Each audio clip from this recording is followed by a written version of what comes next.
Yeah. Hold on, I don't actually know where the stream went. That's another question I have. Is it even like live? It says we're live, but I don't know where we're live. Let me pull that up real quick. Okay. Alright, oh, we're live. Okay. Alright, let me just pull up, yo! Sorting some tech diff. Sorry. Alright. Let's get this going. We need to start up voice meter. Those masks? Yeah, they made us wear masks. They can hear one of us. Once this gets started, we should hear each other. Alright, this one switches to Corsair 3. Alright, that should be good. Do you hear me now? You should. No. Yeah. No? Yes. It's working on my end. No, you don't hear? I hear you. Oh, interesting. Alright, let's get this fixed. We actually don't want to hear the YouTube. Oh, I know what it is. This needs to get changed. Properties. Corsair 3. Alright. Now do you hear me? Not in the headset. Definitely not in the headset. I hear you like in real life. Huh. Alright, that's so weird. It is tracking. They should hear both of us right now. Alright, testing. Do you hear both of us? Hello, chat? I know audio is going through. I see it on my end. And Okay. I hear you through the headset as well. You hear me through it? Okay, I can hear you through this headset. We can figure that out later, maybe. Okay. Advanced audio properties. Alright, try it now. Try just Do you- saying something? Do you hear anything in your headset? Nope. Okay. Well, we can mess with that.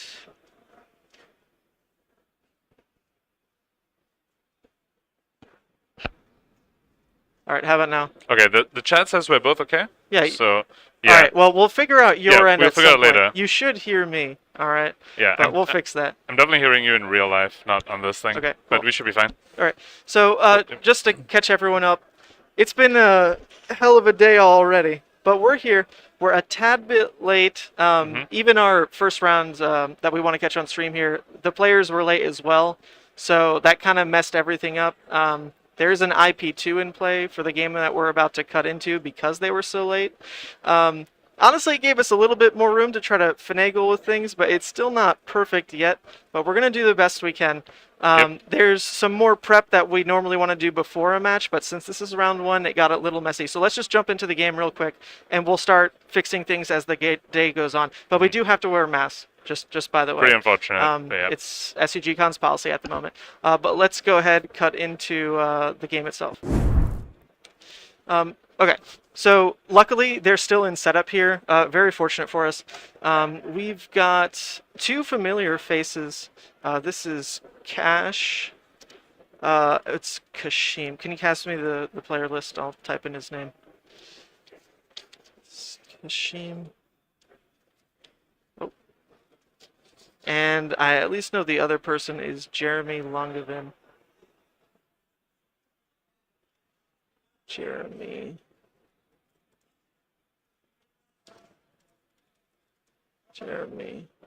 And then Kashim, I don't know his last name, so we'll just put that for now. Let's get this card pop-up going as well.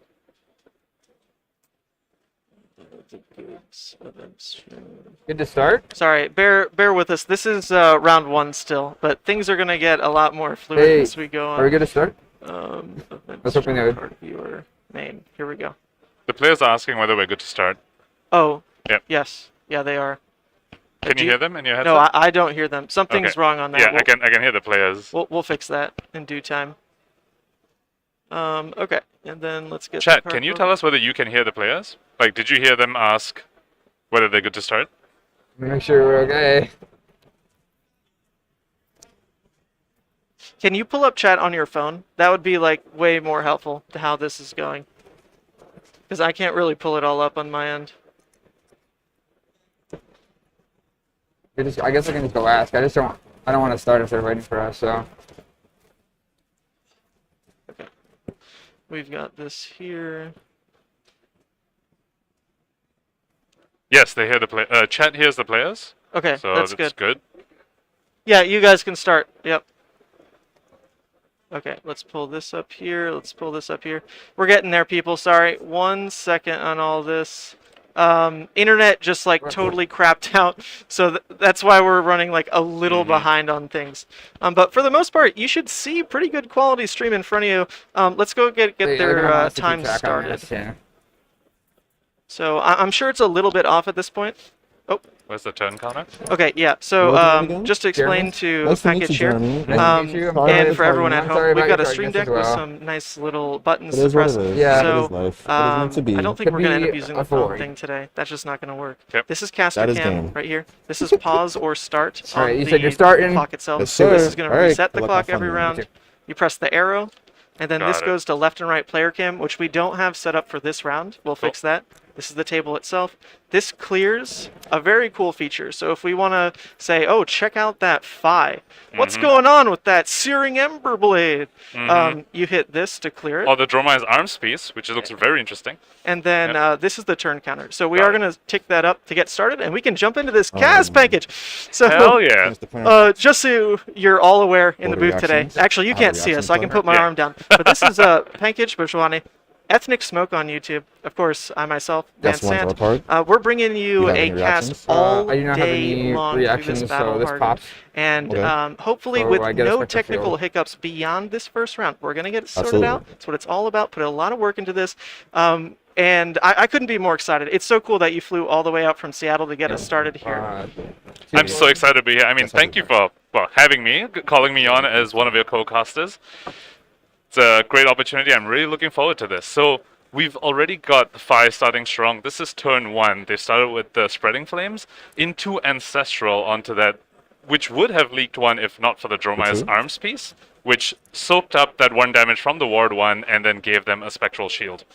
And now we have the Phoenix Flame, which looks like it came from hand, coming in for 2 because of the Spreading Flame buff.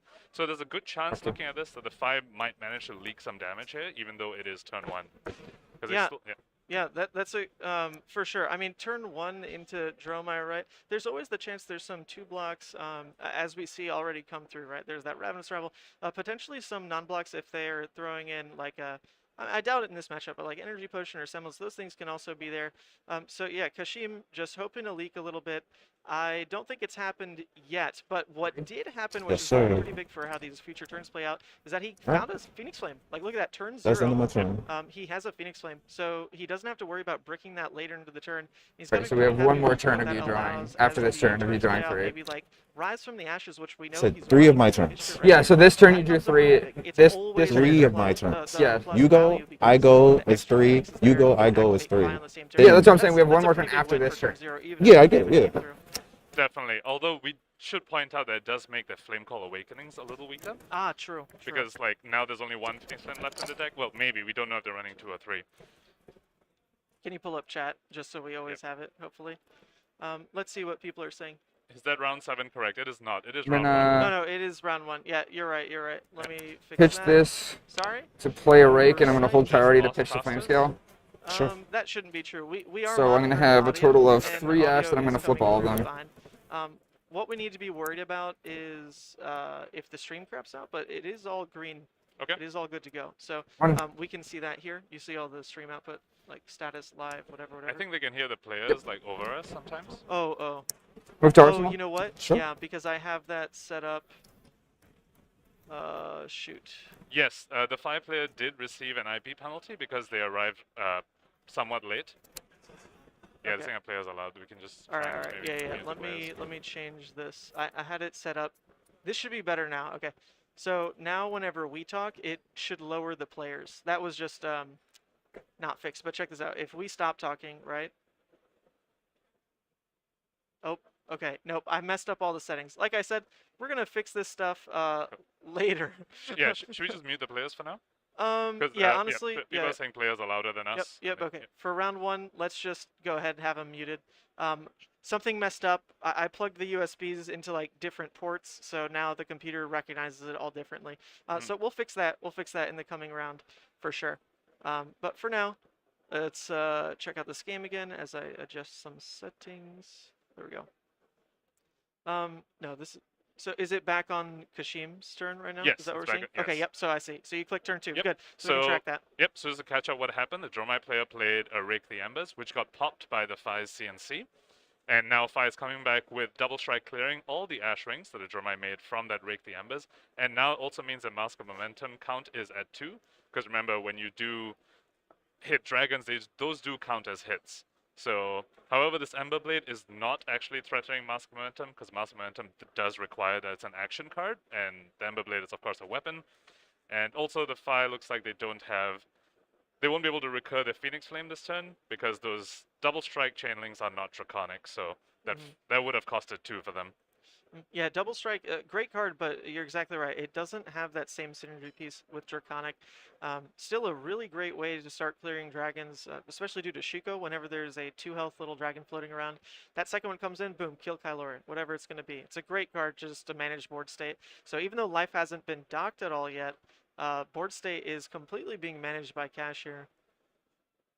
Definitely, and we see a Ravenous Rabble coming from the Dromai side. I think seeing these sort of cards can tell us that this Dromai is on the more aggressive red line low to the ground side, which will potentially help them in this matchup, because normally this matchup's pretty tough for Dromai, exactly because of what you said about Fi being able to clear dragons with just Phoenix Flames, which aren't even cards. Yep. So this sort of red line Dromai looks like it might be in a good spot to battle this Fi. They went Ravenous Rabble, Blaze Headlong, leak some damage into the Fi, and now it's back to the Fi. Right, those are just really great rate cards. Even Fi can struggle to do a 0 for 4.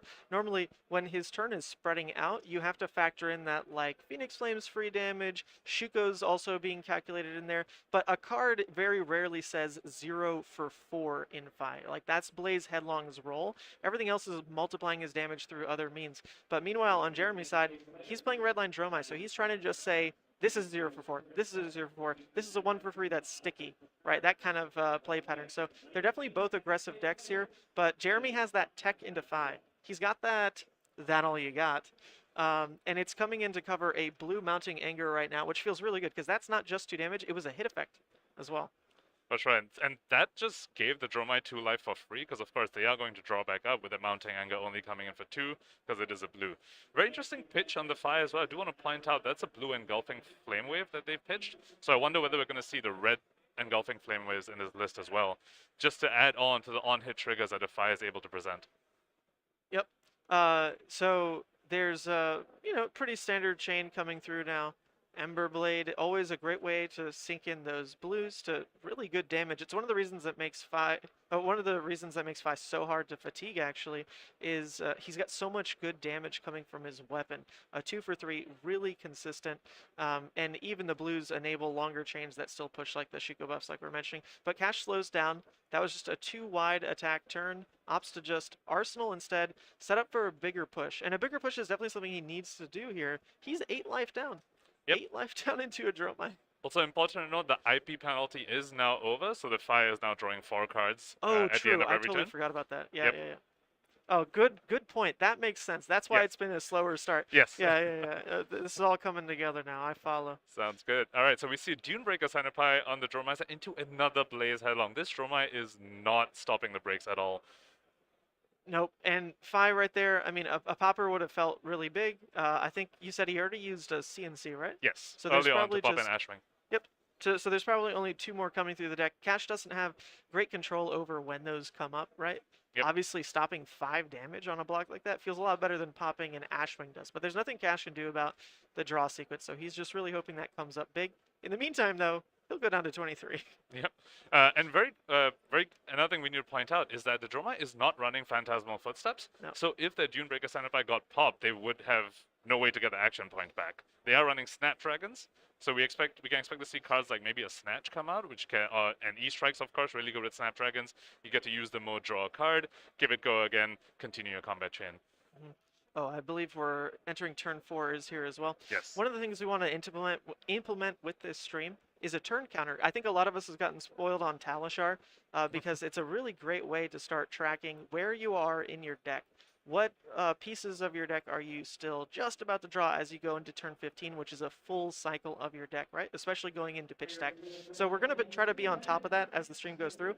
I think it's going to be a really great way to start giving better analysis for some of the longer games. Thank you so much. This kind of game, though, likely to go short. It's unfortunate the IP was there, but honestly, I love to see Dromai win.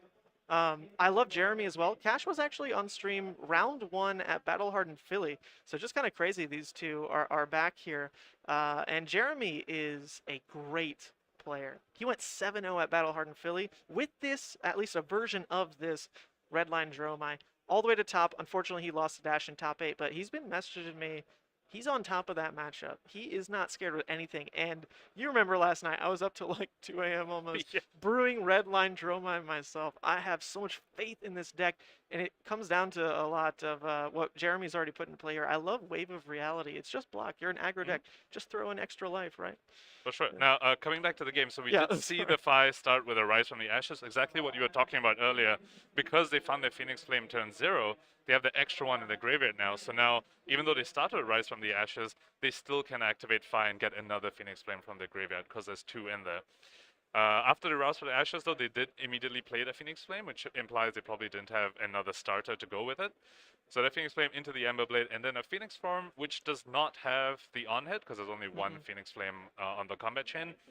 However, now the Fi activation is free, and they come in with another Phoenix Flame. Oh, yeah, it would have been huge to just have that perfect sequence where Phoenix Form comes in for 5, go again, 5 on hit, go again. Now, Jeremy has a lot of armor, so I doubt that ever would have gone through. But what he does have as well is just great tech. We're seeing that all you got come up again, which is such a great way for an aggro deck to just say, no. We don't worry about Mask. We're even going to cycle through this card and just keep laying on the heat. So the fact that he's seen 2 of these come up so early is just a huge value gained, because you're not at that point where maybe the life is tighter. You need to just throw it where it gets the full 3 block value. He's absolutely able to use it here to just block 2, draw a card, feel pretty good about his next turn. Definitely. What makes Fi so hard to block and so hard to deal with sometimes is that the extra damage they get to present with Phoenix Flames, they're just extra cards that Fi just like generates. But that all you got is like the perfect answer to that, because it also is just a blocking card that just replaces itself. So, it also isn't like a real card. We see the Fi end that chain link with an E-Strike, choosing the more draw card, and they arsenal that random card off the top. So Fi generally is not really going to brick on those E-Strikes. Most of the cards are just, red. However, there's maybe a small chance that they drew a blue there. We're going to need to wait and see what that arsenal was. For sure. Jeremy, he's still just flipping his card. Whenever I see Dromais do this, it bugs me a little bit. It's definitely easier. You don't have to like dig back into like some deck box and flip him over. But man, what this means is like you just are never playing marbles. You're just accepting, I'm going to nick these suckers and hope not to ever get in trouble with like a deck check or something. But Jeremy, he plays fast. That's the whole point of this red hot deck. So love to see him just like consistently play that way. And actually, take over for a second. I'm going to go tell them to use the attack counters. Sounds good. I just realized they're missing that. So we see the Dromai start with a Chromai into an Asvalai. Very strong strat, although the Dromai is out of Ash at this point.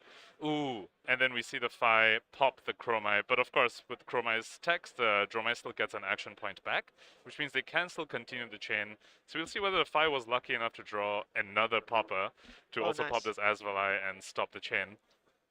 And that's a Thaw. Okay, so that means he's running probably 6. Maybe 5. Maybe Thaw's not a 3 of, right? So likely maybe 5 to 6 poppers, but what we're looking at now is 2 to 3 left, more importantly, right? Very good point about the Thaw. Very interesting inclusion. I don't think I've seen that very much recently. I think people have been opting for Erase Phase because of Dash's prevalence in the meta. So I'd be very curious to hear this player's thoughts on why they chose Thaw over something like an Erase Phase. I think it's a way for kind of more novice Fi players to just say, I want to have a better Iyslander matchup without really having played it much. Like, I think that's not the card you want to start dedicating slots to, but it's probably the first card you think of. But the reality is just add yellow a little, right? If you're already running the reds, what's going to make that matchup better is just the yellow. You know, just search for more blues. So that's something that definitely has been figured out at this point.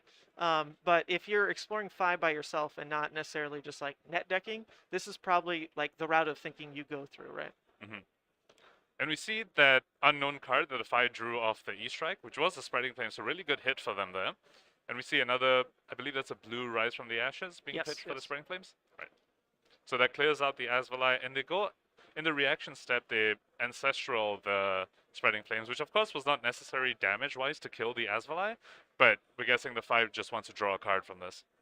Yep, just cycle through. You know, Ancestral Empowerment, it can be cheeky to try to force a mass trigger, but in Fi, that's normally not how it lines up. You just want to see more of your hand so you can sequence your, 4, 5, 6 chain link hand better, rather than just say, oh, I'm going to get you with Ancestral, draw a card randomly, because that random card could be a blue that would have worked at a different point in the turn. It could be a 1 cost, it could be a 0 for 3. Katsu has more of a flexibility to say, no matter what this draw is, I'm going to like trigger Katsu on top of it and like make it more flexible. But Fi is just going to use it. Let's cycle, let's see how the turn goes. And we see the Ancestral being followed up with a blue engulfing? No, yellow. A yellow engulfing flame wave. So still coming in at that breakpoint. Yeah, really interesting. You know, I wouldn't have called that as a yellow unless they put the the text or the little marker there. Yeah, that's totally still a breakpoint. It's a hit effect that. Oops, that's the wrong engulfing. This is the right engulfing. Did it actually hit there? I guess we're seeing a resolve, right? So yes. It did. So that is the mounting anger. Maybe a red even banished off that. That feels really good. Yeah, very curious, because the Dromai does have enough armor to block that without using cards from hand. They've got the Crown of Providence and the Flame Scale Furnace out. They could have blocked it cleanly. They chose not to, so we can expect a really, really strong pushback from the Dromai on the turn coming up. Although with this Fi getting a free action card banished, let's see what they can do with the rest of this turn. Well, we'd hope for the Fi's sake, right? Okay, there we go. That it was a resource card.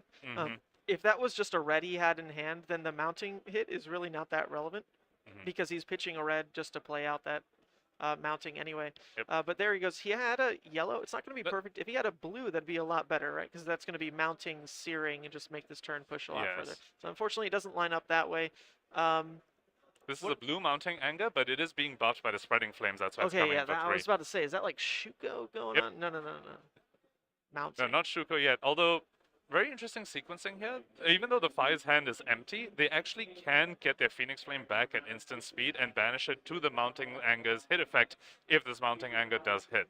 So it looks like they have no cards in hand, and Dromai might feel safe that, oh, there's no on-hit here. But because Fi's ability is at instant speed, they can actually get their Phoenix Flame, get the +1 from the Mounting Anger. And the Phoenix Flame will also get the Shuko buff, because his Mounting Anger's base attack is 2, including Spreading Flames. That Phoenix Flame might end up coming in for 3. Yep. Well, so we'll see how the turn plays out. Hold up. Sorry, something got knocked. The screens are going to reset in a second.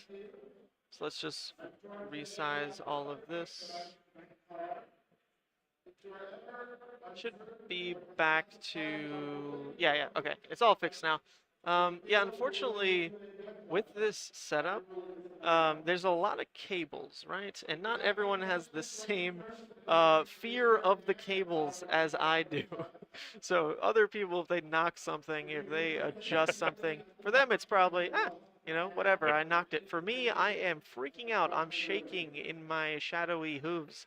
It is terrifying, but we're back. I don't even know if you caught that. But there was a shakeup on our end, so we'll try to work through those going forward. So the Dromai did smell the potential bit of trickery that the Fi could have pulled, so they did block that Mounting Anger. And so the Phoenix Flame only was being buffed by Spreading Flames, and the Shuko was not being buffed by the Mounting Anger hit effect. And we're returning here. Ravenous Rabble comes through. This is almost always 4 damage in a red line deck. You're going to throw in, depending on the matchup, normally like a playset of non-reds. It's either going to be like Passing Mirage against a more control deck. It's going to be like that all you got into a matchup like this. So I don't know exactly what that puts your odds at, but Ravenous is like almost always 4. It's always a chain starter no matter what. And one of the ways to try to push chain links pretty wide for this red hot kind of deck is just always having that consistent starter to make sure your dragons go. So yeah, Ravenous just always a really good card to see. Always represents 4, and when you're at 23 to 12, yeah, that's a rate you just always want to chase, because guess what, a Scar for Scar wouldn't be active right now. The other thing about the Ravenous Rebel is that it is a red card, which means the Dromai gets to activate the Flamescale Furnace. And we see that just happen here. To activate Flamescale Furnace, not really for the resource, but to get the crucial ash that they needed to invoke that Kyloria. And Kyloria is a really devastating on-hit for the fight. You don't want to let your aggro opponent just draw cards. So, very key dragon in this matchup. Yep, absolutely. It's one of the main reasons that Phis have to contend with taking Tunic or Flamescale, because normally you'd think, oh, this is like normally a pretty free matchup for Phis, so they can get away with Tunic, just have like a bigger Spreading Flames or Art of War turn. But the reality is, if you go that route, you're weaker to the hit effects, like Kyloria, in this matchup, like Snatch, like sometimes Pursuit as well. All those things can come through and it makes you weigh a little bit heavier on the decision of like, take Flamescale or not. So Cash did take it. He's going to need his armor for sure for some kind of pivot if he wants to close out this game, because he's not just 20 life behind, he's also staring down a sticky hit effect with an Ash on board for the Dromai. Everything looks fantastic for him. For Jeremy, rather. Yeah. Not Cash. To be clear, not Cash. Not only that, because we know what the Ravenous Rebel revealed for the Dromai, we know that it's sitting on a red hot in hand. Oh, baby. And that red hot, remember, it's text. Once you activate the rupture, that damage that it deals is unpreventable. It is just direct damage just to the damage. face. True. So unless you have something like a Crown of Seeds or like an Oasis Respite, you are going to be taking that damage. All right, let's check Red Hot real quick. It counts Draconic Links, right? So Yes. But regardless, if Cash is at 3, then 3 reveals is just death. Not to mention the fact that Rupture goes off, which means there would have been a large chain to begin with. Yes. So yeah, if Jeremy's able to pull that off, it is just spelling absolute doom. But Yes. Cash is making his best here. I don't think he's drawing the right colors of these cards. We see Engulfing Blue come in, and that's just not the way you want to kick off an aggressive 5 turn. Definitely. And even the previous turn, we saw the blue mounting angers and stuff. So, yeah, a little unfortunate sequence of draws from the Fi here. And that is one of the problems of playing an aggro deck against, like, in the aggro mirror. It's like sometimes it can feel that the person who just draws their power cards or draws the correct colors of the cards first is just ahead. Mm-hmm. Oh, at least he has a way to dig a bit more on this turn. The Art of War comes through, buffs it to a 4. And that does mean the hit effect also will resolve here. So let's see. That's that is a whiff. That's rough. Because as far as we've seen, there's probably only maybe 5. Well, no, there's Art of Wars. So There's maybe like, Ancestrals. yeah, and There's Ancestrals. Rise from Okay, the yep, Ashes. you're There's right. several colors I of was- Rise from the Ashes. I was going going to say 6. Red Rise, Blue Rise. But no, Art of Wars, Ancestrals, you're right. So Yeah. yeah, you're looking at probably like 12 cards that are misses there. Yeah. So, I mean, as far as deck building goes, you could try to push those odds a bit better. But still unfortunate to just see that whiff, because Cash needs a miracle to get back anyway. Yeah, and that's one of the tensions, right, of this sort of deck. You want those Ancestrals to push those on-hits, but at the same time, some of your on-hits require that you banish attacks from the top of the deck, which Ancestrals, aren't. Yeah, for sure. There is a Snatch then to close it up on Kyloria. Snatch on the Snatch Dragon. With the snaps on the Snatch that's hitting the Snatch Dragon. There you go. That's a tongue twister for you right there. So it's just is that a blue Snatch again? That is a blue Snatch, Wow, yes. It is being really, buffed by the really Art of big War. Lots of resource blues in this Fi deck, actually. Yeah. All these blues with the Thor as well, Icelanders will be shaking in their boots Yeah. against a Fi like this. Right, that's one way where the deck is obviously, it's trying to be built in that way, right? I'm just going to add blues, I'm going to add Thaw, I want a better Iyslander matchup, but as we talked about, the more refined way to pull that off is just belittle. Hmm. Like, skip all the other deck building costs, just add in, like, belittles, and you're Mhm. good. Of course, blue moves. And we know the Fi was going to draw the Rise from the Ashes from the Snatch because it was revealed to the Engulfing Flame Wave. So we see that being pitched here for another Engulfing Flame Wave. This one's coming in for 6. Mm-hmm. Oh, that's a big number, big number. Yep. Now, Jeremy, likely to just say, take it. So is there a world where this hit effect actually ends up presenting lethal? I still don't think so. The thing that might do it right is there'd have to be a miracle draw with mass combined with the engulfing hit.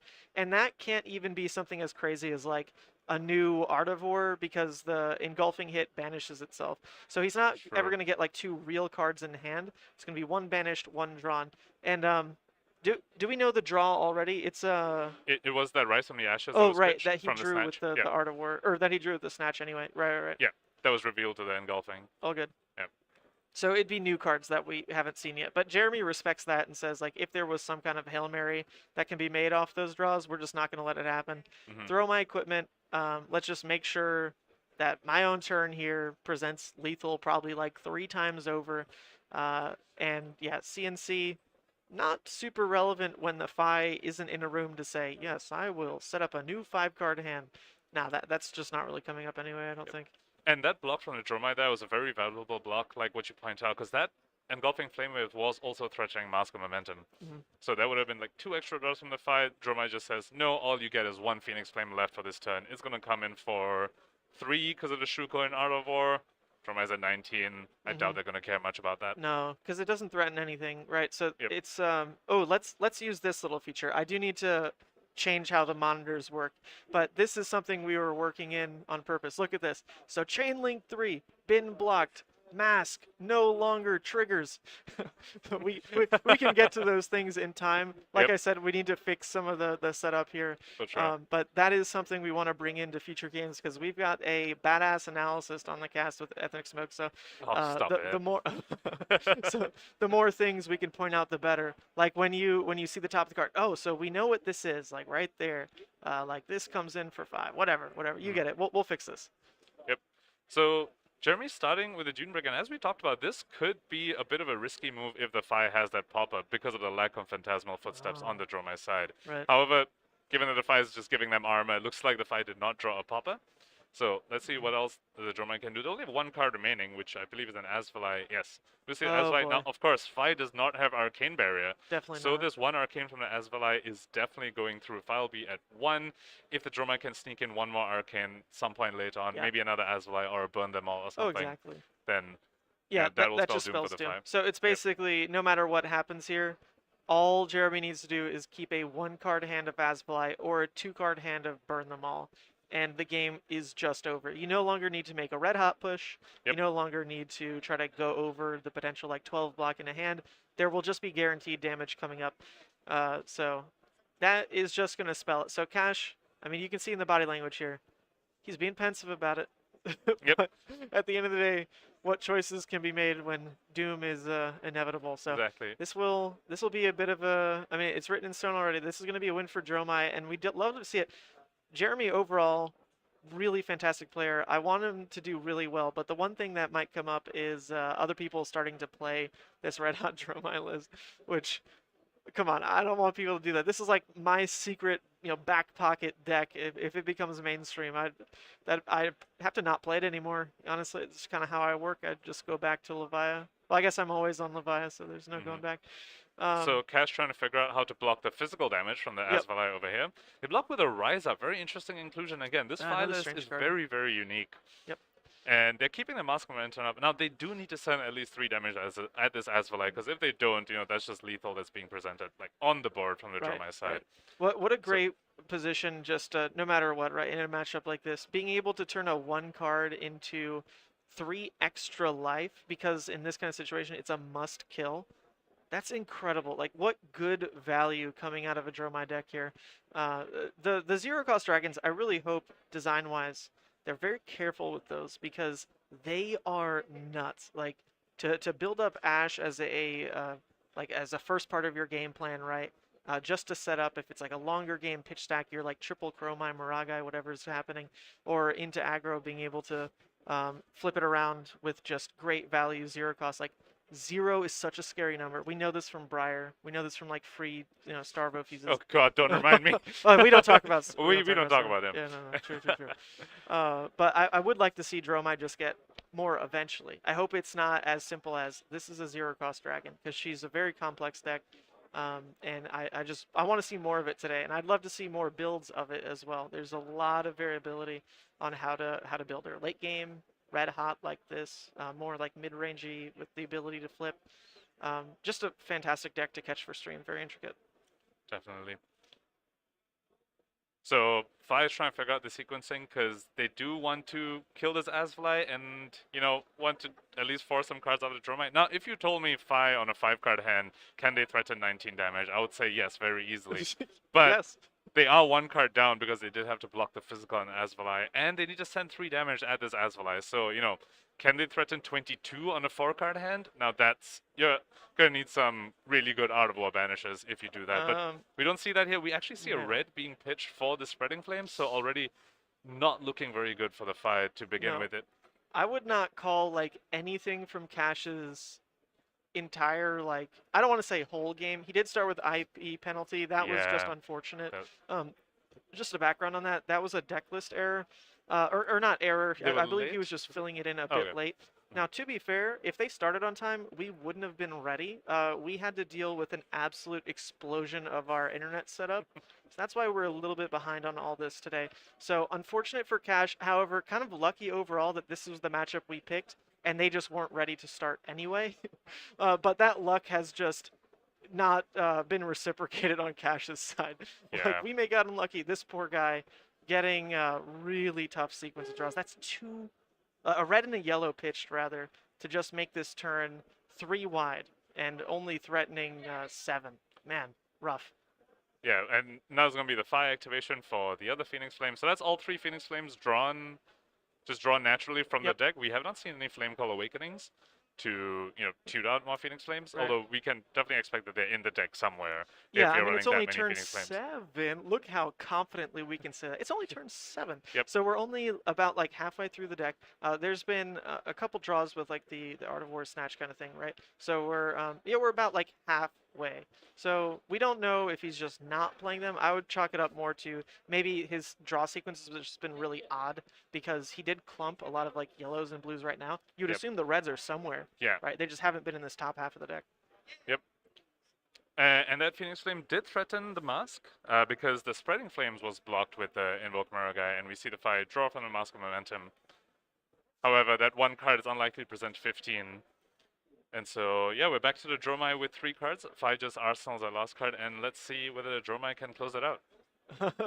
Yeah, that little number next to the 5 portrait there, no, it's not missing a numeral. It is literally 1. So Jeremy with a 3-card hand, we can probably expect, especially with how his deck's built, he's probably looking to get 3 to 4 value per card. Wow, Chromai is a great card to have when Cash just rips a popper like that, because the turn's not over anymore. Wow. Yep, although I do believe we saw a Sigil of Solace in the Dromai side, which they are sinking to the bottom with this E-Strike coming in for 7. Yeah, 7's really smart here. A lot of times you can, in a situation like this, always try to rip, 5, draw a card, reset your arsenal, because in this kind of deck, the arsenal's always a playable card anyway. They're all reds. But pushing it up to 7 makes this a 3-card block and potentially just death if Cash only has 2 blocks left anyway.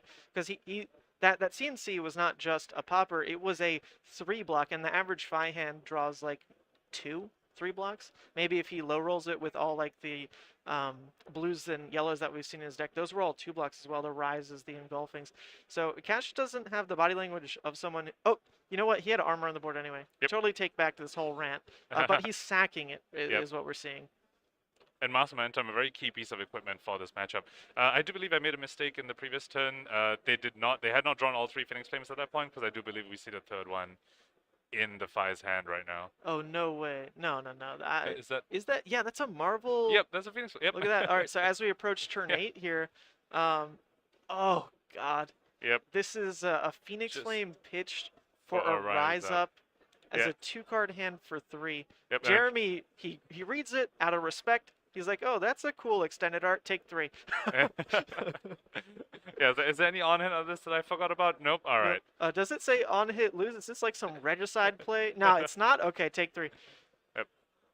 We see a Dromai start with a Billowing Mirage, and they pitch a red to it, so it creates an Ash from Dromai, and then the text on the card itself lets you convert that Ash immediately into an Ash Ring, and we see the Dromai do that because these pesky 1 damage Ash Rings, when your Fire opponent is at 1, now those are must blocks. Mm-hmm.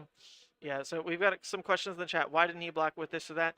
Honestly, I don't want to get in the position of calling out what's necessarily wrong that's being done by players. We can leave that to the chat analyst. But what we're trying to bring to the table is more just commentary on what exactly is happening and some overall gameplay decisions that are being made, approaches people are taking in the matchup to just dig into. Oh well, that was just wrong. is not a very engaging cast for most people, and it really feels bad if these players go back and watch it to just see over and over that they're told this was wrong, this was wrong.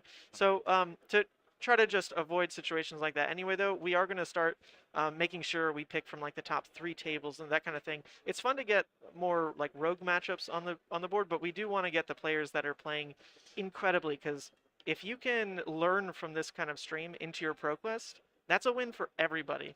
And that's a win for Jeremy. What a transition that was. That's a win for Jeremy right there on the table. Fist bump out of cash. He's like, yep, over. Incredible game. I do want to just point out the amazing sequencing by Jeremy on the previous turn before this, where they went billowing into a Blaze Headlong before attacking with the Ashwing. Because if they attacked with the Ashwing first and had Cash had the Popper, they wouldn't have been able to do the Blaze Headlong. So good sequencing from them there, and yeah, they do manage to lock it up. Yeah, so we need to fix some tech stuff on our end. We normally have it planned to just do a continuous stream. We've got some segments to drop in. We've got interviews to run. But we're going to take this 20 minutes to just make sure everything is completely smooth, all right? So we're going to cut to an ambient screen. I apologize. We'll never have a break like this long again.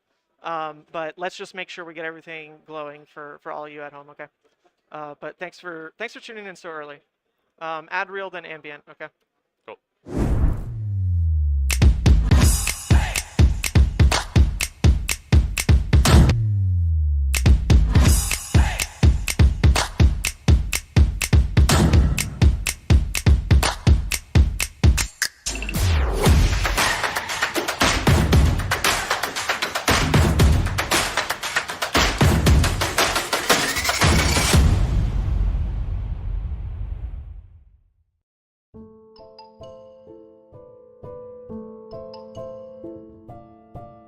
Hey yo, Don Amurabi. You want me to tell him about the bazaar, or do you want me to use the clamps, huh?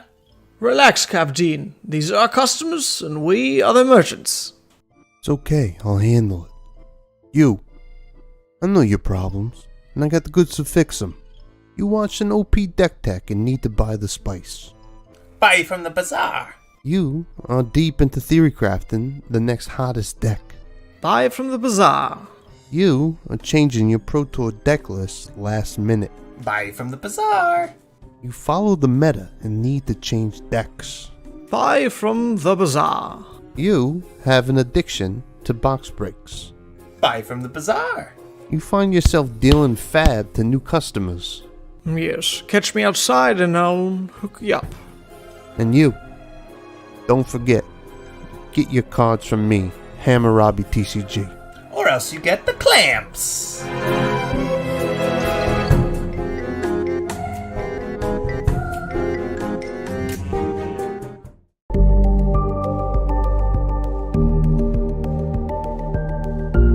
Oh, sweet Levi, let's just clean you up for camera a little.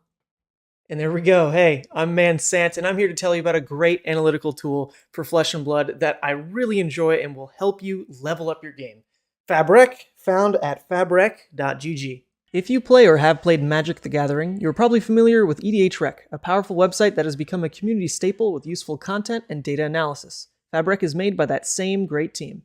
What Fabric does is gather a huge amount of competitive deck lists from a variety of sources and then provides useful insight for each hero and the formats in general. On the homepage here, we can see all the heroes from Flesh and Blood. It's defaulted to show both the young and old, but you can set your tab to Blitz or CC only if you'd like. And here we have Dromai, Ash Artist, a powerful and new fun hero from the Uprising set. Instantly, we can see statistics taken from the average of all the deck lists for Dromai. Now, the first thing you can see is the card distribution, pitch, and cost averages. As expected, Dromai has a high number of red cards, and a high number of 0 and 1 cost cards. Additionally, this card distribution chart shows a significant usage of defense reactions. Now, as we scroll down, you will see the most commonly played cards in Dromai separated by their type. Notice the high usage of Phantasmal Footsteps, and lesser so with more niche cards like Crowned Reflection that you normally see coming up in a Dromai's sideboard. Now, scrolling down further, we get to the juicy part, what I definitely want to see, the most popular dragons. Notice how Invoke Chromai, Kyloria, and Miragai are showing up nearly 100% of the time in Dromai decks. These are clearly the staple dragons you want to start your deck with. Now further down we see the dragons people tend to pass up on in their Dromai decks, namely Vincerikai and Themai. So back at the homepage, there are similar data for all the heroes in the world of Wraith. It's a great way for new players to explore each hero and see what cards and types of cards that hero likes to use. Additionally, you can check out the most popular cards in Blitz and Classic Constructed in their Staples tab. Here we see the most popular generic cards that are showing up in each deck, which is really useful for deciding which to invest in as you are getting into the game, since these cards are being used for sure across multiple heroes. Similarly, you can see class staples on this page here, and don't you know it, I'm going to go ahead and click on Brute. Now, as expected, here are the most popular cards by type that are used across each Brute hero, including our favorite, Levia. Now, we'd like to thank you for tuning into the video here, and be sure to check out my content on Sant at YouTube, streams, gameplay, everything to do with Levia, and keep your eye out for Fabrec as well. Future features, for sure. Try it now, a great tool for Flesh and Blood players right here on fabrec.gg. No matter the format or level of competition you're looking for with Flesh and Blood, SCGCon has got you covered with 3 days filled with as much gaming as possible. On top of big events like Armory and Battle Hardened tournaments, a full suite of side events is always at the ready for any format you want to play. From Classic Constructed, to Blitz, to limited events like Sealed and Draft, on-demand side events will make sure you can get a game whenever you want. Armory events award prize wall tickets and special Armory promos. Check StarCityGames.com/SCGCon to see what format will be featured at the Armory event you're attending. Battle Hardened events provide a higher level of competition and a higher rewards to go along with it. Battle through a number of rounds of Swiss and a single elimination top 8 to win cash prizes, special playmats, and 2 Pro Tour invitations for the finalists. The winner even walks away with an extremely rare Gold Cold Foil Legendary card. Formats vary for Battle Hardened events, so check the schedule before registering. Classic Constructed is considered the quintessential Flesh and Blood experience. Bring an 80-card deck with an adult hero, up to 3 copies of each card, and settle in for a lengthy battle against each opponent. Rounds are 50 minutes long and usually go the distance. Blitz is a constructed format aimed at quicker, fast-paced games. Decks are 40 cards and use young heroes with a limit of 2 copies of each card in your deck. To keep a quick pace, rounds are only 30 minutes long. Draft and Sealed are perfect for players that don't have a deck ready to go. In Sealed, you open up 6 packs and build a 30-card deck. A deck can only use generic cards and cards with the same class and or talent as your hero. Don't worry if your packs don't have a specific hero, weapon, or equipment, those are provided. Draft is a bit different. 8 players have 3 packs and build decks by opening packs one at a time and taking a single card, passing the packs around the table, taking 1 card from each pack. After all cards are selected, players build a 30-card deck just like in Sealed. Not quite sure how to play, but wanting to get involved in Flesh and Blood? Check out our How to Play video. No matter how you play, we look forward to seeing you in the Flesh and Blood at SCGCon.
All right, hey everyone. We should be back now. You should hear us. We fixed some of the minor sound issues, but I'm not quite sure overall how it worked out here. We'll get that sorted once again between rounds. But for now, looks like ooh, FPS severely dropped. Severely dropped. I do see that alert coming through. I wonder why. I wonder why. Nothing changed on the internet side.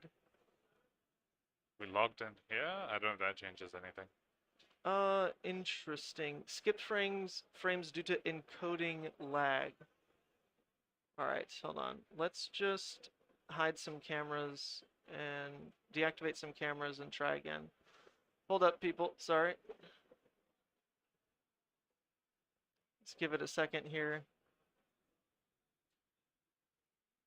Turn it on again.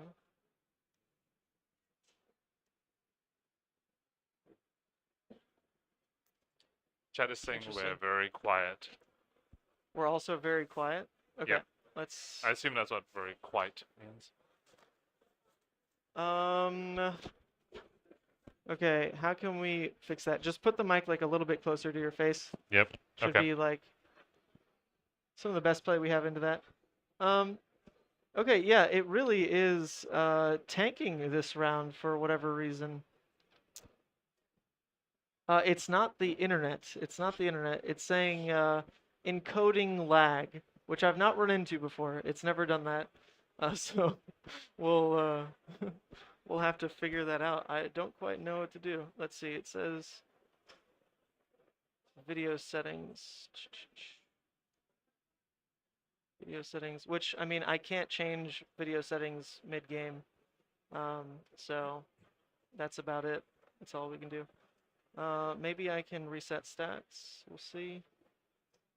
Average time to render frame.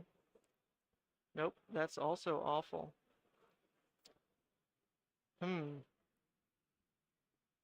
Well, that's something else that we'll need to band-aid on next break. I can't really do it live right now, or we're gonna miss the game. So we'll have to bear with it, and I'll fix it mid-games here. Luckily, it's another 5, so it's probably gonna be relatively quick. Although this time they are against an Iyslander, so Iyslander might slow things down. Yep. So. Sorry, go for it. So we see the Fire go first, and they start with a very innocent-looking brand with Cinderclaw, but then, the Iyslander blocks 3, and the Fire went over the cheeky Razor Reflex. So they did manage to leak some damage here. Also, the Ember Blade, the Iyslander doesn't seem to have been able to block it out completely, and they are leaking one on the Ember Blade as well. Yeah, for sure. So that is. Do we know who won the die roll there? Was it Alex and he chose to go first? I do not know. Yeah, we didn't catch that. Okay, Yeah. that's fine. But there we go. It was a turn 1 that leaked some damage, so it's always got to feel good for the Fi side. But overall, this matchup these days has started to feel a lot better for the Fi. Where in the past, I think you could have looked at Iyslander and thought, okay, disruption, like this should just start to eat aggro decks, like that makes sense. But no, the little taxation Fi tends to just run right over. So damage leak that early is just making Alex just a little bit closer to finding belittles, whatever he needs to do, just lock that game. Cheating in free damage always feels really good. But we've got Jeremy coming back. Now he tossed a 6. I still think that's a red. That does look like a red to me.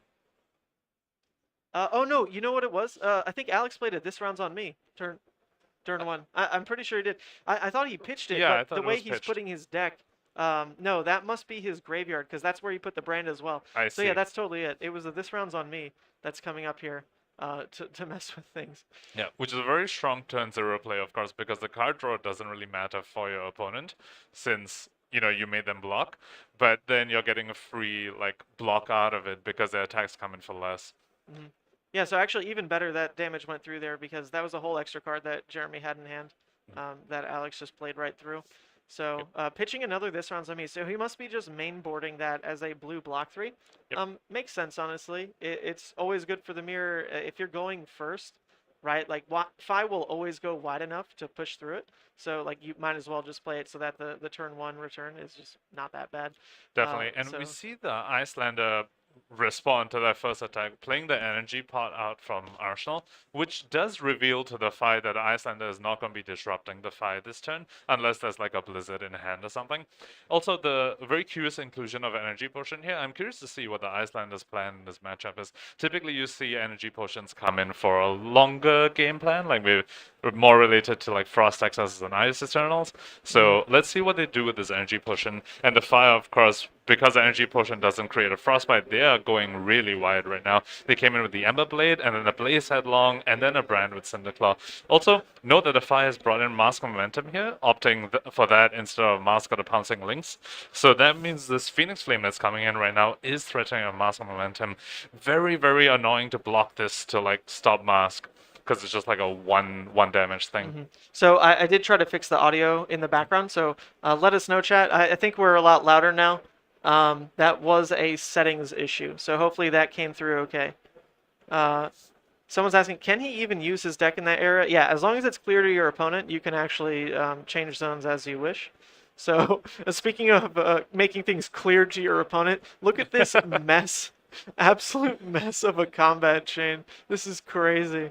And this is just turn 2, and the Ison is already at about half life, so this is going very well for the Fi, and the Snatch does hit, which means the Fi gets an extra arsenal, so this is just looking really, really good for the Fi.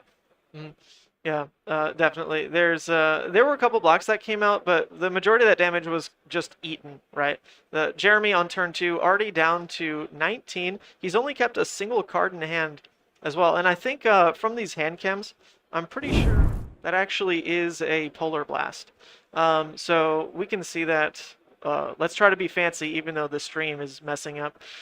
We can see that he just set the Polar Blast in Arsenal right there. So it's really not going to be that disruptive of an arsenal. It's just that one Frostbite that Alex, especially with the Tunic 3, as we enter turn 3 right here, as long as he hasn't missed one, just can ignore it. I mean, he's definitely not paying for the Dominate, right? Of course not. Yeah, Polar Blast not as effective as like a Cold Snap for like for disrupting your opponent, of course, because on their turn it doesn't really matter whether your attack gets dominant, because you obviously can't attack on their turn. We do see the Iyslander responding to the Tunic with this Polar Blast, giving them a Frostbite. Yep. Now this is really good because typically when you see your opponent activate the Tunic, maybe they want to like start their turn with the Billet or start their turn with the Out of War without needing to pitch to it. But this Frostbite forces the fight to pitch to do what they were going to do, because that Frostbite. Yep. Yeah, for sure. So there is going to be a pretty easy use of just let's slap you for Moon. I'm not entirely sure if this is where you want to be doing it, right? As someone who played an Iyslander just for a little bit, one of the really cheeky things to start doing with Moon is just leave 2 floating. Because it's an instant, right? So at the worst case, like when the turn passes, you still get the opportunity to jump back with it and deal 3. So it is odd, unless Jeremy specifically is trying to work around like how many resources Alex has in hand, but I'm not sure he'd get a really good read off that, because Alex isn't going to pitch for just 3 arcane. Like when you're this ahead, there's no way. So maybe Jeremy uses it as a free 3 damage, but then there's that same point of why not just hold it. So it's always interesting, because I'm not a great Iyslander player. I love learning from players, but that was just something I picked up and have been trying to put in practice. Yeah, so to add on to that, I want to point out the arms that the Iyslander is using. So typically, if you want to like hold your resources, because you're not sure whether you want to use Waning Moon or not, it's because you have that Ironhead Gauntlet that you might want to pay into to block. But Jeremy's opted for Metacarpus Node here, so a bit more of an aggressive strategy from the Iyslander, which is probably also why they wanted to just like Waning Moon early, get a feel for how many extra resources this fight has. Yep.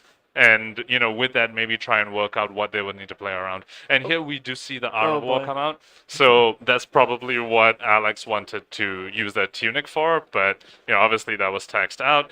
And, well, let's see what happens here. Well, it's an interesting one because it's an Art of War, and Art of War is definitely pushing normally like +4 or so in fire, right? But what's weird is that the banish came through on a lava burst. Alex leaned forward, and we could catch that through the glare. Unfortunately, the one spot that has glare is the banish zone of the left side glare. But there you can see it now as he puts his hands up there, right? That is a lava burst. So getting rid of a lava burst either means he already had, like in Arsenal, another really good finisher, or he just thinks he's going to get more value even banishing it just off the random draws from the Art of War, whatever it is. The plus is going to equal out to the fact that he now just lost a combo finisher because he's not running links, right? He's specifically... That's something that I normally would have thought Fai's bring into Iyslander, to just find that one turn of like, oh, you're actually not disrupting me that much. Let's deal like 8 damage with an equipment, right? So with a mask, it's a lot different. With the other mask. With Mask of Momentum, it's a lot different. But we do see Alex bring in like Razor Reflex, so maybe his build is built a bit more to cheese through that hit and just draw a card. But, I mean, we'll see how it plays out. Speaking of builds, the Iyslander are running that all you got here, which is going to draw them a card when this combat chain closes. However, it does make it a bit more difficult for them to plan out their own turn because they don't know what they're going to draw. And Iyslander is quite particular about the cards that she's going to play, she's going to arsenal, she's going to block with. So we'll see how they get to use that all you got to their advantage. But for now, this fire is going really hard, following up that Art of War with the Billet Hole. And Iyslander hates to see this. Iyslander hates when the opponent draws cards because, they want to disrupt those cards away from you, but you're just saying, I'm going to draw 2 cards from Art of War. I'm going to draw a Minnowism. Your disruption doesn't matter to me. Yeah, it's actually, so there's a Minnowism rather as just the first blue of the turn anyway. Belittle searching out another one. And we just start to see like how good these resource sinks are for a Fai deck, because he's ending with, well, so far rather, has 2 floating. If he's got a 1 cost in Arsenal, great. He's going to be 1 resource inefficient, but in a way, this turn has already been enabled just off of the Belittle search anyway. It got him through any kind of disruption. So we'll see if that last card actually costs something, because if it doesn't, then okay, yeah. So there was another lava burst in Arsenal. You called it. Yep. Like I was hoping, for Alex's sake here. That is just monumental amounts of damage. So as we see it play out, Alex actually could have used those 2 resources floating to soak up that waning moon. So maybe this is that situation where Jeremy knew the whole time there are so many draws, like you were just talking about in an Iyslander turn, that they probably are playing safe with that blue and don't know where else their resources go because of the randomness of like Art of War even. So actually that was smart in the end. If Jeremy using Moon right there meant 3 damage actually got through compared to saving it and then only 1 damage would have gotten through. So actually heads up, very heads up play. Definitely. Although the fight could have responded to the Waning Moon with the Art of War to know how many Okay, yeah, resources also they would fair, have. also fair. But then that gives away the surprise of an Art of War, and they opted to, keep that surprise factor and maybe leak an extra 2. With the life lead they had, it's totally a fair trade that they could make. Very interesting to see. Jeremy definitely has a lot of confidence in how he's presenting himself. Those graded Iyslander and Waning Moon say a lot just to begin with. So eager to just see how he plays out the later phases of the game, because 8 to 27, very hard to claw your way back out of. But he has a couple things going his way. As we enter turn 4 here, Tunic is ticking, or will be up as soon as it passes back to Jeremy. He's got an E-Pod in play, so he's got extra resources to maybe buy back the fact that he'll have to block with an extra card here or there to just not die. Yep, and no Arsenal here going into the true, 4-card hand is very, very tricky. Just a bit of a rough spot for the Iyslander. Let's see. I mean, there's still disruption they can do from their hand, so Blizzard's a very good one. And Alex is opting to swing the sword. Now, this would be a very good time to play a Blizzard if the Iyslander has it. And we do see it come out because the Fire is already committed to pitching to the sword. So now it's... they might have the extra blue, but usually Fire only draws 1 blue a turn. So this Blizzard taxes that on top of the 2 Alex already paid to swing the sword. Yeah. So we could see the Iyslander pivot off something like this if they're able to Arsenal like a Channel Lake Frigid for following this up, and if the Fire also doesn't draw too many resources, if they don't draw a Ability or an Art of War, we could see the follow-up from this sort of pivot the tempo of the game towards the Iyslander side. Mm-hmm.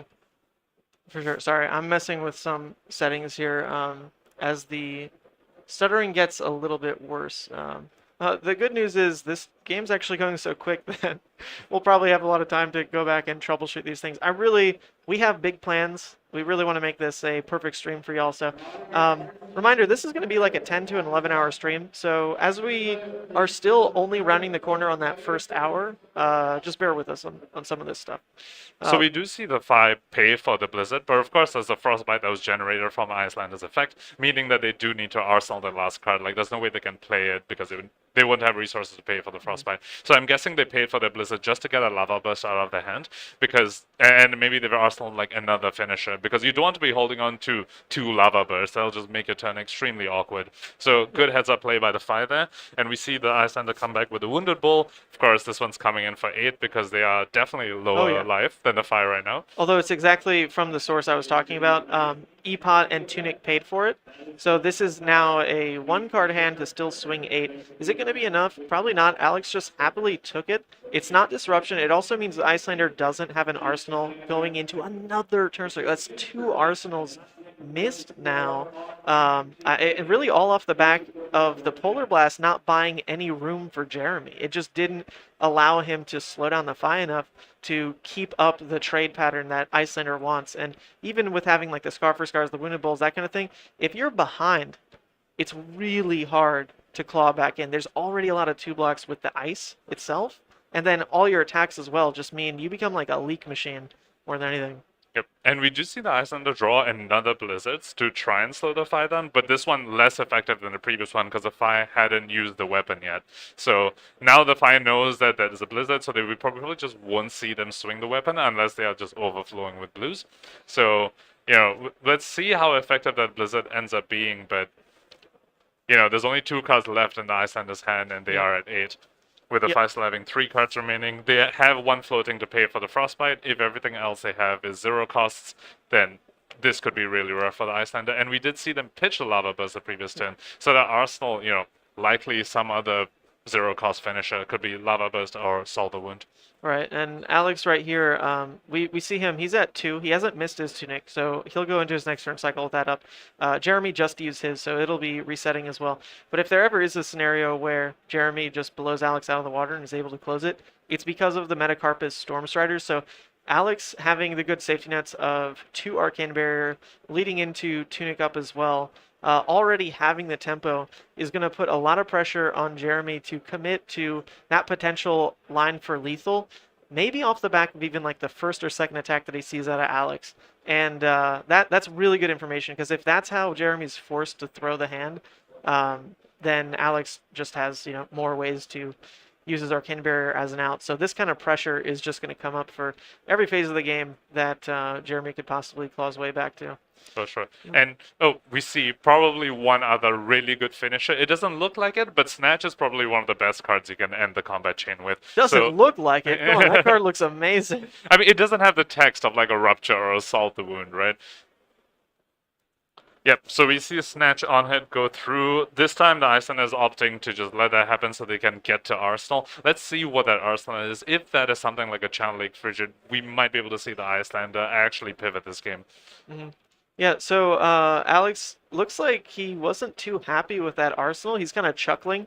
He did pitch 2 Minnowisms to the bottom, though, and I don't believe he's shuffled since then. So it can't be a blue Minnowism, but that's normally... honestly, I wasn't looking at the hand cam, but we probably could have spied it if we tried. But that normally is like just the worst thing to ever draw. And it can't be that, I don't believe. Yep. So Jeremy just Arsenal passes. Hopefully that's like a Channel Lake. We go into Alex's turn 6 here. He's got Tunic ticking up. He's only got the 1 Phoenix Flame, though, right? So that Rise from the Ashes is just a 0 for 3. It won't be a 0 for 4. Yep, unless we see some fancy closing the combat chain shenanigans. That Rise Sure, of the sure. Ashes won't Oh, be that can coming, happen, but- true. Yeah. So this is actually a really good window of opportunity for the Iyslander. Iyslander really likes it when the opponent plays an action without actually presenting damage yet, because then that's like when they're most vulnerable to something like a Channel Lake Frigid or something like a Brain Freeze. So let's see how Jeremy decides to respond to this. Yep, so let's... it looks like it's a Hypothermia in Arsenal. Looking at it right now. Oh, we missed it. I think it really was a Hypothermia, though. Okay. So recognize the card out of Hypothermia, it. a bit of a risky Arsenal target against a 5 because a lot of the cards do have natural go again. Like what we see right here, the Revenant Rebel. The Phoenix Flame that we know is in Alex's hand also has natural go again. One thing that doesn't though is the sword. So maybe Jeremy is hoping that Alex will swing the sword and then Jeremy can blow them out with the Hypothermia and Arsenal. Blaze Headlong, another one, not natural go again. So this can be blown up by the Hypothermia if that is what's in Jeremy's arsenal here. It still is presenting 7 as well. Yep. That is just so much damage. Because of the Rise. Yep, because of the Rise for sure. But still, this was the right sequence. If you're trying to squeak out like extra damage from the Phoenix Flame, then you do want to play the Phoenix Flame after this. Otherwise, you'd lose 1. So it's making it a bit more vulnerable to the Hypothermia for sure. And there's no way around that. Like, it's not like you can snap around a Hypothermia. That just also wouldn't work, right? So this is just the end of the turn, but the damage is there. And looks like Jeremy's almost willing to block 2 cards on it. I mean, what is his other option? I mean, He's they already have at 4, to, right? Yeah. So Jeremy opting to use a Hypothermia here before waiting for the resolution step means that Alex can actually, raise a reflex. This is something and increase the damage. Whereas if Jeremy had perhaps waited for the resolution step, maybe Alex holds that raise a reflex for later on. If that is what they have, we know one of the cards is a Phoenix Flame, so it'll be pretty lucky for them to have the Razor Reflex to go over, so it's unlikely that the waiting on the Hypothermia would have done anything, but just something to point out there. Yeah, we've got a judge call coming through. I'm not entirely sure why. Normally we do have the players mic'd up, and we can hear them. We're working through that probably in between rounds again, so that we can get this all flowing. So for anyone who newly tuned in, looks like we have like 160 people. That's pretty amazing. Thank you. We're dealing with an encoding error, so it's not supposed to look like this. Round 1 was really smooth. So we're going to reset everything between rounds and hopefully come back with like the picture perfect broadcast we were hoping for. We even have some really cool stuff planned, like with like intros and segments that we want to add in. So we'll get to that in due time. We do have a long day, and we're Fortunately gifted some water by the SCGCon staff. Thank Yeah. goodness. Honestly, quite a lifesaver. Oh, yes. Thank you, SCGCon. They know what's up. Keeping us hydrated. I haven't eaten breakfast, though. Yep, neither have that I. Neither of hasn't- us have had a coffee That hasn't either. happened. Oh, And- man. Yeah, You're and we right. were up in the snow this morning. Remember, Dude. it snowed out here. I do need my coffee. What's going on? Let's see. So it looks like Judge is still resolving something. But I don't know what it would be. What do you think is coming up here? Is it like the response window of hypothermia itself or something?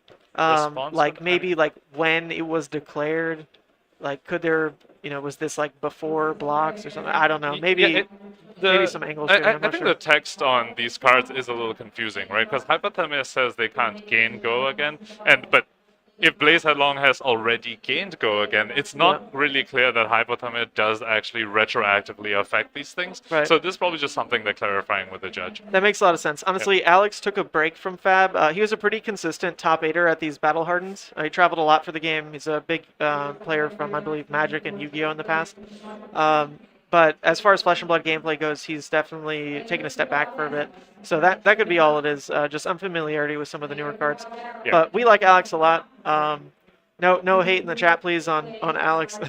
Some people are like, is that where you can put a Phoenix Flame? Yeah, it's actually fine. It's all about just clear communication between players. So if the opponent is fine with it and it looks like Jeremy's smiling, then, it's all good. So, like, to each their own. For me specifically, I never actually separate my Blood Debt playables from my Blood Debt. I just, always know what's in my Banish Zone, so it's just a stack. And if I'm playing a Howl, I'll just pull the Howl. But sometimes my opponents are like, oh, can you show what's playable? And I'll just say, oh, it's 2 Howls and a Deep Root. And they're like, well, can you show it? I don't know what those cards are. Yeah, I mean, who plays Levia in this day and age, right? It's 2023. You're still on that deck? Wow. God, when you say it that way, that is just miserable. It is 2023. What am I doing? Well, maybe that's why I'm retiring. I have a better excuse than Brendan Patrick, right? He was doing well even. He metaslaved. Here I am. I played Levia, and now I'm done with it. We're moving on to casting, maybe full-time. Who knows? All production? Yep. Production more than anything. Well, if today goes well, still things to work out. But this is a lot of fun to just be able to take a bird's eye view on just the entire tournament here. Definitely. And I'm having such a blast just meeting everyone again. Coming all the way out here to New Jersey, you get to see faces I don't normally see in my locals. As we have Michael Fang out here, Fino Black, sure. all those big names. Yeah, we actually tried to tag Fino for stream this round, but he was playing against Michael Fang of all people, and Michael Fang has opted to not be on camera until top 8, just because I believe spilling the tech. You never want to do that. Also, as early as round 2, the two of them facing off each other must Yeah, not feel very crazy. good That's for a them. top 8 match right there. That's Yep. easily the finals. Yep. And they're hitting it right now in round 2.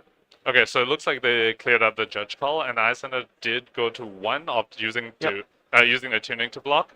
So let's see what their arsenal is and whether they can, survive this. Because even a Phoenix Flame at this point does kill the Iyslander. Although that Phoenix Flame is in Alex's hand, they did, opt to pull it back with a fire. Oh wait, no, with a Rise from the Ashes, Rise but he from did the manage to Ashes. play it because the Blaze Headlong was stopped Wow, with the hypothermia. That's a great point.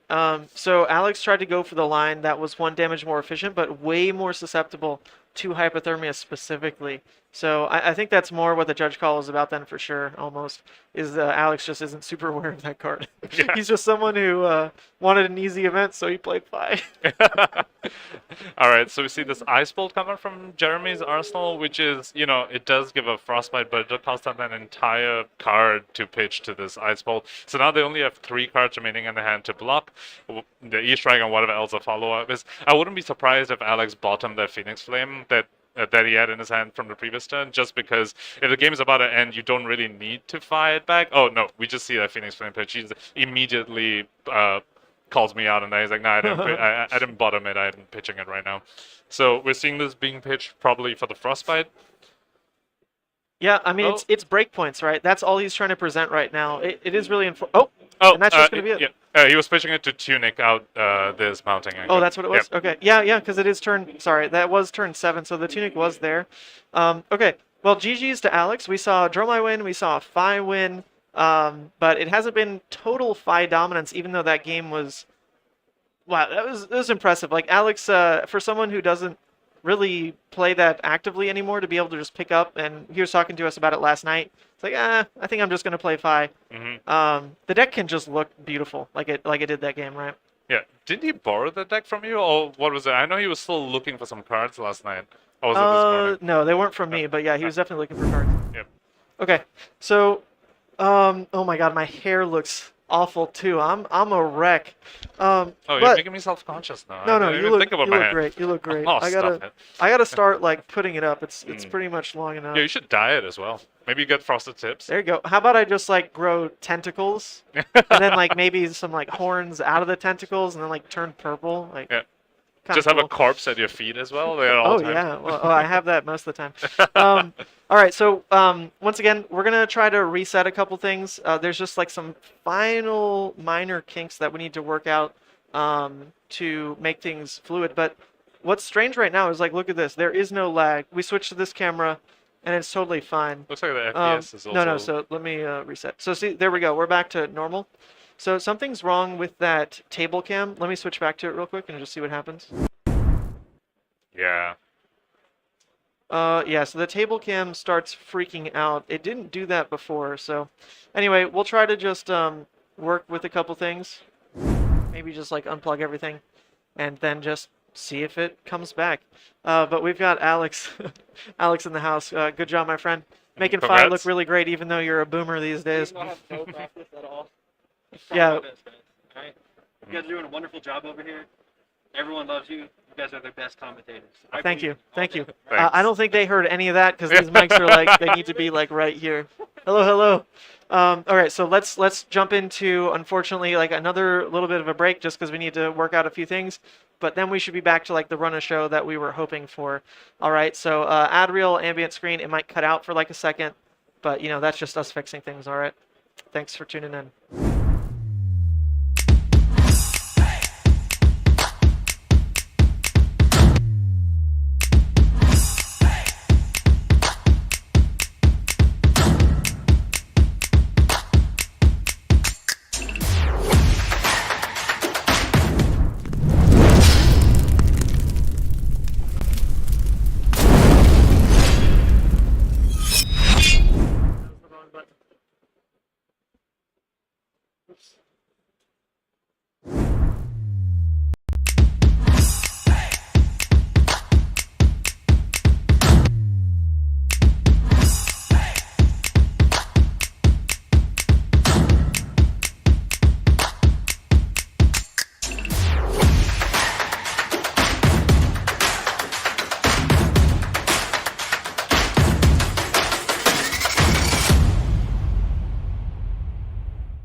Hey yo, Don Amurabi. You want me to tell him about the bazaar, or do you want me to use the clams, huh? Relax, Captain. These are our customers, and we are the merchants. It's okay, I'll handle it. You, I know your problems, and I got the goods to fix them. You watched an OP deck tech and need to buy the spice.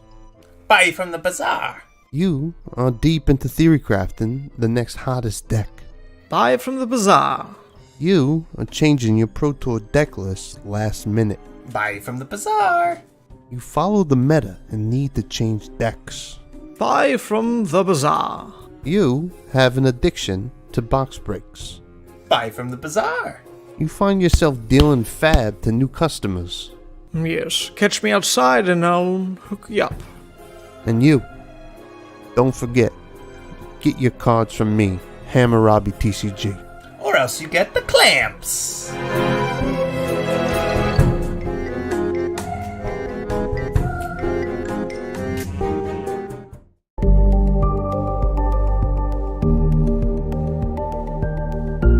Oh, sweet Levi, let's just clean you up for camera a little.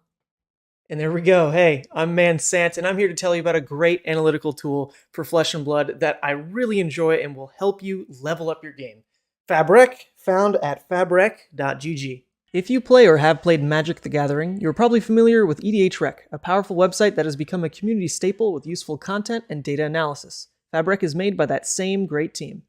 What Fabric does is gather a huge amount of competitive deck lists from a variety of sources and then provides useful insight for each hero and the formats in general. On the home page here, we can see all the heroes from Flesh and Blood. It's defaulted to show both the young and old, but you can set your tab to Blitz or CC only if you'd like. And here we have Dromai, Ash Artist, a powerful and new fun hero from the Uprising set. Instantly, we can see statistics taken from the average of all the deck lists for Dromai. Now, the first thing you can see is the card distribution, pitch, and cost averages. As expected, Dromai has a high number of red cards, and a high number of 0 and 1 cost cards. Additionally, this card distribution chart shows the significant usage of defense reactions. Now, as we scroll down, you will see the most commonly played cards in Dromai separated by their type. Notice the high usage of Phantasmal Footsteps, and lesser so with more niche cards like Crowned Reflection that you normally see coming up in a Dromai's sideboard. Now, scrolling down further, we get to the juicy part, what I definitely want to see, the most popular dragons. Notice how Invoke Chromai, Kyloria, and Maragai are showing up nearly 100% of the time in Dromai decks. These are clearly the staple dragons you want to start your deck with. Now further down we see the dragons people tend to pass up on in their Dromai decks, namely Vincerikai and Themai. So back at the homepage, there are similar data for all the heroes in the world of Wraith. It's a great way for new players to explore each hero and see what cards and types of cards that hero likes to use. Additionally, you can check out the most popular cards in Blitz and Classic Constructed in their Staples tab. Here we see the most popular generic cards that are showing up in each deck, which is really useful for deciding which to invest in as you are getting into the game, since these cards are being used for sure across multiple heroes. Similarly, you can see class staples on this page here, and don't you know it, I'm going to go ahead and click on Brute. Now, as expected, here are the most popular cards by type that are used across each Brute hero, including our favorite, Levia. Now, we'd like to thank you for tuning into the video here, and be sure to check out my content on Sant at YouTube, streams, gameplay, everything to do with Levia, and keep your eye out for Fabric as well. Future features for sure. Try it now, a great tool for Flesh and Blood players right here on fabric.gg. No matter the format or level of competition you're looking for with Flesh and Blood, SCGCon has got you covered with 3 days filled with as much gaming as possible. On top of big events like Armory and Battle Hardened tournaments, a full suite of side events is always at the ready for any format you want to play. From Classic Constructed, to Blitz, to limited events like Sealed and Draft, on-demand side events will make sure you can get a game whenever you want. Armory events award prize wall tickets and special Armory promos. Check StarCityGames.com/SCGCon to see what format will be featured at the Armory event you're attending. Battle Hardened events provide a higher level of competition and a higher rewards to go along with it. Battle through a number of rounds of Swiss and a single elimination top 8 to win cash prizes, special playmats, and 2 Pro Tour invitations for the finalists. The winner even walks away with an extremely rare Gold Cold Foil Legendary card. Formats vary for Battle Hardened events, so check the schedule before registering. Classic Constructed is considered the quintessential Flesh and Blood experience. Bring an 80-card deck with an adult hero, up to 3 copies of each card, and settle in for a lengthy battle against each opponent. Rounds are 50 minutes long and usually go the distance. Blitz is a constructed format aimed at quicker, fast-paced games. Decks are 40 cards and use young heroes with a limit of 2 copies of each card in your deck. To keep a quick pace, rounds are only 30 minutes long. Draft and Sealed are perfect for players that don't have a deck ready to go. In Sealed, you open up 6 packs and build a 30-card deck. A deck can only use generic cards and cards with the same class and or talent as your hero. Don't worry if your packs don't have a specific hero, weapon, or equipment, those are provided. Draft is a bit different. 8 players have 3 packs and build decks by opening packs one at a time and taking a single card, passing the packs around the table, taking 1 card from each pack. After all cards are selected, players build a 30-card deck just like in Sealed. Not quite sure how to play, but wanting to get involved in Flesh and Blood? Check out our How to Play video. No matter how you play, we look forward to seeing you in the Flesh and Blood at SCGCon.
Oops, wrong screen.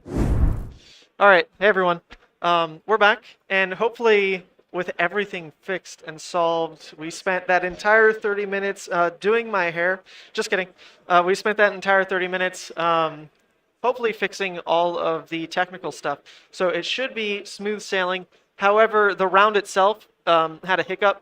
Someone's taking longer to do Oldhim things probably. So the match isn't quite ready yet. In that prep time though, we're gonna go ahead and get some other things ready to talk about before we launch into it. We've got Pheno Black as the featured player this round. Unfortunately, he did lose. So it's gonna be a 1-1 game. And the reality is with this many players, I'm not quite sure he's even in the running anymore for the top cut, but we really do like Pheno, and he's on Dash. So we're going to go ahead and just get that on camera for some guaranteed variety, unless he plays against a Fi. In the meantime, yeah,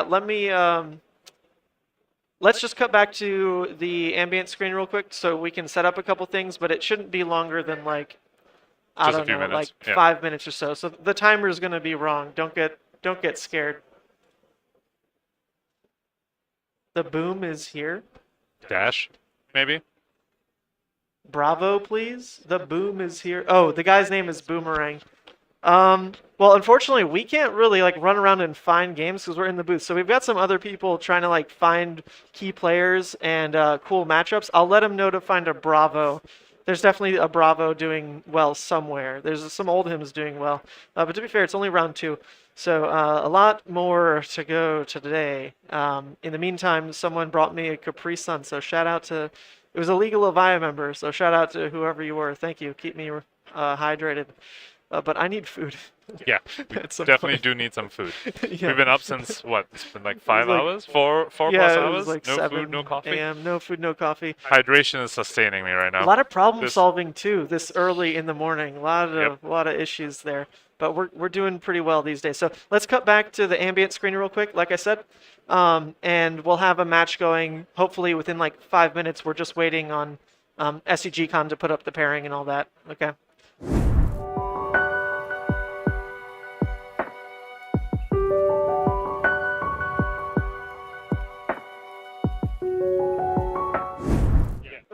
So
Jesus, I keep hitting consistently the wrong button.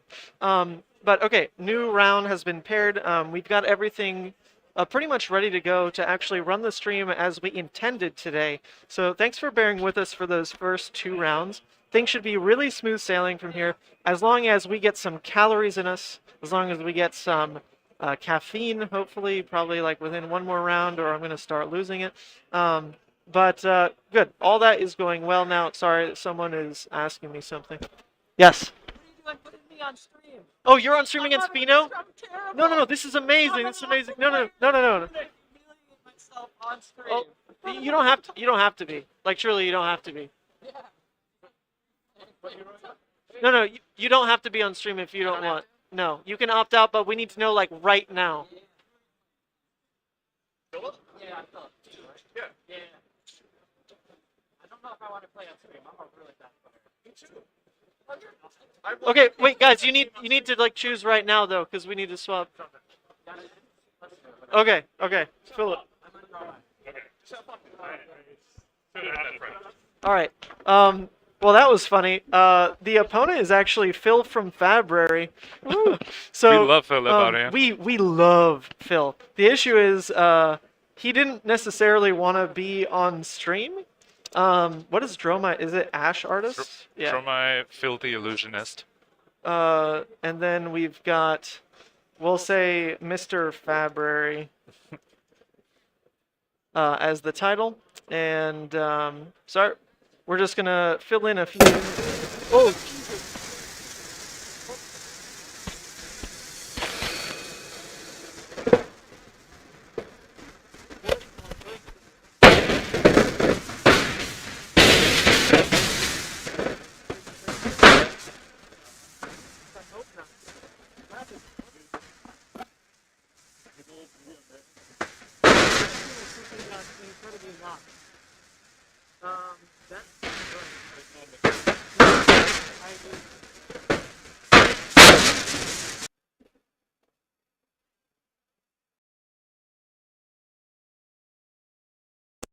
Yours or mine? Hold on, let me just restart this. Well, I was not expecting that to happen. Jesus Christ.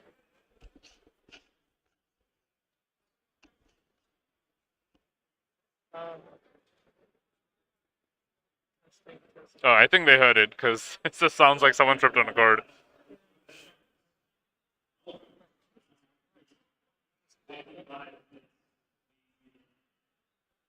Alright, test.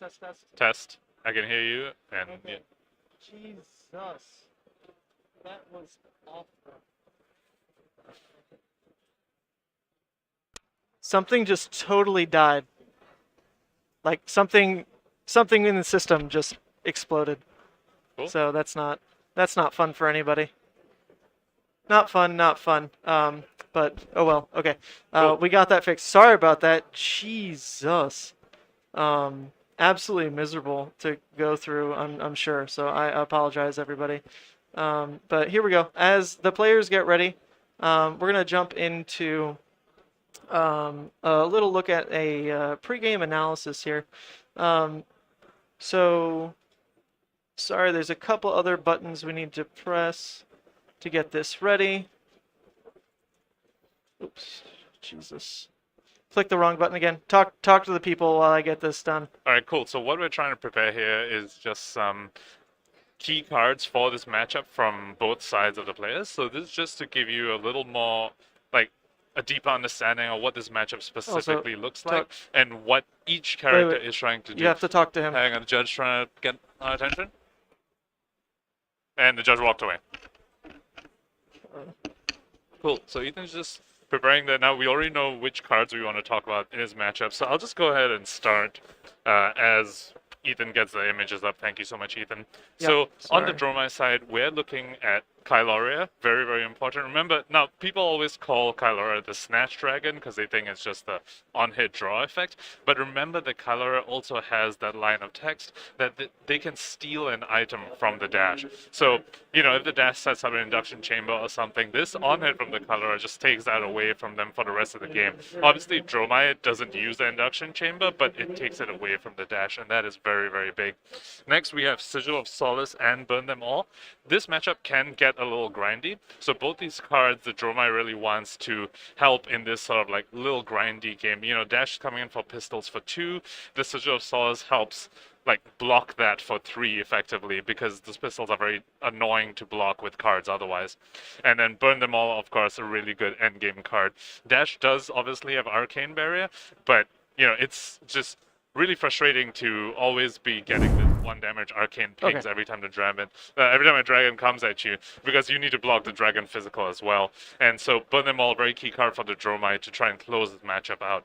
On the dash side, I'm expecting to see some induction chambers to help clear those dragons. Now, like Kyloria and Chromai, very important dragons that dash does need to deal with, and their hit point of 2 means that a pistol and then a chamber and then shoot a pistol again at the other dragon just makes it very convenient for them. So I'm expecting to see some induction chambers. And then Dash has these amazing Mechanologist cards that have the attack of 6 or higher in throttle and maximum velocity, which means they get to put poppers in the deck without losing out on the consistency of boost.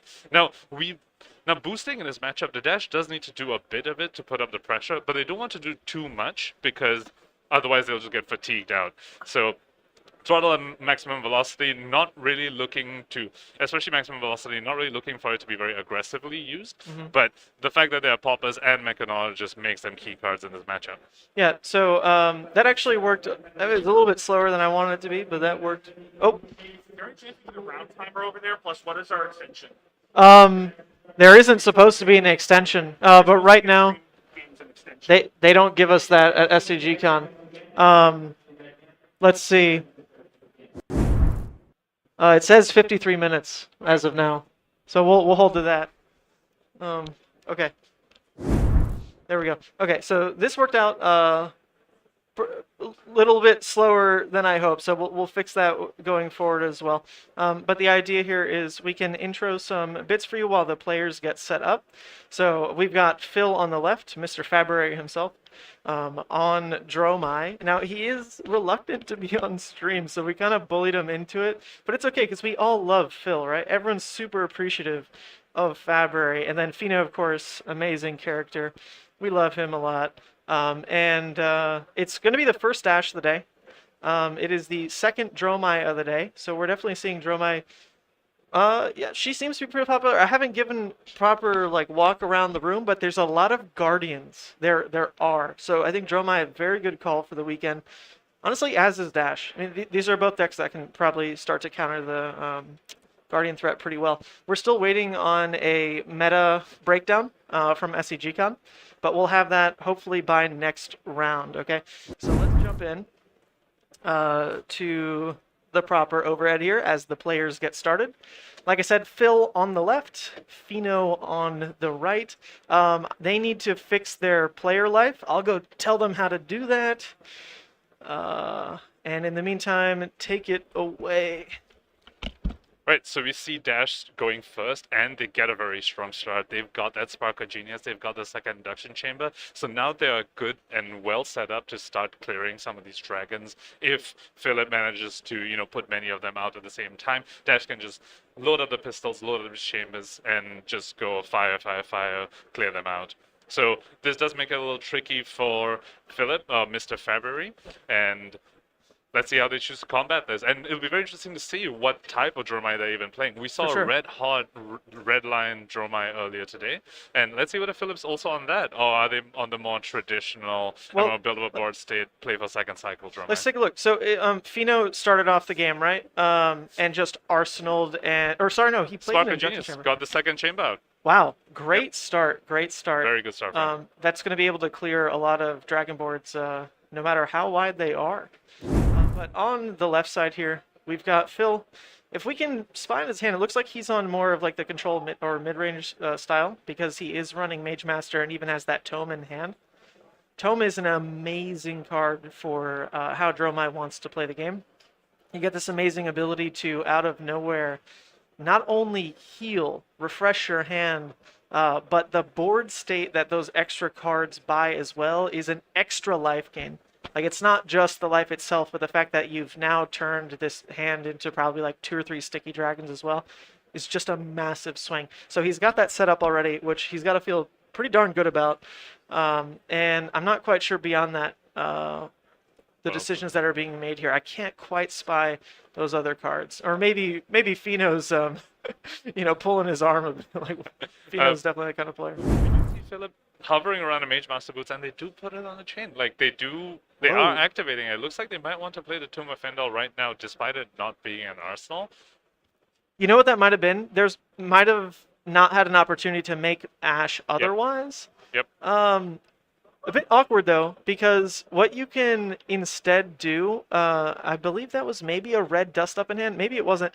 But maybe he just plays like the red dust up and then, starts with a flame scale and then like, boom, you at least have an Ash into Arsenal Pass. I just can't tell the color of that dust up, but it might be blue, which is why that line was a little forced, but they're definitely laughing about something. I can hear it like all the way. That's always over the here. case when Fino's in a match. I've definitely seen, even when he's not on stream, he's just laughing with his opponents all the time. Just Definitely. a great character. Yeah, he already gave us the eyebrow, actually, right at camera, as he's now known for. At some point, he's probably going to give us that meme. What's it called when you do your... I think it's just called The Game, right? Yeah, like, that one. The Game with the little circle, the finger thing. Right, with the hand. So we see Philip coming with a dust up. Yeah, that's got to be the blue dust up. Mm-hmm. I'll tell them, let me go tell them to use the attacks as well. 1 second. Sure. So, yep, and Philip very helpfully putting the 2 attack on it, so it is a blue dust up, which is very easy for Dash to block, and we're probably going to see them block. That deck is just full of 3 blocks. They were ahead of the curve. Look at that. Yep. He tossed it out like as he saw me turn the corner. Appreciate it. There we go. So it's been a long decision tree of a turn for both players for whatever reason. But Fino goes ahead, gives a red hyperdriver to block that attack. Pretty relevant because I think he's noticed that Phil just struggled a lot with Ash generation that turn. He hadn't even played a red, right? So there was no way to even flame scale value for that kind of awkward amount of cards he was left with in turn. There was just not a line. Very, very awkward start, but with the amount of items Fino already has in play, Phil probably just felt the pressure, right? Like, he went for the awkward lines because Fino started with 2 items, basically. That's what Dash's hero ability says, I guess. 2 items. Yeah, turn 0 Dash can be very, very scary because of that. I mean, they already have such a high density of items that they want to set up on turn 0. Add 3 tutors on top of that in the form of Spark or Genius. And when a Dash goes first, it's very, very likely that they manage to get the extra item in play, which is just very rough for the Dromai. Yeah, agreed. But as far as we see Fino take his decisions on this turn so far, it's a slow start as well. He doesn't seem to have the obvious, like, oh, this hand just dumps damage, so let's go, go, go. It's more conservative, just pistol value. He could be leaning into this, like, more late game, blue conservation item Exodia type playstyle, even as soon as this turn 2 actually is what we're on right now. Another thing to point out, this is actually really good sequencing on the Dash. When you come in with your pistols first, you really hide a lot of information from your opponent. Now, the opponent doesn't know whether you're just going to set up an item after this, or you're going to come in for another attack that they will want to block. Just the decision-making that it puts on the opponent is extremely awkward, especially since we did see that Philip has a sink below. They drew that off the Toma Finder. I'm not sure whether they put it in Arsenal, but now that's definitely a card that Philip wants to block with, and he's not sure whether this pistol is going to be the last thing that he can use it on, or whether there's going to be an attack after this. So very good sequencing from Fino Black here. For sure. It just always being able to play with the fact that Gogan is such an easy way for Dash to mess with their opponent. Like, what does the Gogan actually do? Is it that pistol shot? Is it an item? Is it just a huge slurry of attacks? It's very hard to know exactly when to block efficiently against a Dash because they have just so much control over exactly that go again. So with this Gogan in particular, it is going to lead into more aggressive play. That is a red 0 to 60, 0 for 4 Gogan. Great card. Yep. And as we talked about earlier, Fino choosing to boost a little. Now, they do need to do this to put some pressure on the Dromai, otherwise they'll just get overwhelmed by dragons. At the same time, if you boost too much, then Dromai is a deck that can block very well, and they also have these Sigils of Solace, these Tomb of Finals to gain life as well. So if you boost too much, you might get fatigued out. Although, with 2 chambers already in the field, that's probably very unlikely. Yeah. I don't think that's going to happen with how early the second chamber got put out there. That turns every blue into 4 damage, right? So at that point, that rate is already fantastic. It's matching like Romping Club and Othos kind of deal.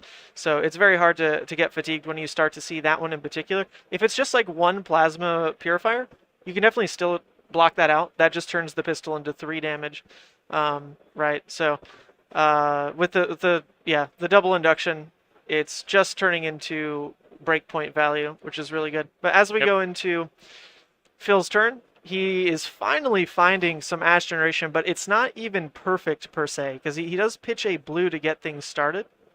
Even though that sweeping blow makes its own Ash, it's not necessarily ideal for just an early ramp of Ash generation, but he's going to use what he's got to just go ahead and summon a Kyloria, which in this matchup kind of does funny things. Yep, it is one of the most important dragons that Dromai can have in his matchup. As we talked about earlier in the keycard section, this can steal one of the items from the dash. You steal the induction chamber, and suddenly now the dash is very fatigable. The other sort of risk of boosting in his matchup is that you might boost your items away, and the combination of that with some of the items maybe getting stolen, then that can put a dash in a very uncomfortable position. So, of course, Fino blocks this out.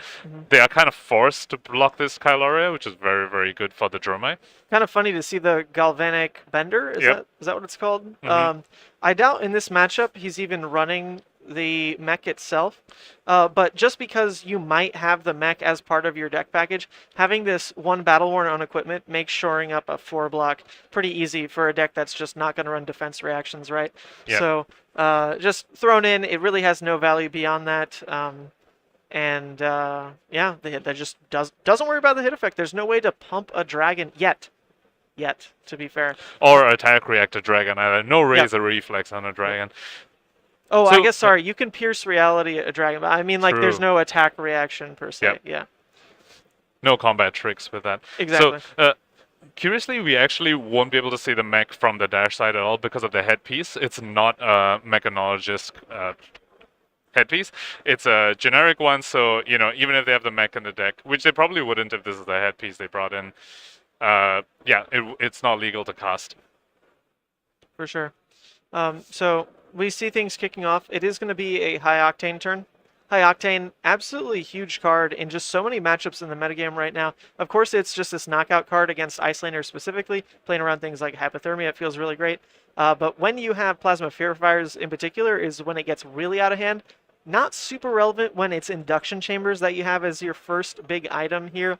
But Fino wasn't under a lot of pressure other than blocking with that 1 card on the Kyloria hit effect. So he still got a lot to work with in hoping to abuse these extra action points, the extra Gogans.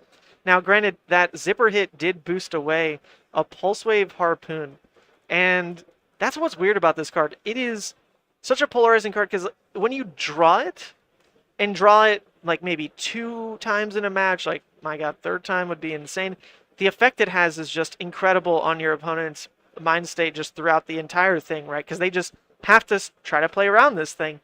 But do you get to play it consistently that many times per match? Probably not. That's what boosting does to the deck. It is a card that's centered around the boost playstyle. So seeing 1 gone might, relax Phil just a little bit. If you can start counting down the amount of pulse waves, by the time the 3rd one's gone from some factor or another, you just get to start playing the game a lot differently.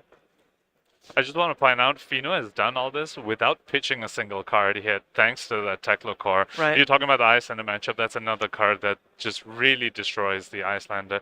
And then now with all these remaining action points, now they don't even need to use resources to load those induction chambers. They can just keep firing this pistol to clear the dragon. We saw the first pistol shot go onto the Kyloria, and then Fino very cheekily just dumps the pistol twice tap. into the Asvalite.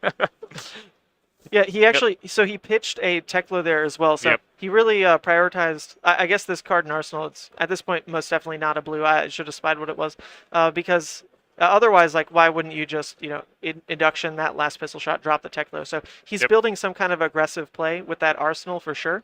Off the back of this Teklo turn, he's probably trying to make this a good 5-card hand push, right? And Phil really not presenting anything too relevant this turn. It's a bit of an inefficient turn to begin with here, right?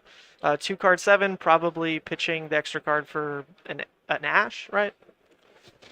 Yeah, and also vulnerable to getting popped. Again, Dromai is not running the Phantasmal Footsteps, so, if this gets popped, Fino got to block 7 damage with just 1 card. And Dash does have poppers in the deck, as we talked about earlier.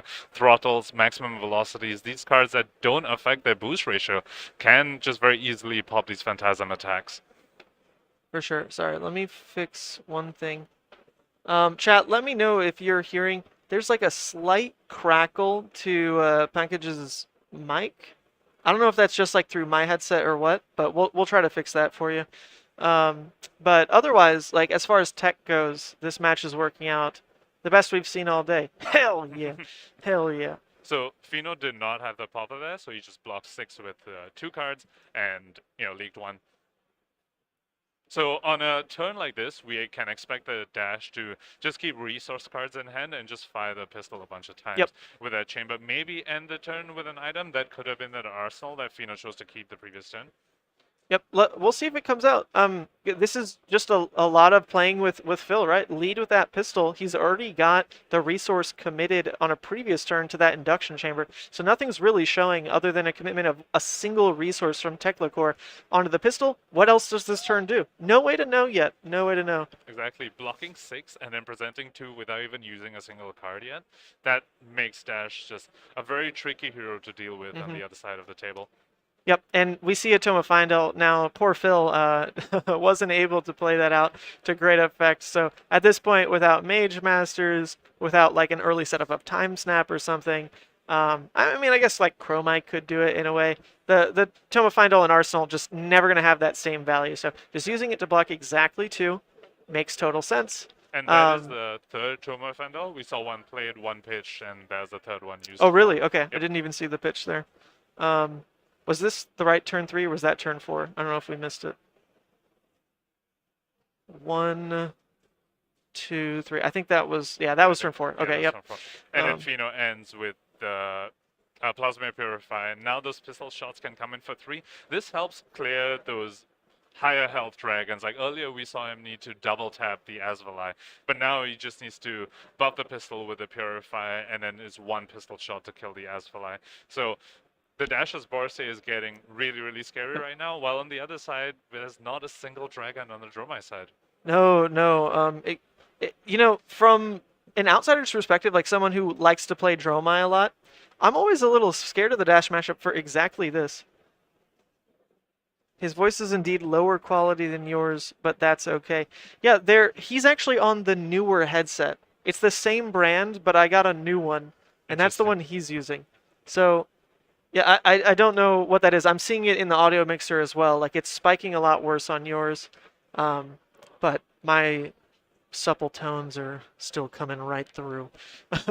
But yeah, so like I was saying, so I think what it is actually, because it just did it mine too, try not to like spike too loud, because it does like crack 1 second. So when you talk, maybe like start a little quieter or something. I don't know.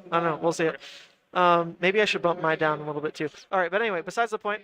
So, like I was saying, as an outsider's perspective to the Dromai Dash matchup, I'm always terrified because of exactly what we're seeing here. When I play Dromai, I feel like if the Dash just like starts with items and then just never lets Kyloria hit, because why would they? They manage your board clear so freaking well. So well. And if that's just how they play all game, they never run out of damage, right? And so is it really just a case of like the Dromai player needs to just build up the board state and try to go for like 1 big push? Does that ever work? Probably not, because Dash just like clears everything and they don't really sweat it because they don't run out of damage. Do you just push turn by turn?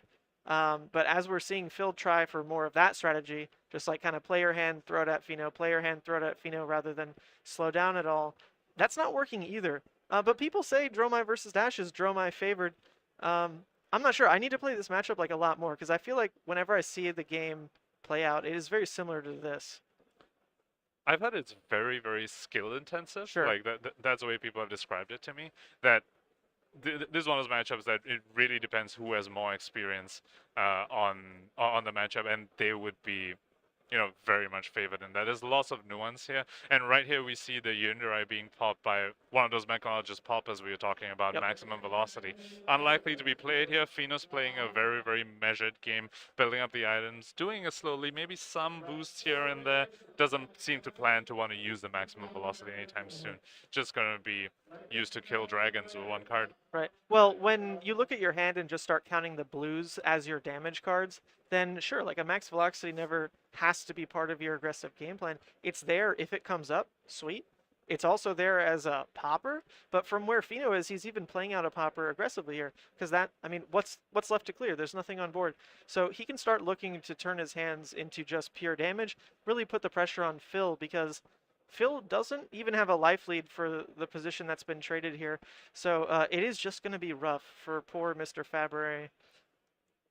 Another resource the Dromai needs to manage in this matchup is the Ash. It is not very easy for Dromai to generate Ash in this matchup. It's not as natural as, say, when you're against a Wizard and you're pitching to Arcane Barrier. So Dromai needs to handle putting some pressure on the Dash, not just giving them all the space in the world, while setting up these Ash tokens, while trying to, combo with the dragons in a sense. If you just put them out one by one, like what we've been seeing, they just keep dying. Yep, So absolutely. I'm just kind of glad I'm not the Dromai, right? Like, I love watching the Dromai play, but there are some positions like this where you don't even have your Mage Master Tome to, like, spike right back into the game, right? You don't have some board state that's been ignored, right? You don't have just, like, a huge bank of Ash to all of a sudden rip, like, a 0-cost turn. You don't have that. And so I don't want to be in that position because I feel like if you don't have any of those things with the Dromai, things start to look really sorry for you. And speaking of sorry, Fino is going to make this situation just as bad as possible.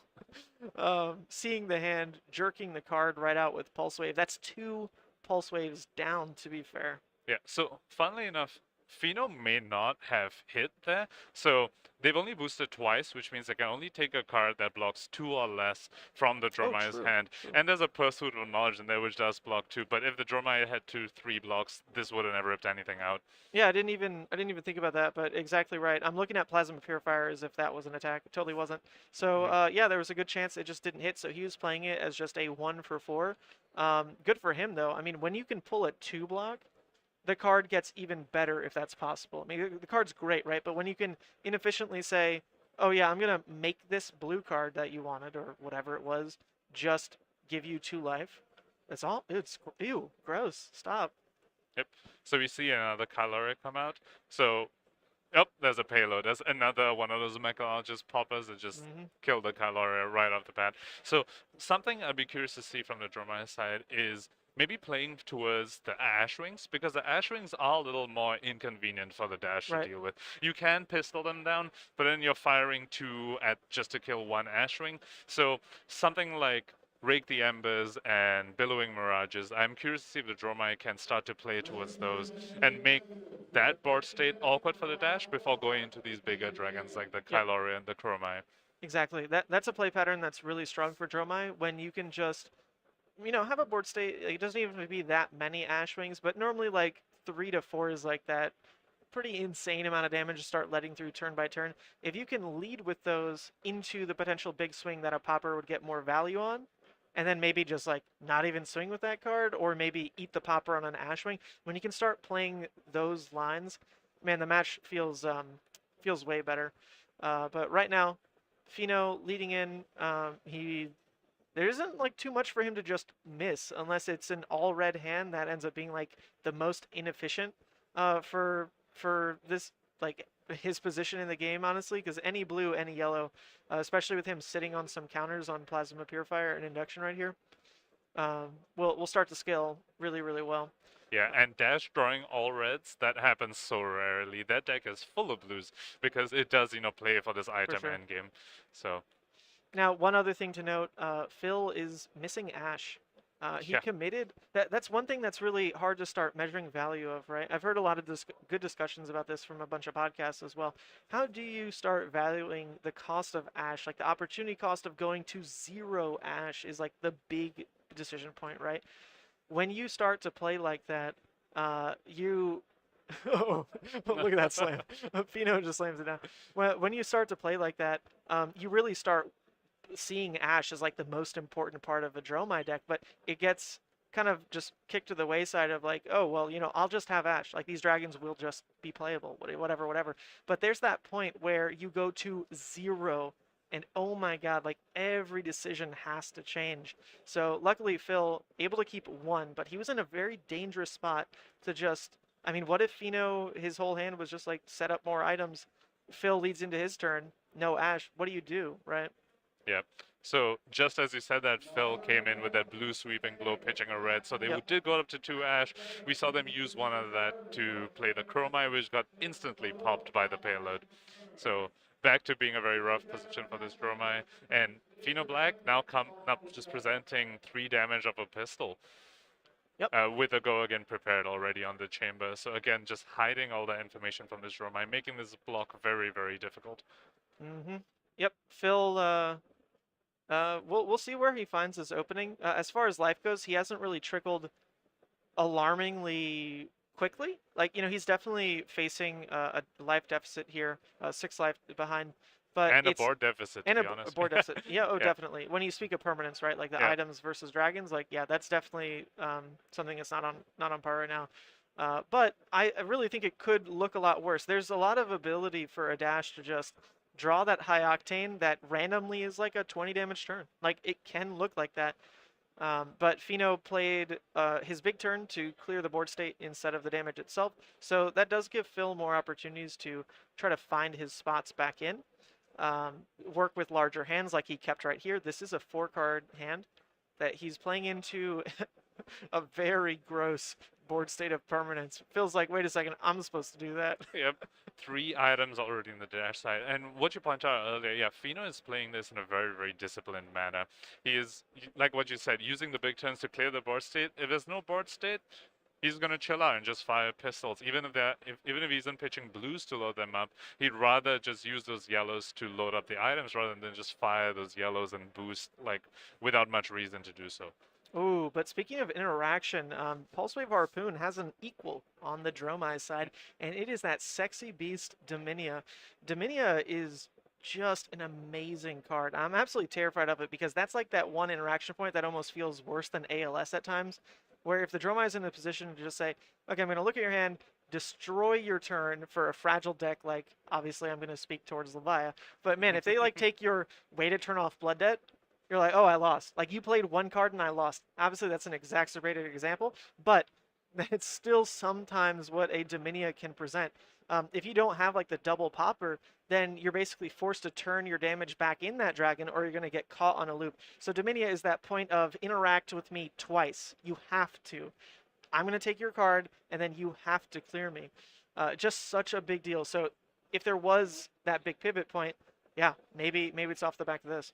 And to add into that, look at what the Dominia revealed. There's a Kyloria on top. So not only does Fino need to deal with his Dominia on Fino's turn, but right after that, he's going to need to deal with a Kyloria. Yes. So I didn't quite spy what Fino's hand was. We can try to take a look here. If he holds it a little bit more over the table, dude. All right, this is useless. All right. we tried. Yeah, so I believe the 1 popper got banished by the Dominia. Yeah, the it was the maximum max velocity velocity, that we see in the banish zone there. So this Dominia is there. Now, Fino does have 2 plasma purifiers, which means he just needs to load them up, and this pistol's not coming in for 4. Easily clear this Dominia. But that does mean, like what you said, you got a card banished from your hand, and you sink in another 4 damage into this Dominia. Because you just cannot simply leave that on the table. All right, speaking of the hand cam, I'm just going to resize this one a little bit. It's not quite in line with the other. So forgive the shift in visuals for a second. There we go. All right. Let's zoom Nice. it in a little bit more. All this live editing makes me beyond jittery, but if You're it's for a doing better great. viewing experience, Yep. it's freaking worth it. There we So go. Fino, of course, gave that pistol shot go again after it killed the Dominion, or rather, I guess technically before the Dominion died. And now Philip is staring down another pistol barrel shot for 4. Yeah, at this point, right, it's scaled Yeah. to a much more dangerous number. 4 was presented before across 2-2 with the inductions, but now a singular shot is coming in for 4 because of the Plasma Purifier buff. That's a breakpoint in and of itself before the commitment of any other resources with the induction chambers or anything like that. I don't have the dash math ready off the top of my head of how many resources turns into how much damage. I've seen those spreadsheets before. Let me just tell you, they're terrifying. When you have a resource hand like this and just never miss a beat in saying, yes, yes, yes, reload items, yes, yes, yes, shoot pistol, on and on and on, it's relentless. The text just doesn't matter anymore. It's all about the color.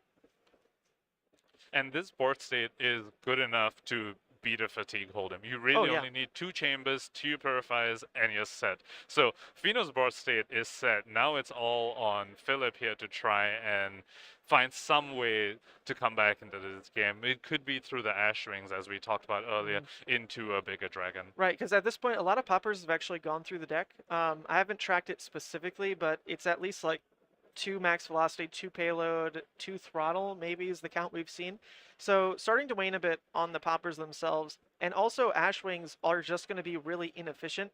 Is it next turn? No. The Ashwings would also be really inefficient to start to clear with the amount of items in play. At that point, you want to start prioritizing base. So there is a... I'm not going to say there is a world because I don't think there realistically is, but if other hiccups happen in Fino's, like maybe all red hands here or there, that would be what has to happen on his end for Phil's lines to start lining up. On his end, it'd have to be a culmination of a lot of things to make an Ashwing board state really stick and bring it back into the game. But at this point, yeah, that's the reality. And we saw Fino not even commit any cards to block that Kyloria. Fino just says, no, take my armor. I'm able to come back at you with 5 cards. 3 Steam counters already on items as well. That's a full blue's worth of resources on the board. So what is Fino cooking up here to really try and put Philip in an even worse spot than he already is? Well, one of the things that makes Fino's decisions moving forward a lot easier is just with this Exodia combo on board, with this Rube Goldberg machine, boosting is just always possible. Like, who cares? Who cares anymore what you boost? He boosted a Spark of Genius. That's like a good hit. You start to celebrate those kinds of things as a Dash player because what do you need that card for? Nothing.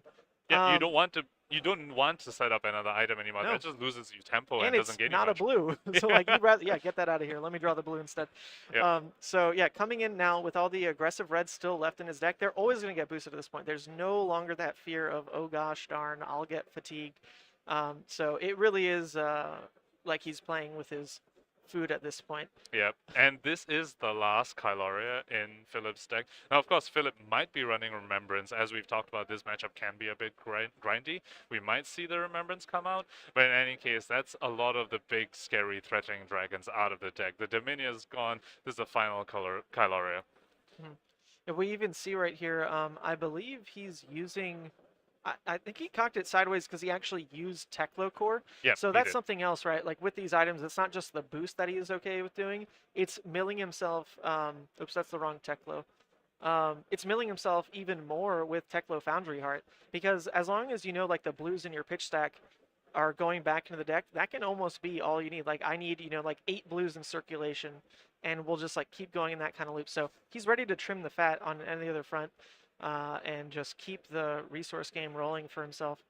And we see Philip block with a Rake the Embers on the 0-60, possibly because he is a little low on Ash. He can't just, like if he tries to get 3 Ash Rings, that's all his Ash gone. And like what you talked about earlier, being in a spot as Dromai where you have 0 Ash on the field feels incredibly bad. So maybe that's why we're seeing them block with his Rake the Embers. Oh my god. They are also putting this Silken Form in front of this.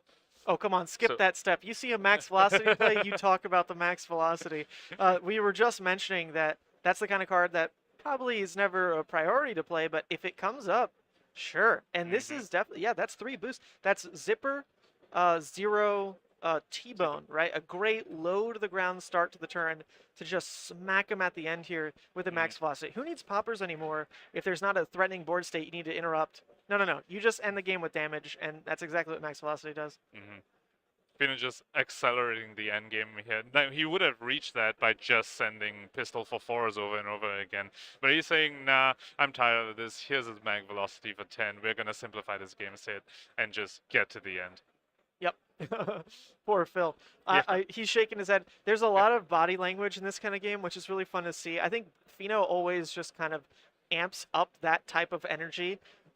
He's such an animated person. He comes from a huge commander background that he's all about playing the game and engaging with his opponent. And it's another angle that not everyone plays towards.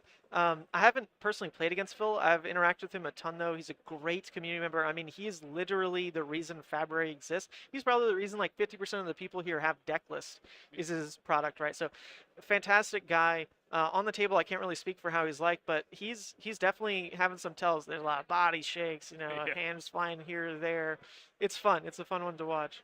So we see Miragai come out from the Dromai side that does use his last piece of Ash, and then a Pursuit of Mars telling Fino, all right, dude, you have to interact with me a little, and then you can come at me with your 4 damage pistol shots, all right? Yep.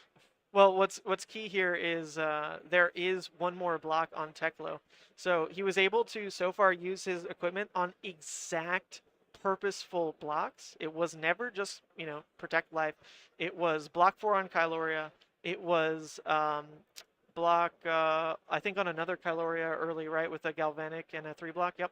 And then this last Battle-Worn piece on Teklo is likely going to get really good value here coming into block Pursuit, because what other breakpoints are really going to come up at this point? Mr. Fabre, Phil, he doesn't have a lot of room to really build another big threatening hand. So it's likely if there is one more hit effect, Fino at that point can just say, yeah, sure, whatever. Like, you'll be at 1 at that point or whatever it is. So really, really great to see just smart use of equipment like that. Yeah. It looks like Fino is considering just letting this hit. And yeah, he's just like, just take that extra card. It doesn't matter. Maybe he's going to come back with another max velocity. It could be, I'm pretty sure we've only seen 2 Kylorias, right? So maybe that's specifically what Fino is waiting for. Because a Kyloria is a 2-card hand, and Fino might want to just say, okay, I 1-card block this then. Or it could have been the fact that he wants to play more towards this high octane that he just ripped here. Very likely. Fino has been pitching a lot of yellows, though. So that does mean that when they come around the second cycle, like, the yellows are very interesting spawn and dash. They can still load your pistols, but you can also still just like fire them off to get your boost off, which means now your Tekla Foundry Heart is online. So it'll be, if we even get to second cycle, we might see them be relevant. So right now we have very hopeful. high octane into high speed impact. Yep, that's putting Dominate now on this next attack. I doubt we're going to see something as tall as a max velocity again, because that was all 3 copies played out. So it could still be the likes of like his last Throttle, his last Payload. Payload would have Dominate anyway, to be fair. So the Dominate probably not really doing too much, but it's a 1 for 4. It's adding that action point because of high octane. Sorry, it's still just a value add, right? Oh, we actually see a whiff here on the Tekla Foundry Heart. We saw Tom of Fandal get banished there. Oh, wow. Interesting. I didn't even know he was playing any misses. It might be a 1 or 2 of, I think in this kind of list, when you're playing towards like the Exodia combo, you normally run like 2 or 1. I don't know. I got me searching about that, but yeah, 1 or 2 sounds about right. Yeah. And I mean, he still has insurance. Like, if it was a boost card and you boost away the Tomb of Fandal, he always has the Achilles Accelerator there to get the action point back. So not that much of a risk to include a card like that in your deck. And now we see the pistol come in for 4. Doesn't even need the chambers because of all the extra action points from the high octane. Yeah, for sure. I mean, when Fino's in a position like that, the extra resource is likely just an extra 4 damage. But that doesn't speak against what his turn is going to be presenting anyway.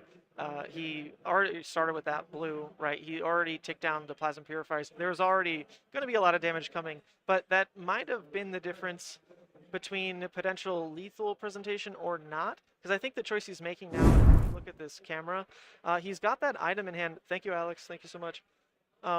Can you make a food run by chance? I'm like, can you make like a food run or something? We are dying. So Fino seems to be opting to Okay. just leave this Miragai on the field as well, which is very, very interesting. Okay. He's just saying, I'm just going to present lethal to yeah, you. I that- don't plan that'll to work, block thank you. anymore. Just keep We your appreciate it. Miragai, that's okay. That depends where this pistol shot goes. I think that's exactly what he's debating here. He hasn't dealt with a Miragai yet. No, yeah, so maybe that's the consideration as well. Where to put Yep. this 4 damage? Do I put it at face? Do I put it in Miragai? If Phil has opted to somehow keep, I believe, 3 are still in hand on Phil's side. No, it's a full 4 grip. Where did this damage go so far? Did I miss something? Oh, Pursuit hit. Pursuit hit. It was a 5-card hand. That's right. That's right. So he was able to block down and still hold a bigger hand size. Yep. And Fino did at least get rid of the Miragai. So, he's just putting a Dromai again. He's saying he's not going to be greedy. He's going to say, Dromai, you're in a rough spot. You try and build up a board state while I clear it and send pressure to your face. Wow. Okay. So we saw that point in the game come up again. Phil was staring at 0 Ash. All of a sudden, that hand that could have scaled way differently, right? I mean, that hand with an Ash to start could have been, I think that was a Miragai he pitched. It could have been Miragai Chromai off the same 3 cards, right? That sticks damage. It's 5 no hit effect compared to CNC 6 no hit effect. But the CNC is no sticky threat. It's no opportunity to buy back more life. So that's the danger, right? You go down to 0 Ash, the decision points just start to change drastically. You don't get to play the game like you want. And we see Fino just load up items and play the 3rd Plasma Purifier. Yeah. Now, these pistol shots coming in for 5. This is looking real rough. Although, going back to Dromai, they have 4 cards in hand, and they have 2 Ash now, so we might see them be able to build somewhat of a board state. Burn Them All comes out into an Asvalai. Yep. So this is a decent Into push a here. Miragai, rather. Oh, okay. Something changed here. Okay. Yeah. I believe the plays will probably end up being the same. Yeah. But this is a decent push when you can start to try to take down Burn Them Alls when a dash has 0, or no, they have 1 Arcane Barrier built in Achilles. So never mind. That's not even like the clock, truly. So this is still a decent attempt to turn a 5-card hand into something that Fino has to be scared of. But the reality is it's probably, when you're staring down 5 Plasma Furies, just all going to be futile. Like, I'm not sure what any deck could ever do other than, like, double Arc Smash, roll a 6 and a 5. Like, that would flip the game. But Of course, you would talk about the Brute. Oh, I was yeah. thinking Creep is out smashing good time, but you're thinking Arc Smash. Yeah, All right. Yeah. But it's been a good effort. That start was just awful by Phil. Think about how different the game is if he just wins the die roll and goes first. He probably slows way down, just like maybe play out a tome, whatever. It's an Ash generation arsenal. Boom, go ahead. But instead, he felt that insane amount of pressure. Fino winning the draw, choosing first, starting with an item. Phil felt like he was on the ropes from the get-go and tried to play for Hail Marys that really didn't pan out. And Dromai is such a fragile beast. When you start low on Ash like he did, when you start with no board state like he did, oh my gosh, like it would just fall apart. Yep. At this point, they do have a good board state, though. Let's give them that. Like, they have a Miragai, Asvalai, and Burn Them on the field. It is likely that Fino does need to pay some respect to these dragons, unless he's got a maximum velocity turn. Because at this point, if these dragons are unchecked, the Dromai can just keep 1 red 0 cost in hand, and then just come in with the Asvalai, come in with the Miragai after that. So the game is gonna likely go on for just maybe a little longer as Fino clears these dragons out, if he chooses to. Let's see what he does. Yeah, someone in the chat mentioning the sound levels. Yeah, what's weird is that the audio mixer actually shows it all being pretty even, but I think in chat you guys are definitely saying we are quieter than everything else. So I'll have to look at that again. But in theory, everything is, at this point, as balanced as I can toggle things. So if the transitions are really loud, apologies. Let me see if I can hear that. 1 second. See, like that? Do you hear that in your headset? The transition? Yeah, that doesn't sound that loud. That sounds like pretty in tune with things, but we'll see. I mean, I'll play with it. Oh, actually, you know what it is? Oh, wait. That commenter is very correct. Thank you so much. When I toggle in the audio mixer, it messes up what I did in audio properties. So, yes, let me increase the sound again. All right, this is going to be the last time I hopefully touch this. All right, apologies. Bump that up. Bump this up. Okay, there we go. I'm not going to touch our volume ever again. We'll just have to deal with it. But you're absolutely right, Chatter. When I was toggling the audio mixer, it changes the audio properties, resets them. So we're just not going to do that again. Hopefully this is just the standard sound level and it's better for everybody. Although I would warn, we should try to still talk medium voice level more than anything. Sounds good. So Fino so far has just been going face. He sent 2 5 damage pistol shots to the face and is 3 damage if a hit being blocked by the dust storm. Dromai is left with 1 red card in hand. It's the burn them all, which means that if Fino doesn't, well, yeah. So Fino is ripping that out of the Dromai's hand to basically make them not be able to swing out their dragons, and then Fino pops the accelerator and just gets the game there because Dromai had no more cards to block with. Yep. Okay, great. We got an update from SCG. The hero breakdown is ready, so I'll be updating that in a Perfect. second. Everything will finally be flowing as it should have, unlike the back and forth of this match. That is going to be game that we see happening on screen, and good Yep. effort. Phil, he was reluctant to play on stream. I feel really bad. Let me go give him some sleeves. Just to make his day a little better. I think that'll feel be bad good. about that. We were running out of time. SCGCon has not allotted extra time to the stream itself because the Battle Hardens are just like so tight pressed. It's all just like a one-day event, right? So let me jump over to that. Which sleeves are you going to give him? That's a good question. Let's ask the chat. Let's bring up, show off some of the stuff we've got. We've got a bunch of sleeves to give away as well. Let's jump into a giveaway. Why not? Let's give him some Dromai sleeves in the meantime. What kind of mix of stuff do we have? Uvia, Chromai. Uvia? Chromai? Kyloria. Miragai? I think Kyloria, right? Kyloria makes sense in that game. Kyloria put in a lot of work. Let me go give this to Phil. And maybe get him in the booth to plug Fabre or something in a second. Yeah, let's do that.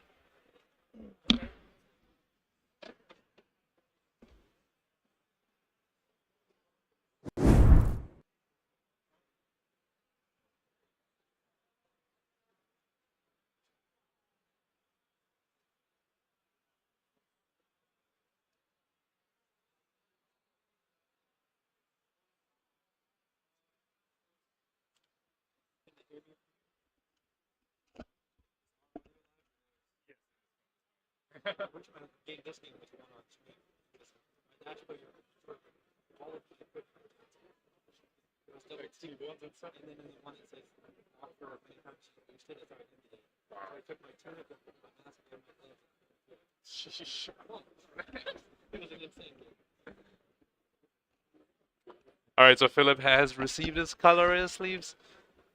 Great to see that. Hope he feels better about this game. This was quite a beating for him. Like Dash ended the game at 22 life. It never feels good when your opponent is, above half life when the game ends. All right. Yeah, it has to be, unfortunately. All right. Okay. Tap out real quick. We got Fino in the booth. Woo! For interview. Fino in the house. He's going to absolutely break all these sound settings that I was messing with. But c'est la vie. All right, here. Fino. Hey, chat. What's up? So, let me fix one thing. Fino Black. The best alias I've ever heard. Let's pull up chat itself. Oh, actually, thank you. We've got it pulled up here.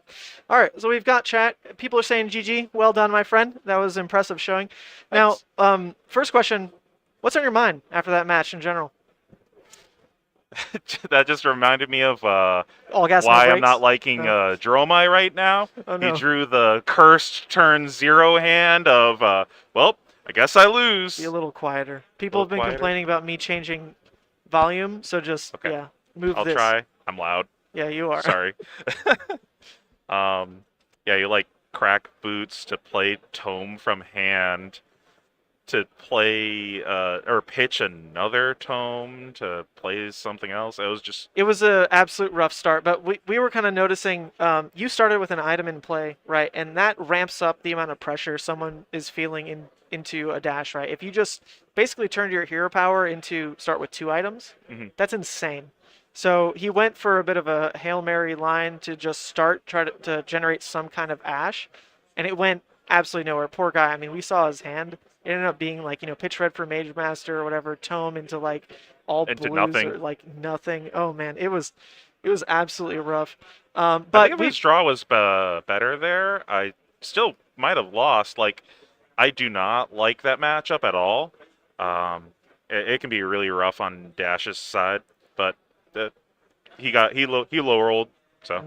Well, Fino, we're going to have you in the hot seat for our first giveaway here. Choose from the batch of sleeves we've got. All you got to do to enter right now is type Fino in the chat. Type Fino like this. Type Fino for a giveaway. So just Fino. You don't need an exclamation point, nothing like that. Wait, Pankaj, can you unlock this? Pick a sleeve. What are we giving away right now? Let's do 2 sleeves. Pick 2 sleeves.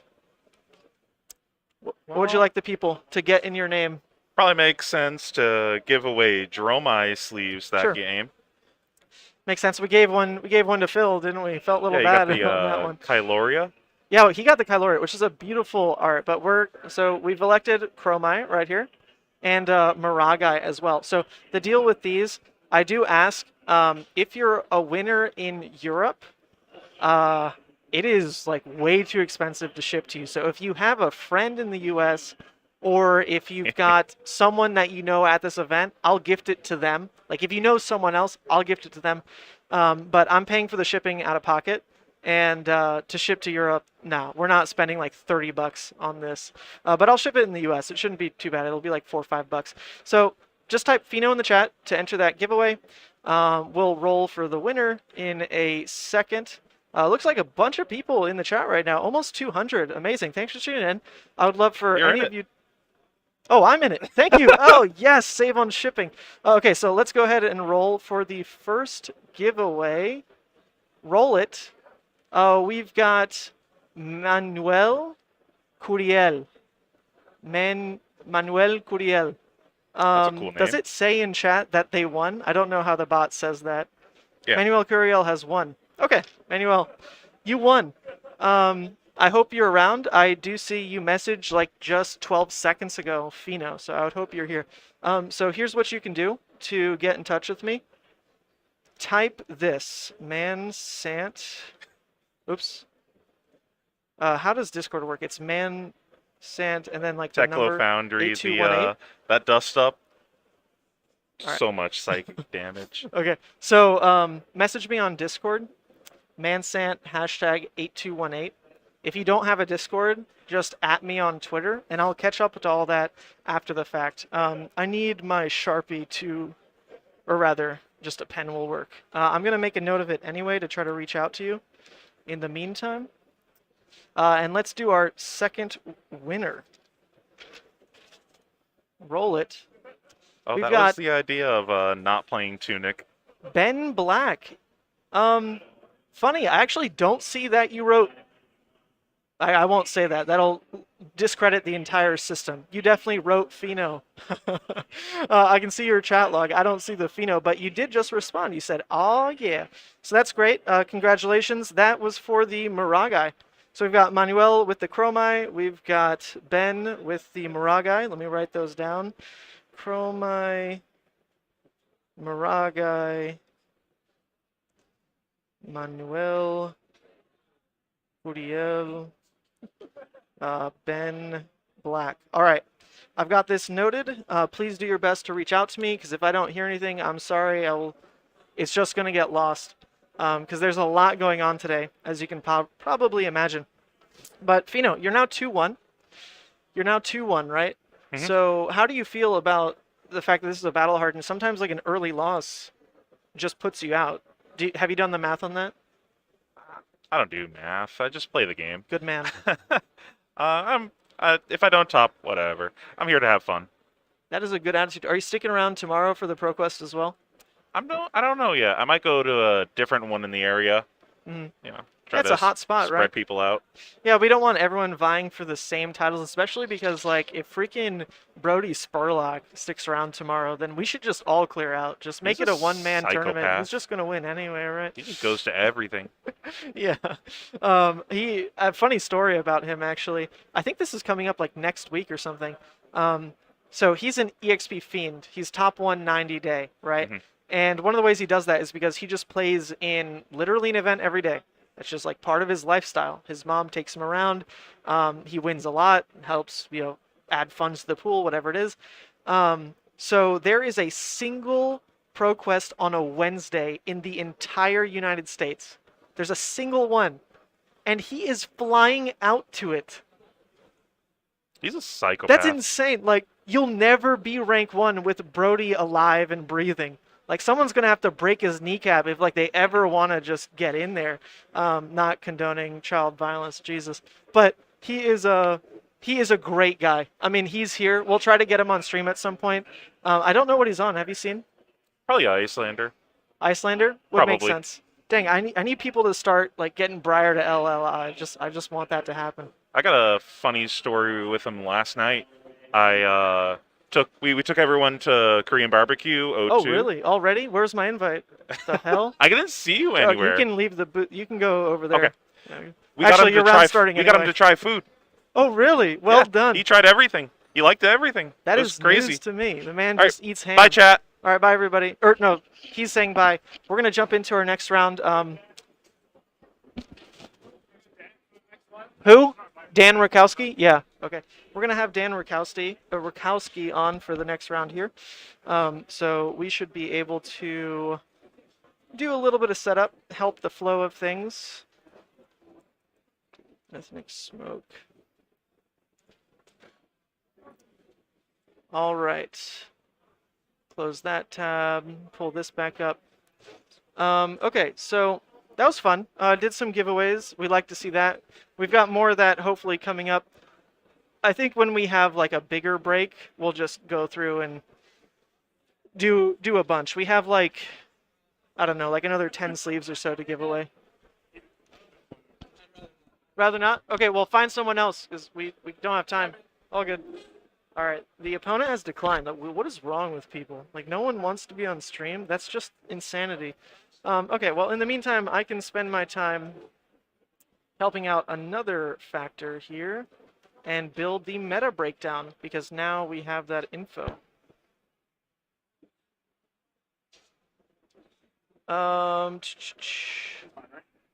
Maybe, yeah, go for it. Okay. All right, let me cut to the ambient screen real quick while I do some of this, and you can see Ethnic Smoke run around and failed to find a feature match, apparently.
Okay, wrong segment.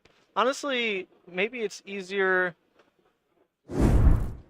Yeah, let's just give you guys this view even while I'm typing through things. Wait, which side's which? Oh. Who's on either side?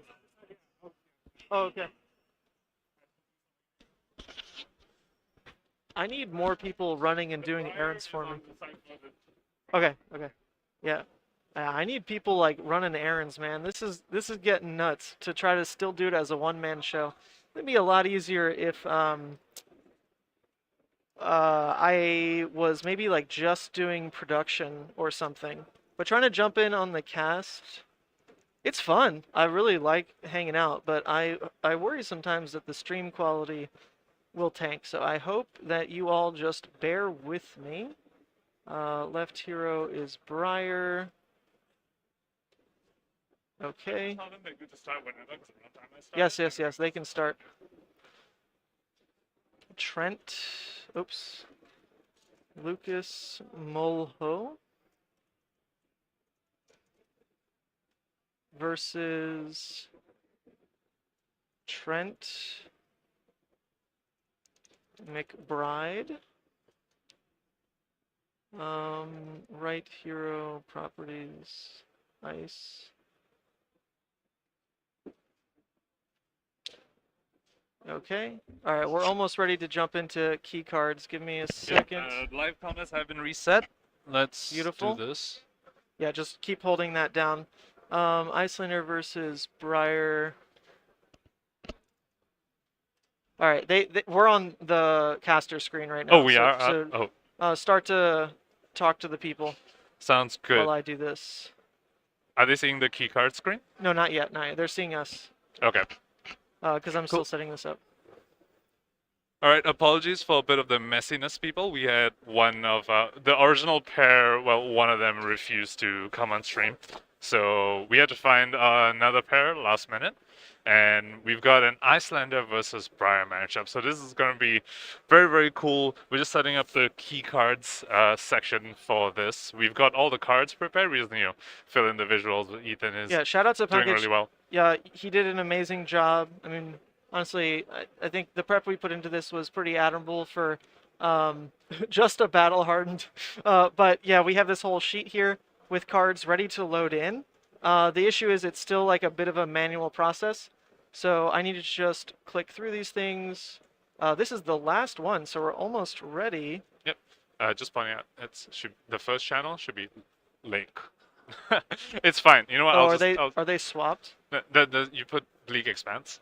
Oh, you're right. Yeah. You're right. Okay. Never mind. Alright. There's one more thing to fix. Yep. Cool. So I'll just And start there it talking is. about the key cards we expect to see in this matchup. So on the Briar side, as always, we want to see Channel Mount Heroic, right? So in this matchup, Briar is trying to get that one good Channel Mount Heroic turn to really put the Iyslander on the back foot. And from that point on, they're in the driver's seat and they stop the Iyslander from being able to craft those 3-card Ice Vein turns. On top of that, we have Tunic, which will just help pay for the occasional Frostbite. Rabble, because it is natural go again, one of the few cards in this Briar list that has natural go again, and which means it doesn't get blown out by Hypothermia. Now, I'd love to get into the Iyslander side of the key cards, but it looks like the match has started, so we're going to switch to the table view. Oh, actually, you know what? I don't know what the embodiment of Earth was supposed to be, but It is supposed to be an embodiment of it Earth, is supposed to be embodiment there's of Earth. actually I a see. key card for the Iyslander in this matchup, cheekily enough, because it does give the Iyslander a priority window Right. at the start of the Briar's action phase. Okay, amazing. Let's jump into the game itself and kick us off here. Cool. Um, So Briar is elected to go first, although we didn't see the die roll, so we don't know who chose. But Briar is going first here, and we see the Rabble come out. Assuming it was coming for 4, as we see that it is being blocked by a Sink below. Into an E-Strike here, so just trying to present some damage, not letting the Iyslander hold onto cards. When you do a turn like this, people are like, oh, you're letting your opponent filter, but if you make them block out with most of their hand, you're not really letting them filter because Exactly. it's just drawing a whole new hand. Yep. We do see the Iyslander get some value out of it, though. They get to block with their Fighting Spirit and gain a life. Although it does still leak a bit, the E-Strike leaks a little. Maybe the last card in the hand is a non-block. Iyslander do really like Amulets of Ice in this matchup because it lets you time your disruption for those key moments, such as when the Channel Mount Heroic is on the field. Well, there's another thing to point out, and you actually had this in our keycard segment, and I believe it might even come up here. Letting 1 damage through created an embodiment of Earth.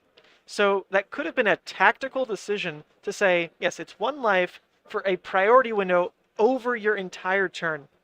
And when you have a hand, we weren't quite sure the last card he kept, but I could easily see it being like that Aether Ice Vein or something where he knows he can lead in when with Disruption already as a aggressive first turn, and then knowing he has a priority window for anything in Arsenal as well, just is going to be a big deal for how Iyslander wants to interact with a Briar here. But the matchup's normally pretty Iyslander favored, right?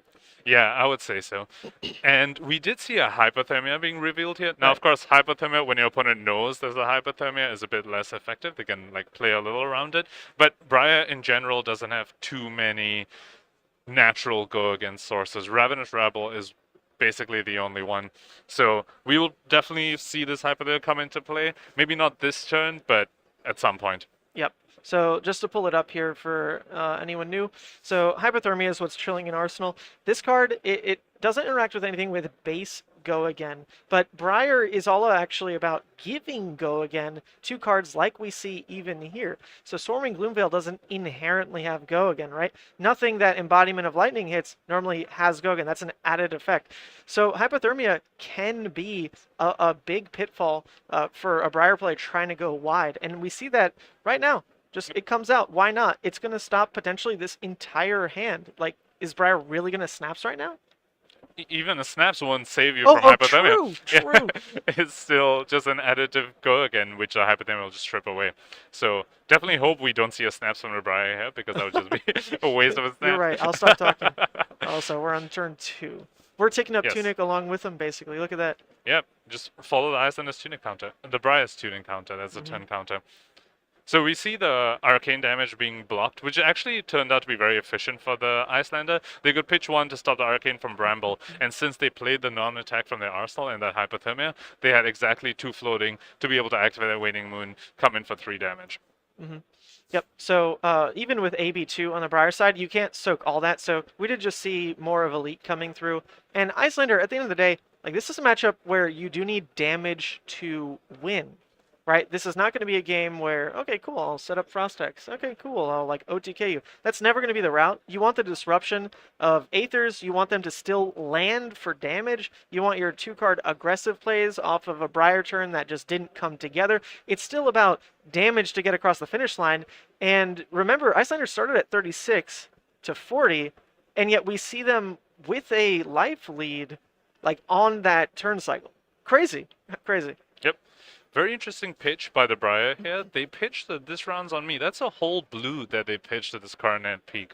So either they're overflowing with blues, or they just really want to play the other things in their hand and maybe try and sacrifice playing around that Frostbite a little. You know what it could have been is exactly this. They're just taking... Oh, well, even that was a bit risky. I was going to say maybe they just play Channel Lake Pass. But no, they are trying to play into this turn, and it was even off the back of a yellow with a Tunic. That just screams Frostbite ruins my turn. Like, exactly. Just screams. So very fortunate for the Briar here that Iyslander did not have the ice card in Arsenal, that they're able to craft this turn, and this is what we were talking about earlier. Briar needs 1 good CMH turn, and if they manage to pull it off, Iyslander gets really, really scared and just in a terrible spot, because stuff like Ice Veins, a lot of the disruption is quite taxing on the Iyslander's hand itself. Ice Vein is a 3-card hand. If you're trying to play Channel Lake Frigid, that's 2 cards. If you want to keep it around, that's another ice card on your own turn that you need to pitch. So 1 good CMH turn could ruin this Iyslander's day. Let's see if they have the disruption that they need to combat this. Yep. Yeah, I mean, I'm just really surprised so much of this went through unasked. Scar for Scar, yeah, just had Gogun. We mentioned the life deficit. Doesn't matter, like Scar gains a benefit out of it. The Channel Lake off of a turn that was really pitch light into 14 damage, into Channel Sticks. Like, you don't expect that in this matchup. So I wonder what Lucas was thinking. Like, is he keen enough on the match to be like, wow, that was insane that all that just happened? Or is he like, yeah, Briar things, like whatever, you know? It could be a calculated risk, right? Like maybe Lucas is saying, all right, if they have that ice card, all right, I'll be, you know, my turn will be a little hosed. But if they don't, I'm now suddenly ahead. Yep. So we see that happening a little. Of course, Iyslander comes back with the Ice Feint showing another hypothermia, by the way. So This Channel Mount Heroic turn, unless the Briar has, a couple of Rebels in their hand, might not be as strong as they were hoping, because even Snaps is not an option because of the Hypothermia in Arsenal. Yeah, I mean, this is still a great turn into what a CMH is trying to do for Briar, right? Throwing that Aether Ice Vein, stripping down the hand, and with that priority window gained again because of embodiment, there is going to be a response. It's another Hypothermia coming out off the back of a turn that was already halted pretty badly because of Aether Ice Vein. So this is almost like a best-case hand into what Trent just played. This is great. Like, well done by Lucas. Just really heads up on having these playlines open in your deck when you're sideboarding. Like, Erase Face is that kind of card. Not every Briar is running it, but you're running it for situations like this, and it came up beautifully. I'm going to turn my 2-card hand into 9 damage still and just ignore Hypothermia. Get it out of the deck. That's 2 gone, 1 left. Definitely. Iyslander actually has an awkward time dealing with opponents going tall. Yep. They much prefer when opponents go wide, because that's when Channeling Frigid, that's when Hypothermia, all these things really disrupt them. But an opponent just goes, here's 1 card that's coming in for 9, Iyslander gets a little stuck, and they're like, I can't actually block this very well. How are they like? They're like, Alright, so we do see the Channel Mount Heroic go to the graveyard here. A bit of a sigh of relief for the Iyslander there. Yeah, definitely. Erase Face, how do you feel playing into Erase Face as an Iyslander? Like, it definitely impedes ice, right? Like, that's why you're playing it. But it doesn't last for playing it out of Arsenal, and especially because I believe that just checks for a blue pitch to be played at instant speed, Ice. and then the Iyslander is checking for the Frostbite, right? But at that point, it's flipped turn cycle. Erase Face isn't applicable. So what is the Erase Face really trying to hit? Like, fusing, right? Like Aether Ice Fan. Yeah, so for main phase, Aether Ice fusing on the Iyslander side, it's Erase Face makes it very awkward, because you need to use 2 blocks to block, 2 cards to block the Erase Face, and typically, you've used your arsenal on the opponent's turn, so you won't be able to fuse that Ice Fan. The other thing is Channeling Frigid, actually. If the opponent Iyslander plays Channeling Frigid on your turn, and you send an Erase Face at them, it might be very awkward for them to block the Erase Face and pitch an Ice card to keep the Channeling Frigid. Because if they let the Erase Face hit, that Channeling Frigid will be gone. They won't have any Ice cards in their pitch zone. That's a good point. Honestly, shout out to Lucas as well. That Tunic counter, maybe we should just like have a physical Tunic in front of us to start ticking up alongside the turn counter, because I'm forgetting to hit the button, but thank goodness for his Tunic. We know we're on turn 5, and this turn 5 is kicked off with a huge Sonata. Not a perfect split, right? But is it only a reveal 5 anyway? So in a way, that was good. Yeah. Is that right? Yeah. Yeah. They pitched 4 into the Sonata, so yeah, they revealed 5. And I just want to point out one card that was revealed with a Sonata. The Briar revealed a Cash-In. Oh, yeah. They have Cash-Ins in the deck, but they aren't running the Royal Crown. Not in this matchup, at least. Yeah, not right? in this matchup. So they would need to pay to play that Cash-In if they ever draw it. Yeah. But even so, maybe they're siding it in just because it's a yellow when otherwise they don't have a resource card they could put in that slot. That could be it. Maybe it's just for like turn 0 play, since they did win the die roll. The ability to just like start with, an embodiment of lightning feels pretty good. But either way, yeah, it definitely provides a brick scenario as well. So Lucas is going to be hoping it just never comes up that way and is in his deck for the turn where he needs 2 resources rather than the turn where he wishes it was an attack. Yep. A little bit of an unfortunate reveal for that Rebel. The Rebel did reveal a blue, so it was only coming for 2. And the Iyslander seems to have a pretty red-heavy hand. We saw them block with a Wounded Bull, block with an E-Strike, and now they're coming in with another E-Strike. So that was at least 3 reds in the Icelander's hand there. But, of course, E-Strike lets you very efficiently play around that 2-card 7. Can't ask for better than that. Speaking of a 2-card 7, normally a Briar that wants to turn their hand aggressive, they just eat that. They just say, yeah, 7 damage, whatever. We don't play with that. But Lucas blocked, so that means his turn stumbled. This isn't necessarily what you want, because this is a Tunic 3. This is his opportunity to potentially have a new huge push on Tunic turn, again. Because I don't believe something like Rosetta has even been swung this game yet. Not and yet, normally, like a Tunic counter means 4 damage. Right.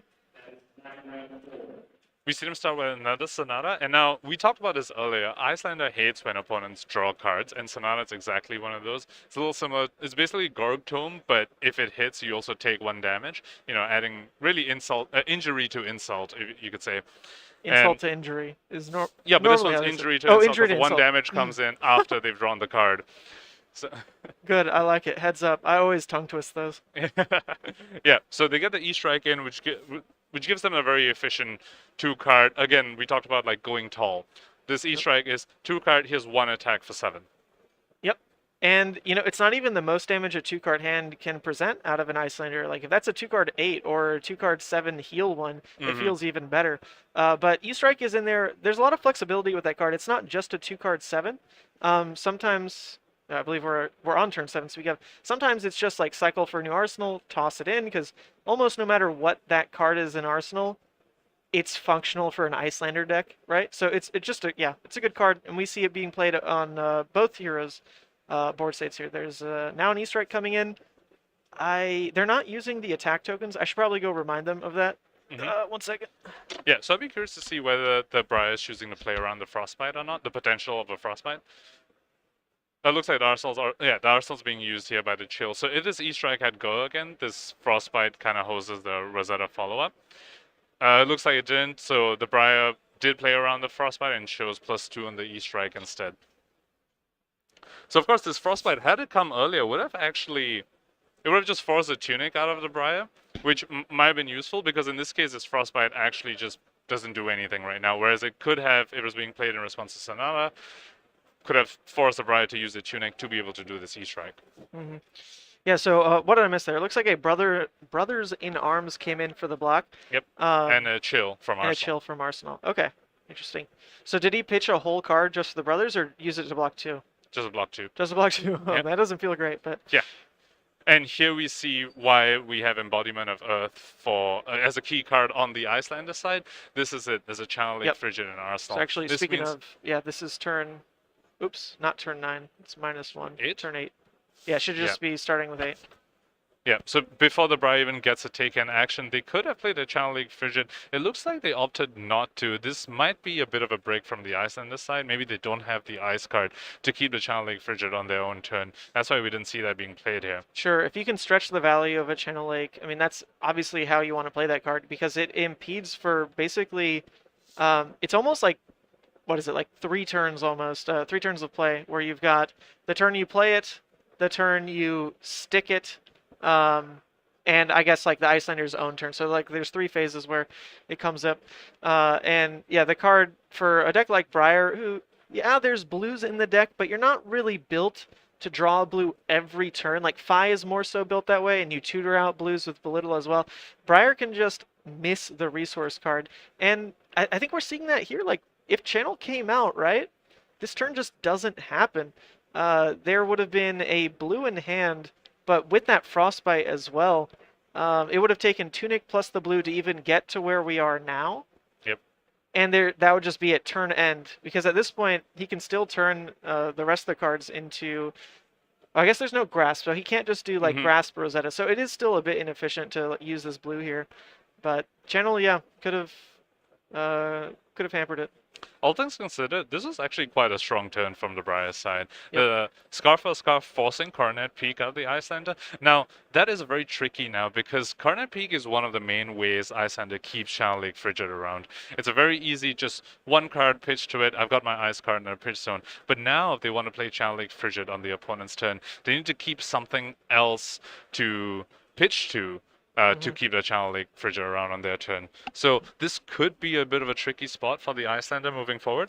And just based on the blocks, it does look like they did not draw that Ice card, and that's why we didn't see the Channel Lake Frigid come out in response to the embodiment. They've got the health flip. It's not drastic, but it feels really good not only to turn this normally 2-card 8 value into an actual 2-card 9 value, and it lines up into Lucas's clump a little bit with that cash in. Like we mentioned before, like you want to see that card when the resources are actually relevant, and they just totally weren't. Like from that position, it just did nothing. And you know, speaking of, Trent holding that Channel Lake for this kind of position actually pays off here, because this is now in a spot where even responding with like Tunic resource here isn't enough to just let me like throw out the lightning from Arsenal into like Coax or something like that. That never gets through here. So he's considering using Tunic just to gain the resource to then pitch the red for the Lightning Surge out of Arsenal and probably like Just Arsenal Arsenal last card. CMH, which granted like is big, but yeah, the channel here definitely was smart to keep. Like this really basically saved 4 life and took Tunic. Yep. And at this point, with just a Lightning Surge, we talked about this, the Iyslander can actually keep the extra card. They need to pitch the Ice card too, because they no longer have the card at peak.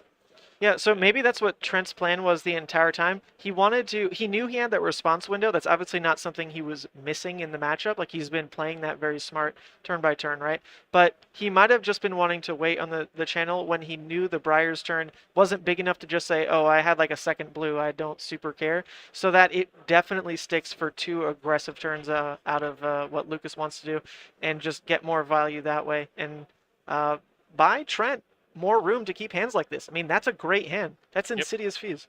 This is one of the strongest follow-ups you could have to Channel Lake Frigid. You put a Channel Lake Frigid out, your opponent's like, okay, maybe I have an extra blue or something, I can combat this, and then there's an Ice Vein Fuse that just says, you are not allowed to play the game Yeah, for do we a know while, if my that's friend. a blue? Sorry? Is it a blue or a yellow? I think it's a blue, right?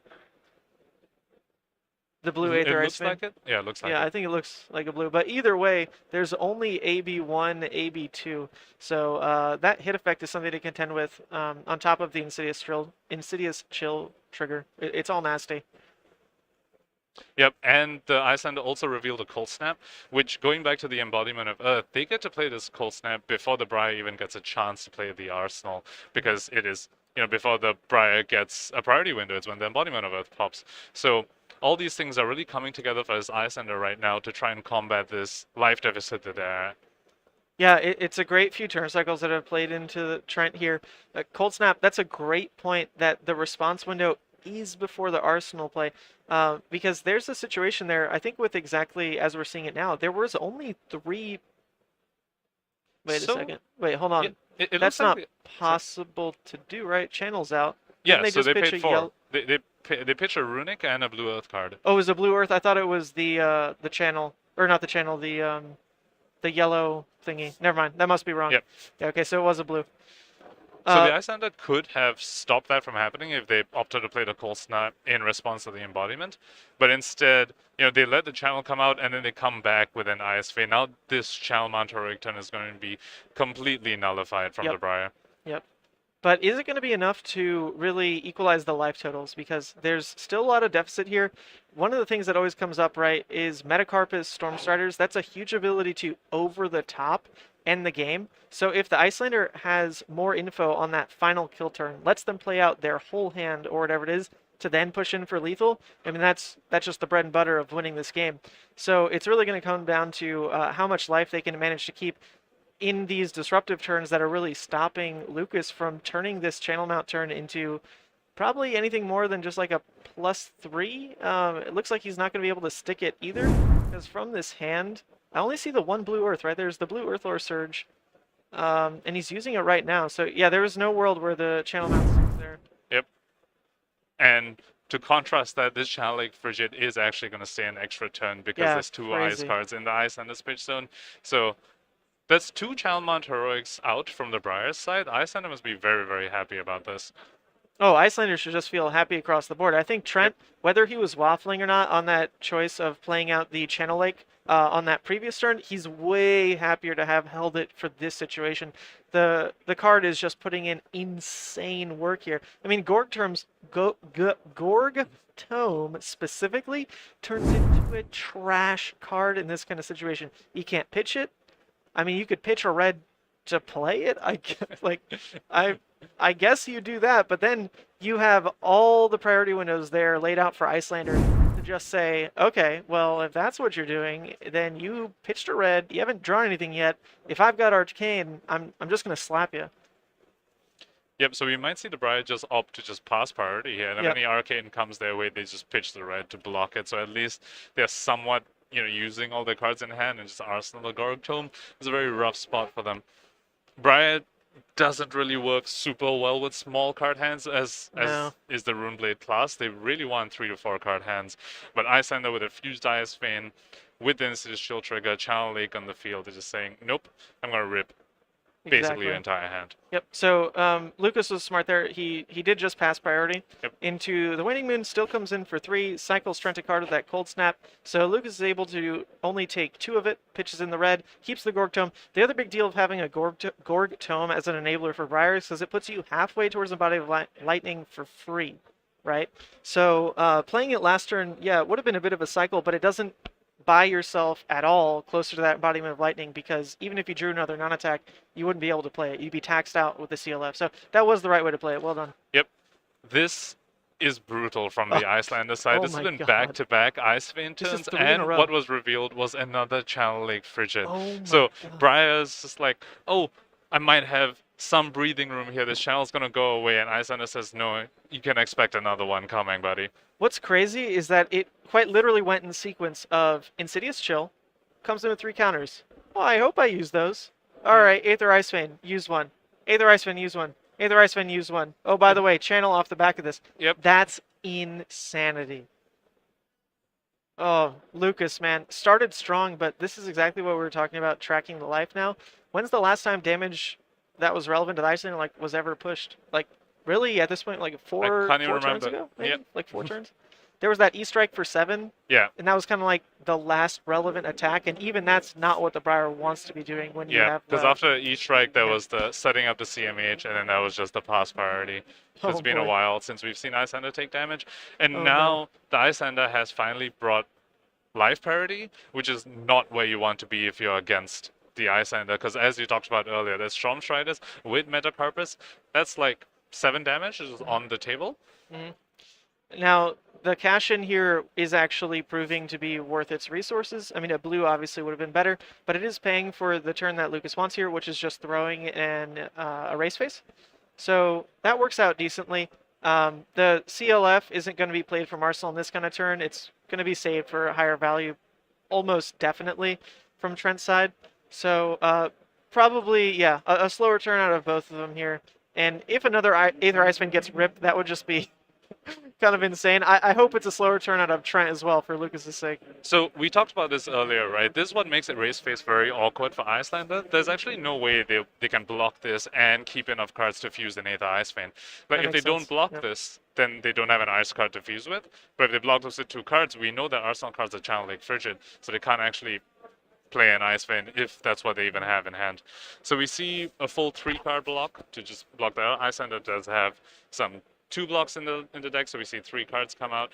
And I was just going to talk about how without Coronet Peak, they can't actually disrupt the Briar, but then they come with just a red 0 cost.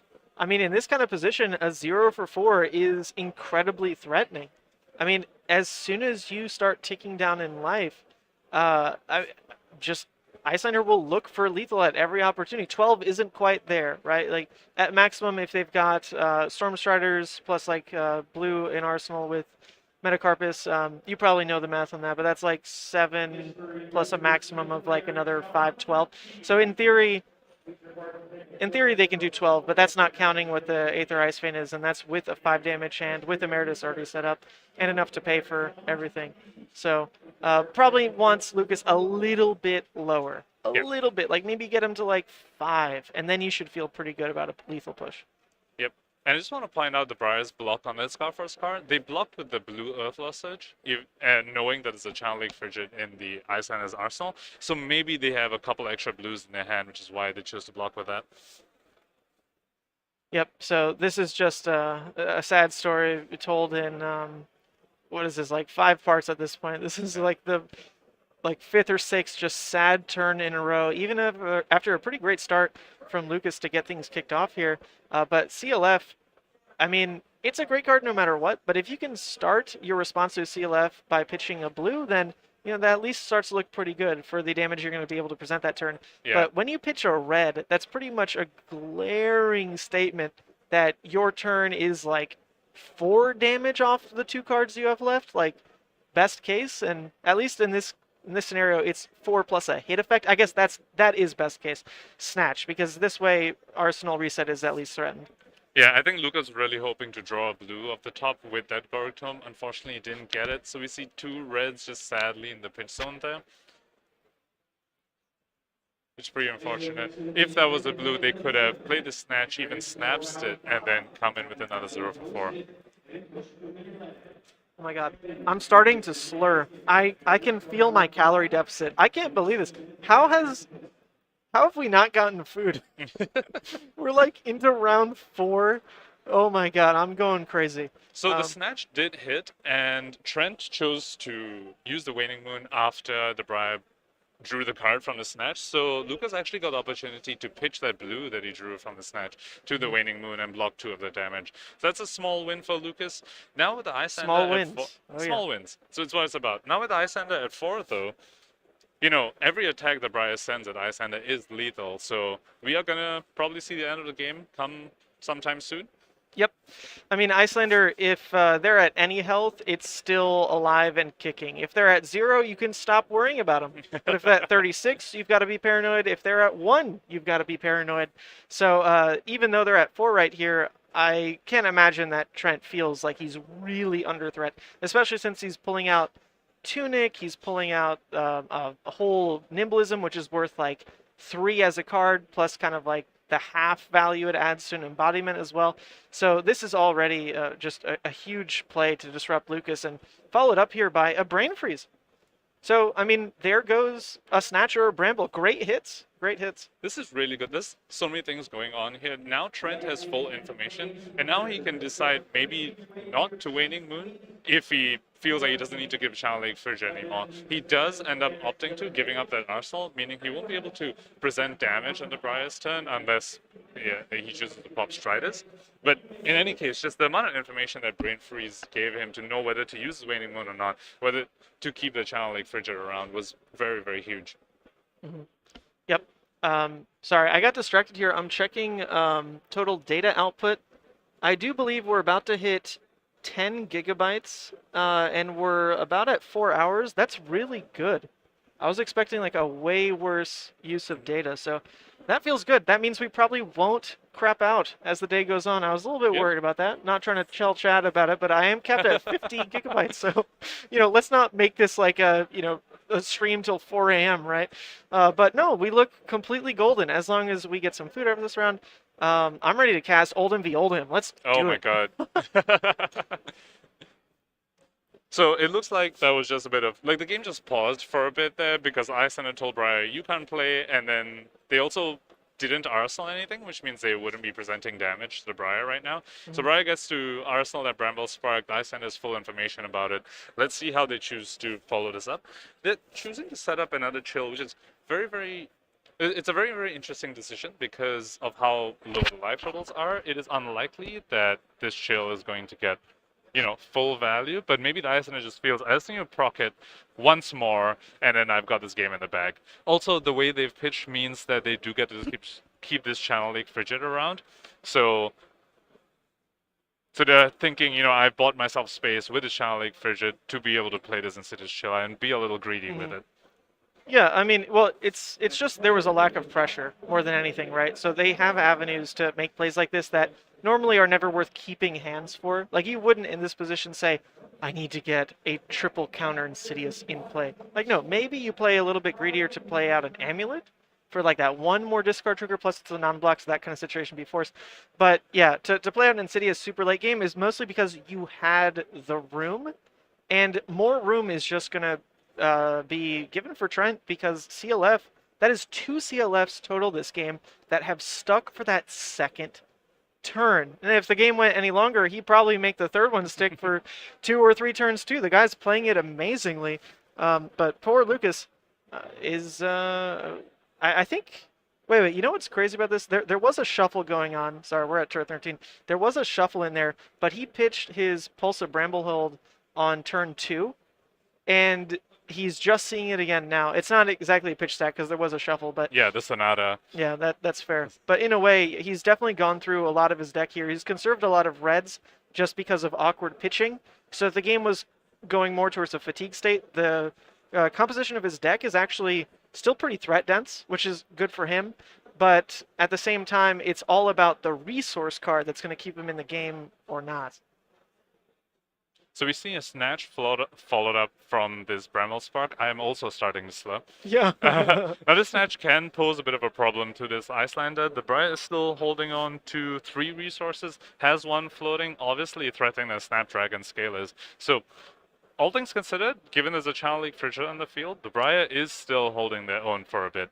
Because the Iyslander, we don't know what's in Arsenal, but with their Emeritus in hand, they might be able to do lethal, but probably only if the Briar actually empties all their resources. Well, I think we're at a position here where if that is a blue in hand from Lucas, he's got 2 cards in hand. It's a CMH and a Pulse of Candlehold. Yeah, that's right. So Trent at least knows one of those cards is a yellow, so he might make that gamble on the last card to just try to present lethal, but you don't have to, right? I think he's probably safe enough.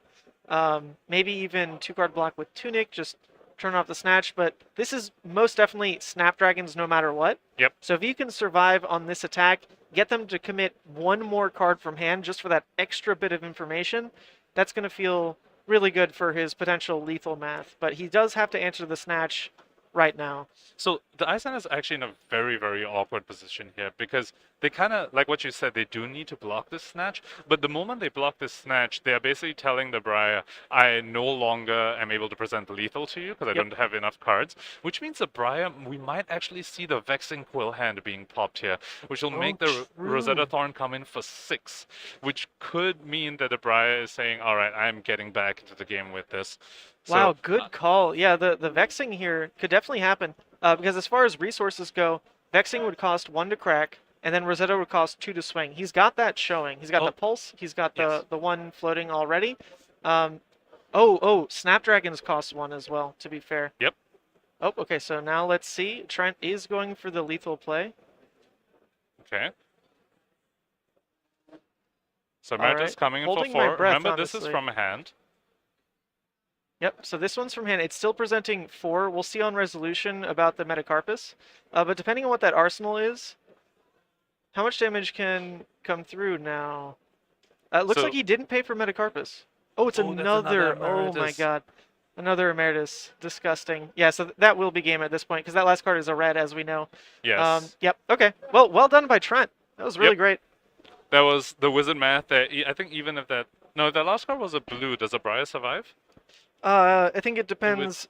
Yes, the Briar would survive if that last card was a blue. Well, that's why it's weird on that pitch, because if that last card Trent had in hand was a blue, then you obviously just go Metacarpus, and then even if that was a blue, they die. True. But he did gamble a bit, because if that last card from Lucas was a blue, or even a yellow, because Trent has 0 floating right now, to be clear, he hasn't taken the resource off, then yeah, Lucas would live.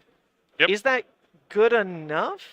Probably not still, but it would be like a complete clean reset for the board state. The Snatch would kill them because he only put 1 block in front of Snatch. You're right. Oh, I didn't even notice that. Yeah, the Snatch hadn't resolved yet. That was on the Snapdragons. Yep. Wow, so in the end, Trent did gamble that a little bit. Yep. Interesting. All right, now that we've got everything set up, let's take a look if this screen actually works. Let's also give our wonderful players their sleeves, because we did last minute pull them into the showman area. All right, that screen doesn't work yet. I haven't finagled with it, but we're getting close to 100% operational. At the same time, our brains are deeply tanking in terms of operation. Need some calories, so hopefully we can get to that. But in the meantime, let's do another giveaway since we had Iyslander on screen. So let me pull up everything we need here to get this going. Just a disclaimer, you do have to type in the YouTube chat. This account isn't, like, it's streaming to Twitch, but I'm not like inherently connected with the bots that I've got set up. So you will have to type in YouTube chat. Same deal. If you're in Europe, I please ask that you tell me a friend you have in the US for me to give it to, or just say give it away to someone in the room and I'll do that. Let's say type...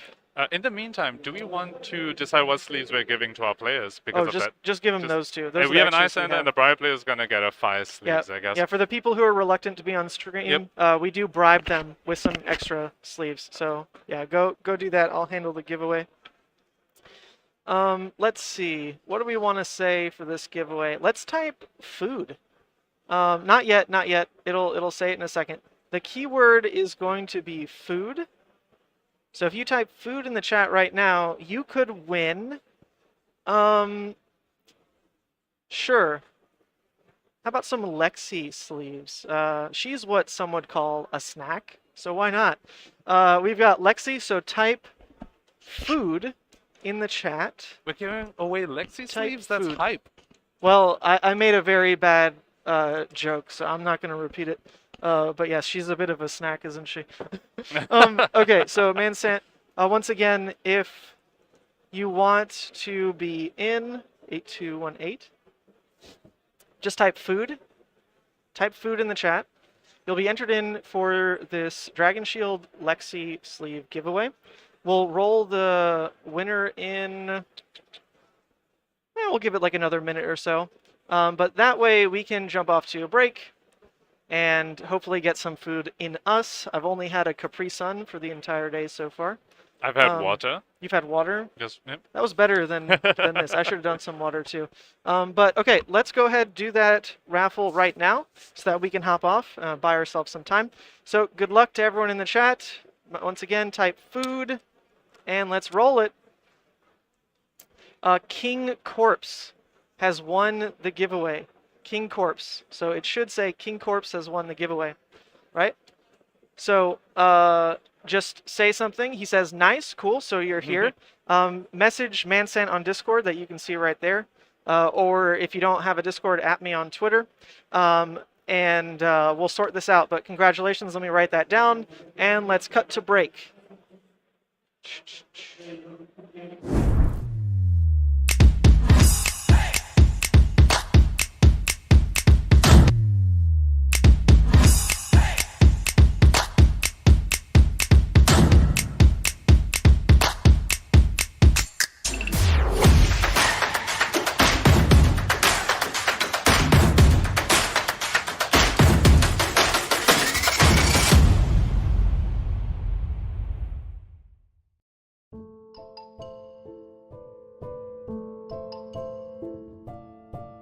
Hey yo, Don Amurabi. You want me to tell him about the bazaar, or do you want me to use the clams, huh?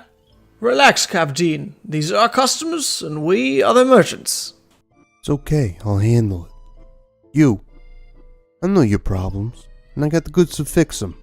You watched an OP deck tech and need to buy the spice. Buy from the bazaar. You are deep into theory crafting the next hottest deck. Buy it from the bazaar. You are changing your Pro Tour deck list last minute. Buy from the bazaar. You follow the meta and need to change decks.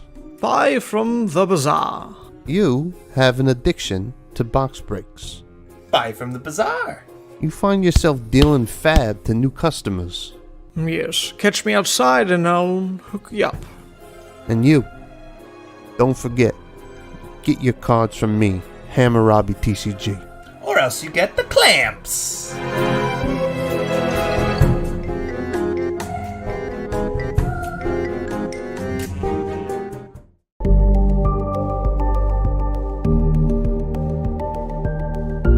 Oh, sweet Levi, let's just clean you up for camera a little.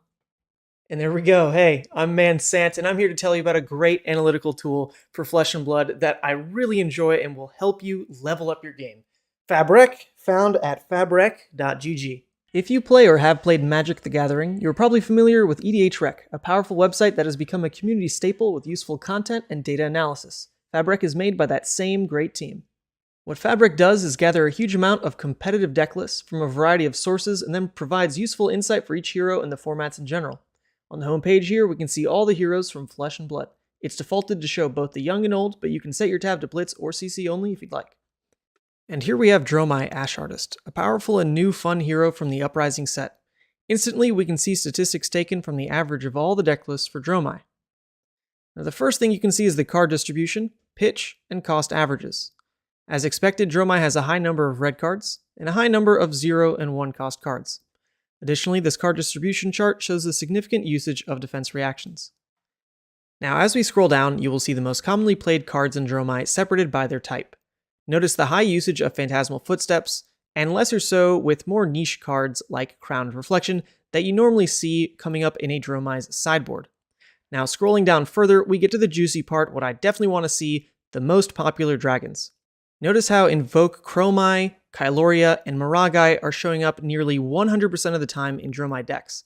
These are clearly the staple dragons you want to start your deck with.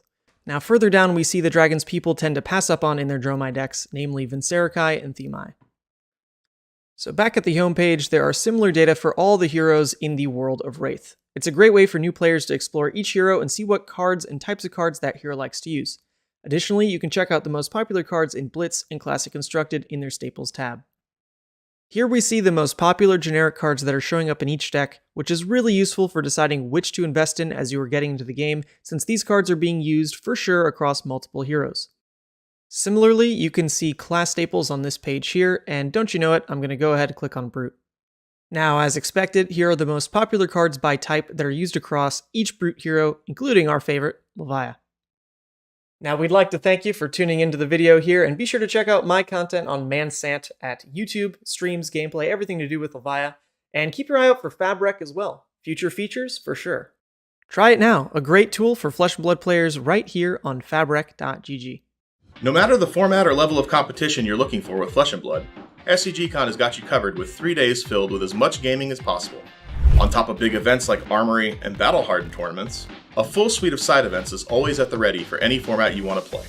From Classic Constructed, to Blitz, to limited events like Sealed and Draft, on-demand side events will make sure you can get a game whenever you want. Armory events award prize wall tickets and special Armory promos. Check StarCityGames.com/SCGCon to see what format will be featured at the Armory event you're attending. Battle Hardened events provide a higher level of competition and a higher rewards to go along with it. Battle through a number of rounds of Swiss and a single elimination top 8 to win cash prizes, special playmats, and 2 Pro Tour invitations for the finalists. The winner even walks away with an extremely rare Gold Cold Foil Legendary card. Formats vary for Battle Hardened events, so check the schedule before registering. Classic Constructed is considered the quintessential Flesh and Blood experience. Bring an 80-card deck with an adult hero, up to 3 copies of each card, and settle in for a lengthy battle against each opponent. Rounds are 50 minutes long and usually go the distance. Blitz is a constructed format aimed at quicker, fast-paced games. Decks are 40 cards and use young heroes with a limit of 2 copies of each card in your deck. To keep a quick pace, rounds are only 30 minutes long. Draft and Sealed are perfect for players that don't have a deck ready to go. In Sealed, you open up 6 packs and build a 30-card deck. A deck can only use generic cards and cards with the same class and or talent as your hero. Don't worry if your packs don't have a specific hero, weapon, or equipment, those are provided. Draft is a bit different. 8 players have 3 packs and build decks by opening packs one at a time and taking a single card, passing the packs around the table, taking 1 card from each pack. After all cards are selected, players build a 30-card deck just like in Sealed. Not quite sure how to play, but wanting to get involved in Flesh and Blood? Check out our How to Play video. No matter how you play, we look forward to seeing you in the Flesh and Blood at SCGCon.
hey guys, we're back.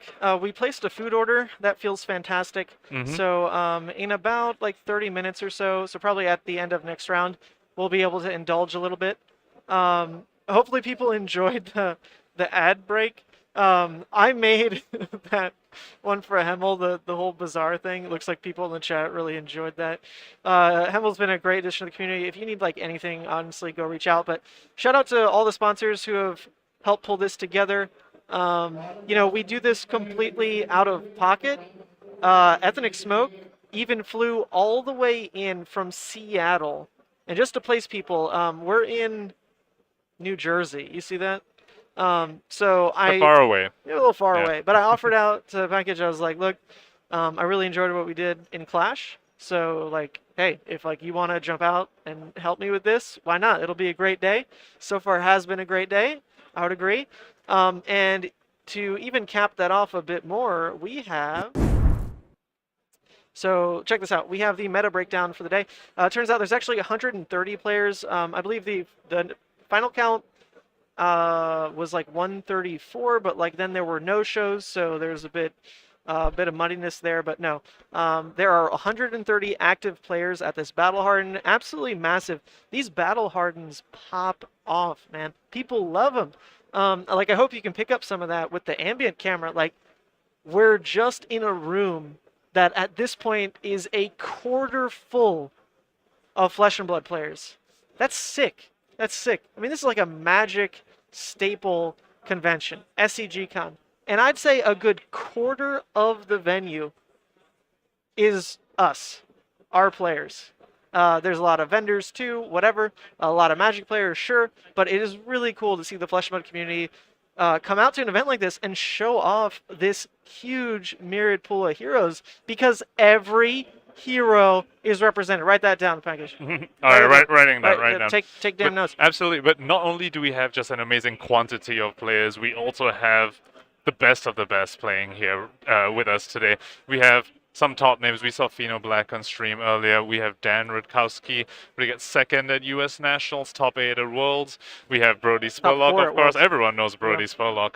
So very, very exciting games today on top of just having such a great crowd.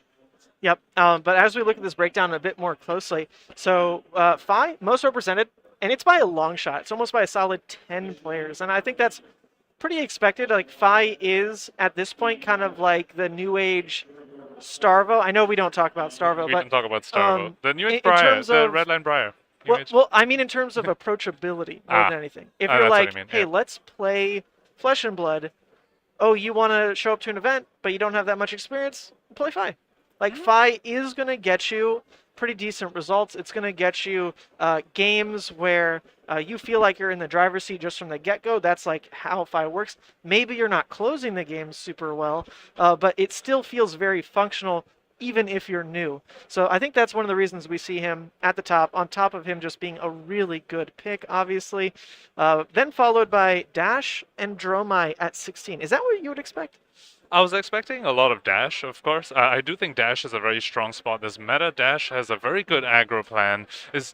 Gets to hold her own in the aggro mirror is a huge part because of Pulse Wave Harpoon. And, of course, has an amazing controlled sideboard for the slower matchups like Oldhim and Bravo, where they have this pistol endgame that even Oldhims can't deal with.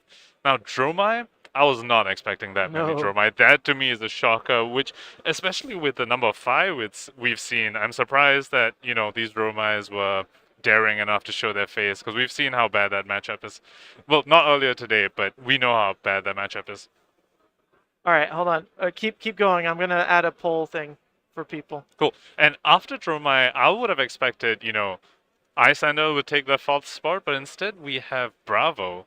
So that's incredibly exciting. I know some people think Bravo's in a very good spot this meta, and I mean, with the amount of Dromai and Phi that we have today, I could see Bravos taking this all the way to the top 8, maybe even winning this out. Bravo has a decent Dromai matchup with, you know, just 40 plus poppers in the deck, and they also run stuff like Rouse the Ancients and Zealous belting to help go wide a little if they need to, and of course Bravo has a great Phi matchup. So I just added in chat here. You can kind of weigh in on your thoughts with Phi and his prevalence and how relevant he will be if that matches the representation he has here in top 8. So we got an over/under in the poll. I think I just have always made up in my head what over/under means, but I'm pretty sure you say a number and then people bet whether it's above that number or below that number, right? It's got What something happens to if do it with is that gambling. number? That's what I know. Like, what if you say 3 is right? What button do you press? I have no idea. Yeah, I don't get how either. it works. But anyway, in the chat, you can try your hand. Over/under, Fi in top 8. We're about like halfway through the Swiss. Is it 7 or 8 rounds? Do you know? It's 8? Oh, 8 baby. rounds? It All right. is 8 rounds today. So we are halfway through the Swiss. And what that means is this is the perfect spot to ask the community. Now, as we look at the rest of this breakdown, it is really exciting. Every hero is represented. I believe it's Tommy Fresh on Levia as well, so I love to see that all the way at the bottom ranks there. Levia grasping her one devotee here in the room. An Arachne, honestly, that one's almost more surprising to me that it's at 1. I would expect that to be in that handful of, like, you know, he hasn't had his breakout performance yet, so some people still believe. I would have thought he's closer to that, like, 4. Interesting. You know? I thought it would be 0. I've 0, given up. come on. I wish Arachne was more playable than he is, but you know we have that one fan, one big fan who's maybe they're gonna start a league of Arachne. The Arachne Arcade. I don't know what would you call it. But yeah, it is. It's a very interesting breakdown. I'd love to get some Guardians on stream because I know a lot of the really strong players in the room have taken that hero because Bravo and Oldhim they're almost targeting like the same matchups. So it's not like you can really say, oh, there's like, it's not 19 of the same deck. No, but it is 19 Guardian, and if you start lumping that, then that is like the second most represented archetype, right? Like Guardian is right behind Fi, which makes sense because he's that deck that you want to bring in to try to answer the Fi menace. Dash is the matchup you're most afraid of for the most part, but a lot of Guardian players are confident in taking on Dromais who are ill prepared for the matchup.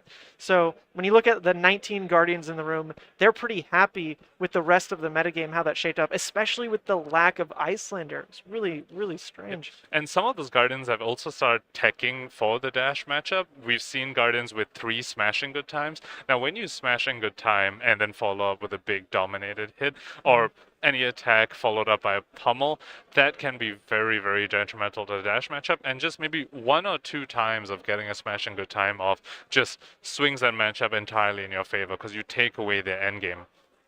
Yeah, really, really cool to see. And as you take a look around the room here, like you mentioned, so many big names. So hopefully we can get ahead of the curve and tap someone else who's eager and exciting for stream.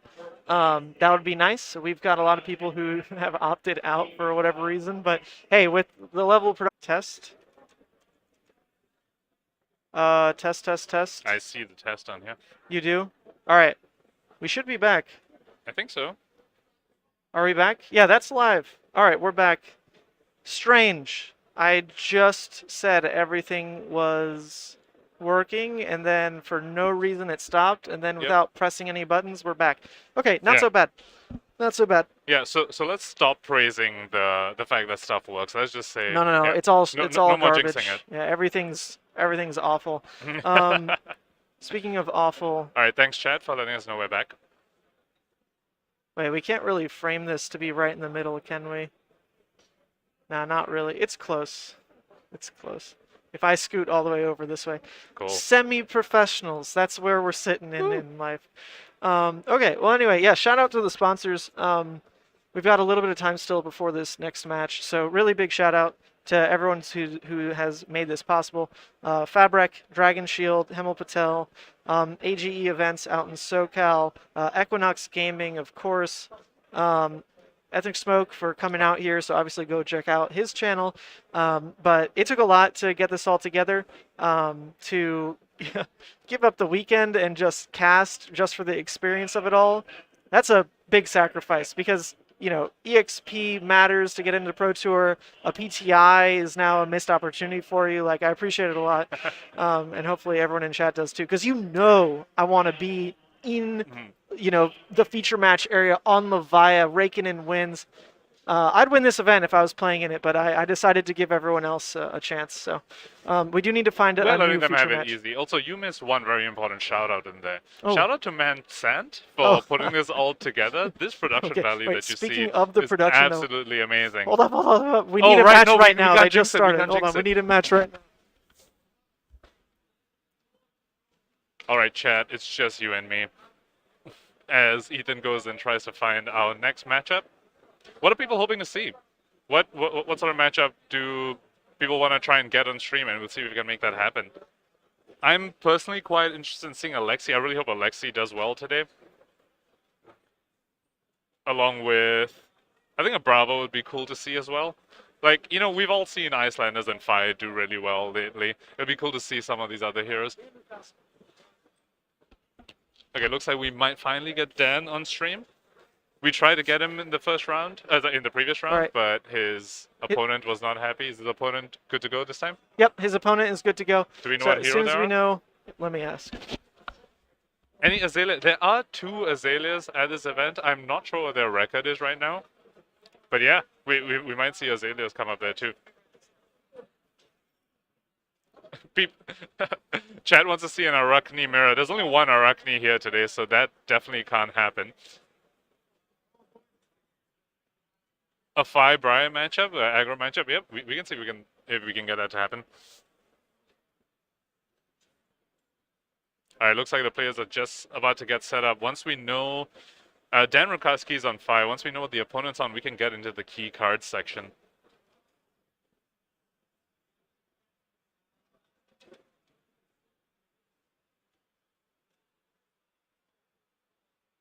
I'll just switch over to the table view so you can see the players getting set up.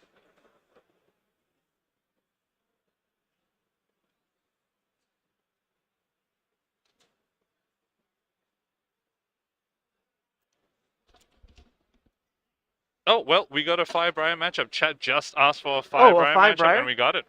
All right, yeah, we do have it. In the meantime, oops, let's reset timer, get that going. It should be. Hold on, let's pull back to this real quick. This needs to be studio mode, is how it works. Then we've got the key segment. All right, so this is Briar. Sorry. Warden of Thorns. Um, That's fine.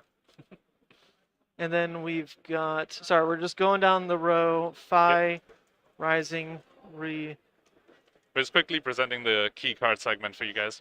Yep. Hope you all are enjoying those segments. A little pre-game, you know, information about this matchup and about like what cards each hero is looking to see specifically for this matchup. We've really tried to keep this specific to the matchup they're about to see, and not just in general, you know, this hero is built around this deck, but more like, you know, for example, Hypothermia in the Iyslander Briar matchup is very important, whereas Hypothermia against Phi is a lot less important, so that's not something we'll talk about in the key card section. Yeah, so almost done with this. I just want to shout out to these players. They are both undefeated as well. So we're getting the top tables going, hopefully. Oh my gosh, That's why fine. doesn't this find the card? Is it missing? There's no way. Okay, Oh. there it is, there it is. All right, down the list, down the list. What's next? Art. That makes sense. Have we Yeah, told them that they're both- ready to play whenever they're ready, or are I they told them waiting they on can us? take their time a little bit because they do get an extension Yep. now. We did manage to finagle and ask the judges to give our lovely players on stream 3 minutes extra for, you know, being on stream and just dealing with everything that goes on with that. Oh, I recognize typing in channel mount heroic. Seems like a pretty important card for Briar now, doesn't it? That is one of the cards that is repeated quite a bit for Briar for some reason. Yeah, whatever reason that is. Okay, last card, and we're good to go. All right, and all right. I just realized the heroes are wrong, but jump us into the breakdown here. All right, so let's start with the Phi side. one of the most important key cards in this is Master of the Pouncing Lynx. So this is just straight up an aggro mirror. This is just a race. Both heroes are trying to get the other to start blocking first. And Master of the Pouncing Lynx is one of the great tools Fi has to get the Briar in that position. That represents 6 damage, maybe more, that's just sitting on the board from the beginning. Next, similar in the same line, we have Art of War. Just one of those things that represents maybe 5-6 extra damage on the Fi's turn. Coupled with the Master of the Pouncing Lynx, this can make their turn just absolutely explosive. Let them reach the 30 damage turns that you sometimes see out of Fi. And then thirdly, now this one's a little different. We have Flame Scale Furnace, which is going to be important because Briar does present some on hits. You don't want to let the Briar snatch hit, particularly if there's like a CMH behind it. So we expect to see Flame Scale Furnace also do quite a bit of work in this matchup, rather than something like a Tunic, because it's unlikely this matchup is going to go long enough for the Tunic to even matter, whereas the 3 life on Furnace is going to be a lot more relevant. Absolutely.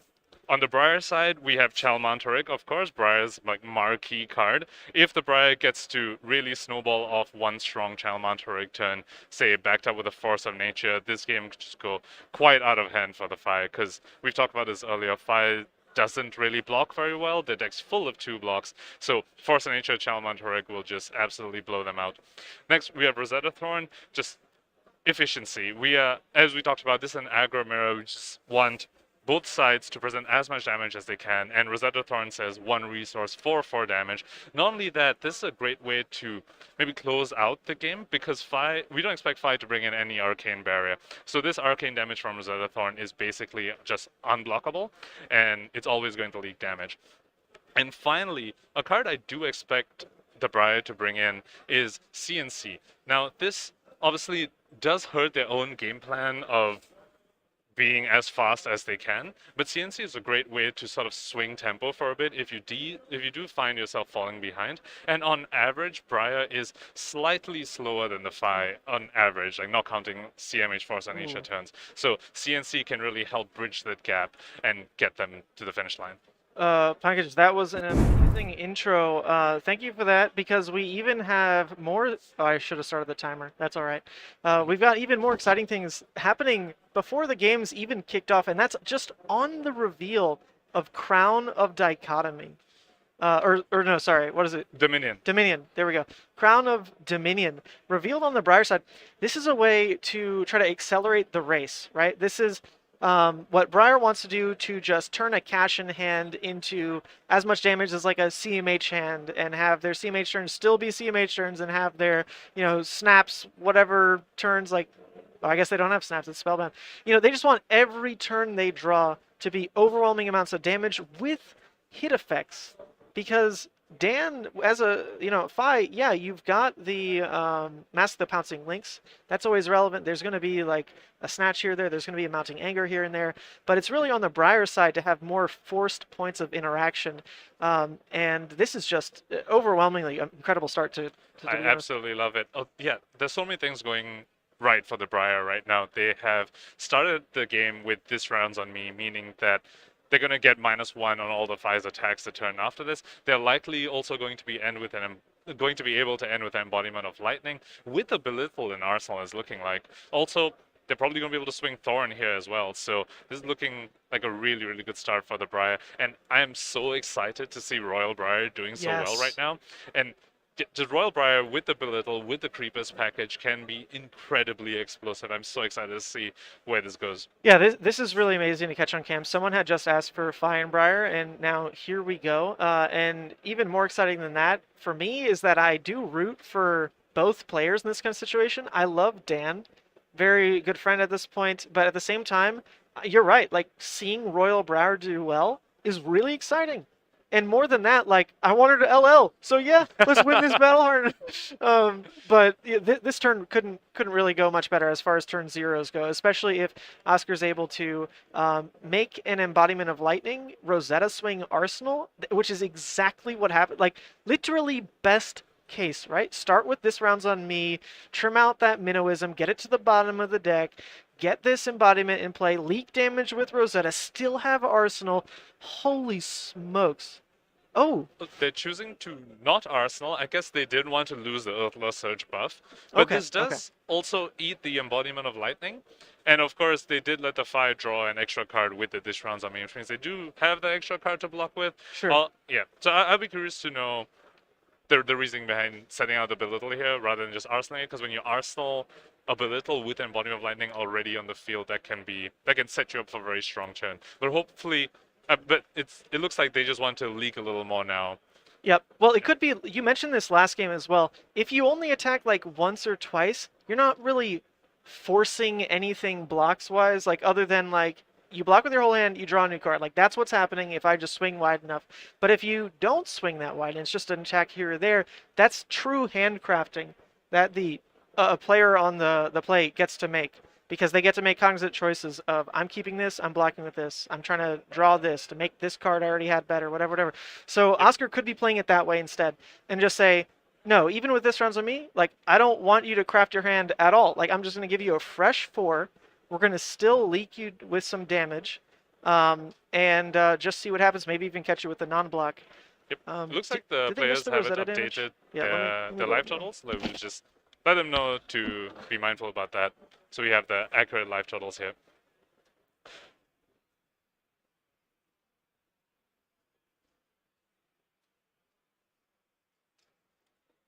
Sweet, that's been updated. And now we're over to Dan's side. Looks like he's got a fairly strong hand. It's going to start with the Rise from the Ashes. Looks like it's going to be followed with a Blaze Headlong, and he also has a Lava Burst finisher in hand. So you talked about this earlier when we had another fire on this Rise from the Ashes. It's just a 0 for 3 because, you know, there's only one Phoenix Flame in the graveyard, which means they won't be able to activate fire later on. So you are losing 1 damage there later on. Yep. But an extra chain link is an extra chain link. So. Well, you know what you're also losing damage on is just this buff across the board with this rounds on me. And goodbye, Dan. Some people will do that play where like they put the 7 down and then it's up to their opponent to remember this round's on me. Dan's obviously not that kind of player. So he's taking the initiative. Yes, it's 6. We both understand that. And depending on how wide this turn goes, I mean, this round applies to anything that targets Briar, even weapon, even like recurring pieces. Doesn't matter their zone, right? Like Phoenix Flame 2. This probably buys 4 life. Sounds about right. Yeah. Yep.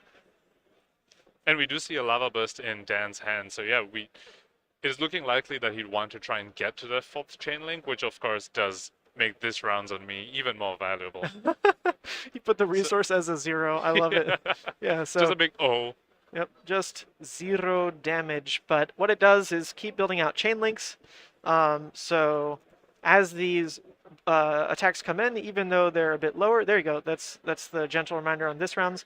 Yeah, Emberblade just coming in for 2. So far, Blaze was for 6. Even with a Lava Burst as the potential finisher, right? That was a 4-card hand that just got stumped. And I don't even think Dan can make the play where, like, end of turn, he adds Phoenix back for Arsenal, right? Because that is his only Phoenix. It's in play right now. Yep. Wow. Yeah, so as far as returning 4-card hands go, Oscar really, really stunted this one. So the Tiger Stripe Shukuya helping offset a little bit that this round's on me, buffing up this Lava Burst. So even though that Phoenix Flame came in for 0, it did mean that his Lava Burst gets buffed by the Shuko because that is the second attack with 2 or less base power. Right, we're going into turn 2 here. Oscar said no blocks on everything even though he'd leaked the damage with embodiment. So he did leave positions open for himself to potentially block if he would get good value out of it. If a 3 block turned into 4, that kind of thing. But nope, he did lead with a bit of unknown information with this kind of turn. You start with a Gorg Tome, you don't know what it's going to draw you, and that's what he's taking to think of right here. So. Sold in his cards a little sideways, but I think he drew a Minnowism, a CMH, a Belittle, and a Force of Nature. So that's not like the just inherently synergistic turn you're looking for, right? So he is pushing to draw with gold. So cash in, boom, tanked the value. Yep, now those cash-ins don't have a free outlet. Now he's going to need to pay 4 every time he wants to, get a cash-in out of his hand. The other thing about Gorg Tome, like what you're talking about, is unknown information on what you're going to draw, which makes it very difficult to make your blocks. Now, that's a very real downside of this card. Of course, the upside in Briar is amazing because it replaces itself, so you get half an Embodiment of Lightning for free. But on the flip side, your blocks get quite awkward. However, Oscar did manage to draw into that Earth Blue, so we see the Shell Manta Ring Nice. come out. It's going to stick for this turn. Let's see how much he can make out of it. Currently, his hand only has a Belittle, and the Force of Nature has already been pitched, so we're probably not going to see that sort of combination come out. No, that was a really great use by the gold. Whether he really calculated his ratios of drawing this, that, whatever, the fact that it drew blue was like literally perfect. We saw the hand. He didn't have it, right? Did not have He had the blue, but it was a Minnowism, not what he needs to stick Channel Mount in play. So by drawing that blue here, it completely changes how this turn's going to play out, completely changes how he's looking to play into next turn cycle, because now Channel Mount is in play as well. It's really the to the races start he wants, but is it going to be that much damage right now? Likely not. All he's got with that last blue is Rosetta Grasp. So he's turning a card into 5 damage at the end of this, which is still really good, but he's not starting, some longer, more impressive turn. Oh, that must not be a blue Minnowism. Maybe I spied it wrong. Or maybe he's putting it there for a potential Tome of Harvest draw? Could be potential Tome of Harvest. Could also just be a good Creepers target, since it does still... It's a 0 cost that will refund you your action point if you use it with Creepers. And since you're going into a Channel Manta Rig turn, maybe Right. he's choosing to conserve his action points for the CMH turn, where it's going to present a lot more than just 5 damage in the previous turn with a Thorn. That could be it. From the little bit that I played Briar, I did start making decisions around Tome of Harvest. Probably like by game 3, because this card really is so insanely good. So yeah, we'll see. Maybe it just isn't a blue Minnowism and I spied it wrong. Could also But be that was that. the point of having these cameras. Maybe I'm just blind. I need new glasses again. It was hard to see. Yeah. A little bit. With a bigger budget, we'll get like the ESPN stuff going next time. We're close, but unfortunately with one mouse, we haven't even used this feature very well. But check this out. The little man is attacking the Briar. So we have belittles coming out from both sides here. Dan Rukowski pitching a Minnowism, finding another blue Minnowism. So resources galore for Dan's side here. And we also see an Art of War in hand. Oh, and it gets played. This always makes sense, right? You hold it for the reaction. You cheek in a little bit more damage. He's banishing what looks like it's either a red or a blue Rising Resentment. But either way, it's not like a higher value card like a potential Lava Burst or Snatch like other Chain Enders would be. So definitely a safe banish to kick off the turn a bit more. And actually, speaking of hands, this is something that Dan wasn't recently playing. He's gotten a red Engulfing Flame Wave in his hand. Maybe it must be a red. I doubt he'd throw that in as blue. But that's a card that he wasn't playing in his Worlds build. But from when I was staying with him and when he was prepping for his top 8 matches, this is a card that he really respected in Rob Catton's list and was very scared of, because it is a bit of a must block. Talking about Fi's just middling hit effects, this one becomes huge. Especially on an Art of War turn. It's basically a snatch. Since Fi does have tons of attacks, it's unlikely that they're going to whiff on this Engulfing Flame Right. Wave. And we see both players sort of taking risky moves. That was a bit of a risk from Dan there, because he banished his only attack to this Art of War, and all he had left was a blue Minnowism before he drew up. So it's very fortunate for him that he drew into 2 powerful attacks. I believe the other card is a red Soaring Strike. So very fortunate. It could have just been, 1 or 2 other blues, and then this Art of War turn starts looking a lot less impressive. Wow, okay, so let's double check the text on Engulfing, because he revealed a Belittle. So it says if it's an attack action card with cost less than the number of Draconic, banish it, you may play it. So actually, in this position, it wasn't It was a live whiff. unless it was a 0. It was actually a whiff. Oh, yeah. so actually, yeah, well, because it needed to be a 0. I thought it was like Yes. equal to or less, whatever. So no, because it needed to be a 0, there definitely were a lot of hits, or a lot of misses all of a sudden in Yeah. Dan's deck. So Oscar probably weighed that risk. He just said no blocks on it, but what's still terrifying is the amount of damage that comes out of this. Lava Burst here, very likely, it's getting pumped by Shuko, it's getting pumped by Art of War, so all of a sudden that's worth 7 damage on that equipment piece. Was the Crown of Dichotomy as another head slot worth 7? I don't think so, but If it was used with a cash-in, it could be, Yeah, especially that's on a fair. CMH turn, Yeah, but that's not fair. when you just pop the gold. yep, super true. And man, what a great start that would have been though, if everything got rolling beautifully with cash in, and I mean the deck's still really cool to watch. Briar it's like the least linear aggro deck. I really enjoy that. You can definitely high roll games by just having so much Channel Mount heroic value, like no one gets to play. But when you get to play the game, because Briar's inherently a Rune Blade, there is more decision points because you're never just drawing a hand that's like, okay, I'll throw this recur Phoenix Flame and just like, deal 14 off for like consistently. That's never Briar's hands. You have to craft, you have to use Arsenal, you have to play a little bit into setup with Embodiment of Lightnings floating, channel mounts. Way more complex deck, way more exciting to watch.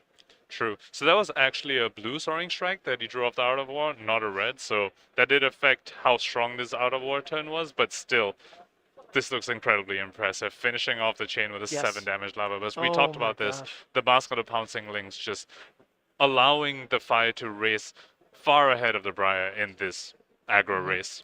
Well, even though this round's on me came up, right, and it negated 4 damage on that first turn by Dan, one thing that's still worth noting is that in a short game like this, even playing out Lava Burst, playing out like Salt Wind, playing out those finishers when they have even 0 for 5 value is just really strong in a race. So yes, it wasn't 6. It wasn't pushed as far as it could have, thanks to this round's on me. It's still really relevant that he's just seeing it all in such a short game, because that was only Dan's turn 2.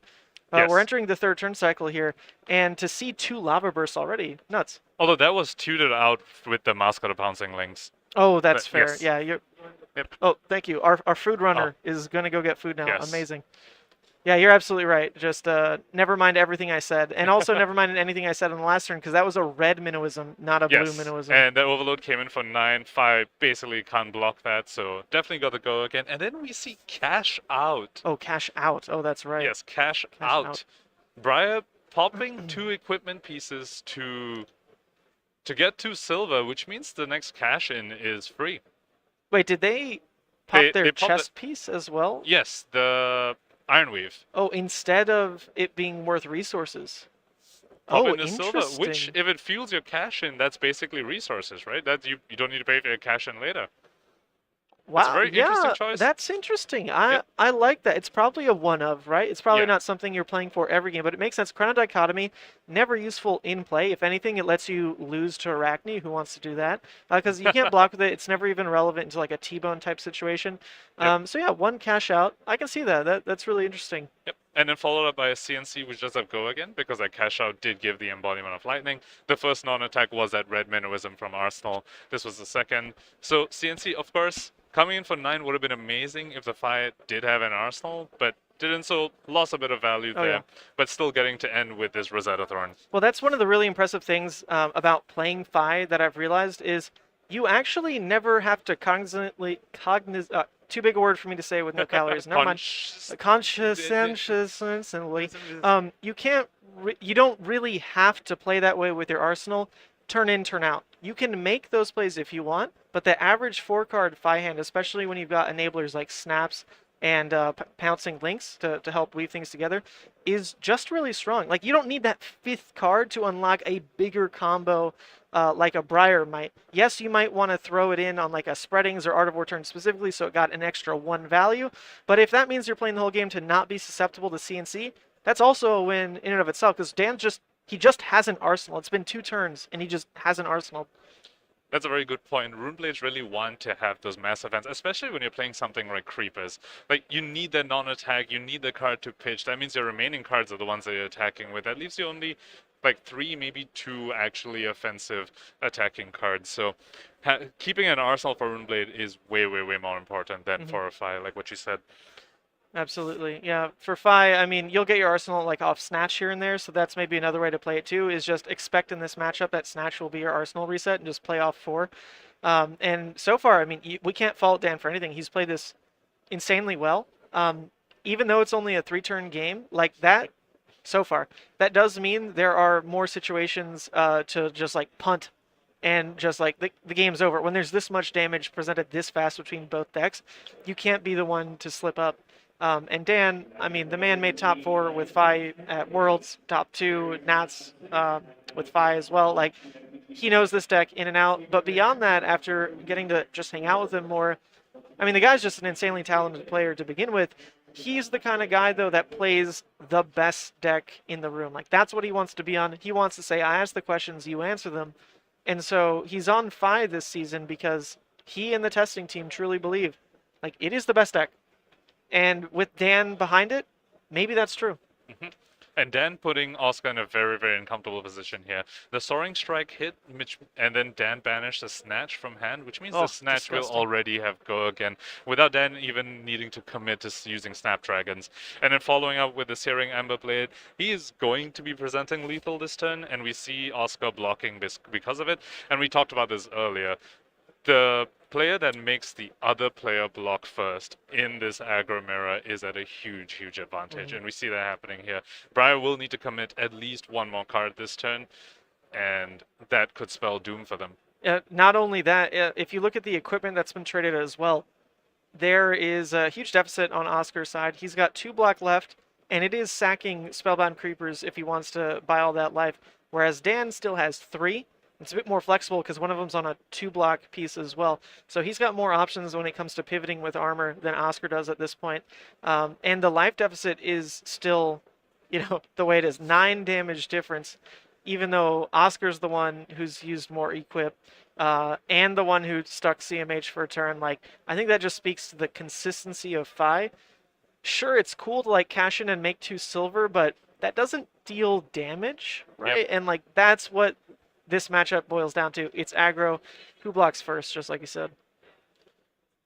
And one of the drawbacks of the cash out is that it really lends itself to maybe a bit more of a longer game, because you want to use the cash out to pop your equipment, and then you still want to draw that cash in. But if the game doesn't reach the point where you find your next cash in, suddenly you used your equipment and gave up the tempo for something that didn't quite pay off.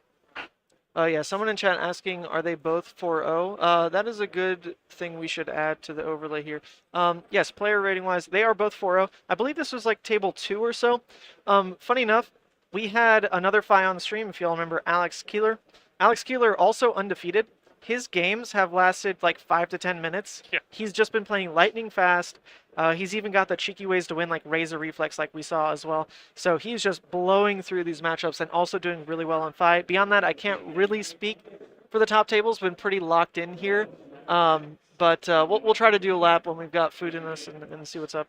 So we see a very good 1-card hand coming out for the Briar here, just a yellow Snatch. A 3 damage thing, it kind of forces a block unless Dan thinks he has guaranteed lethal in hand and doesn't care if this Briar draws a card. With the Briar being at 3, this very well might be the case, though Dan always has equipment to just cover this up if he wants to play on the safer side, which he does opt to do. It's not just safe, right? It's keeping a 4-card hand when the Briar's at 3. It's also just the push for likely the game, because the block there also denies embodiment. Right, so True. There's no extra block going into this. There's just the 2, equipment shown as blocking options. And Dan already, this is going to be one of those turns that goes a little bit too wide for a full hand to block anyway. Yep. Is the leak going to be enough to make it the game? We're going to at least see 2 Phoenix Flames because the Flame Call Awakening was revealed to this belittle. So the Phoenix Flame that gets tutored out plus the Phoenix Flame from Fi's ability in the graveyard. Going to be very, very awkward cards for the Fi to block. Though without the Shuko, there's not going to be, second Flame is not going to come in for 2. It's still going to be 1. But as we talked about, Briar is at 3. So even 1 is just straight up 1/3 of the life total.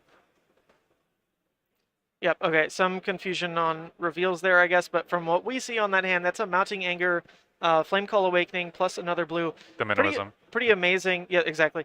Pretty amazing how the resources are going to line up there. He has these 1 costs to pay into a Minimism turn, and of course the resource sink with Searing Ember Blade. So Oscar, he hasn't even seen the attacks coming through yet, but he's going to give it the fist bump. Let's go make sure that Oscar walks away with a sleeve at least. What do you think? Is it too mean to give him 5 sleeves? I think so. I do not want to give him 5 sleeves after he just that lost to a might 5. rub some salt in the wound. Iyslander? Iyslander, what else we got? We got some dragons. We could do an Emperor. Don't we have one Emperor? Ooh, yes, we do have an Emperor. He was wearing the crown. Let's do it. Sure. All right, yes, we're definitely. going to go give this to Oscar since he wore the crown, this crown right here on stream, okay?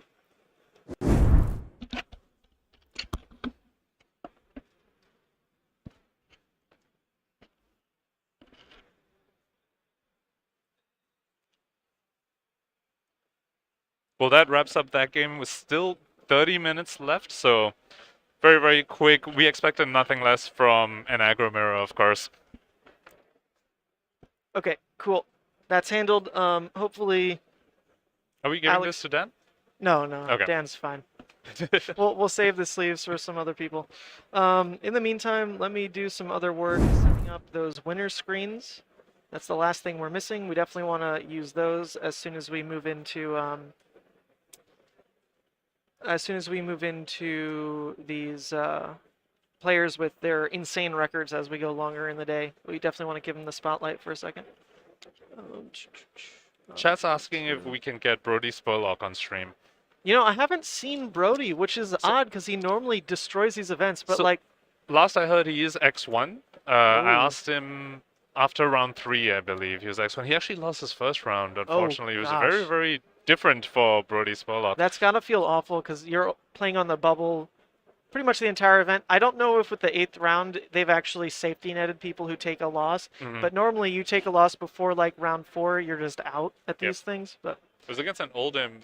They actually, I think, almost went to time, but then Brody in the end decided to give the opponent the concession because he saw the writing on the wall. He said from his opinion the Oldhim was more likely to win. So very good guy Brody there, choosing to accept the loss rather than let it go to time. all right, let's see if these winner screens work. Okay, no, not yet. I need to hook up the cameras, but we're close. Sorry. Winner left.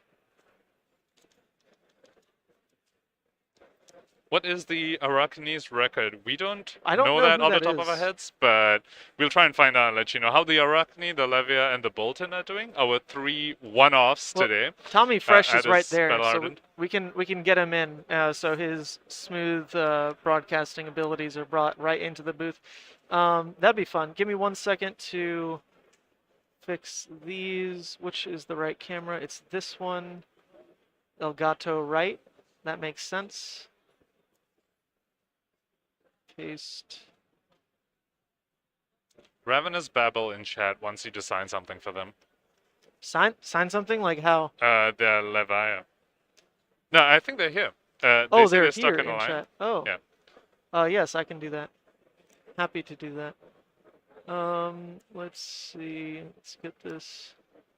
One nice thing about playing heroes like Fire is that you do get to take very long breaks in between rounds, as compared to like, if you play Oh, Oldhim or something. he left. No, Yep. I just set it up. He left. He's off to take his break. Ah, He's got a dang. 30-minute break 30 before the next round even starts. That's a whole Good spare. map. Okay, cool though. That is now working. Let me fix the other one.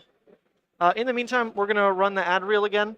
Thanks to the sponsors. They're the ones who are making it possible. Thanks for everyone for tuning in. We also just got our food. Look at Alex. Look at this lovely man over here. Brought us our food. So we're gonna dig into that. Enjoy the ad reel. There's some pretty funny ones in there, and we'll catch y'all when this is over. A bit of a break. We'll come back with like a couple segments or something after we eat it. All right.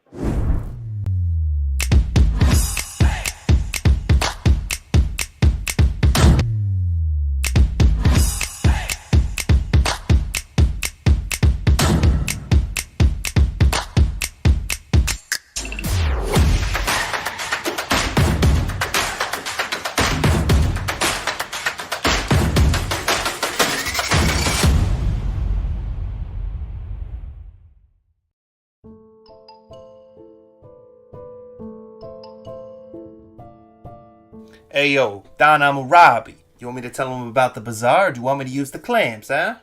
Relax, Captain. These are our customers, and we are the merchants. It's okay, I'll handle it. You, I know your problems, and I got the goods to fix them. You watched an OP deck tech and need to buy the spice. Buy from the bazaar. You are deep into theory crafting the next hottest deck. Buy from the bazaar. You are changing your Pro Tour deck list last minute. Buy from the bazaar. You follow the meta and need to change decks. Buy from the bazaar.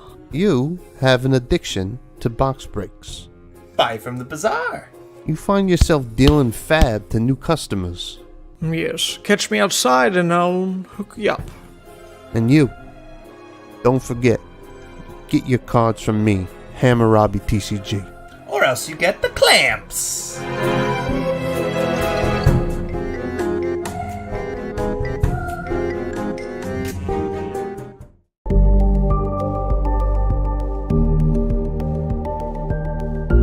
Oh, sweet Levi, let's just clean you up for camera a little. And there we go. Hey, I'm Sant, and I'm here to tell you about a great analytical tool for Flesh and Blood that I really enjoy and will help you level up your game. Fabric, found at fabric.gg. If you play or have played Magic the Gathering, you're probably familiar with EDHREC, a powerful website that has become a community staple with useful content and data analysis. Fabric is made by that same great team. What Fabric does is gather a huge amount of competitive deck lists from a variety of sources and then provides useful insight for each hero and the formats in general. On the homepage here, we can see all the heroes from Flesh and Blood. It's defaulted to show both the young and old, but you can set your tab to Blitz or CC only if you'd like. And here we have Dromai, Ash Artist, a powerful and new fun hero from the Uprising set. Instantly, we can see statistics taken from the average of all the deck lists for Dromai. Now, the first thing you can see is the card distribution, pitch, and cost averages. As expected, Dromai has a high number of red cards, and a high number of 0 and 1 cost cards. Additionally, this card distribution chart shows the significant usage of defense reactions. Now, as we scroll down, you will see the most commonly played cards in Dromai separated by their type. Notice the high usage of Phantasmal Footsteps, and lesser so with more niche cards like Crowned Reflection that you normally see coming up in a Dromai's sideboard. Now, scrolling down further, we get to the juicy part, what I definitely want to see, the most popular dragons. Notice how Invoke Chromai, Kyloria, and Miragai are showing up nearly 100% of the time in Dromai decks. These are clearly the staple dragons you want to start your deck with. Now further down we see the dragons people tend to pass up on in their Dromai decks, namely Vincerikai and Themai. So back at the homepage, there are similar data for all the heroes in the world of Wraith. It's a great way for new players to explore each hero and see what cards and types of cards that hero likes to use. Additionally, you can check out the most popular cards in Blitz and Classic Constructed in their Staples tab. Here we see the most popular generic cards that are showing up in each deck, which is really useful for deciding which to invest in as you are getting into the game, since these cards are being used for sure across multiple heroes.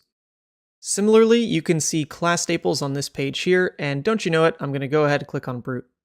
Now, as expected, here are the most popular cards by type that are used across each Brute hero, including our favorite, Leviah. Now, we'd like to thank you for tuning into the video here, and be sure to check out my content on Sant at YouTube, streams, gameplay, everything to do with Leviah, and keep your eye out for Fabric as well. Future features for sure. Try it now, a great tool for Flesh and Blood players right here on fabric.gg. No matter the format or level of competition you're looking for with Flesh and Blood, SCGCon has got you covered with 3 days filled with as much gaming as possible. On top of big events like Armory and Battle Hardened tournaments, a full suite of side events is always at the ready for any format you want to play. From Classic Constructed, to Blitz, to limited events like Sealed and Draft, on-demand side events will make sure you can get a game whenever you want. Armory events award prize wall tickets and special Armory promos. Check StarCityGames.com/SCGCon to see what format will be featured at the Armory event you're attending. Battle Hardened events provide a higher level of competition and a higher rewards to go along with it. Battle through a number of rounds of Swiss and a single elimination top 8 to win cash prizes, special playmats, and 2 Pro Tour invitations for the finalists. The winner even walks away with an extremely rare Gold Cold Foil Legendary card.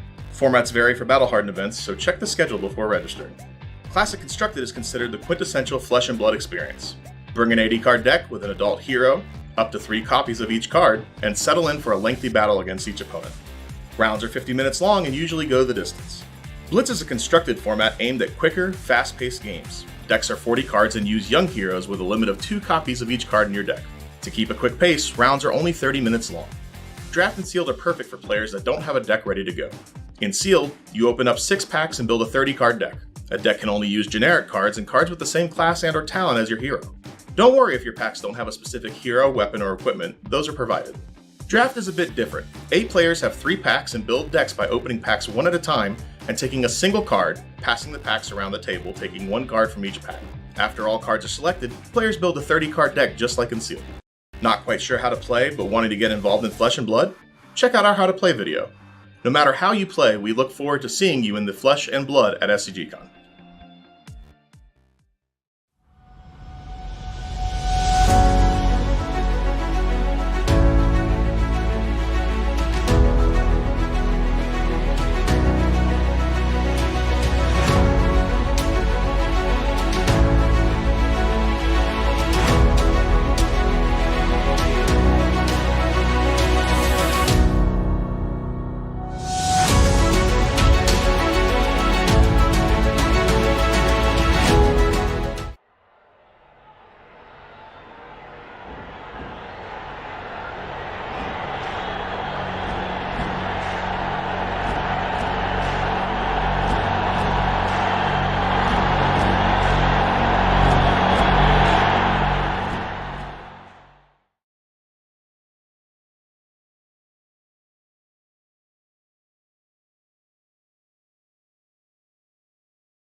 Oh shit!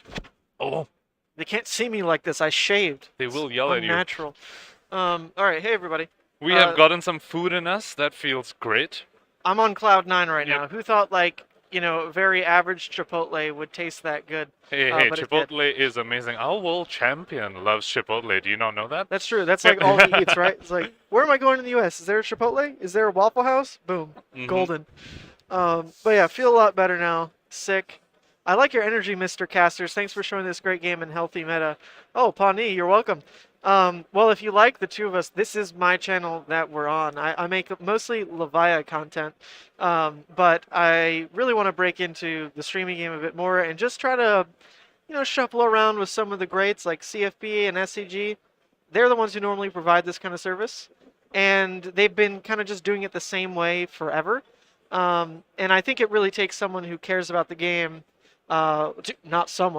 people who care about the game to really elevate what the viewing experience is like. So we may not be the most seasoned casters, but we're the people who put in the effort. The production-wise, hey, it's not the biggest budget stuff, but I've put in the work with what I got, and we're just really happy to bring it to you. So we're hoping for smooth sailing here on out. Like every kink at this point has almost been fixed. But speaking of things that were fixed, let's jump into the metagame breakdown again. Someone in chat asked what it was looking like, so let's just keep tossing this back up. Someone even walked over and wanted to get a peep at it. Like, what's the metagame? What do I have to expect? This, that, whatever. Well, when they saw this, they're like, what is with that Dromai count? I think a lot of us are asking that question. Honestly, another thing I'm shocked about is that Viserai count. Look at that. We have 7 True, Viserais. actually. I thought Viserai was gone from this meta. I was expecting Viserai to be at the level of Katsu, but look at them right up there next to Lexi, who I actually think is a strong contender in this meta, Lexi. I think Well, she if you just get... won the Battle Hardened in Singapore, right? Or Yeah, that was, exactly. a week 9-0, ago. wasn't that? Yeah. Yeah, on an amazing Lexi list. I mean, Lexi has a decent Iyslander matchup, has a good Fi matchup. I think Lexi just needs to be scared of Dromais and Guardians. But the fact that we see Viserai right up there next to her, that surprises me. Yeah, actually, Rhinar specifically is really incredible. The count of Rhinar players, it's almost like regional. The people who are devoted to Brute are just going to play Brute. I mean, obviously, I've been hit with a bit of that. Yeah, of course, of course. Levia, I can't get away from her. I mean, literally, her hero art is her standing over a dead corpse, basically me, with her hand grasping at my mental state. That's her hero art, right? So yeah, I can't get off her. We have one other person, Tommy Fresh, playing Levia today. Sorry? We're looking at it now. You can pull it up on your phone or take a peep. Yeah, everyone wants this meta breakdown. SCG, maybe you should make one of these officially, eh?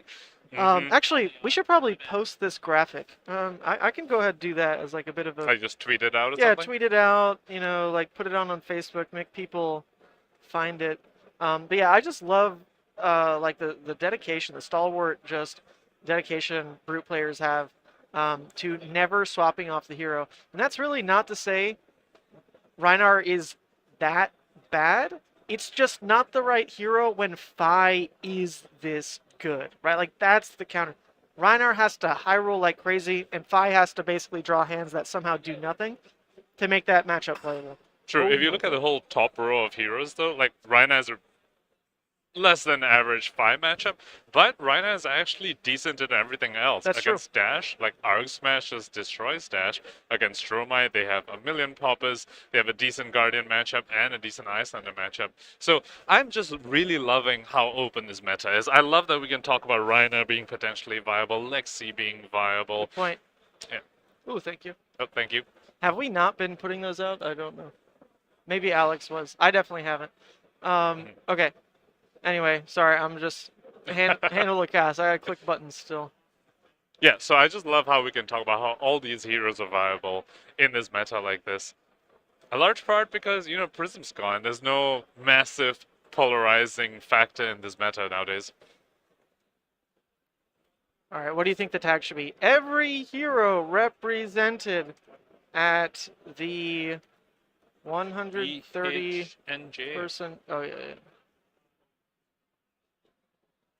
Wait, I just totally typoed that. Represented at the 130 person Battle Hardened. Yeah, I'm gonna see if At I can get the records down for SCGCon. some of our lower represented heroes, like later on, maybe after the next match. See how our Arachne, Levia, Bolton are doing. Probably even the Kanos, actually. It'd be curious. Yeah, the to see. Kanos are interesting. If one of them's mean, doing though, we should yeah. probably tap it for stream. Although that might be like a 2-turn game. I don't know. Okay, so we've got this post ready to go. If yeah. we have a brainstorm Kano, yo, that would be incredibly wild. Oh hell yeah! Now that would be the spice. Do you know Tommy Fresh by chance, Alex? Do you know Tommy Fresh, Alex? No? Okay, I'll look for him. All right, yeah, it'd be fun. Let's try to find Tommy Fresh after I set this up. Oh, because he's the Levia player. He's the Levia player. So I want to see how he's doing. Okay. Cool. So let's go find. Do you know Tommy Fresh, right? Or no? I've heard the name, but I'm not sure if I can recognize their face. Okay. Can you do the social media posts? Okay, sure. I copied, so just, paste on Flesh and Blood fan page and Twitter. I'll go get him. Alright, I'm, for the next couple of minutes, Mansent's PR manager, apparently. So if any of you want me to post something on his Facebook, just let me know, like on his profile.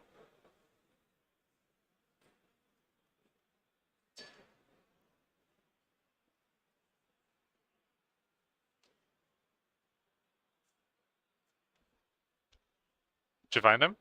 Yeah, he's coming over in a second. Sweet. So are you going to interview him then? Or... Yeah. Yeah, I'm friendly. All right, yeah, Cool. if you want to tap out. Yeah, while you do that, I'll try and find the records of the people. All right, we got Tommy Fresh in the house. Oops. Okay, wait. The one thing I asked to do wasn't done. Let me edit that. All right, sorry, Tommy. I'm in the midst of a social media post. I wish I had more lackeys. And we just be like, hey, you, pleb, post it. Okay, edit post. Add a picture. That was the whole point. Wanted to add a picture. Meta breakdown. There we go. Is it still gonna pop in? Okay, this. All right, we'll save that. Honestly, on Twitter, is it worth posting? Yeah. Let's do it too. All right, sorry, stream. There's no game anyway, so give me a second, and then we'll get into an interview here. I should have put hashtags in that. I messed it up. All right, saving. All right, Tommy, jump on in. Let's do it.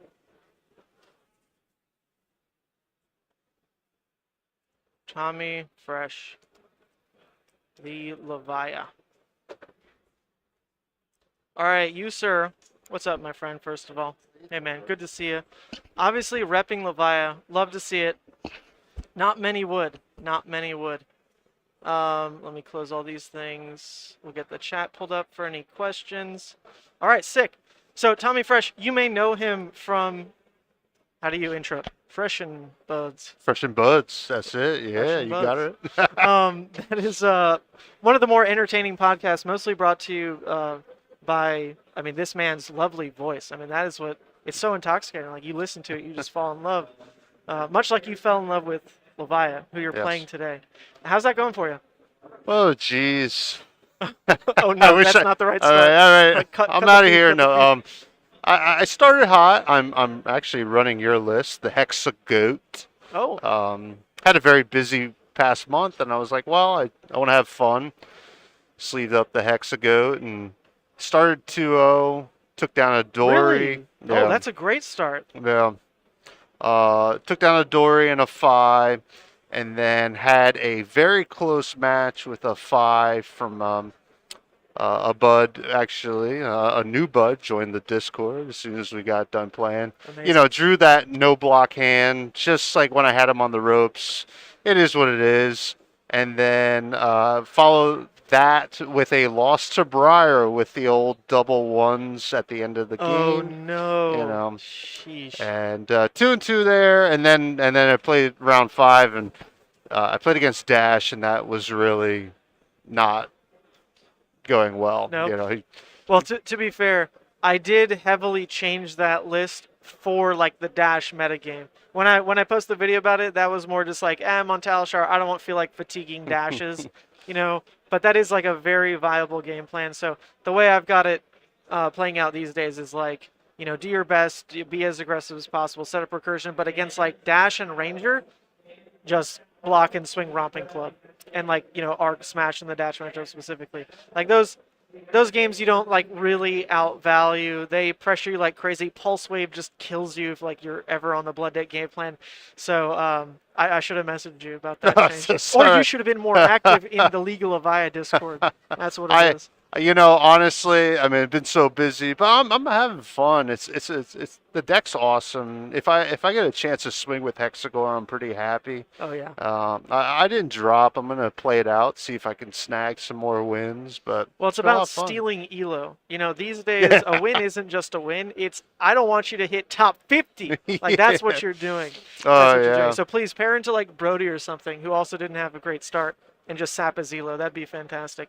Because it's free elo. He's already getting in on 90-day XP. Like at that point, you know, his elo, man, that would boost you right up. Do you know how you are doing on that leaderboard in my thing? elo? Oh, not great, but you know, I look at that and it's kind of fun because I get to show up these rated events and beat some people, and I'm sure some people are a little bit upset that you know. Lose to Levi? Everyone is. I love it. But it is what it is. I did roll a bunch of 6s round 1, and my opponent was like, "Can you roll my dice next?" Oh yeah. And I was you like, love that question. "Yeah," and I rolled a 5, so you know. Yeah, that's always the most fun. I was playing a different scenario. I was playing Levi, but I was like fatiguing out a dash, and it was Yongji, right? I played out like an Arc Smash, rolled a 6, and then I played out another Arc Smash, roll a 6, and he'd already lost the game. Like you don't win after that, but he goes, "Next time we're rolling my dice." So the third Arc Smash, I took his dice, rolled a 6. It's like there's not even 12 items, or not 12, 9. There's not even like 9 items that I really care about hitting.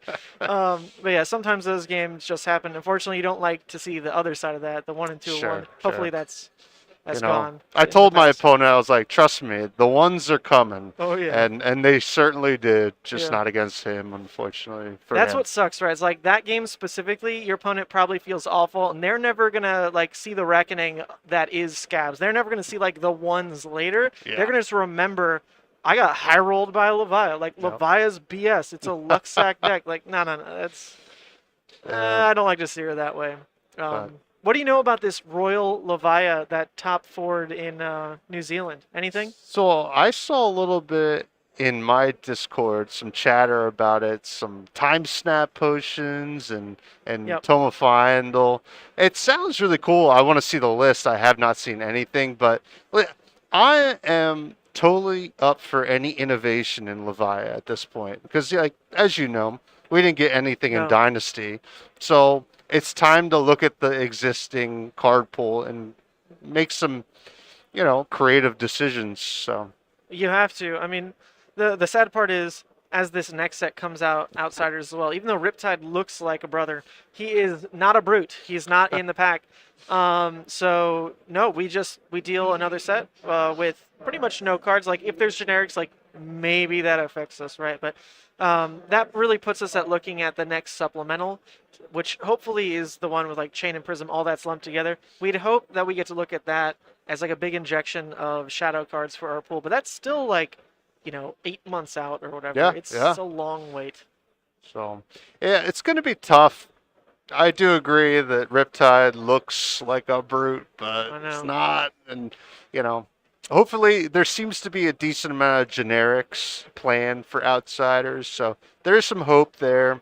Well, we don't really know because they're showing off those hybrid cards. So maybe Sure. in the place of the normal generics in a set, it could just be, well, here's our hybrid stuff so that when you draft, like, this is how you share those spots in a pack. It won't necessarily be the generics, but we'll see. We can pretend. We can be hopeful. But no matter what, like, just seeing Azalea get a little better, that also just, like, can't be that exciting for us. Like those kinds of sideways upgrades against, like, Katsu even. Kind of like, I remember losing to him a lot. I don't know if I want to see him get more toys, but as we get more heroes, it gets so hard for people to prepare for everything, and in a way that's a positive for Levia, right? I sit down across some people today and they're like, oh god, I don't remember what any of these cards do. I'm like, that's well, the beauty. ask away, I'll tell you. So you're like, okay, so this one banishes 3, but don't worry, it's gonna miss, and I'm just gonna die. So like, we can just skip to that point in the game, all right? But Tommy, let me give you. You might have seen these finally in circulation. Oh. Business card, the Sant business card, but that's not all. It is a Blasmafet full art token I on the love flip. it. Oh So, my god. If anyone Thank you, ever my comes friend. and says hi in person, you can walk away with one of those. Sweet, You better sweet. use it, though. Oh, Like, yeah. Jesus, I'm gonna just use rip it. up that cold foil Blasmafet that I'm sure you have. I will, but no, thanks for having me on, man. And, I'm hearing the stream's great, and I hope so. yeah, 1 and 2 were like, but after that, it's been smooth that's sailing. awesome. It's awesome. But I'll Well, let cool. you... Any shout outs before you head off? Oh, the Buds, Fresh and Buds. Check it out. Check me out on Twitter. The Buds Discord's a lot of fun, and play Levia. Do it. It's easy. Look, you can go 2 and 3 like me. So, but All right, well, you can play Levi like him, or you can play Levi like me, and be 60 whatever in the world somehow as a Levi player. Like, whoa, whatever. No, I'm pretty sure all that elo was gained off the back of Phi. I'm not even sure I can claim Levi could did be, that to could me. be. But I'll sit on that hill, 60th in the world on Levi. Let's go. But Tommy. All right, buddy. Good Thank you luck, for man. having me. All right. Let's cut right back to the ambient screen. I got to run around and find my people. And looks like next round's probably starting pretty soon, so let's see the count.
Okay, cool. So we've got that all sorted. Ethnic Smoke is back. We're going to try to grab just table 1 and see what's up, because this is round 6, which will be kicking off, and there's going to be 8 rounds into top 8, and we're doing all that today. Hopefully, like, pretty one after the other, because we don't want to go over my data limit. Will we? I don't know. Find out if top 8 all of a sudden crashes. So chat, I've gotten the records for the Arachne and the Bolton players, and if you are big fans of these heroes, you might want to put your fingers in your ears for a bit. It's not amazing. Taking off the headset. So the Arachne is 0-5, which with the number of Dromais that are here, it's a little understandable. The Dromai matchup is basically unwinnable for them.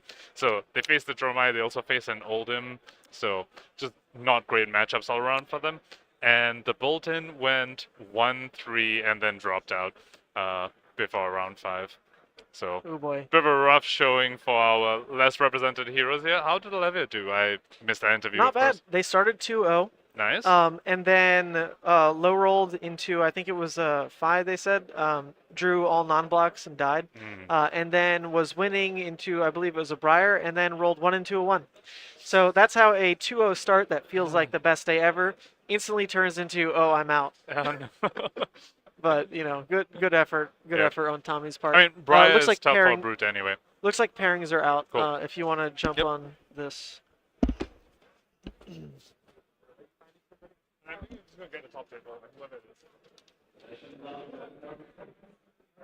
Okay. Whew, that was a long break. Wow. Yeah, that really, that was such a short game last round. That round 5 quite literally ended on Fi's turn 3. We don't want to catch games like that nonstop. It's never the plan. But at the same time, it was actually a decent break because we needed food. We needed just a check-in on the field here. And now, leading into this next match, it looks like... Uh-oh, he's talking to a judge. Maybe something went wrong. But I'd love to see, like, another Dromai. Like, what are the Dromais that are doing well? You know, like, where's Jeremy at? That'd be cool to check in on. Oh.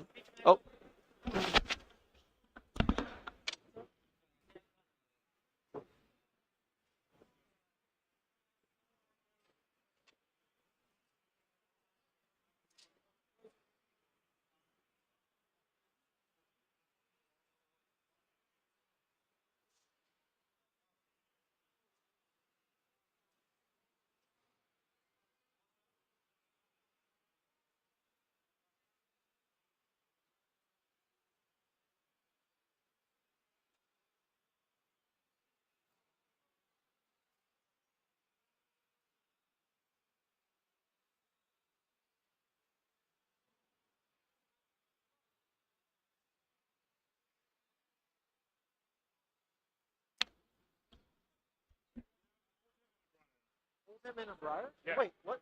Who's this guy then? Wait, what? What? He walked over and said he's on the feature match. I have no idea.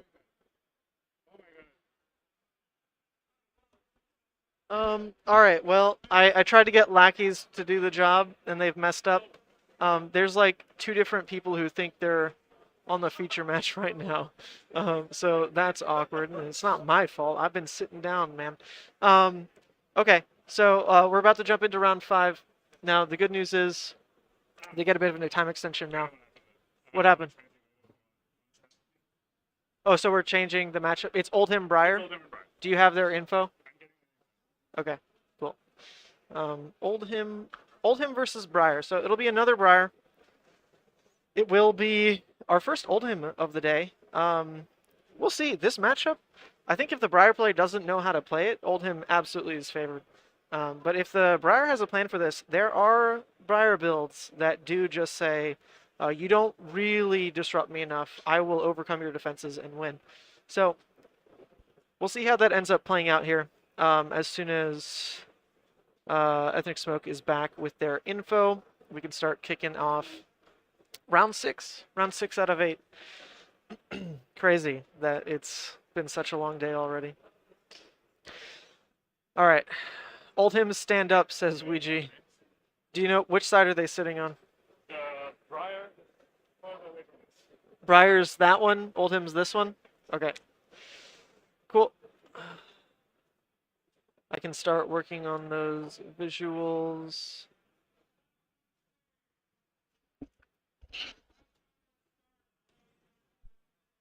Alright, apologies for a bit of that hiccup. It turns out the table we originally wanted to cover had Dan Rutkowski on it, who we just had on stream.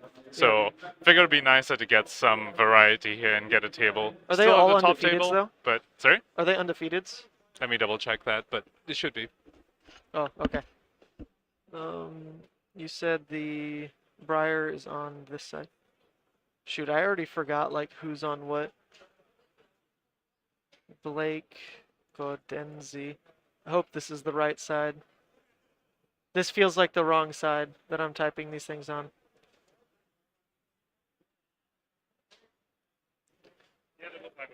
And well, you said Briar's that side, Oldhim's this? Briar's further. Okay, so I got it right. All right, nice. Yes, so anyway, we wanted some variety in our undefeated players stream instead of just showing Dan again and again.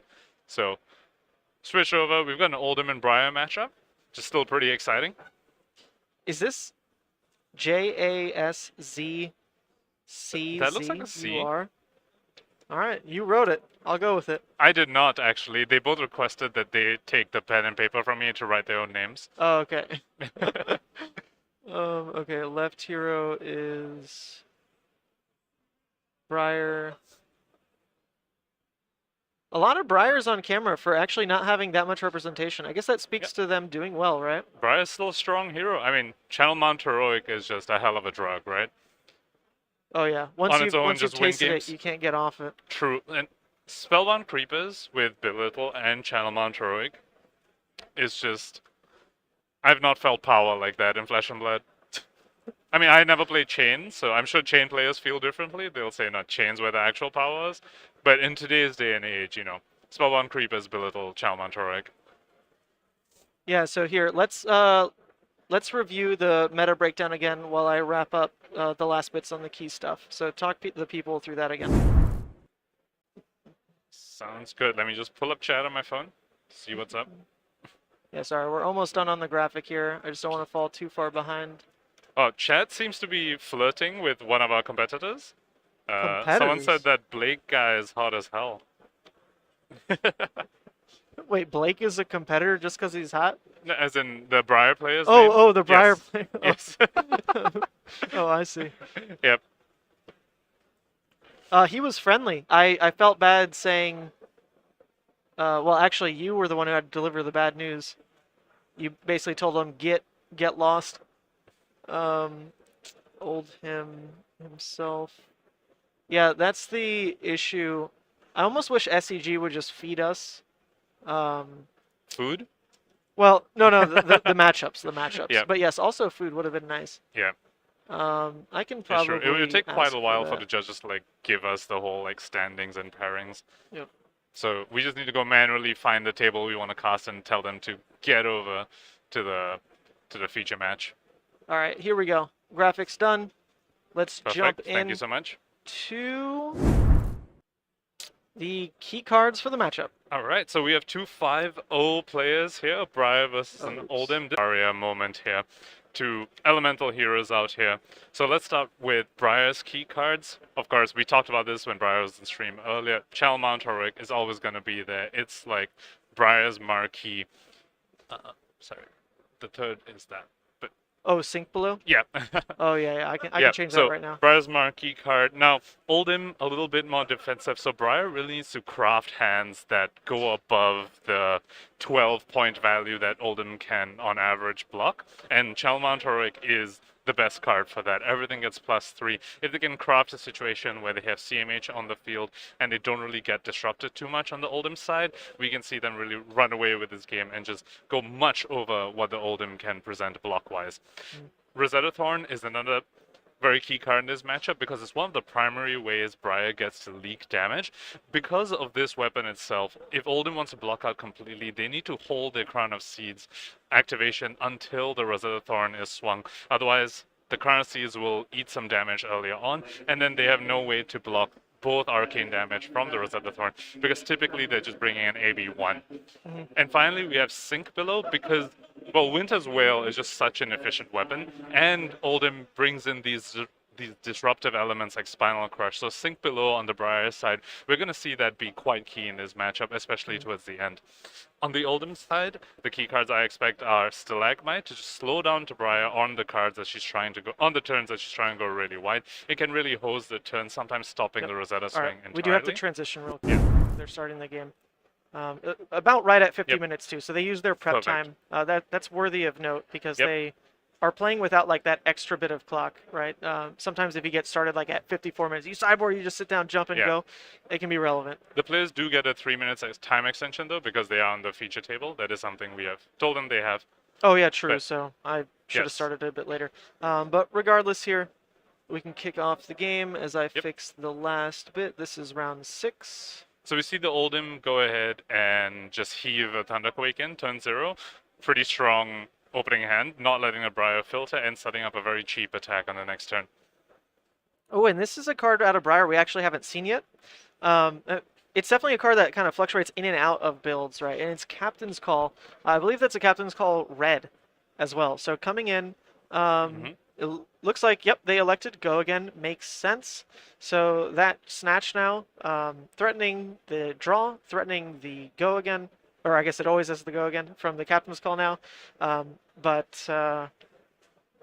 know, Captain's Call is kind of a strange one, right? Because it inherently doesn't have a lot of value. It's really like what kind of broke in the turn cycle because of the buff or because of the Go again.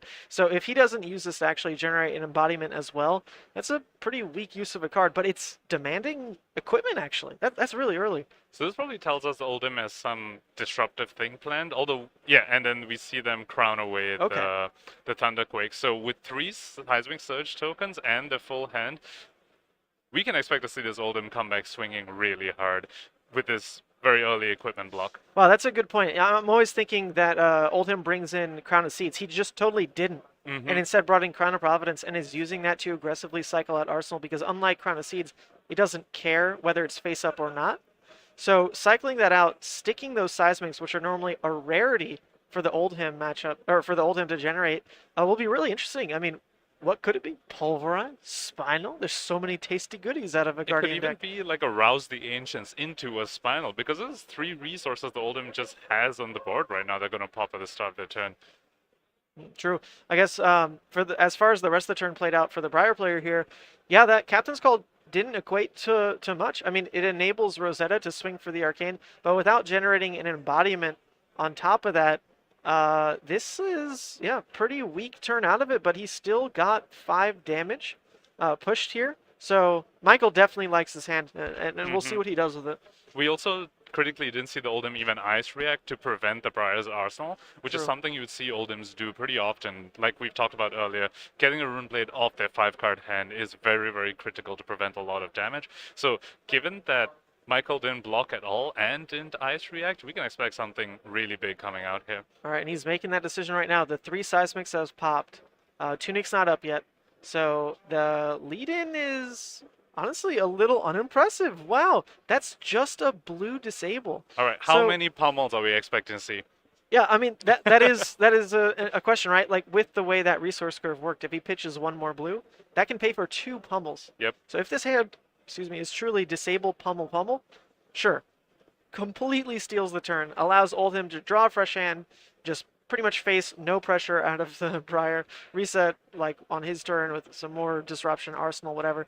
It's going to feel great, but maybe that pattern is shifted a bit because prioritizing Arsenal is normally because of Crown of Seeds, because of getting to Tunic 3, cycling for free, that kind of thing, which he's just not playing for this game. So I'm really interested to see as Michael goes on where he prioritizes keeping Arsenal, because it's always going to be a card he specifically wants to play for. It will be something like the pummel. It will be like the CNC waiting for the pummel with Tunic. It's always going to be some disruptive threat. Definitely, and from the equipment loadout itself, you can already tell that Oldhim is leaning more aggressive. We don't see the Crown of Seeds, we don't see Rampart. This Oldhim wants to keep cards, just wants to use their Stalag block without paying resources into it to stop the Briar, and then come back with big things on their own turn. Ooh, that okay, a some sigil of interesting suffering? reactions coming out here. That blue pummel on a blue disable is definitely not the best way to throw a disruptive turn. You would have liked to see it be red, of course, but Blake defends with a 3 from hand and then tries to go for a cheeky sigil, but with that extra floating, the arcane damage will be soaked for it to go back down to just being a block 3. So the pummel effect did go through, but the arsenal reset on the crush did not. That is very critical.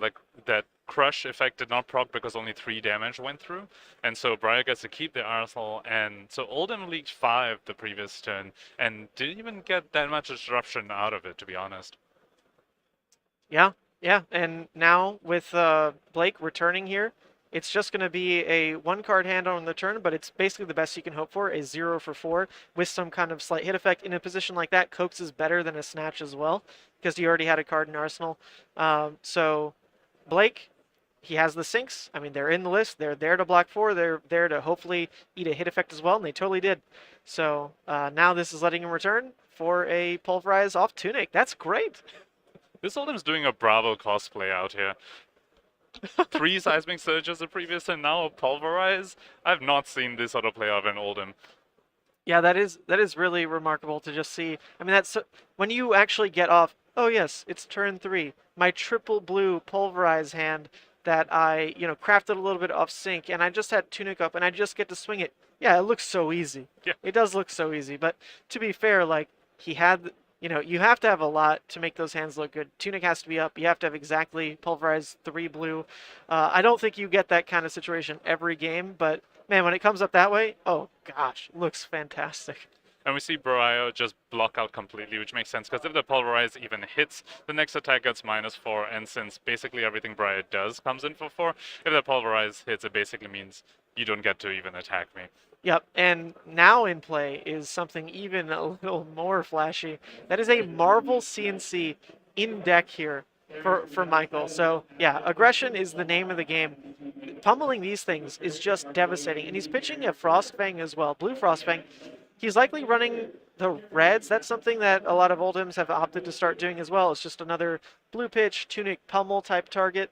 So him even running the blues probably means his pummel count is definitely 6, if not 9. But as of now, yeah, pummel CNC comes through.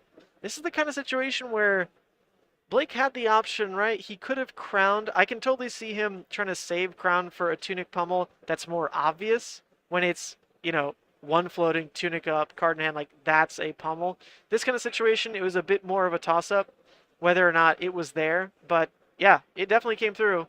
It's a red. And that's Arsenal gone, card from hand gone, and that sigil is not even playable.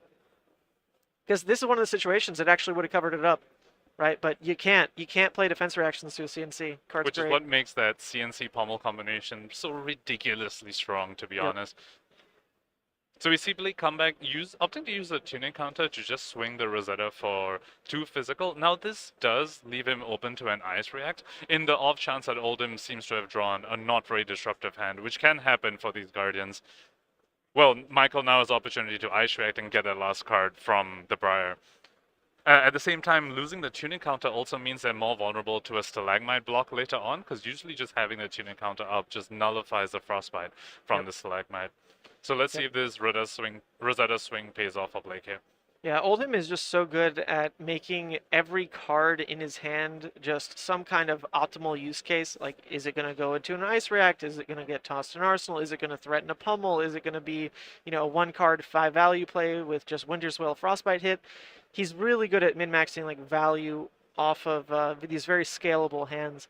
Because as they get bigger, if you've got pummels in the deck, then those bigger hands, they have more threat. And we've already seen a blue and a red come through. That doesn't really help Blake at all in the count of how many pummels are left, because there could still be a place of yellows. We're not sure ourselves, but there's definitely at least 2 more red, 2 more blue. It's absolutely terrifying, but this is the kind of position where it can't be a pummel, right? Tunic's not up. So this is a very, I don't want to call it suboptimal because it's contextual, of course. But normally, like the crown comes in for tunic when pommel's threatened. It just buys you a huge amount of value back out of what is otherwise a blowout. But Blake does have CMH in hand, right? Yep. So maybe that's what he's opting to do. Yep, the Briar has a bit of an opening here. They've got Tome of Harvest in hand, so they have the Earth Blue to go with that CMH and a Rabble as well, which is exactly what you want to see. An easy go against Source to partner with your CMH. So Yeah. tiny opening here for the Briar. Let's see how much they can make from it. Currently, the only attack that's playable in their hand is the Rabble, but of course they can follow up with a Rosetta Swing after that. Yeah, I think it's likely that the Ice Rack gets played here just because if you can disrupt a channel mount turn, I mean, in theory, if that Ice Rack took away a whole attack, then that's 7 damage prevented. So if he was to lead with the channel mount, it's almost basically forcing Michael to do it. And in a way, his hand is awkward enough that maybe he was like okay with that. He couldn't have tossed the CNC anyway, right? So maybe that would have been fine, but he goes a different route. Instead of leading with channel mount, he might be waiting to set that up in Arsenal, perhaps, and just make this a CNC turn. Which, you pointed out earlier, there's no crown of seats. This CNC is one of the rare times that actually, the hit effect is actually relevant against an Oldhim. So, very, very disciplined line from Blake here, actually. I think a lot of Briar players would just slap out that CMH the moment they have an opening. Yeah. Yeah. No, but this is much better. Yeah, he's recognizing the difference in taking that headpiece. Like, now CNC, which against most Oldhims is 2 for 6, not great. Now is a true threat, especially since not only is Crown of Providence like already gone, Crater Fist already blocked 2, Stalagmite, yes, that's fresh, but if he uses it here, amazing. Like, you're not threatening more go again anyway, right? So, yeah, actually very, very smart to play this out here. I wonder if he knew Michael was playing this kind of Oldhim and brought CNC in, or maybe he's running like his full sideboard to try to hedge into like more fatigue Oldhim or something. But regardless, like very heads up to not only bring CNC, but to use it that way. Very good, very good. Definitely. And we saw the Ravenous Rabble reveal a blue Earth card on the top. So obviously a bit rough on the Rabble hitting a blue, but we know for sure that Blake has a blue Earth card to play that CMH if he wants to. Very good point. Yeah. Now I don't think that was a factor in him like not playing the CNC that turn, right? Because it happened after the Rabble commit, but that's definitely good for Blake, just for him to know, okay, I've got this coming next turn, channel, it won't be a brick, like we'll be fine. What looks like is happening in his hand right now is that he's only got 1 attack, so if he's playing out the channel right now, it's only for a +3. Not fantastic, like if you can loop it together to say, okay, the turn I drop it, it's +6, the turn it sticks is like another +6, maybe +9. Obviously, that's the blowouts you want. That's the damage you want to get over an Oldhim. Blake also has the embodiment here to perhaps help with this block, but they opt to just take the Frostbite and carry on with the turn. Yeah, I mean, pretty slow turn as far as these attacks have been from Michael's side. He finally slowed down and just made it a Winter's Will. But the thing about scaling down to even that kind of turn is it's disruption. I mean, it's to a small degree, but like, hey, the Frostbite is still a big deal for some decks that are crafted for an exact damage curve. Which actually, Briar, to be fair, isn't necessarily like building your deck around, yes, I need my blue per turn to operate. She's a bit more flexible. Sometimes you're paying for things, sometimes you aren't. So I feel like 1 Frostbite is normally, it's normally something she can play right through. And even in this kind of situation, right, she should, or the Briar player has something to do with exactly these resources, right? They're playing Nimblism, Embodiment, I believe into... Yep, the Coax, which threatens Rosetta even as Stalagmite comes up. So this is actually a very interesting case where the Frostbite actually helped the Briar player. Because if that Frostbite wasn't there, they would be vulnerable to an Ice React right over here to take away the resource for the Thorn. Now you might say, oh, they could just pitch it to Grasp and have the 1 floating for Thorn, but then they are vulnerable to the Stalag block. So that Frostbite actually allows the Briar to go into potentially swinging Thorn with 2 floating, which means they are not vulnerable to Ice React and not vulnerable to Stalag. So that Frostbite actually kind of backfiring on the Oldhim here, very interestingly enough. No, that's actually a fantastic point. We didn't even think about that, but yeah, I mean, even 1 more resource sunk in, like if they'd started with a grass pitch, would mean Stalagmite like does the same thing. It really does stop 5 damage with Rosetta. And if Exactly. that's what Stalagmite's doing, it's one of the reasons like, I mean, the card can sometimes block like 8 to 10 damage against a Rune Blade because you're just saying no Rosetta swing. Yep. And over here we see the Briar crafting their opening over here. They played CMH, they got 3 cards out of this Oldhim. Now they're going back into their second CMH turn with tuning up, with 4 cards in hand, and all we see from the Oldhim side is a Winter's Wail. That's fantastic pacing for how they can buy themselves back into this game. It's also with Tunic up, like you mentioned. So everything's lining up, except the ability to just say, if this Frostbite was a big deal, I can 4 armor block. That's off the table. Which is normally something that can come up. If it's that critical turn, an aggro deck that can block 4 on a Frostbite, will likely do it if that's the clincher for enabling their turn or not. So Blake's pensive because he doesn't have an easy 4 block anyway. An embodiment didn't come through, so he can't just say, oh, this like clunky force that's not playable or something, block 4 for me. It's just not the case. Mm-hmm. So now we see the Briar with a 4-card hand with a CMH on the field. I'm very excited to see what they can craft with this. Can they actually leak more damage and get over this life disparity that they're at right now? Yeah, and it is going to start with, I was calling out a clunky Force Nature. This might be a decent enough Force of Nature. I think the hand is still a little clunky because, yeah, it looks like the only attack is that Exude. Mm-hmm. So it can't really threaten too much, but oh, go for it. But they just revealed an Earth card to his Force of Nature, and there's an Earth card in the pitch zone. Yep. And what does Exude let you do? It lets you pitch further, which means it's very likely Blake gets to keep the CMH around for a second turn. Oh, And yeah, that- very good observation. I was thinking if they want that line, they pitch into, even pitching into grass wouldn't make it exactly work, right? Yep. But yeah, Exude itself does do it. If the turn is really just, grasp for Rune Chant, Exude, pitch, that would do it. Now, interesting. Oh no, it's an instant, right? Yeah, yes. It's not like Flex. You don't do it as soon as you play the card. So we'll see what he opts to do. Yep. They also have the option to snaps, because if the Oldhim chooses not to block this completely, the Force of Nature buff is still active, and the Briar player will get to draw from it. So Briar's actually threatening quite a lot with this. They're saying, you need to block this out, or I'll snaps and draw a card and come in harder. And if you don't, well, I'm just going to pump this and keep my CMH around for a second turn. Right, yeah, because that's the card in hand, the Earthlore Surge. That's not really relevant to set up as your arsenal unless it's something like a tome you're looking to play for.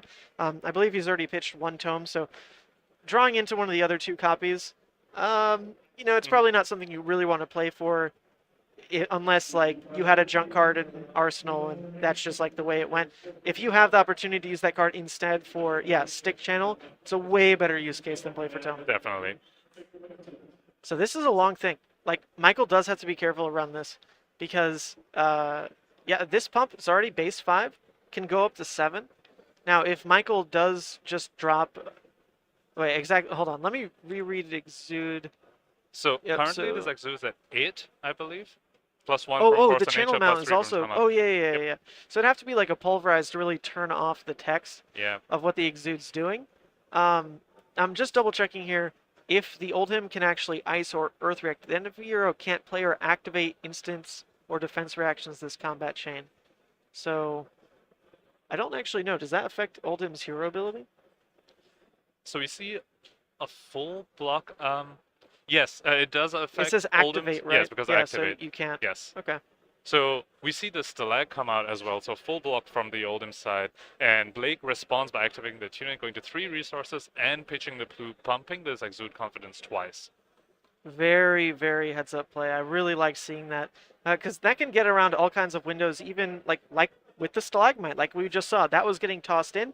Michael might have thought in his head, oh, this is going to interrupt that playline. Well, it's a trigger.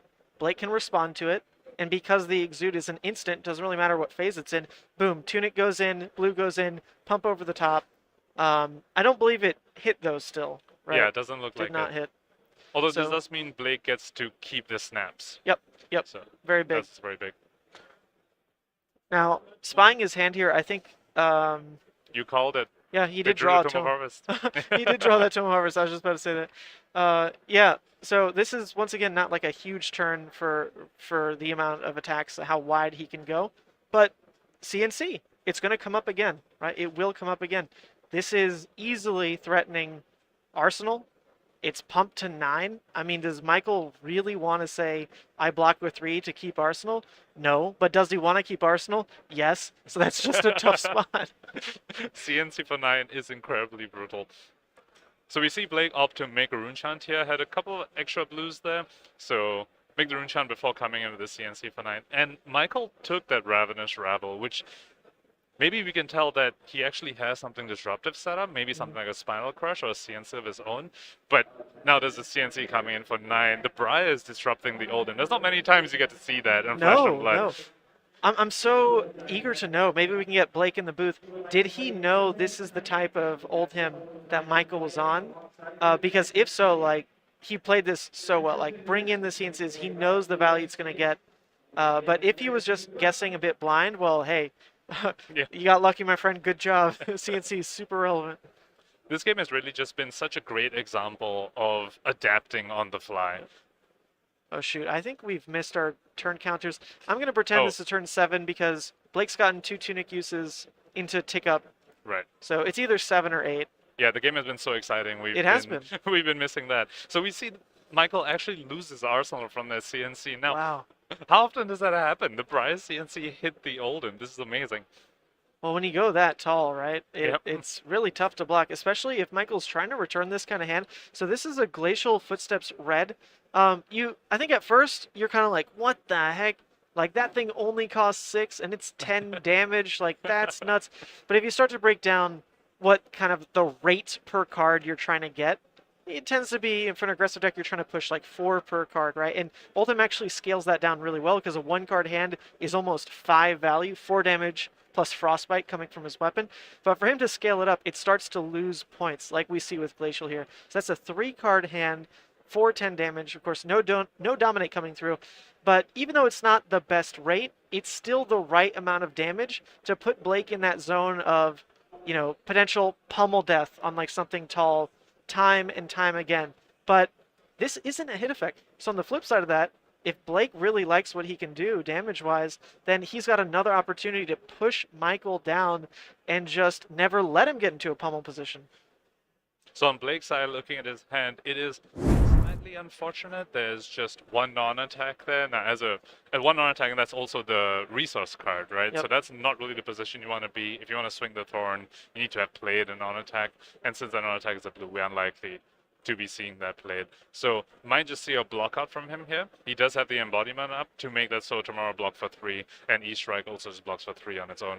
Right. I mean, you could also just, it depends on him how he wants to scale the hand. Is it going to be a full keep and E-Strike plus draw a card, snap starts to go crazy or whatever it is?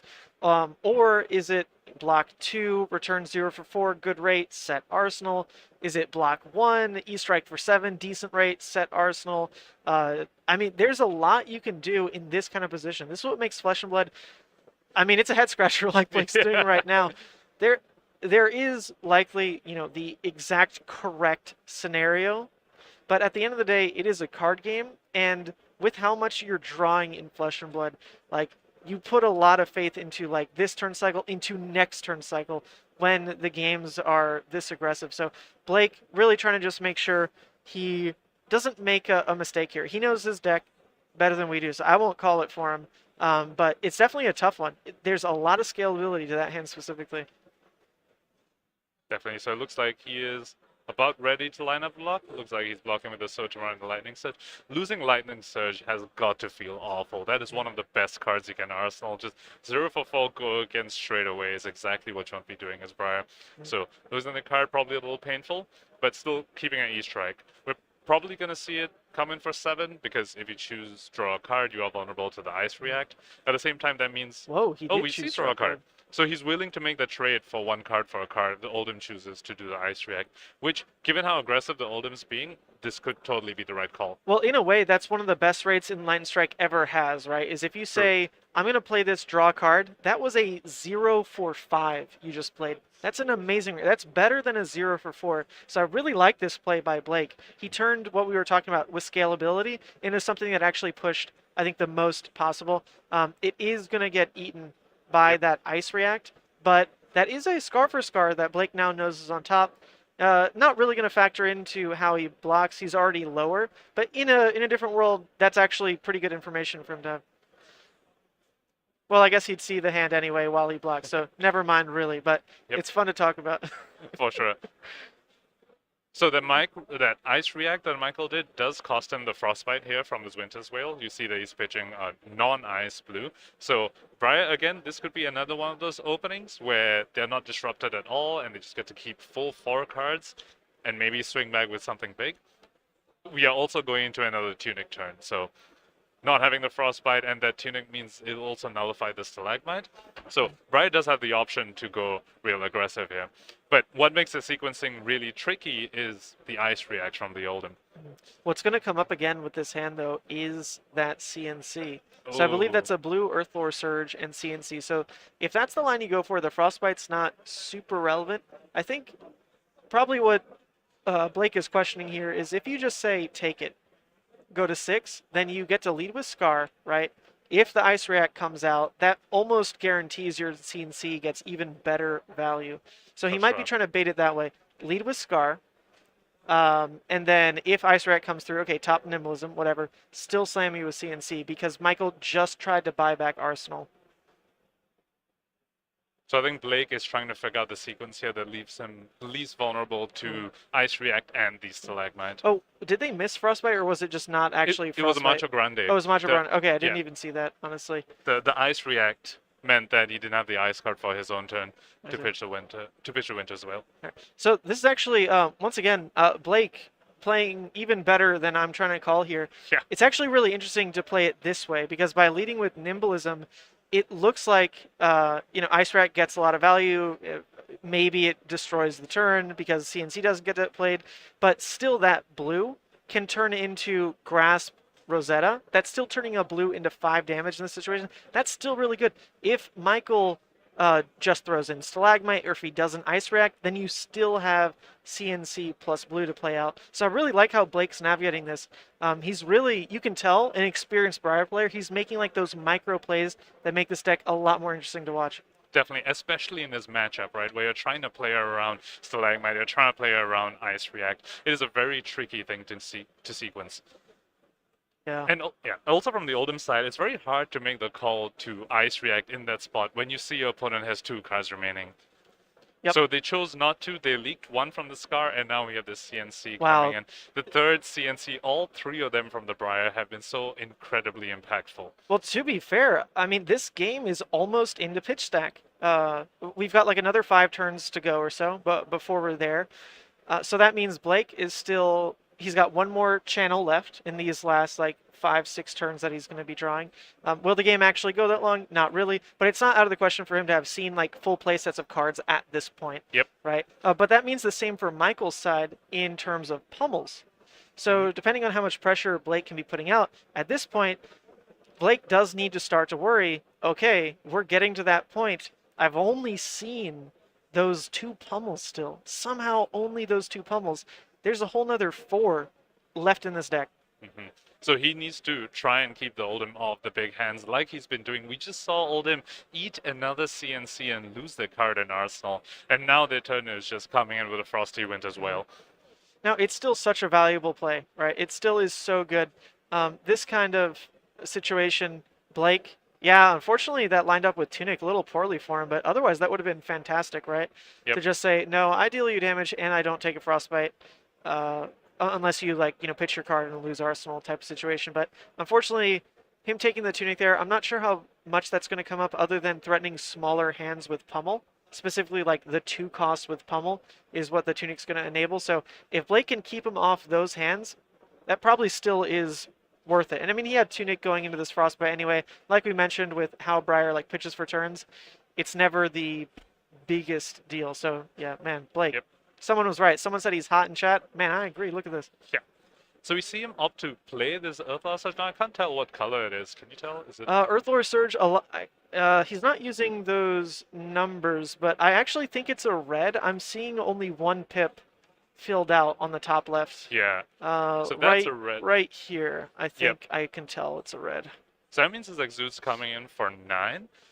And with Blake is basically forcing the last stalag block from this because that Yep. stalag is going to stop the Rosetta. This exude does have go again because of 2 non-attacks being played. The embodiment of lightning's right there.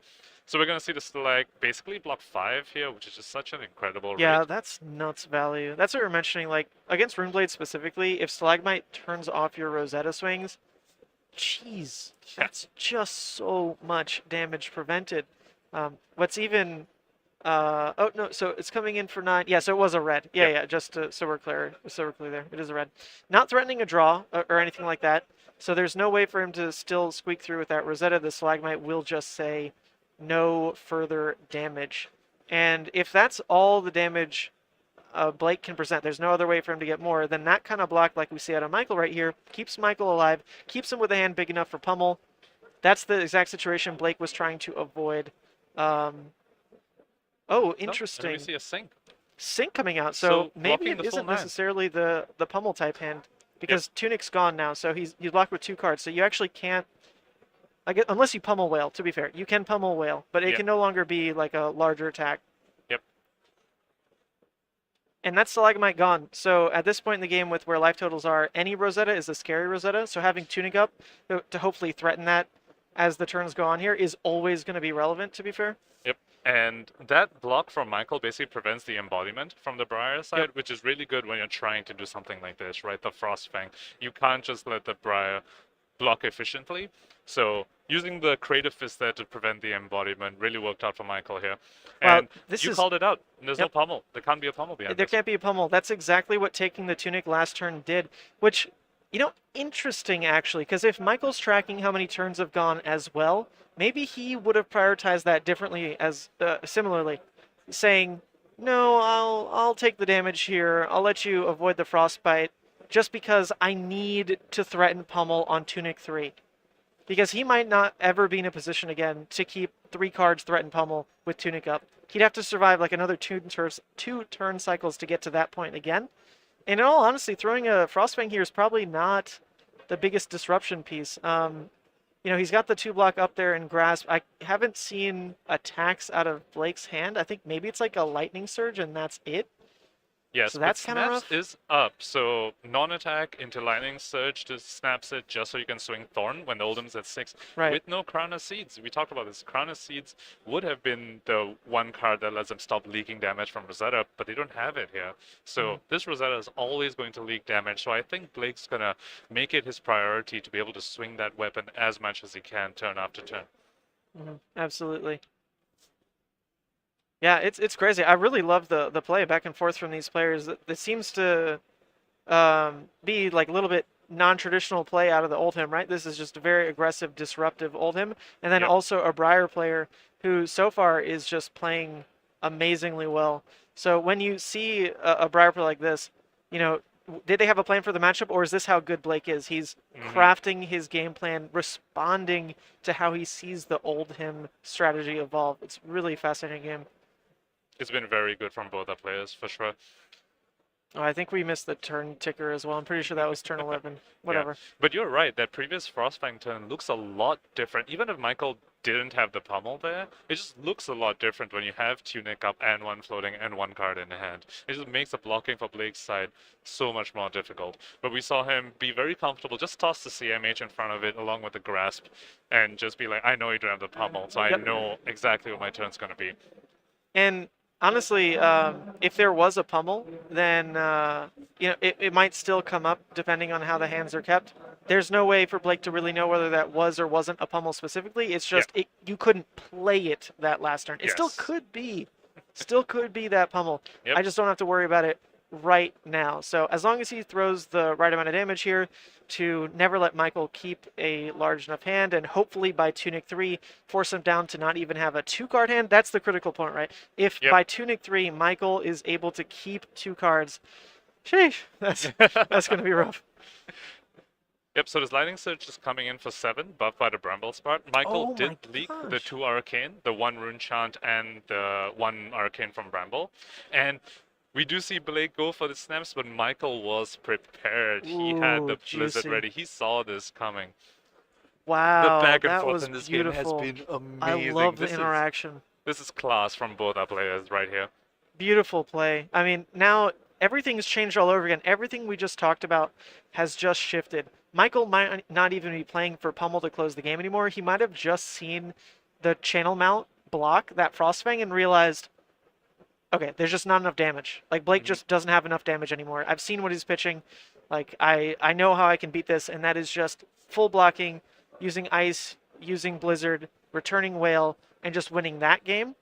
Wow, great on the feet thinking from both players here, but this is the kind of position where Blake has just these few turns left. I believe we're on turn 12 now, before he starts seeing his pitch stack, which, if I remember correctly, hasn't really been in any particular order. It was really just like blues because he needed to. Yep. So he needs to craft these last like 2 hands as aggressively as possible. And when you're staring down a Frostbite, or rather a Winter's Wail without a Frostbite, this is that window, because you can cover up 1 more breakpoint of 4, or 2 more rather. You've got Tunic and Grasp. So he's got good on-demand block 3+1 on more relevant hit effects. So going to 1 here might come up. We'll see. True. Interestingly enough, he does have a Scar for a Scar in his hand, so we might see him just take enough damage just to go below the Oldhim's live turtle so that he gets a go again from the Scar. I'm curious if he chooses that route. Right now, he's lining up an Earthler Surge, which would block for 3, which means the Whale would only come in for 1, which means the Scar is not active, actually. So, yeah. So he's debating these kinds of things, right? There we go. So that's the exact change in play. That's take 2, right? Yep. That is turn on Scar. Yep. So take 2 to be able to send 4 with go again. Again, like what you said, just keep the Oldhim off these big hands. We see a blue pummel being pitched there for their Winter's Wail. We know there's more in the deck. The Briar does not want to have to deal with those. Yep. Yeah, really, really interesting play overall. Because the other option there was, even though blue Earthlore Surge isn't a fantastic rate, if you do go to 1 there, you can at least play it out, turn on your Rosetta, and make your turn like Scar into Grasp Rosetta becomes a thing, and then just Arsenal Snatch. But by playing it this way, like that, the pitch on Earthlore Surge likely, yeah, it makes the Rune Chant, and then he comes in with Snatch, and like, that's kind of just it.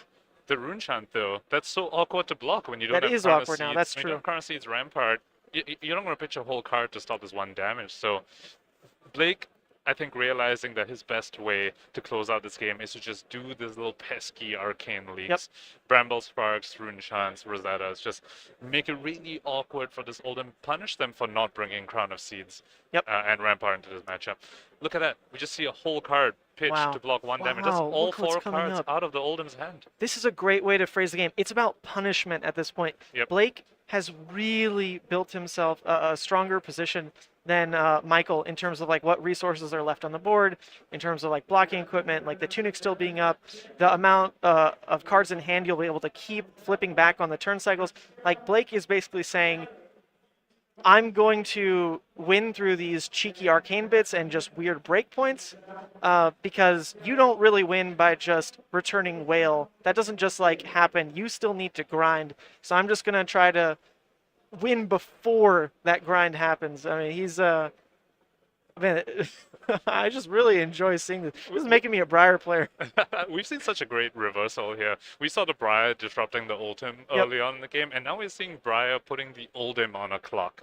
Again, not something you often hear in Flesh and Blood. So we see Nimblism, Captain's Call, getting the embodiment. This is fantastic. This might be full circle for how the game was going, right? We called out the Captain's Call being like, really low value on that turn 1. Didn't really do anything. Like, you would have preferred pretty much any other card, like a buff, like Go Tall on a Snatch, like anything. It gave the Snatch go again, and then I think the turn ended with like Rosetta, Arsenal, something. Just not the best use case of the card, but this is great. Yep. It's giving +2, and then it's that other half of the missing go again that generates the embodiment there next to the Nimblism. So the damage coming through now with Tunic, look at that, 2/2, putting Michael at 1. And keeping any an Arsenal. Any Rosetta. Yep.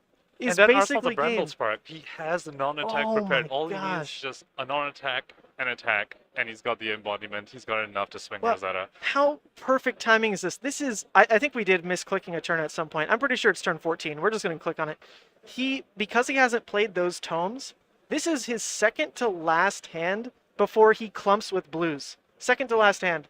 I don't even think he's shuffled. He's not running sonatas, right? Yep. So this is quite literally, if he's tracking where his deck is at, then yeah, this is it. Like, he gets 2 more hands where he knows his deck is concentrated in a way that he's still likely to get like some reds in there, whatever he needs. And he doesn't have to worry about disruption anymore because he's full taking these hands from Michael. Yep. Just fantastic. And I guess I was wrong. I think at some point I mentioned that he blocked with his 3rd channel mount. It looks like he just drew his 3rd channel mount. So I guess I was thinking of him sticking channel for 2 turns. That was still the same channel though, so just to clarify. He doesn't have a way to play this channel, but also at this point, that's not even his game plan anymore. Now the game plan is just swing Rosetta one last time. Yep. Chase the Rosetta activation. Now, overall, I wonder what's causing him pause here. Let's see. So I believe his hand is Force of Nature, Gloomveil, CMH. I think the other card is a Scar, perhaps? I think so. I believe it's a 0 for 4 with no go again.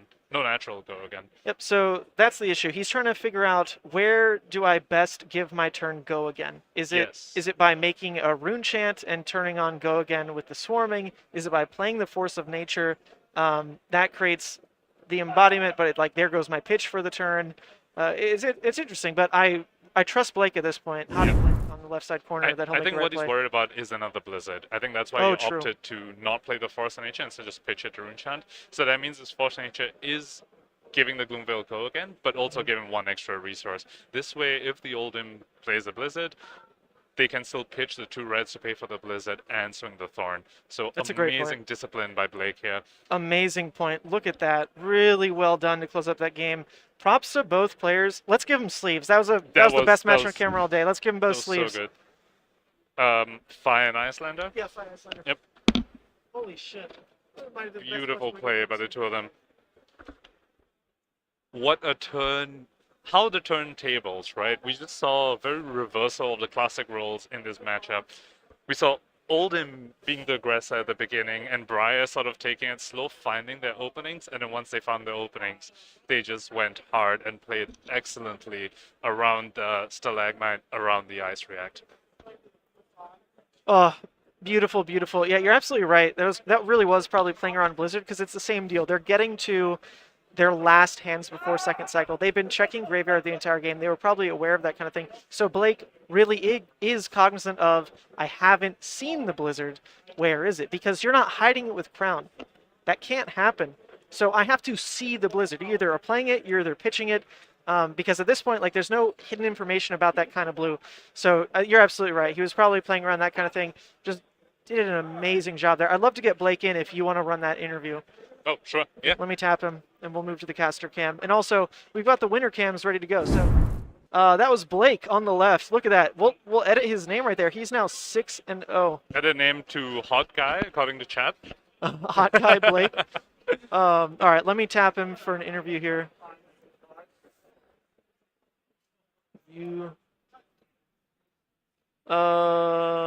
Someone posted a link. Yeah, unfortunately, that's disabled with one of the bots. I can disable it, but that's too many buttons. We won't worry about that.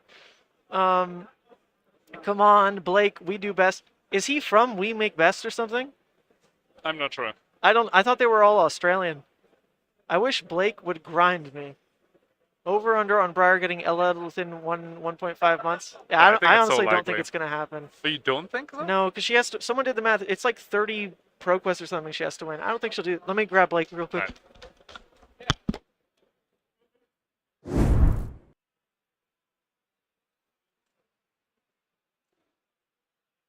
All right, Ethan has just gone to get a man of the match here. Just an absolute class act on the Briar. I'm gonna enjoy this interview.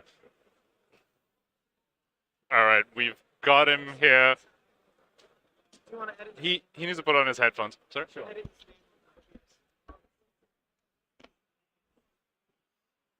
All right, 1 second. I just need to change the name. Ethan, how? All right. Well, Ethan figures out how to change the name. I'm just going to start the interview. Blake, can you hear me fine? Yeah. Cool, awesome. Thanks for being here, and I don't want to keep you for too long. That match looked like it was a bit exhausting. Yeah, it was, yeah. So just a few quick questions. First, those CNCs in those matchup, did you know that your opponent was going to be off Crown as seeds and that's why you brought that in? Or was that just a bit of a hedge? I honestly just bring Command and Conquer into every matchup.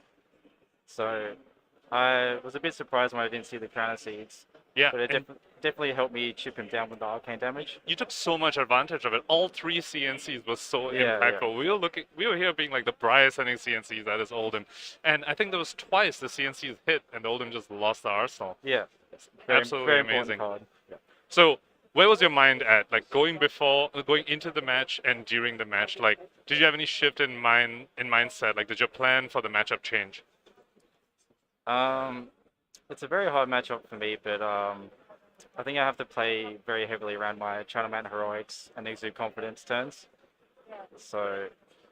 Yep, and you did a very good job playing around the ice react and the select. Yeah, I think I ice reacted once, which was a mistake on my part, but other than that, it was perfect. Yeah. Most of the time it was smooth sailing. I think you only gave him one good chance to select to stop the resident. React, yeah. That was sometimes you can't help it. Yeah. Cool. So we have 2 more rounds. Yes. That was round 6. Round yep. 6, yeah. So 2 more rounds. What matchup are you hoping to see, and what matchup are you hoping to avoid? I don't mind. I just want to avoid Oldhims, to be honest.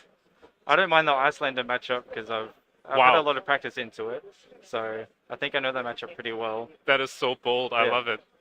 Because most Briars say they don't want to see Iceland at all, but you're here being like, nah, it's fine. I got that. I love it. It's fun. It's a fun, grindy matchup. So, but I think I know how to play it well. It looks like you have really great skill in those grindy matchups. Yeah. So finally, any shout-outs? Just you have the platform. Just shout out whoever you want. You can check us out on YouTube. We Make Best. Let's go. And my boys Tog and Beanet also there. All right, awesome. You all heard it here. Thank you so much again, and congratulations. Cheers. Thank you.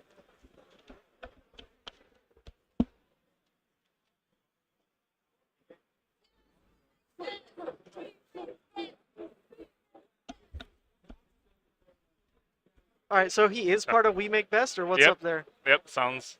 Oh, is that he's the, what's up? It's your boy Blake, or whatever? I don't know. I don't remember how they do it. Wow, that's super cool. I wonder why he's here. Aren't they Australian? What's happening? Sorry? Did he have an accent?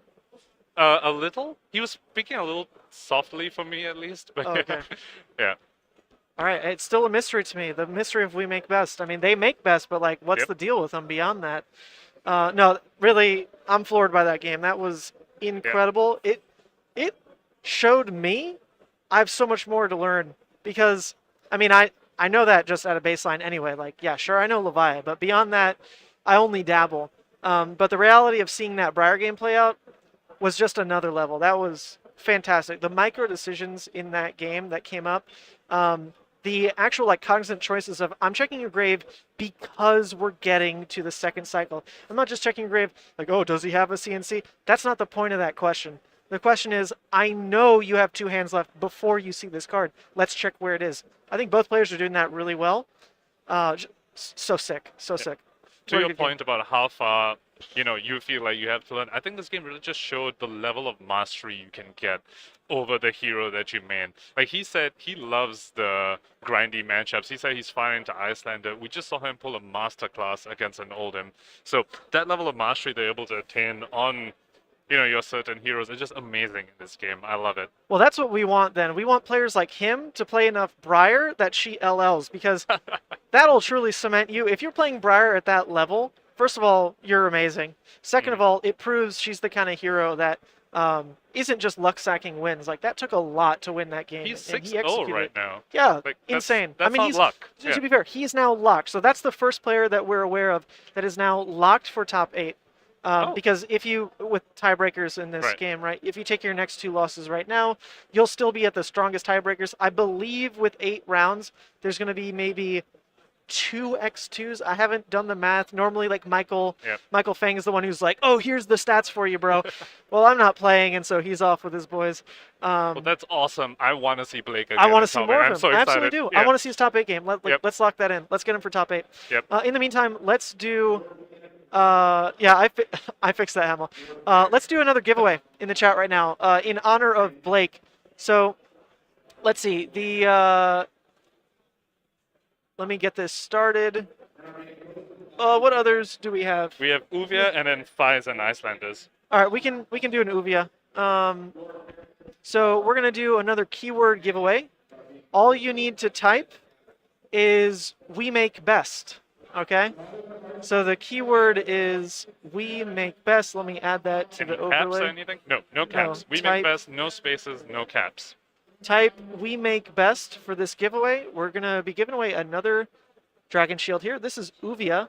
Uvia makes best. She makes these little cutie She ashlings. You see how we're absolutely linking it all does together? not, Ethan. Please take that back. Wow, you got a Uvia's the Dromai bane hit of my over here. existence. Man Sant 8218. Okay, so same deal. If you want to get entered for these sleeves, the spiel is that if you live somewhere other than the U.S. No, it's condensed. No Yeah, space. no spaces. I We see make some people in best. chat. Shorten it. Things fast. No Um, spaces, no No caps. spaces. Uh, No caps. Just "we make best." Okay. So if you want to be entered into that, just type that in the chat. My short spiel is, I don't think it's worth it for any of us if I'm paying shipping. No, Hemel. Come on. I know you know how to read. Condensed. No spaces. It's not worth it for me to pay like $30 in shipping to get one of these across the world. In the US, it should cost like $4, $4 or $5. So I'll eat that cost for you if you win. Now, if you know somebody in the US, if you're the winner from like Australia, New Zealand, Europe, Oceania, Asia, wherever, if you know someone in the US that you'd like me to gift these to, just let me know. If not, just say in chat like please re-roll or give away to someone at the venue or like whatever, and we can do that. But if you're in the US, I'll ship these out to you. Let's do the roll right now. A bunch of people are starting to meme, which is I love it. Who make best? Who make best? Well, do you make best?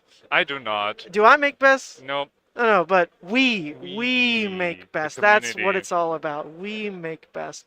Okay, so let's roll it. We've got Nicholas Lee as the winner on the Uvia sleeves. Woo! All right, so Nicholas, there should be a pop-up in the chat so you see your name. Please type something else. We'll see your messages right in here. Message me on Discord. That's the link right here, or the thing. ManSant #8218. So you won. Congrats. Oh, he is in chat. Perfect. Nice. So message me right there. If you don't have Discord, at me on Twitter. Can you go get another show match for us? In the meantime. Okay. All right. Congrats, Nicholas. Let's write that down. We've got Uvia being won by Nicholas Lee. Okay. Got that to you. Well done. Congrats.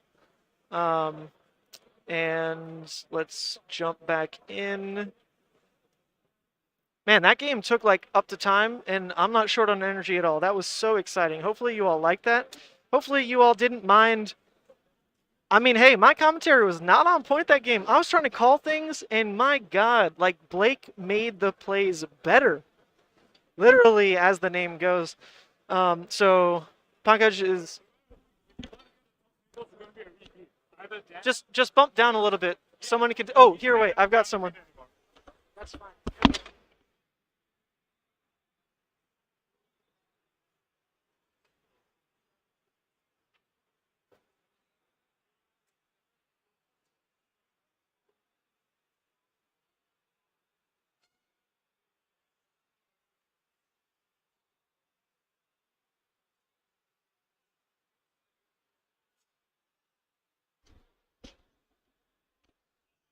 Oh my gosh. What is it? It's gonna be a 5-1. Yeah, that's fine. I mean, at this point, that's fine. We're about to go into Top Cut anyway. All right. Yeah, never leave the booth unattended. I can't help it. Where we're sitting right now, I'll spin it. Do you see this? We're in like our own little corner. It's not like under threat of assault or anything. All right, so sorry, the giveaway is over. Let me change that, but we've got some more coming up. So looks like we've got Ravenous Babel, the guy behind Ravenous Babel, and then Nick for this match right now. I'll wait for Package to get back to me on what the matchup is, but hopefully it'll be an interesting one. I didn't see what decks they're on because kind of had to scramble to make sure there's enough time for it all, more than anything. But here we go. He'll be back in a second. In the meantime, Maybe we can spy on the table, actually. Let's see. Oh, it's a Rhinar! Yes! Oh, gosh. Lucky me. We get to show off a Rhinar. Okay. This is hype. This is hype. Now I'm tuned in all over again. So I know his name is Nick. I forget his last name. We'll get that in a second. But hell yeah, it's Rhinar. Start whenever? Or Yeah, you can tell them to take their time. They've got extra time. All right, so sorry, let me tab back over. So it's Fi versus Rhinar. I hope the Rhinar pulls something out. This will be interesting. So in the meantime, while I get the screen ready, let's jump to the meta breakdown real quick. You'll still hear me. I'll try to be quick about this. Oh, oops. Oh, I clicked the wrong buttons already. Graphic, studio mode, key table. Okay, here we go. Hi, Rising, Rebellion. Rhinar, Reckless. So it's Nick. it's N-I-K. There's Oh, no just C. N-I-K? Yep. Rate? Kate. Kate It's Bun? Like that? Katabian. Katabian. Yeah. Oh, I like that. Nick Katabian. They're both 5'1", so in contention for top cut still. This is Adam Tran. So for anyone who's new, do you want to walk them through the hero breakdown again while I Sounds set this good. up? So this matchup that we have coming up, we have a Fi versus a Rhinar. Now Fi, the most represented hero in this Battle Hardened today, with 24 players out of 130 on 5.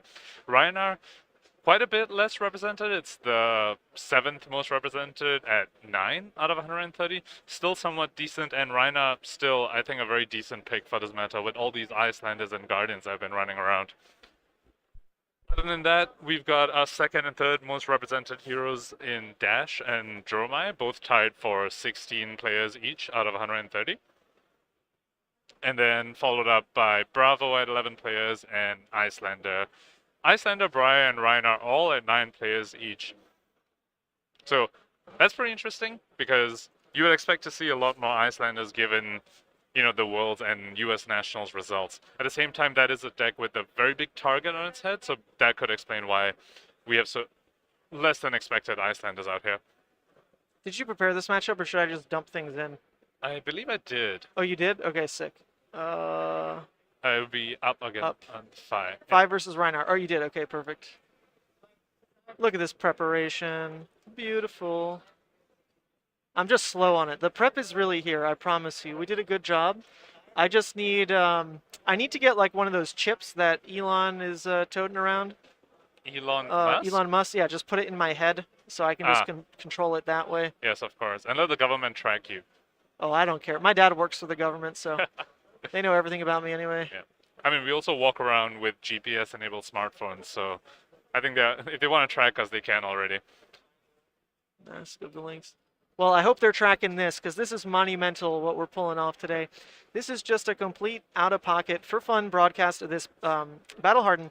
Yep. And so far... We might need to skip that, because it looks like the players are already starting. Oh, okay. Well, I'm one card away, so let's just at least peep the graphic real quick, just because I put in the work. Our players have been very quick today, so we've had to cut short all these key card sections. But that means we get to go to gameplay faster, so well, we regardless, can't complain too much. Here we go. We've got Adam not with 2 A's, so let's go ahead and fix that as well. But regardless, here's our little intro screen for the matchup. Rhinar, Reckless, Rampage, Blood Rush, CNC, Pummel. We don't really quite know the split he's going to go, right? Is it more disruptive? Yeah. Is it aggro? Regardless, those are relevant. Fi, hey, same old, same old. Let's jump into the game. Oops. So in this okay, matchup, we would say that Fi is probably the more favored one because Rhinar's main mechanic in Intimidate, Fi simply doesn't care about. They don't want to block anyway. They just want to send all cards at you on the offense. So Fi is a bit of an advantage here, just hero mechanically wise, but Rhinar does have a few disruptive pieces in that CNC. Some of them run yellow pommels as well. So let's see if they can slow down the Fi enough to end the game with a really big Blood Rush Bellows turn. Right, so from what we saw, I believe we didn't miss too much there. That was the Fi going first. They just played out their hand, ended with Snatch. Nick just blocked with his whole hand, drew a fresh grip, and it's kicking off with a wild ride. And he's taking Meat Axe. And this is, you know what? I should have known this because I've played with Nick a ton. He's a huge fan of Meat Axe Rhinar. He plays it aggro, and he plays it to try to get the numbers game going off the back of Meat Axe hitting 5. It's not going to hit every time, to be fair. Oh, what's up? So, for a lot of people who don't know Meat Axe, of course. We might want to pull up what Meat Axe is. Yeah, I'm the Leviah player, right? I of course know what this card does because I've had to experiment it with it just to try to eke out better value. But it is a card that's actually mechanically tied closer to Rhinar than Leviah. Leviah benefits from the graveyard fill to a degree, but Rhinar gets an Intimidate out of a weapon swing. That can be huge for turtle cracking. Definitely. I think very, very good against heroes like Oldhim and Iyslander. They're pretty particular about the cards they want to block with. You get Intimidate on the weapon swing. That's really cool. Oh, and we'll see on the discard as well. I didn't see the other card in hand, but there's a Skullcrack. And what's actually really interesting about Skullcrack... Oh. Okay. Oh, okay. So not the better hit for him. Nick would have preferred the Bare Fangs to be an Arsenal discard Skullcrack. What's interesting about Skullcrack is that if you try to jam it in Leviah, it feels a little awkward because you're like, what, a 2-cost 6 red? Like, what am I doing with that card if I'm not discarding with it? But the reality is for Rhinar, a 2-cost 6 that doesn't discard as cost is actually more of a rarity. So Skullcrack slots really well into the Rhinar builds these days. It being an Arsenal, not fantastic, but it's Crown. Like at the end of the day, like that's the option it represents, right? Is just a card you can cycle out with Crown. Because this turn, going second, presenting 11, getting Arsenal? That's good. That's good pretty stuff. big for Rhinar, for sure. We see both the random discards hit a 6 like the Rhinar wants. Now the Intimidate, like we talked about, probably doesn't really matter too much, but those cards also have other effects. The Wild Ride got Go again, the Meat Axe got +2. So really strong start for the Rhinar here, still ending with an Arsenal, 11 life ahead, tempo on their side. Let's see if they can come back from what I'm sure is going to be a bang of a turn from the Fi. Yeah, I mean, Fi against Rhinar it's truly the game state of I will not block until I have to because Rhinar is not presenting hit effects. So it's all about just a raw damage trade, and Fi should be the deck that turns their cards into better value than Rhinar. The thing about a Meat Axe deck is it almost becomes harder to measure turn by turn because the scalability is quite good all of a sudden for the Rhinar as well. If you do need to take a turn to just block 9, swing Meat Axe, if that Meat Axe came in for 5, that's a way better rate than 5. That's just like saying, yeah, I play a Lava Burst on a 0-card hand. Like, it just deals that much damage. So the scaling is really interesting to see how Nick takes it. Is it full hands, race, race, race? Is it scale back, grind for more value out of the weapon? I know he's a more aggressive player, like, across the board, and 5 really only has that one way to play, which is aggro. But, I mean, you can tell I'm giddy. I love Brutes. Yeah, like, we finally did it. This is your time to shine. We finally got a Brute on stream. And he's doing well. He's doing well. If he wins this game, that should be, I don't want to say like lock for top 8. It really depends like when that first loss was for Nick. But hey, a win here, obviously a lot closer on your journey to top 8, which would be fantastic. If we get the Rhinar in there, Nick is the level of player that could take the win home too. So I just want to point out that if I did actually miss a point of damage, that Phoenix Flame should have been coming in for 2 because of the Spreading Flames buff, which I guess is something they missed, and it is something that, you know, can happen, of course. They're responsible for representing the correct number there. I see. Oh, talk about responsibility. Okay. Oh. Okay, you know what? I believe they called it cocked, which actually makes sense. Adam is using those risers, like the mini slabs. Those do add enough of a thickness that that die is not flat. Plus, technically, they're not supposed to roll these dice. These are technically illegal dice to roll on for game actions because they're not perfect. They're like oversized. They're not balanced correctly. I see. I normally don't tell them that distinction because most people have like a phobia about rolling other people's dice anyway. They just like pull out their pocket dice. So we can glance over that. But anyway, what that leads into here is Nick being really hopeful that the scabs did hit, and it did. And this can turn into Not the most efficient use of a hand. That is a double red pitch, but it's pressure. It's now pressure with two like quasi hit effects, different degrees. Swing big is, you know, a quicken, which 5 really shouldn't worry about, but the CNC is worrisome for sure. Speaking of CNCs, we actually saw the 5 send a CNC at the Rhinar the previous turn, Right. which the Rhinar just used their crown to block. But over here we see Rhinar send it back, and we talked about this earlier. Rhinar doesn't have many hit effects, so the few that they do have do come in very clutch for this matchup. Like the CNC just ate the Salt Wound. That was basically like a 10, 11 value CNC there. Oh, Because- it's insane. Yeah. Insane. Yeah, because this kind of matchup, as we're seeing Nick play it, he's in the no blocks mindset.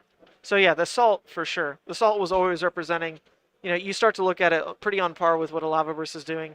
Yep. 5, 6 damage. So CNC, just massive. And that's kind of a sideways play as well because turn 3. Because in that situation, you could see your hand as Nick and be like, ugh, I really wanted an Arsenal here. Pitch 2 reds just for Meat Axe because that's at least 5 damage. I will save Arsenal, but there's no hit effect tied to that. And the CNC right here is going to be really relevant in trying to let Nick race because he knows he's not inherently favored. He's going to have to play like a little bit more risky. Brand. On the 5 side, very interesting to point out, they actually opted to bring in Mask of Momentum here instead of Mask of the Pouncing Lynx in a matchup that is quite about racing. So maybe Adam was expecting a little bit more of a grindy matchup where the Mask of Momentum can really get some value. But with the way Nick's playing, I almost wonder whether Adam regrets that decision and would have preferred that this was a Mask of the Pouncing Lynx because that'll really help in the race. Oh, yeah, for sure. It's an interesting one because this could be another situation where Adam scouted a bit and knows what's up with how Nick is playing the deck. And if that's the case, then Mask of Momentum does start to look a little bit better because Nick is saying full keep, try to race, full keep, try to race. But if it was a more standard, like scaling Rhinar, like I thought Nick might play this matchup, but it looks like that's not how he's doing it, then Lynx does become better, right? Because Rhinar will happily block 3 to 6 per turn and just live with that. Yep. But this is, am I seeing this right? Is this just like Yep, a there's no non-ruptured lava Yep, burst? there's a ruptured lava burst. Adam with a boy. bit of a rough hand there, pitching a red for that spreading flame. Oh, Spreading I flame. see. I think they probably wanted to try and send that CNC, but Rhinar ended without an arsenal, so the CNC starts to look a lot less attractive. Oh, yep. So another smart play by Nick. He saw the CNC put pressure. He no longer had that crown, so then he is more likely to just play with that arsenal if he's really worried about CNC turn and turn again. Yep. But it came up big there. Like, it definitely did. And now Nick with a full hand, starting off with a red pitch combined with With the Tunic. for a swing It's bait. not awful here. Yep. You know, it's losing your Tunic, which isn't inherently tied to like an amazing Rhinar curve. It can come up where you're like, yeah, pitch blue, wild ride, discard 6 off the top, Tunic, come in with Meat Axe. That can be amazing for you, but those don't line up as consistently to just be every third Tunic counter gets me that rate, right? It kind of just comes and goes. So he wanted to make that turn playable, a bit of a red clunk anyway, so he comes in for 8 and somehow has Phi down to 9. Yep. Swing Big, a card that makes Iyslander jealous. You know, they play Wounded Bulls and Fighting Spirits that are 2-card 8s, but they cost 3.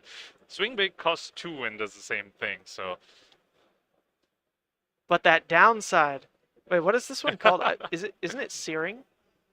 Or This like one's Soaring. It's Soaring. Soaring. I was trying Yes. to pull it up here. Because it gives a Banished card go again, so you know Right. it soars. So, yes, it's flying to the finish line in every other game but this one, And banishing a Snatch of a Soaring Strike is basically the best thing you can banish. for sure.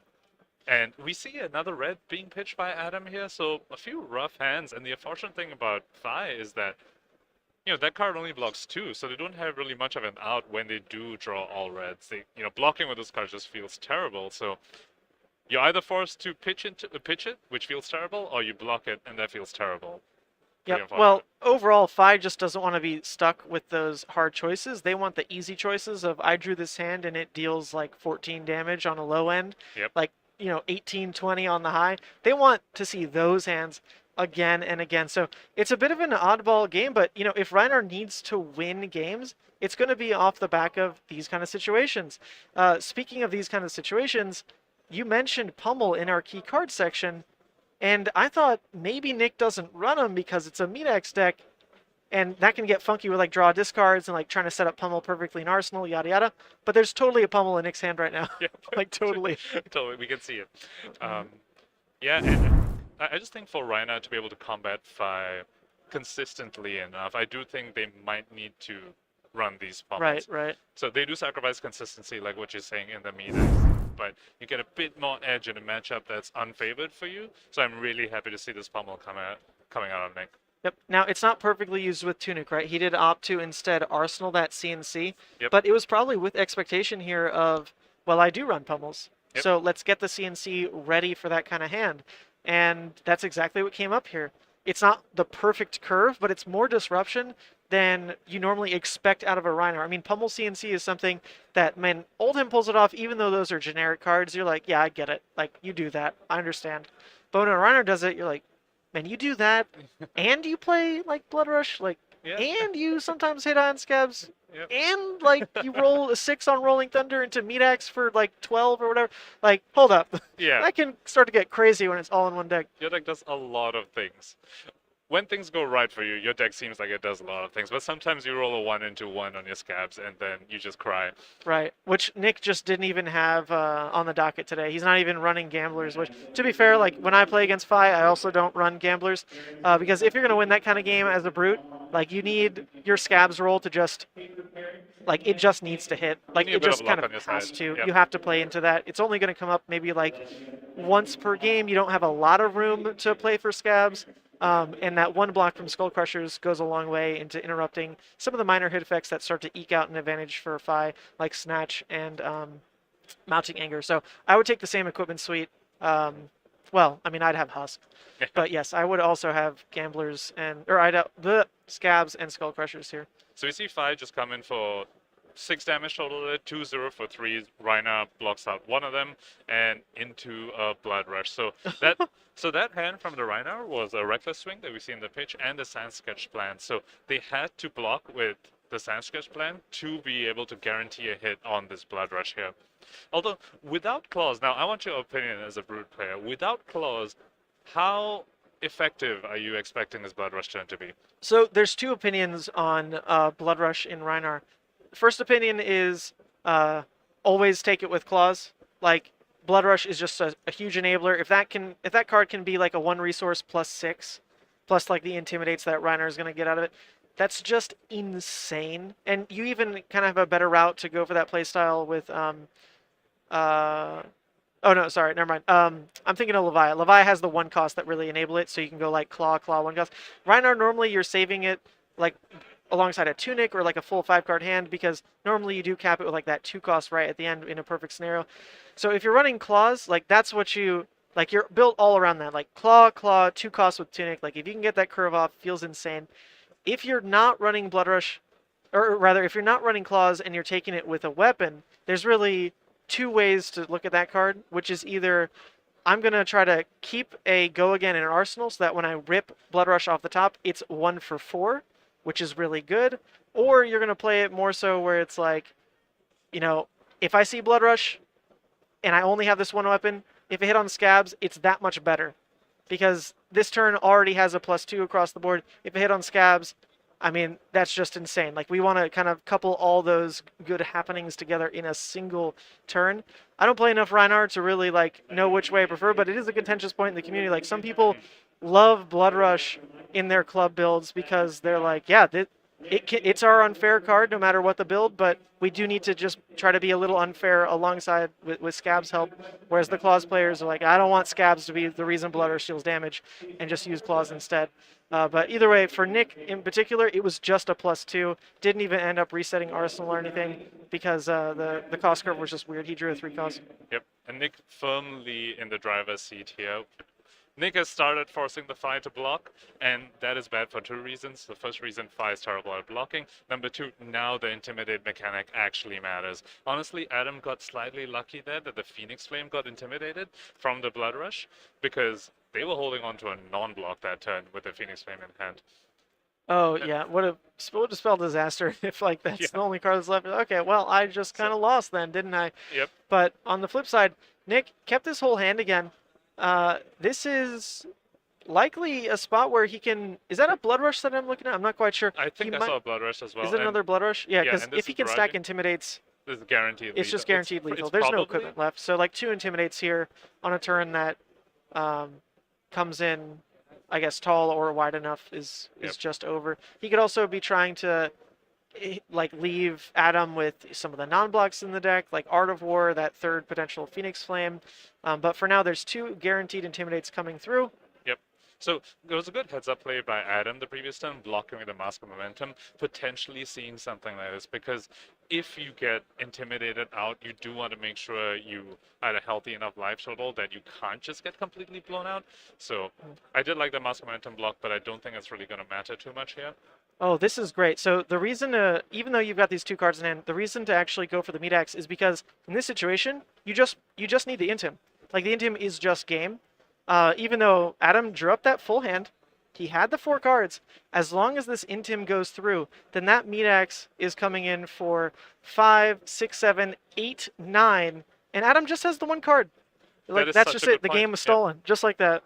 Yep, a Meat Axe over an actual card. Nick really showing that he understands his hero. Like what you said, he just needed a 3rd Intim. It's not about the raw number anymore. It's just about... Look at that. It's just over. Just removing blocks from Adam's hand. Oh, that was turn 6 as well. Okay, so 6-turn game. Pretty quick. I mean, Fi really just 8 damage, and I don't think the hands he had really were that oppressive for him saying, yes, keep and I play. They weren't the big damage that normally makes this matchup seem so skewed, where Rhinar just can't quite race to the degree that Fi does. Instead, Adam definitely clunked. You pointed out there were a lot of just, I'm going to pitch a red for spreading. Oh, that's awful. Like, you just missed 3 to 4 damage because, like, Searing wasn't part of your turn, right?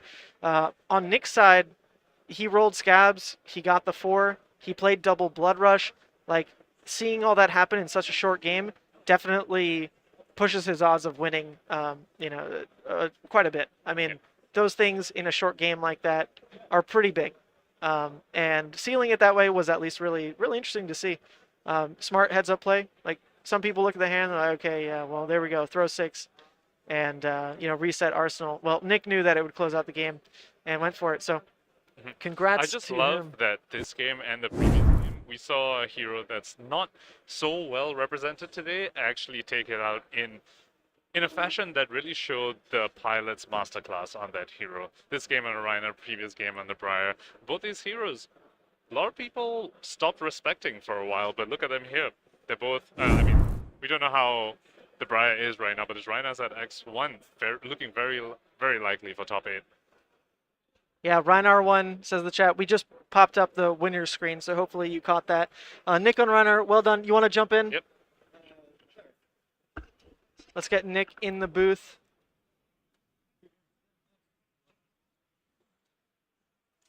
Nick. Rhinar. Hey, man. Yo, Nick.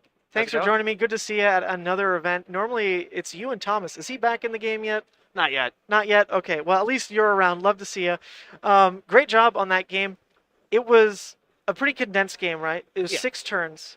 And in those 6 turns, you saw Blood Rush, Scabs hit. I think like 2 CNCs. 1 was even pummeled. Yeah. That's a lot of power in just 6 turns out of the game. But that's what you need to do to win, right? Like, you have to get those things to line up. But overall, do you feel that's with the way your deck's built, is that a pretty good matchup for you, or is it always going to come down to like how threat dense you drew? It's definitely not my best matchup. Yeah. But I also got kind of lucky. He had some pretty weak draws. Oh yeah. Yeah. But my damage ceiling is pretty good. Like my 2 Kuart 11. You know, if I can do the go again and then tunic on the Meat Axe, and then, it's fantastic. Right. That's where most of my value is, and I didn't have to rely on that for this game, which was nice. Yeah, well, what we were tracking on his end as well, you're exactly right. Even though he was opting to just say, yes, I'll full keep, his turns often were like a red pitch to kick things off. Yeah. And as soon as you see that on your side, you like immediately feel more confident in the turn, right? Yeah. Like, oh, you pitched a red for spreading? I saved, I just got spared like 4 damage because you're not coming in with Searing, right? A Lava Burst that doesn't get Rupture. I mean, yeah, he definitely low rolled a bit back into you, but still, you did what you had to for the matchup. We did this key card segment, if you want to take a look. And we were wondering, are you bringing in a pummel CNC package? Like, is that what Oh Rhinar's no, doing? I'm on 2 blue pummels. 2 blue pummels. That's Yep. it. Yep. Okay. Well, hey, that one came up. I could have sworn it was. I guess it was a blue in the end. Yeah. Yep. But yeah, it ate that salt the wound. I think. Which Yes, basically which is great. says I buy 5 life. Right. Right. So, well done overall. Have you seen any other Rhinars up there? Or are you kind of the last hope? I don't think so. Yeah, nobody's on meat axe, right? So. Oh yeah, Oh, that's dude, I true. love that That's weapon. unique in its own way. How's it going for you in your other matchups? Is that all you take, or you side? Yeah, I I just run the meat axe with the deck. My other matches have been pretty good. The only other game I lost, I lost to a 5 previously, but I messed up. I let a mask through, which is terrible.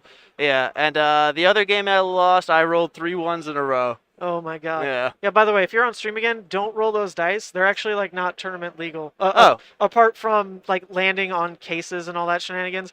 Yeah, they're like streamer dice. There's like hella air bubbles, and the stuff is like curved. Oh. Like, every edge. So roll your own lucky dice, not mine. Okay. Mine are like they're dog. But really, that was an exciting game. It was really fun to see the dichotomy of like a very good player, Ethnic Smoke, top 8 calling player, super consistent, and just like not know much about Rhinar. And here I am, like tier 3 hero. I'm like, oh, yes, like we can jump in. Like I love this. So props to you for repping, because when did you take that first loss? That was round 1. Oh shoot. Yeah, it was brutal, dude. Well, you're still in. You win the next round, you're still in. But if you lose that next one, you're on worst tiebreaker of the. Well, not worst, second worst tiebreaker, which I haven't done the math. But with 130 people and then bumping to 8 rounds, there's going to be like 2 x2s or something that make it. Yeah, I don't know. I 2 x2s, 5 x1s, or something like that. Something like that. Yeah. So, man, you'd have to hope that your tiebreaker pulls through. But I just know you're going to win the next round. Right? Oh Like, yeah. that's Confidence just what's I going need to it. happen. What if you could pick any matchup in the room to just other than Dromai? What would you say? Bravo or Iyslander. Interesting. I like that. I like that. Yeah. What is it against Bravo? Like these days, they're built pretty aggressive. You just think you deal more damage? Yeah, I just find like one well-timed D-react usually pivots you into the lead. Makes sense. Yeah. Yeah. Wow. So that's a lot of interesting packages you're bringing in alongside meat decks, because you'd think your deck's probably like 46s almost. So, and then you've got your blue base, which can't all be 6s. Right. But like your D-reacts can't be part of your blue base. Right. So how do you what is your non-6, non-blue amount per game, would you say? I try to keep it at 20 or less, just straight up. Mhm. It's like so what was the question again? Oh, so not counting your blue base, right? Right. Like what kind of non-6s? Oh, it's just Or do you Blood flex Rush. around That's all you got for the matchups Right. where it's relevant. I run 2 Berserks, but they're Interesting. mostly just for second cycle decks. Otherwise, it's just a yellow, and that usually comes out for that's all you got. That's it. How do you like Art of War. Art of War? Oh, you're running Art of War. Yep. Wow, really push for go again. Yeah, well, like with Rhinar, like what the popular thing to do is block 2, swing with your arsenal, whatever. Like the Art of War lets you play all 4 cards as long as you don't whiff on the draw. Agree. I love Art of War and Leviathan for the same thing. Like, you definitely don't need what it unlocks for the deck. You can always go tall. You can dump your resources in Right. Howl. You can, like, go out of the Dread or whatever.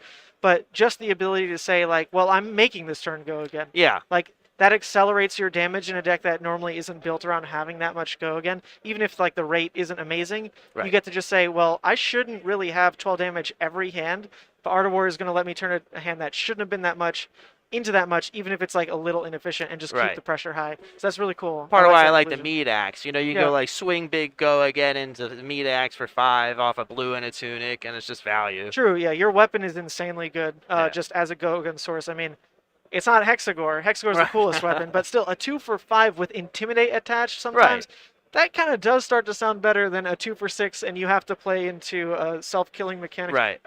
Yeah, and then, with the Oldhim being able to intimidate like 3 blocks, it just really helps you lethally damage. Well, someone in chat is saying that the top 8 in the UK Battle Hardened leads was 5 Oldhim, 3 Iyslander. I think no matter what, there is no way our top tables can look that like well structured or whatever. Like, there's so much diversity happening at the top tables. It's a couple of Dromai's- Kanos, yeah. Are they doing well? I know. Last I checked, I think there were 2 5-1s. I know Really? Sam lost, and that made him X2. Because here's the hero breakdown if you haven't seen it yet. There are 3 Kanos. I tried to spy for some when I lapped a second. I didn't see any. There's a lot of Briars hovering up there. Ooh, Fi's Arachne. doing well. I've seen there's some Bravo and Oldhims. There's you on Rhinar. Have I missed it, or are there some... Oh, hold up one second. Mics are freaking out. Let's reset that. That's new. Hold up. All right, hold up. Mike is still freaking out. Let me unplug some things.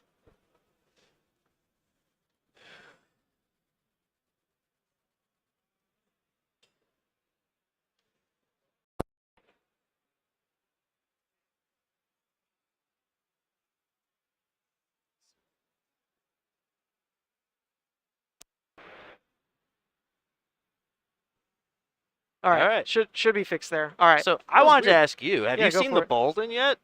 No, the Bolton dropped. Oh, he did? Yeah. Okay, I thought he was believe they're- doing well.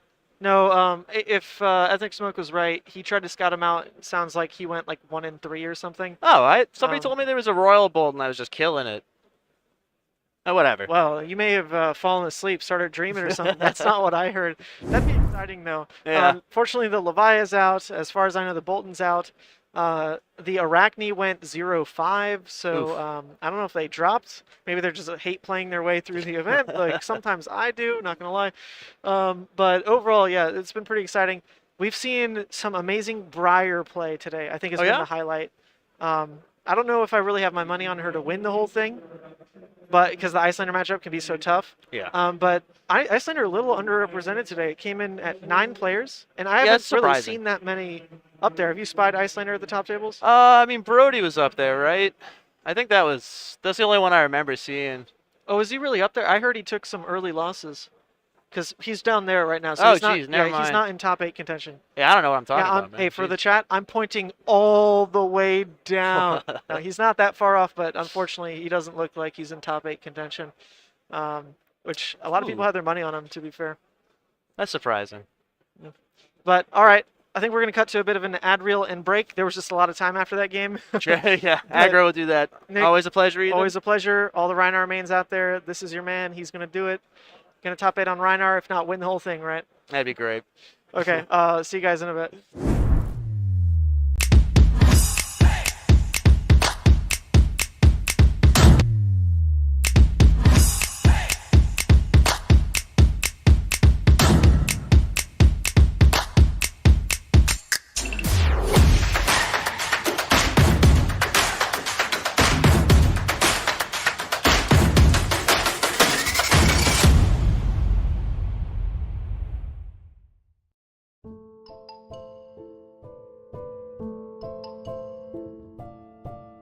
Hey yo, Don Amurabi. You want me to tell him about the bazaar, or do you want me to use the clams, huh? Relax, Captain. These are our customers, and we are their merchants. It's okay, I'll handle it. You, I know your problems, and I got the goods to fix them. You watched an OP deck tech and need to buy the spice. Buy from the bazaar. You are deep into theory crafting the next hottest deck. Buy it from the bazaar. You are changing your Pro Tour deck list last minute. Buy from the bazaar. You follow the meta and need to change decks. Buy from the bazaar. You have an addiction to box breaks. Buy from the bazaar. You find yourself dealing fab to new customers. Yes, catch me outside and I'll hook you up.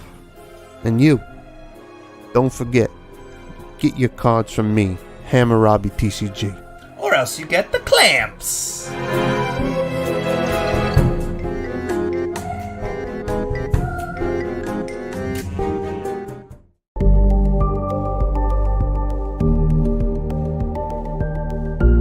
Oh, sweet Levi, let's just clean you up for camera a little.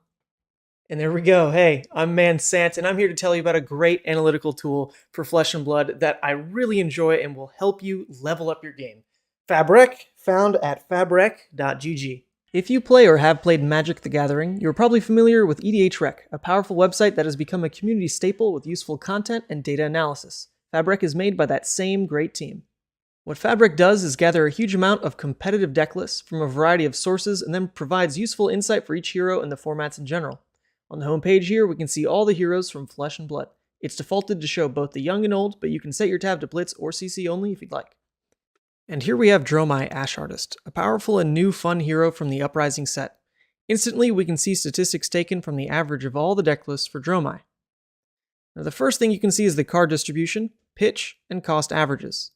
As expected, Dromai has a high number of red cards, and a high number of 0 and 1 cost cards. Additionally, this card distribution chart shows the significant usage of defense reactions. Now, as we scroll down, you will see the most commonly played cards in Dromai separated by their type. Notice the high usage of Phantasmal Footsteps, and lesser so with more niche cards like Crowned Reflection that you normally see coming up in a Dromai's sideboard. Now, scrolling down further, we get to the juicy part, what I definitely want to see, the most popular dragons. Notice how Invoke Chromai, Kyloria, and Miragai are showing up nearly 100% of the time in Dromai decks. These are clearly the staple dragons you want to start your deck with. Now further down we see the dragons people tend to pass up on in their Dromai decks, namely Vincerikai and Themai. So back at the homepage, there are similar data for all the heroes in the world of Wraith. It's a great way for new players to explore each hero and see what cards and types of cards that hero likes to use. Additionally, you can check out the most popular cards in Blitz and Classic Constructed in their Staples tab.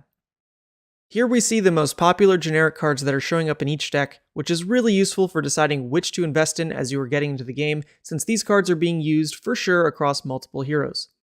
Similarly, you can see class staples on this page here, and don't you know it, I'm going to go ahead and click on Brute.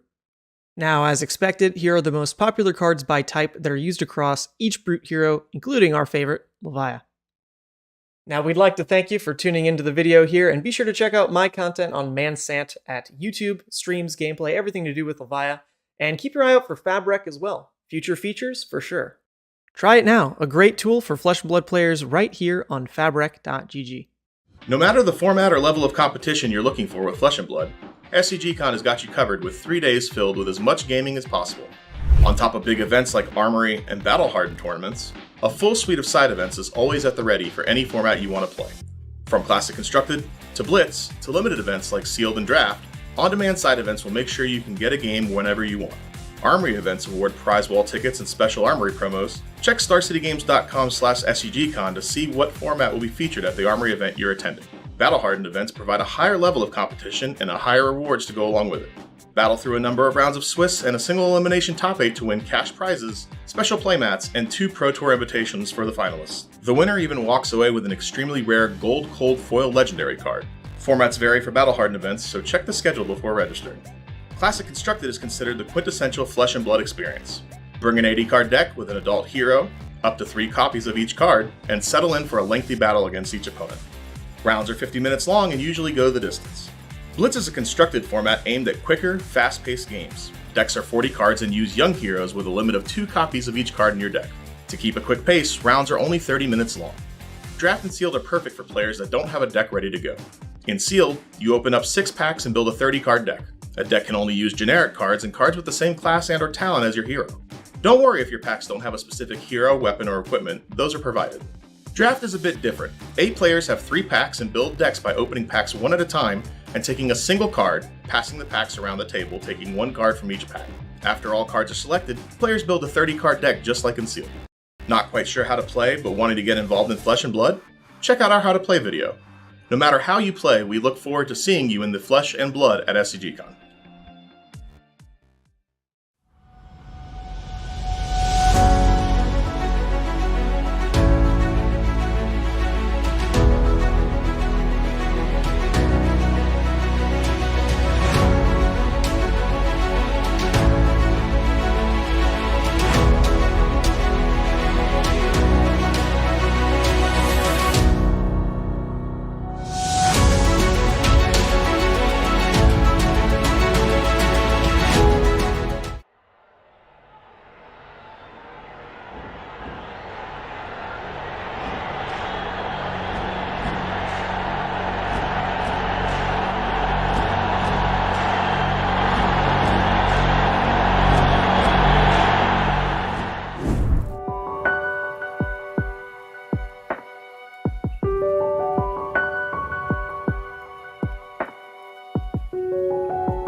Okay.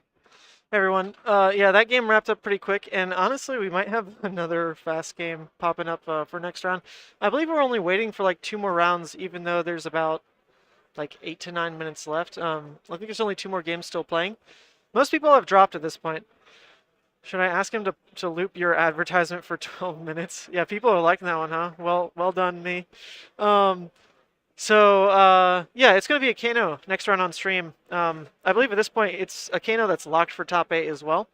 But I'm pretty sure we're eager to get Blake back for our top 8 game and just see more of what he's doing with Briar. And really be amazing if Briar wins this whole thing, mostly for Rosetta's departure, a little closer to the departure of the format. But either way, really exciting player to watch. Michael Fang is also doing really well. I believe he must be locked for top 8 because he was at table 1, right? Some other notable players near the top. James Silver, I think he just lost, so he's now out. Alex just lost, so he's now out. Do we know about Brody's record? Brody's out from early losses. Like he took 2 by like turn 5 or by round 5 or so. I see. Who else is hanging out right there? Well, there's the Kano player who some people probably know by name. I don't follow the Kanos. I don't think Jeremy's around anymore. The round 1 Dromai player. Yeah, I don't know. As far as names go, they're kind of trickling down the row. Like from everyone I'm spying up there, they're almost all, the people that I recognize are almost all in like that bubble area, and only a couple people at the top that I'm, like that I would readily know the names of, which is different. Yep. I mean, it shows Flesh and Blood's growing, right? It shows the openness of the format, the ability for the best players to not necessarily just say, oh, well, there's the obvious best deck. This is the best medical. I'm hopefully one of the best players in the room, so I'm just going to take it and almost like guaranteed make their way to the top. That seems to have not been the narrative for the weekend. We're going to get some new faces then. That's always really exciting. We're going to have a few old faces. Is Dan locked? Dan Rudkowski? I would think so. Yeah, so it looks like Dan and Michael are locked, but the others Michael. going to be new faces, and that's really exciting. We just saw, masterclasses from Blake and Nick on Briar and Rhinar respectively, so it's going to be great. And it looks like we're going to have a diverse top 8 as well as far as heroes go. To be fair, the Phi opponent, I caught up with him. Turns out he's only been playing the game for a month, and was X1. So that's impressive. Like that speaks to what we said earlier about the prevalence of Phi is not only because of him being a good medical, but also for newer players of the game, it's the easiest competitive deck to just pick up and play. Yep. And I think that was exemplified last round. Whether or not like we didn't really pick apart his play more than anything, we kind of just noticed the draws were a bit off in terms of like pitching for red to lead off the turn. Whereas like maybe the decisions were just, all right, well then I'll never pitch a red to play a red here. I'll change my plan, just like, set something else in arsenal, try to block more, whatever. So he was a relatively new player, but shout out for him for getting that far. I forget the name. It was Adam Tran. So shout out to Adam Tran, new player, been playing a month and was almost in top 8, just like 2 rounds off. At the same time, like we say that Phi is the easiest deck to pick up, but that also doesn't mean it's an easy deck. Yes. It doesn't feel like Flesh and Blood really has a easy auto-win deck. So just the fact that him just being a month-old player, being able to make it all the way to X1 is honestly amazing in of itself. I think we might see more of him later on. Yep. Oh, for sure. I believe he's part of the Ravenous Babel, at least Twitter page. I don't know what else they do, but I love their logo because it's Ravenous Rabble, but just like kind of pointed straight at the camera, and it's Ravenous Babbles. It must be a podcast or something, but I always recognize their logo, and he's got a very nice playmat of it. So yeah, well done. Overall, the level of play today has just gotten insane. It's to the point where I feel like the more events of these I miss because I'm trying to run production or something, the faster I'm just going to fall to the wayside. I'm going to turn into Tanning Grace like before you know it. Just retire, just try to run production full time. I feel like I say that every event I go to. I'm just like, man, the level of play has been so much higher since the last event I was at. Like, what's going on? Everyone's just grinding really hard, and with this influx of new players, right, you're going to get more and more high-level play. You know what part of that is probably due to is Talishar. Talishar has become such a great testing tool for the average person who maybe they're like a decent player, but they're kind of trapped on like a bad idea for a deck, but they just didn't get to really throw it against the wall and try enough it against enough matchups for them to say, okay, never mind, I'm going to go back to this better idea or more proven deck list or whatever. Talishar just lets you jump into a game. Like, oh, I'm thinking of tweaking a couple cards here. Let's try it. Let's jump into a match. And so the tweaking to people's deck list, the realizations people have about what's good or bad just because they can track literally like their own win rate, those kind of things have all helped like the average player just get more, hands-on experience with like the gameplay of Fab itself. And honestly, I love Talishar. It's where I do most of my games these days. But it's really exciting to see the entire field just level up. And if it's off the back Talishar, well done, devs. Well done. That's a really good point. I think before Talishar, a lot of people rely on having a team that they could practice with. Just a consistent group, maybe even just a local play group. But not everyone has access to that. But now they do with Talishar, so that is just an amazing shout out there. Ravenous Babble popped up in the chat. Adam, got to keep leveling up. Thanks for the shout out. Hey, congrats. Congrats, really. Your run might end there for the day, but really, good showing. And it was exciting and memorable because it was against a Meataxe Rhinar, so that'll go down in history. I don't want to say it's like the first Meataxe Rhinar game, but it's one of the few, if any. So let's end the poll here and do another giveaway in the meantime. Yes, we'll get the Kano on. We got 93 votes. That's literally like half of the viewers or so participated. It's pretty good engagement, actually, like that. So yeah, we'll pull up the Kano. Hopefully the opponent says yes. Yeah. That'd be nice. There's a couple of people in top 8 who have been apprehensive about, or on their way to top 8. Bit apprehensive, but there should be enough mix of people that will always have some consenting players who are ready to put on a show as we move on. Wait. Balake. That's how you say it. Yeah, that's your boy Balake. Yeah. You're talking about the substitute teacher, the Key and Peele sketch. Balake. Oh yeah. Aaron. Oh, is that where it's from? Yeah. Aaron Balake. Yep. Yeah, your boy Balake. Gonna go back, review the match. Yeah, so I don't really know what he's up to. Yeah, I mean, he did damage, that's good. Anyway, watch our next video because it's about Brainstorm Kano 2.0. Yeah, peace. All right, so was that even Australian? No idea. I thought you guys are Australian. Now that you're in the chat, can you answer? Where's Balake from? Yeah, I've heard it's that region. I'm not sure it's Australia or New Zealand, but I've heard it's like, well, why is he here? What happened? He's like, just really committed. He's just on the road? I mean, is he just on the road until April for Pro Tour? He's like, yeah, I'm going to just kick it. I'm going to just kick it and make more Brainstorm videos, mate. E-Smoke knows. Oh, yes, that's where it's from, the skit. Yeah. I just remember Aaron. I had a friend named Aaron. That's the name I'd always pull. But yeah, totally. Balake. Yeah, they really ruined everyone's lives whose names were Aaron with the 2 A's. Well, you can't make fun of my name. Ethan is just like a lame-ass name overall. It doesn't translate at all. I'm literally like more Hispanic than I am white. And you just like can't say Ethan in Spanish. Like, I don't get it. I don't know what happened there. I'm half Puerto Rican. Mom grew up in Argentina. And yet they named me Ethan. Like, what happened there? So we go by Sant. He's on holiday. Oh, so he is from Perth, Australia. Yeah, so might as well win a Battle Hardened while on holiday. That sounds great. Yeah. Props just to him. Casually drop by and just show the scene how it's done. I'll have to load him up with some swag to take back to Perth. Where is Ethan right now? We left him behind. I'm Sant now. Okay. On the camera. Let's do another giveaway in the Which meantime. one? Iyslander or Phi? Let's do a double feature. Iyslander and a Phi. How many do we have left? 6 total. All right, that's good enough. All right, let's do it. All right, guys. As we fill time before this next bit, there are still 187 people watching, which is pretty fantastic for downtime. We should be jumping into the next match within like 3 minutes or so. So let's do a giveaway right now and a giveaway in between rounds. Let's do the Phi. All right, so we're going to do a giveaway for the Phi sleeves. The deal with this is I'll tell you a keyword, and then you'll have to type it in chat. And then if you're in the US, oh, that's a good one. That's a good one. The keyword is going to be just Aaron. I'll just say Aaron. I don't know if it picks up the space. I don't want to like mess up people. All right. So no. The keyword is Balake, that's too hard to spell. We'll just say the keyword is Aaron. Type Aaron. Man Sant 8218. All right, so the deal with the giveaways. So you got to type Aaron in the chat. Aaron in the chat. Like this.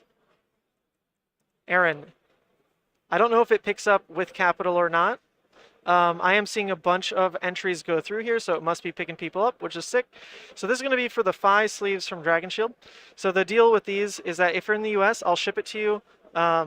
It's not that bad. It's like $5, so I'll eat it. But if you're in like Europe or Oceania, Asia, anything like that, it's like $30 shipping. That's just not worth it for like $10 sleeves. Bless you. Panic. So if you win and you're not located in the US, message me anyway and just say give it away to someone else, like in the room, and I'll just toss it to one of them. Or if you know someone in the US to send it to instead, we can do that. Okay. I mean, or if you want to pay $30 in shipping, go for it. If you're in Canada, that still picks up decent fees, doesn't it? I haven't really shipped to Canada. What do you know about shipping to Canada? I just swallowed the water the wrong way. Oh, okay. We'll give you a second. What do people know about shipping to Canada in the chat? I don't know. I assume it's more, but I'm also like right next to Toronto and New York. You know what it could be? If you're in Canada, I'll still ship it because I'm going to some Canadian RT or ProQuest. So I'll just leave it with someone who can ship it when I hop over the border. So if you're in Canada, it's fine. Okay. We're going to wrap up the giveaway for the 5 sleeves. Looks like people are starting to shuffle, so let's do it right now. Okay. So type Aaron, everybody. We're going to roll. We're going to roll.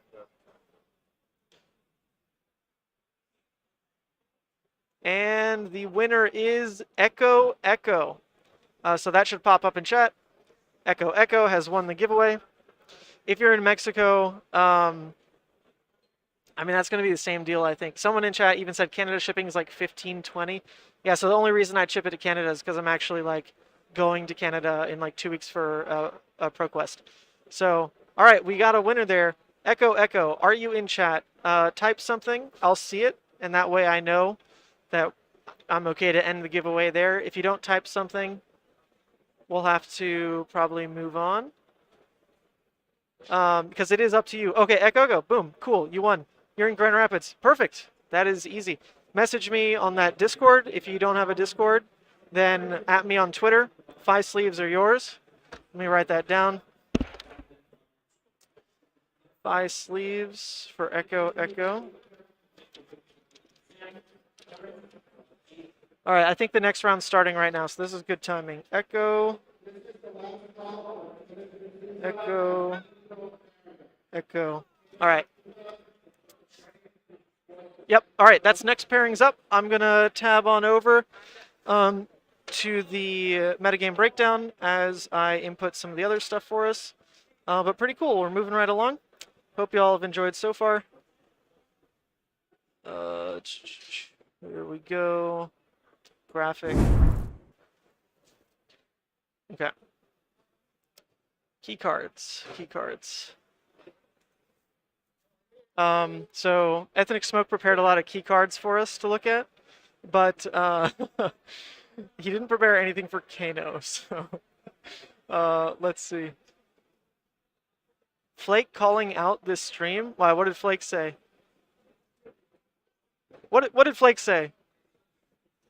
Is it me or is there a delay? There's a tiny delay because I'm using Restream to broadcast to Twitch and YouTube.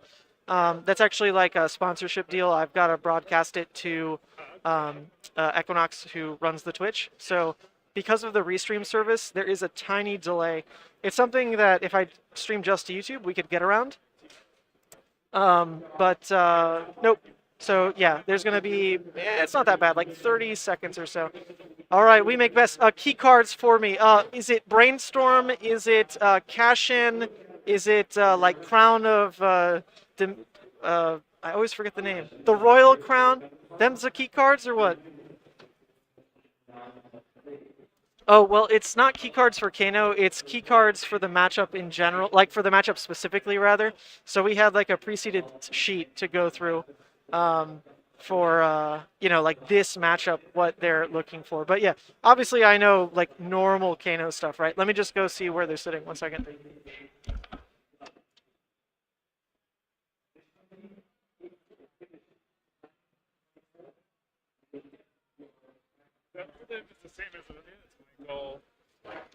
Ooh, nice, nice. This will be cool. This is actually going to be really sick to look at. We've got Oldhim versus Kano.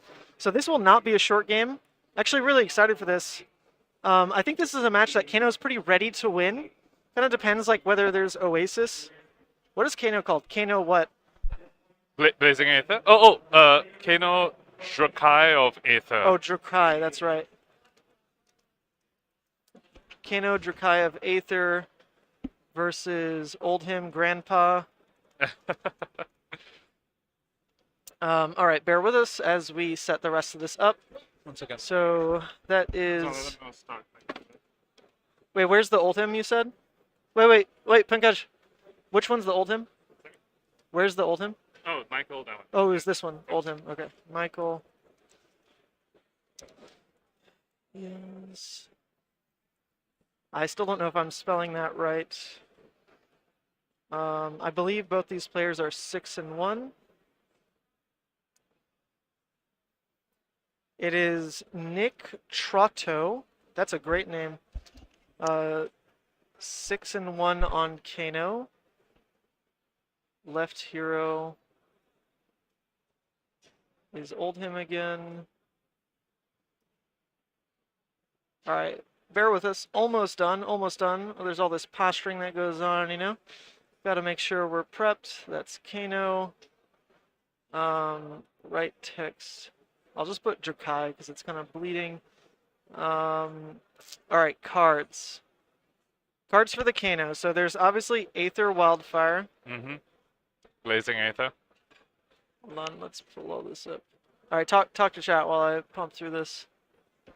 All right, once again, we're preparing these key cards before the game actually starts. And shout out to Man Sant here with that really helpful preview showing us at what stage the players are at. Are they shuffling up or like what's going on? This lets us, know when we need to cut off this key card section and go into showing the match. All right, so what do we say? Aether Blazing. What's the last card we want to show off?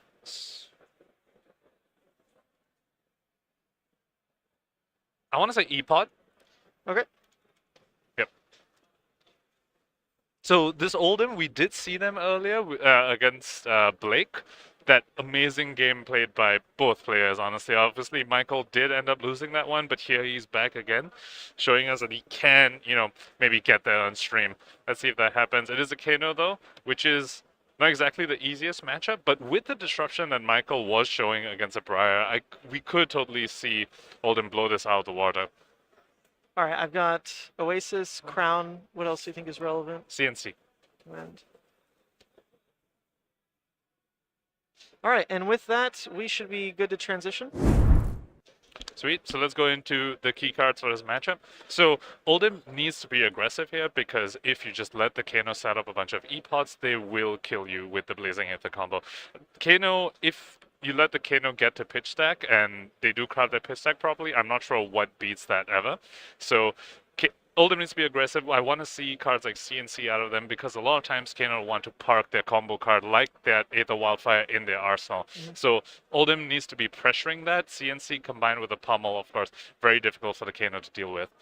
All right, we're going to jump into the gameplay itself. All that set up for like 10 seconds exactly.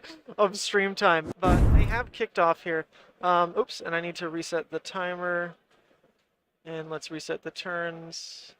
So Oldhim starting off really strong here with Arouse the Ancients, revealing Macho Grande and Cranial Crush. And they have opted to bring in Crown of Seeds this time, as opposed to when they were against a Briar. Of course, this makes total sense. Crown of Seeds with an extra block. Now, it is important to note that Oldhim is only presenting AB2 along with the Crown, which is on the lower end of the AB. They've opted not to bring in Lantern. Maybe it's because they just don't have it in the list, because the Stalag is unlikely to get much value because unlike Iyslander, Kano does not actually run any attack actions. Yeah, I would expect that's exactly it. They just don't have Arcane Lantern. I mean, it's not a situation where with Leviathan, like sometimes you just don't run Husk. Like if you don't have a stress piece, you can just not take Husk, But there is no reason for Michael to just opt out of taking Slagmite. You might as well, right? So that's coming into play. Probably never going to be relevant, quite honestly. I don't think Kano these days even plays Nourishing. I almost think like most Kanos have just opted to trim it. I haven't seen it making the cut in a lot of Kano lists these days. But what we do see here is one of those key cards we're talking about for the long game, the pitch stack, the setup, and that's an E-Pot dropped. It takes the action point, but it doesn't take away Kano's ability to start playing cards off the top. So all those blues get pitched to the bottom here. Might be worth taking note of the Kano's pitch stack. Oh, you want to be in charge of that? Yeah. Oh, let's play a little mini game. We're gonna write down the Kano's pitch stack. Yeah. Unfortunately, we can't do the same for the Oldhim because of Chrono Seeds. Okay, and I saw Reverberate. Do you catch the others? I saw Reverberate and Zap. I think it was Zap, Scalding Rain, Reverberate, Blue. Okay. Cool. That's 3 blues at the bottom. That's 2 energy potions played out as well. Fantastic. That is huge. Each energy potion increases Kano's output damage on the combo turn by like a lot, because that means you get to metacarpus everything you do on their turn after the wildfire. So that multiplicatively adds up because of the blazing aether at the end as well.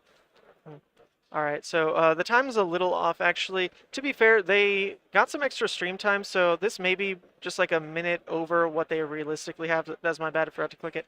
But I'm always interested, what's the pace of a game like this? Because Kano isn't killing first cycle. If they're wasting their damage first cycle, it's probably spending out cards that could be better construed into a kill turn with some of your combo play like Aether.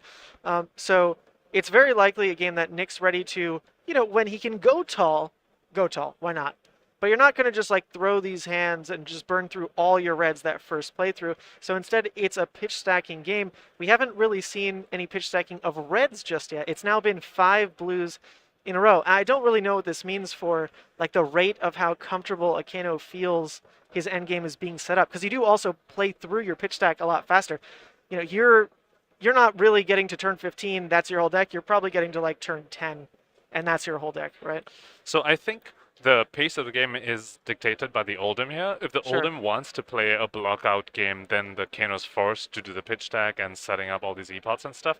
But when the Oldhim's only presenting AB2 with Crown and they're gonna pummel their whales and stuff, they're playing for a shorter game. They don't want to give the Kano the chance to stack those things. So we're gonna see the Kano do more of what we see here, where they randomly came off the top to try and just whittle the Oldhim down, because they're probably going to need to combo off on the first cycle based on the way the Oldhim's playing.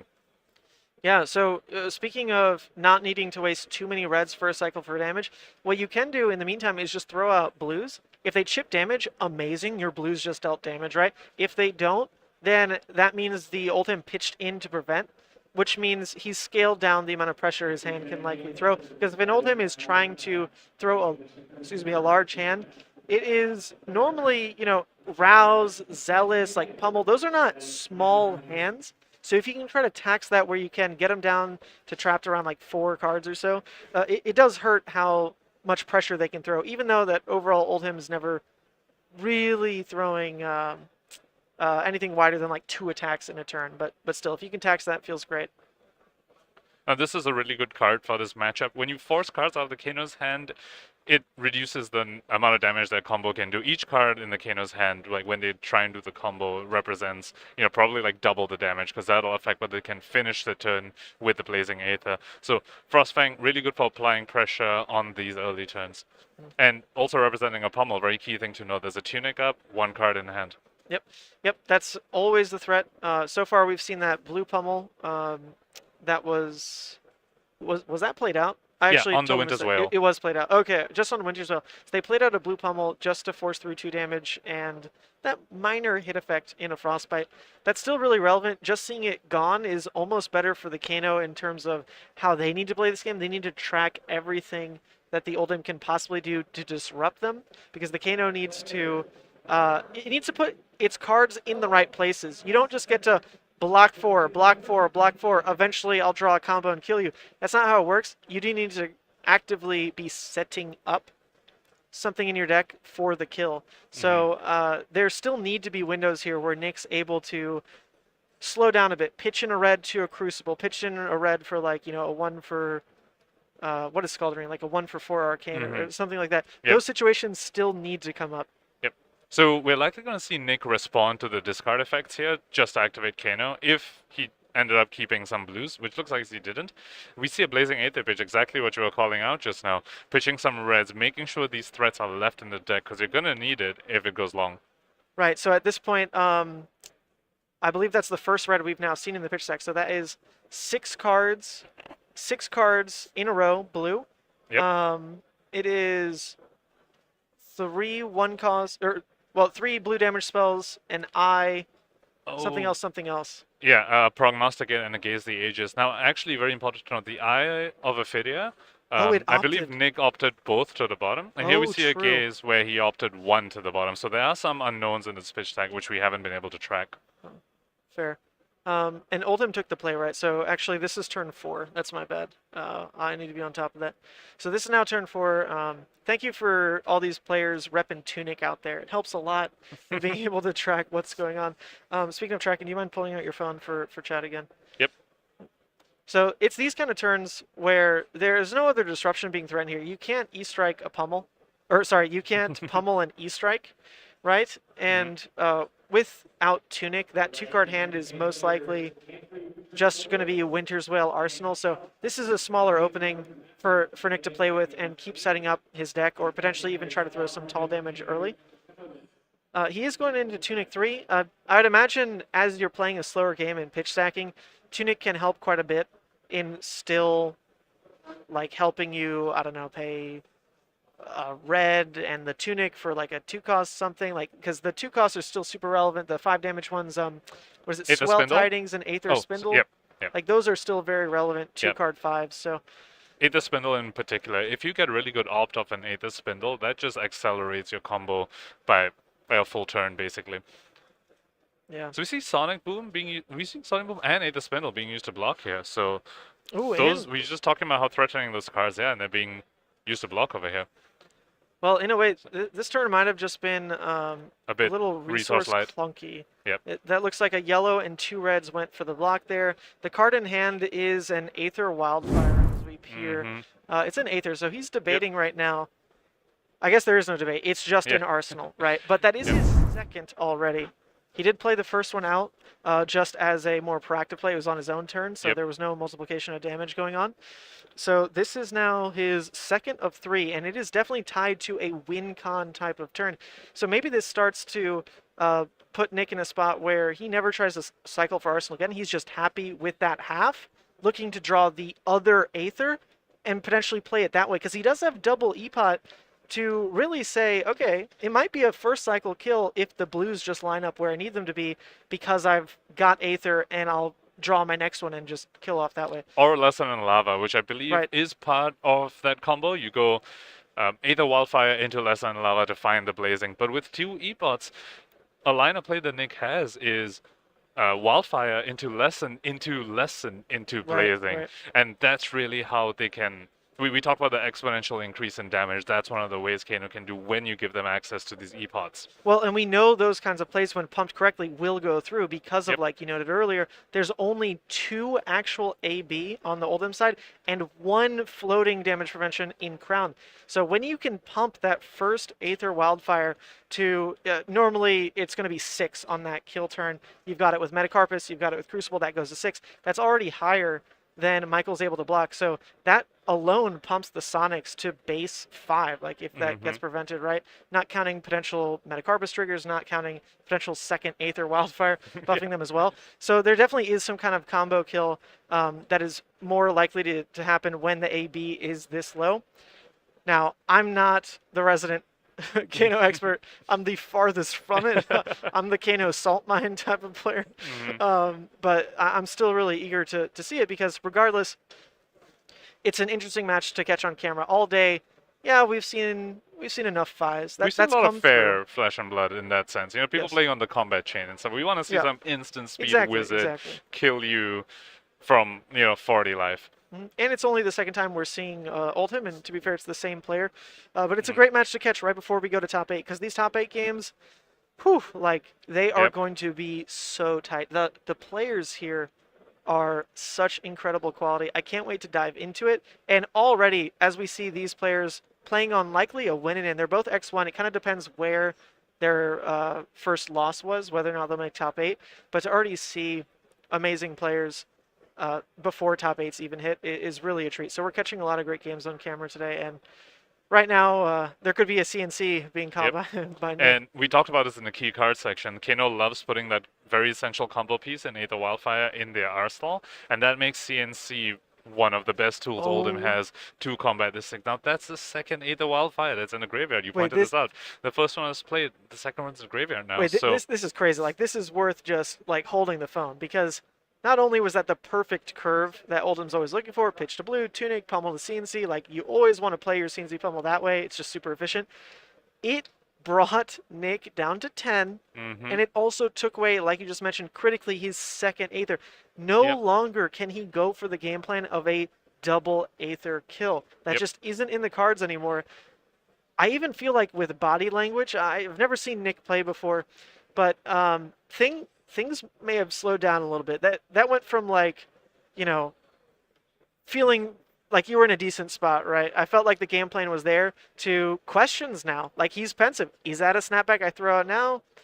Is it an arsenal type of deal? Well, he throws it out, keeps his arsenal now open, but your most critical arsenal can never really be replaced because you can never build for that double Aether anymore. Yep. So the game has really boiled down to Nick needs to find his other Wildfire before the Oldhim is presenting, like, lethal through blocks. Wow. Because with the Oldhim at 33, there's no way the Kano gets there without that Wildfire. So Nick is, we might see them just, you know, opt a bunch, like Kano a bunch, just to find the second Wildfire. Could be that. It's really going to come down to how wide he can go on that individual turn, because the Wildfire for sure will multiply. There's not enough Arcane Barrier possible, but it's to really get through that much health, it's about launching in that Sonic Boom to tutor, or lesson level, whatever it is, to tutor for the next, to then finish with Aether. It has to be 4 wide in this kind of position, but it is all tied to how soon you get that Aether even in your hand, even in Arsenal.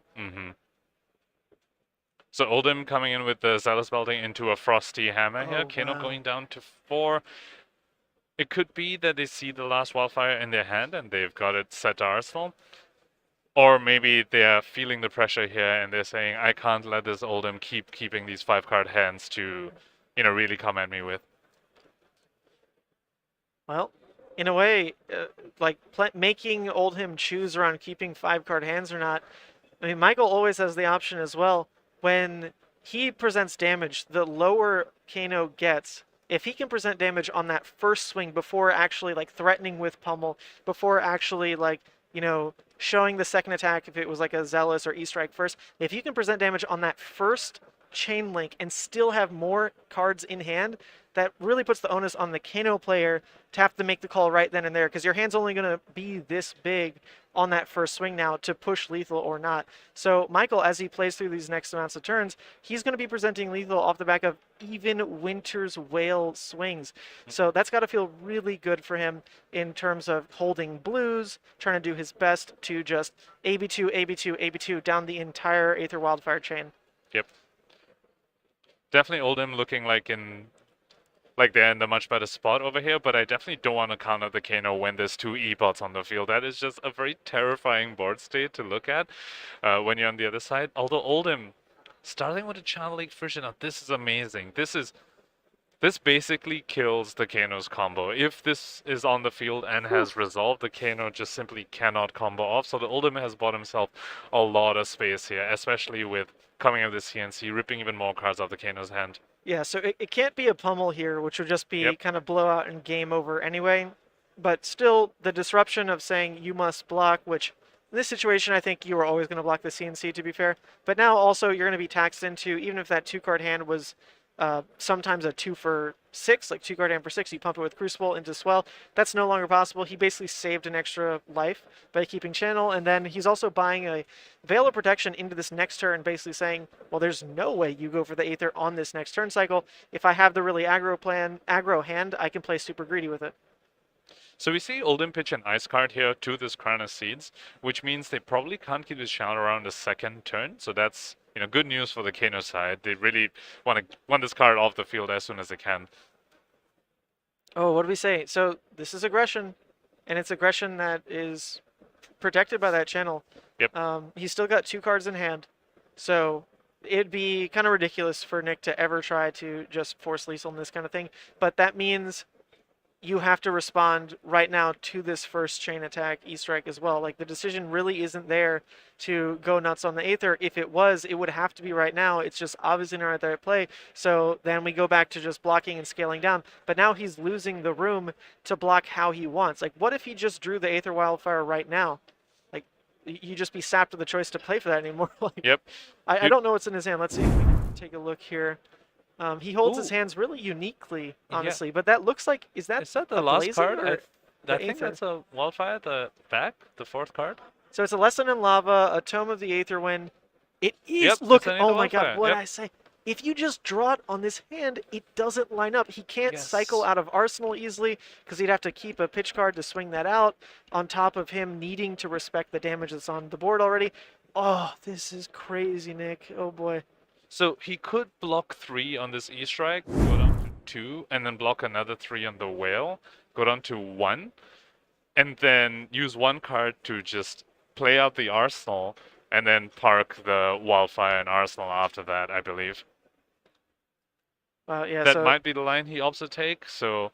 I've never been in the hot seat as a Kano player. Anyway, this is kind of like the hottest of hot seats, so I'm sure Nick is just racing through a bunch of different scenarios in his mind, but I think the first thing to know is really how hard it's going to be for him to cycle out that card from Arsenal to keep the Blazing there instead. If he can make that live and also not die, then he should feel okay. So that's definitely probably priority number 1 for him. There's no way, especially since we saw there's already the reds in Tome of Aetherwind, 2 yellows in Lesson, and I believe it's a Findle's Tome of Findle, whatever. Yeah. So yeah, there's definitely not the blues in hand to ever push through CLF anyway. Okay, so we see the full 5 being blocked here, including 1 Lesson in Lava.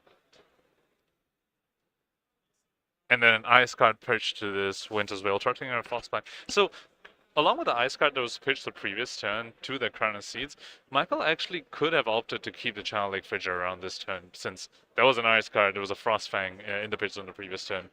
So he opts not to do that, just opting to, you know, be as aggressive as he can right now. Okay, so check this out. So, because he won't be able to cycle out that Arsenal card, even if it's a 0 cost, it just doesn't work, because there's a Frostbite in play now. Nick is basically saying, I have to kill you next turn. Yep. I have to kill you next turn. Your channel is gone. He's pointing to it right now because that has to be off the field. If Nick wants any shot, it has to be gone. He's got 2 Epot. He's got Ragamuffins. He's got Tunic up. He has a card in Arsenal. We're not sure what it is. He has the Aether in hand. And Oldhim's down to 27. Yep. But on Oldhim's side, there is Tunic up. There is Crown available as well. So it's up to Nick now. He's got to do the math. And if this hand can win, I mean, it's what we're going to see him try to do. Although the way Michael's been playing, he has been using a Crown very aggressively on his own turn. We've seen him do that 2 or 3 times this game, where on his turn, he opts to Crown first before doing an action. If he does that here, Nick could respond to the Crown activation before, you know, damage prevention is active, which would be pretty bad for Michael. We don't see that happening here. Instead, Michael just goes straight into the Zealous Building. And there's a situation you were talking about. Lethal's on the table. Kano's in the position where they're a bit forced to go off right now. Because if they block this exactly, they're open to a pummel. If they overblock this, they're open to a Winter's Wail afterwards. So resources in Nick's hand, I believe we saw... No, it's not great. I think that's a red, yellow, yellow. Is that right? Or is that a Gaze the Ages? The red is the Wildfire, which they want to play. And then the blue is the Gaze the Ages, Tomb of Fendel, and another Sonic yellow. Boom Yeah, is the other Sonic one. Boom. So that's not perfect. They don't have a Deja Vu to like somehow put the Tomb of Fendel on top either, which can be a way to play around, like drawing some of the colors you weren't expecting. So I don't... I mean, it's up to Nick. He can kind of get in the spot here where you block like this, block on the whale, take 1, and then you have 1 more turn to dig for blues. Because his arsenal card is, I think it was the Blazing or it was the Lesson. He did look at it. I forget which one. But it's definitely part of the combo. So for him blocking this way, this is actually giving him another turn. He saw his hand and said, it's not good enough. Yep. It's not good enough for me to push lethal here. So he does get 1 more shot at that. He can throw 3. He doesn't care about the Frostbite because his turn is just keep Wildfire, pass. There can't... Oh, there could be a pummel, to be fair. There is Tunic. There is 1 floating. So if he's got it, he's got it. Oh, it's not a Gaze, actually. It's that new one. Aether Quickening Blue. The art's so similar. But yeah, so this is that 1 more turn. 1 more turn Nick is buying himself here. He wants 3 blues before he goes off. And until the Oldhim really makes him go off, he's just gonna... He's gonna take risks. That was a very risky move. He did not play around the pummel. If the Zealous Belting got pummeled, Nick would have been dead there because there's no way to play around it anyway because he would just die to either the pummel or the Winter's Wail. You can't give up the Aether Wildfire. That's your only win con. So it's basically if you have it, you... Well, the only way to play around it, quote unquote, is to try and go off right there and there. Oh, I see what you mean. Yeah. So he chose not to do that. He just put Michael on. Do you have the pummel? If you do, I lose. If not, I get an extra turn. All right, let's see. To try and find the 3 blues. We haven't even used the hand cam this much on the broadcast, but boy, oh boy, like it is so juicy to start to tune into like what's going on into a Kano player's mind. We can't see beyond that first card. We do know that's still the Aether Wildfire.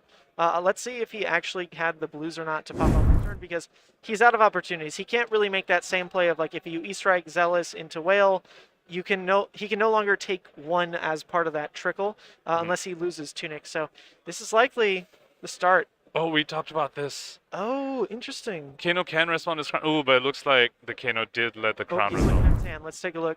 Aether, Reverberate. Tome? Is that? Tome.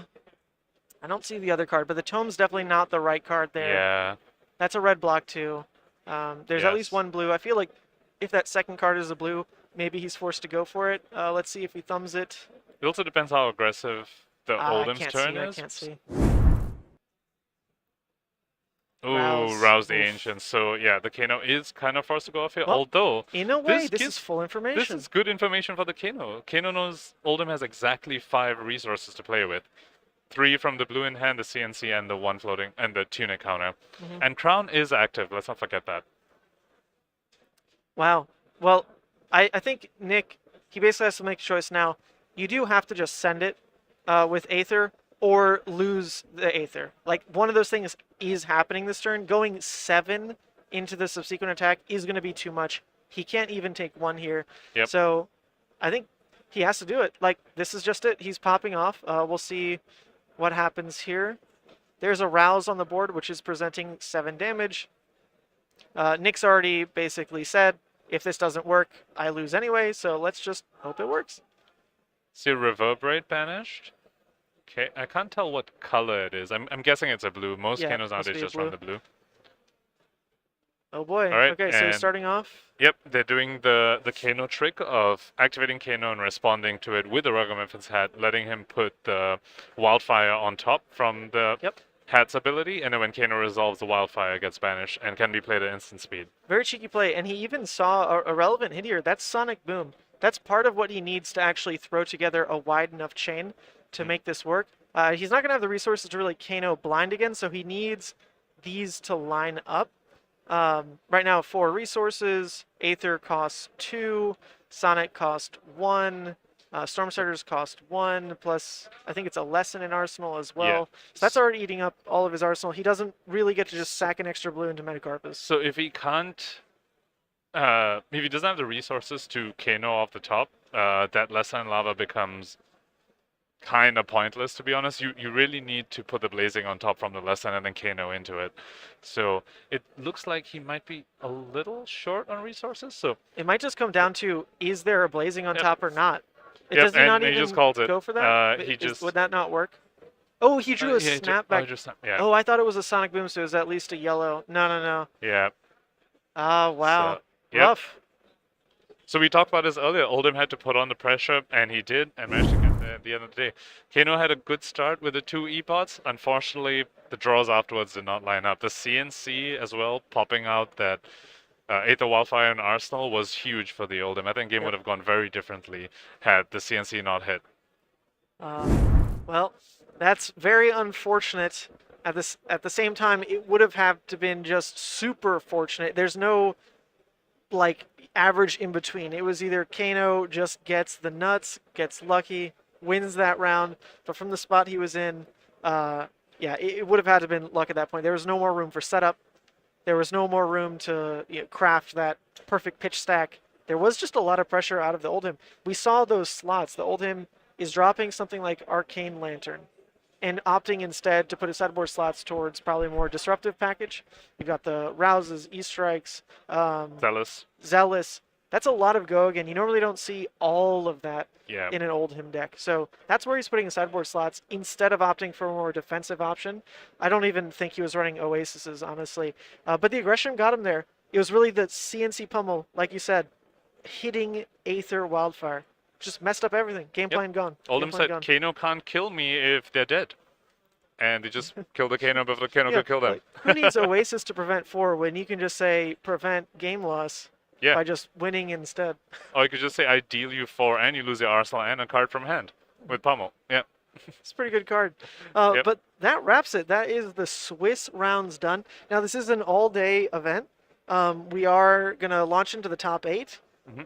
I really don't think there's like a proper break. They're probably going to, deck check, so we might have a bit of an off period there. But no, we're powering through. We're doing the whole thing. And likely to wrap in 3 to, well, no, 3 is way low end. I'll say like 4.5 hours till the day wraps up here. And for now, I didn't see the timer, honestly. Let me check. Quick game. I think we still should have a... Yep. Oh, wow. Okay. So we still have 30 minutes to go. We'll do a giveaway right now since we've got enough people watching. We got 250 in the chat. Now, we're out of proper Kano.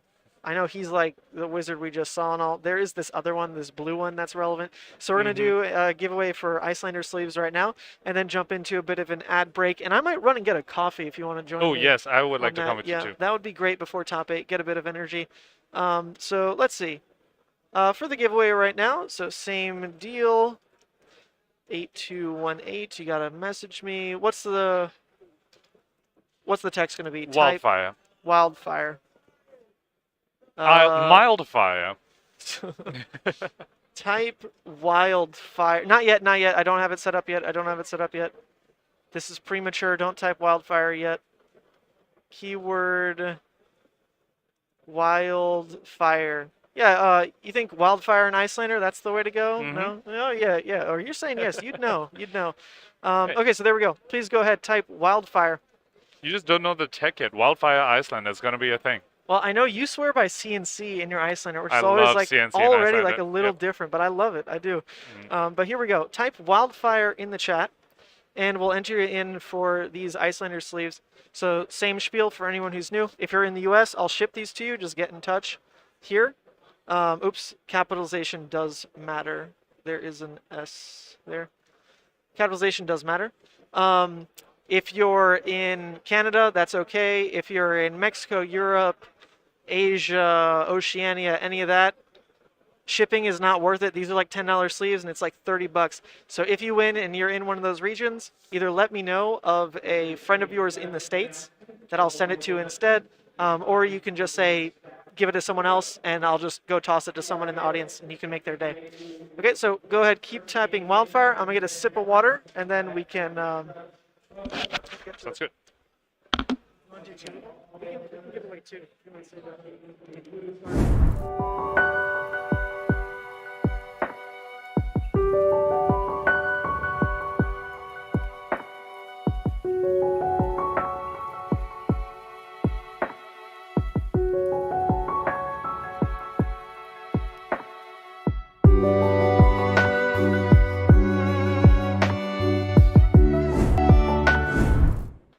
he clicked the camera. I took my headset off, I grabbed water, and immediately Ethnic Smoke clicks all the wrong buttons. What was that? Okay, whatever.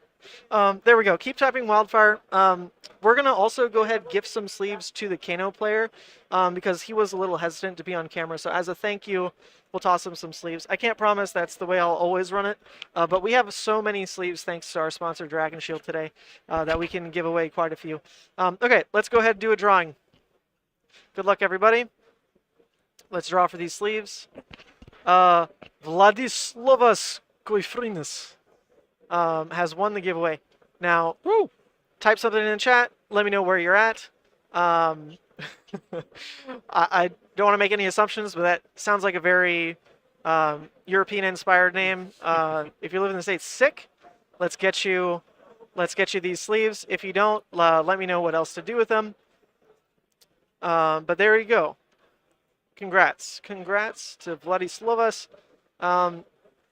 Honestly, I mean, at the same time, if you don't message something in YouTube, I unfortunately will probably have to consider you AFK, and we'll just re-roll because we do need to put names on all these. So we'll give you a couple minutes here. Vladislavas, if you're not looking, if you're just listening, Vladislavas, you have won the Iyslander sleeves giveaway. So let me know what to do with them. Let me know what to do with them. All right. Says hey. All right, sick. Nice. Ethan, this is rigged. Oh, because you didn't win, Ed? You're from EU, just toss them to the audience? Okay, sick. Let's go ahead and give them to... Honestly, let's just re-roll it then. Thanks for saying that. Let's re-roll. All right. King's Corpse is the new winner. Didn't they already win one? They already won Lexi. This is rigged. This is rigged. All right, sorry. Re-roll again. Wait, hold on. Is King Corpse different from King's Corpse? I think it is. They messaged me already, so we're good. Okay, cool. Okay, Koda Tando is the new winner. Koda Tando. There we go. New winner for the Iyslander sleeves. Let me know what's up. If you're in the chat, say something so I know you're aware. Thank you, Vlad, for passing him on there. Yeah, King's Corpse. You already got the Lexi. I've got you written down. Don't worry. You've got your sleeves. Yeah, you won Lexi. That is hella rigged. There's been like so many people cycling through here. Nuts. Nuts. All right. Kodatando, let's see. I don't see a message from you yet. Oh, they messaged. They do? Yep. They said, hey. Okay, perfect. Perfect. So let us know. Are you good to receive the sleeves? If so, message me here. Message me here on Discord or at me on Twitter, and I'll get to all that later. As long as they're in the U.S., I'll ship them to you. Okay? If that sounds good. Yep. All right. In the meanwhile, we don't get Dunkin' on the West Coast, and I definitely crave that from time to time. So I'm really excited to be on the East Coast so I can finally get some Dunkin' Donuts. Ooh. Well, the coffee from Dunkin' Donuts. Hate to pop the bubble. It's just sugar. Like, it's sugar coffee. I've had it before. Oh, you, you have? Yes, Okay. Yeah. I used to live in Pittsburgh. I mean, I came to college in Pittsburgh. Oh, yeah, Carnegie Mellon. Yep. Isn't that right? I did my research. I Oh, stalked wow. you. I understand. Okay. With that, we're going to take a break, get some coffee before top 8. Yep. Yeah, message me on Discord right here. See and all I'll y'all ship real them out soon. to you. Okay. But thanks everybody for tuning in so far. Top 8 will start. In all honesty, I hope it's sooner than an hour, but like, you never know with these kinds of things. But we're gonna run the ad reel, and then maybe get some people on to talk about their day as soon as we're back from coffee. All right. But thanks for tuning in.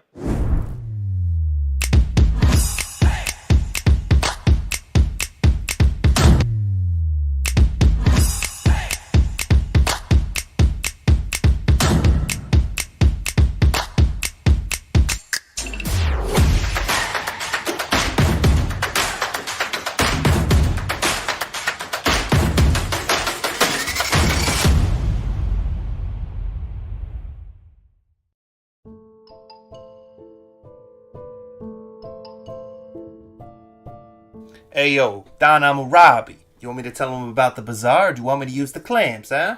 Relax, Captain. These are our customers, and we are their merchants. It's okay, I'll handle it. You, I know your problems, and I got the goods to fix them. You watched an OP deck tech and need to buy the spice. Buy from the bazaar. You are deep into theory crafting the next hottest deck. Buy from the bazaar.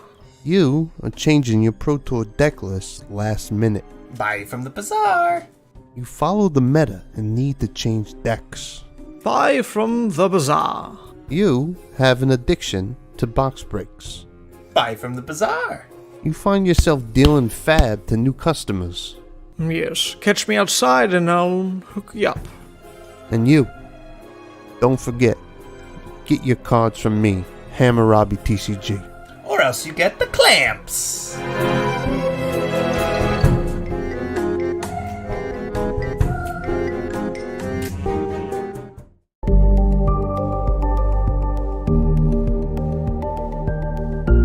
Oh, sweet Levi, let's just clean you up for camera a little. And there we go. Hey, I'm Sant, and I'm here to tell you about a great analytical tool for Flesh and Blood that I really enjoy and will help you level up your game. Fabric, found at fabric.gg. If you play or have played Magic the Gathering, you're probably familiar with EDHREC, a powerful website that has become a community staple with useful content and data analysis. Fabric is made by that same great team. What Fabric does is gather a huge amount of competitive deck lists from a variety of sources and then provides useful insight for each hero and the formats in general. On the homepage here, we can see all the heroes from Flesh and Blood. It's defaulted to show both the young and old, but you can set your tab to Blitz or CC only if you'd like. And here we have Dromai, Ash Artist, a powerful and new fun hero from the Uprising set. Instantly, we can see statistics taken from the average of all the deck lists for Dromai. Now, the first thing you can see is the card distribution, pitch, and cost averages. As expected, Dromai has a high number of red cards, and a high number of 0 and 1 cost cards. Additionally, this card distribution chart shows the significant usage of defense reactions. Now, as we scroll down, you will see the most commonly played cards in Dromai separated by their type. Notice the high usage of Phantasmal Footsteps, and lesser so with more niche cards like Crowned Reflection that you normally see coming up in a Dromai's sideboard. Now, scrolling down further, we get to the juicy part, what I definitely want to see, the most popular dragons. Notice how Invoke Chromai, Kyloria, and Maragai are showing up nearly 100% of the time in Dromai decks. These are clearly the staple dragons you want to start your deck with. Now further down we see the dragons people tend to pass up on in their Dromai decks, namely Vincerikai and Themai. So back at the homepage, there are similar data for all the heroes in the world of Wraith. It's a great way for new players to explore each hero and see what cards and types of cards that hero likes to use. Additionally, you can check out the most popular cards in Blitz and Classic Constructed in their Staples tab. Here we see the most popular generic cards that are showing up in each deck, which is really useful for deciding which to invest in as you are getting into the game, since these cards are being used for sure across multiple heroes. Similarly, you can see class staples on this page here, and don't you know it, I'm going to go ahead and click on Brute. Now, as expected, here are the most popular cards by type that are used across each Brute hero, including our favorite, Leviah. Now, we'd like to thank you for tuning into the video here, and be sure to check out my content on Sant at YouTube, streams, gameplay, everything to do with Leviah, and keep your eye out for Fabric as well. Future features for sure. Try it now, a great tool for Flesh and Blood players right here on fabric.gg. No matter the format or level of competition you're looking for with Flesh and Blood, SCGCon has got you covered with 3 days filled with as much gaming as possible. On top of big events like Armory and Battle Hardened tournaments, a full suite of side events is always at the ready for any format you want to play. From Classic Constructed, to Blitz, to limited events like Sealed and Draft, on-demand side events will make sure you can get a game whenever you want. Armory events award prize wall tickets and special Armory promos. Check StarCityGames.com/SCGCon to see what format will be featured at the Armory event you're attending. Battle Hardened events provide a higher level of competition and a higher rewards to go along with it. Battle through a number of rounds of Swiss and a single elimination top 8 to win cash prizes, special playmats, and 2 Pro Tour invitations for the finalists. The winner even walks away with an extremely rare Gold Cold Foil Legendary card. Formats vary for Battle Hardened events, so check the schedule before registering. Classic Constructed is considered the quintessential Flesh and Blood experience. Bring an 80-card deck with an adult hero, up to 3 copies of each card, and settle in for a lengthy battle against each opponent. Rounds are 50 minutes long and usually go the distance. Blitz is a constructed format aimed at quicker, fast-paced games. Decks are 40 cards and use young heroes with a limit of 2 copies of each card in your deck. To keep a quick pace, rounds are only 30 minutes long. Draft and Sealed are perfect for players that don't have a deck ready to go. In Sealed, you open up 6 packs and build a 30-card deck. A deck can only use generic cards and cards with the same class and or talent as your hero. Don't worry if your packs don't have a specific hero, weapon, or equipment, those are provided. Draft is a bit different. 8 players have 3 packs and build decks by opening packs one at a time and taking a single card, passing the packs around the table, taking 1 card from each pack. After all cards are selected, players build a 30-card deck just like in Sealed. Not quite sure how to play, but wanting to get involved in Flesh and Blood? Check out our How to Play video. No matter how you play, we look forward to seeing you in the Flesh and Blood at SCGCon.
Oops. All right, there we go. All right, hey everybody. I'm like flushed now from how cold it was out there. Chin diapers on. Got my coffee. Whew, At least it wasn't what a snowing day. this time. No, yeah, snow in the morning. I feel that like freezer burn on the face though. But yeah, wow, what a day so far. We've been talking about it, considering what would it take to stream the ProQuest tomorrow. I think we were both pretty eager to play in it, honestly. I don't know. I don't know how I feel about it. I feel like it's pretty free content. Like no one else is, as far as I know, like streaming an event tomorrow. So that'd be kind of cool. We do have some big names here. We're Still probably gonna some be big playing the names, ProQuest. exactly, Yep. exactly. Maybe we switch it up and we just like hot mic it so that we can play and not just have people casting. I don't know. It's a lot of work. Like today is a long day, right? Oh, actually, you know what? I can't stream tomorrow anyway because I'm gonna run out of data tonight. Oh, so never mind. true. There you go. That's All the right. answer. Can't stream. Decision made. Decision made. No more data after today. But yeah, top 8 coming up. As far as updates go, they're wrapping. Michael Feng was wrapping up his game. I'm pretty sure he's like locked no matter what. But Are you that sure? was the I think last he's just game. sitting there talking to Brody. Well, when we walked in, Oh. I believe he was still in a game. There was someone near the top table still in a Got game. it. Should be all we're waiting for. Actually, I should probably go talk to the judges. Speaking of, to make sure we know what's happening on their end with all that. But yeah, it should be rolling pretty soon here. With top 8, we're gonna have probably like a slower pace of play. So I'm probably thinking like, unless there's like Oldhim mirrors, probably budget like another 4 hours in your day or so. This might go all the way to 10 to wrap up this top 8. They added this 8th round, which is pretty abnormal for a Battle Hardened, mostly just because of the player count. 130 people at this event, kicking off the ProQuest season insanely strong. We saw great representation across the board. Every hero represented. No Riptide yet. That was unfortunate. I was hoping to see a Riptide today. Yeah. What is the new assassin's name?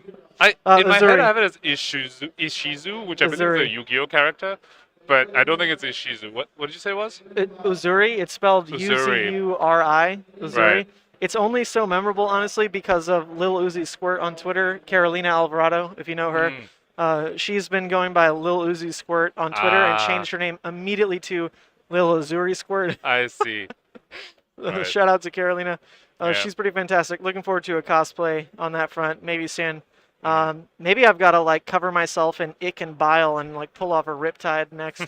I mean, I did it with blood for Levias, so we'll see what's blood? up. Yeah, I believe it. It was rabbit blood, baby. Caught one in the backyard. Skinned it myself.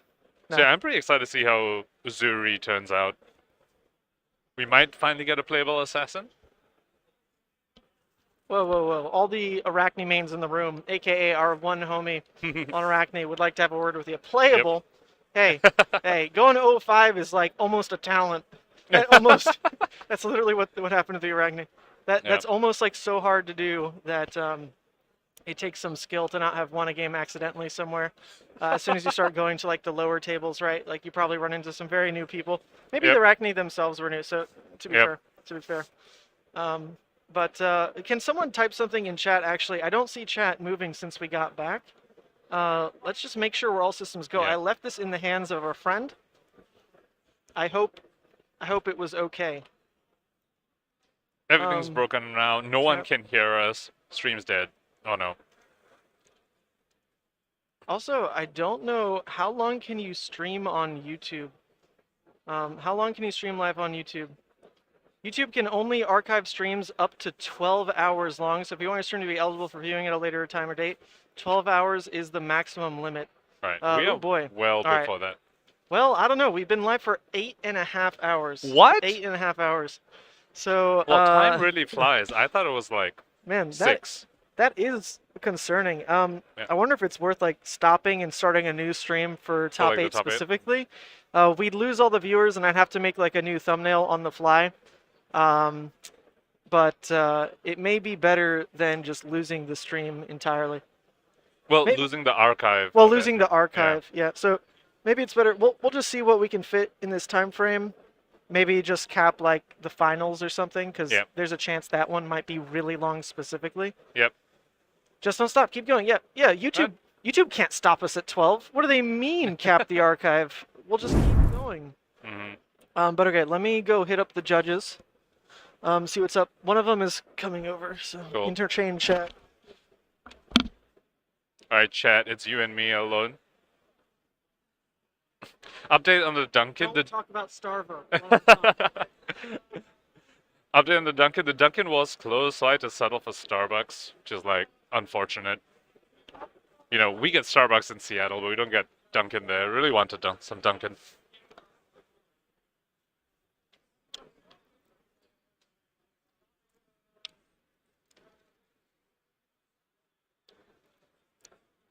So this is now the me sipping hazelnut latte on stream. Thanks for tuning in, everyone. Is it top 8? It is going to be. We don't have the top 8 yet. I believe there's still one more match going on before standings come out. But yes, the next game will be top 8. It might be a while from now because they're also going to do some deck checks.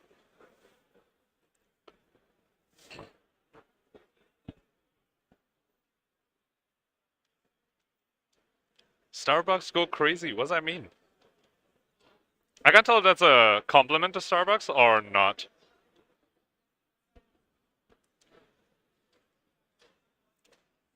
America needs to up their coffee game past Starbucks. You know, I have heard that before. I'm not really huge on coffee myself, to be honest. I'm quite sensitive to caffeine. Like, I try to avoid drinking it, but on a day like today, I do need it. But from the more coffee connoisseurs, I've definitely heard, like, specifically people in Europe, I've heard them say that they find American coffee quite disappointing.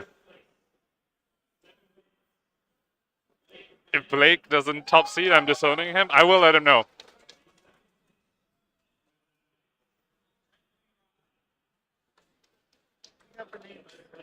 Oh, they are announcing the names for top 8 right now.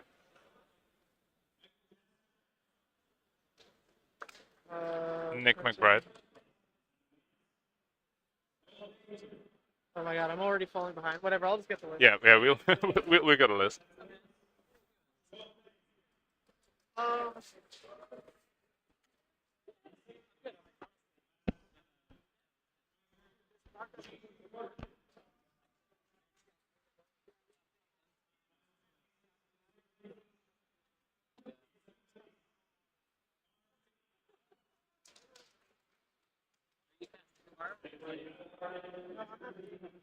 All right, y'all. As we wait for the top 8 settings, I'm just gonna switch back to the ambient stream. We'll be right back.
Okay, hey everybody. Update on top 8.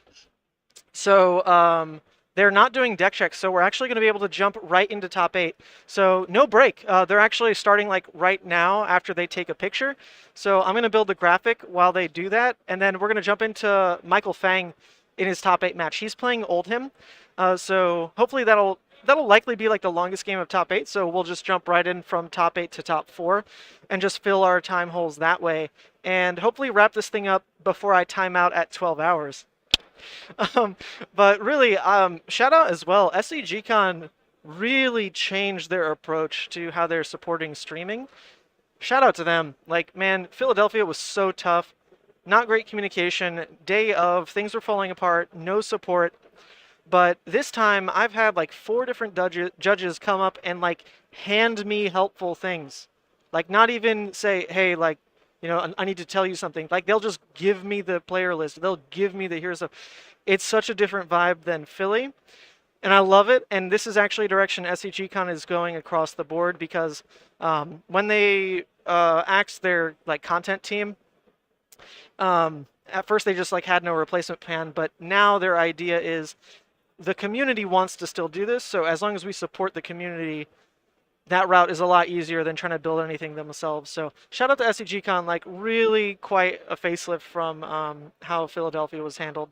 So anyway, any reps, any rep list on top 8, any rep list?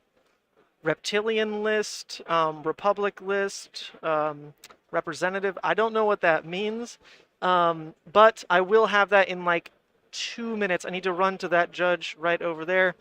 They have the top 8 bracket. I'll build out the graphic, and then we'll be good to go.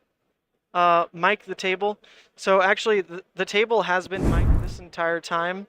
The issue is, people are saying it was like overwhelmingly loud. So I can get someone to try to test it with me. I just didn't have the time to test this live. As soon as you have a bracket, you'd love to see it. Well, yeah, obviously. We're getting there. Let me get Pankaj to help me with the table mic. Yo, can you go try the table mics real quick? I might try to set that up for top 8. Just go sit down and talk into the mic. Just say like test, test, test. All right. So hold up. This is just the table mic test. So Pankaj is going to sit down. Hello. Whoa, that's sick. All right, also, we have word. It's a new playmat for the Battle Hardened, which hopefully will show up on stream. It was a Kadachi. Test, test, test. All right, I hear that. Please keep talking, Pankaj. He can't hear me. Testing. All right, he's not saying test enough. I thought my instructions were clear. For 48. Okay, test, test, test. So as the table mic goes, supposedly their audio should get lowered based on like what I'm saying. I don't know if that's how you all are experiencing it. Table talk is hot. Yeah. Let's bring that down. All right.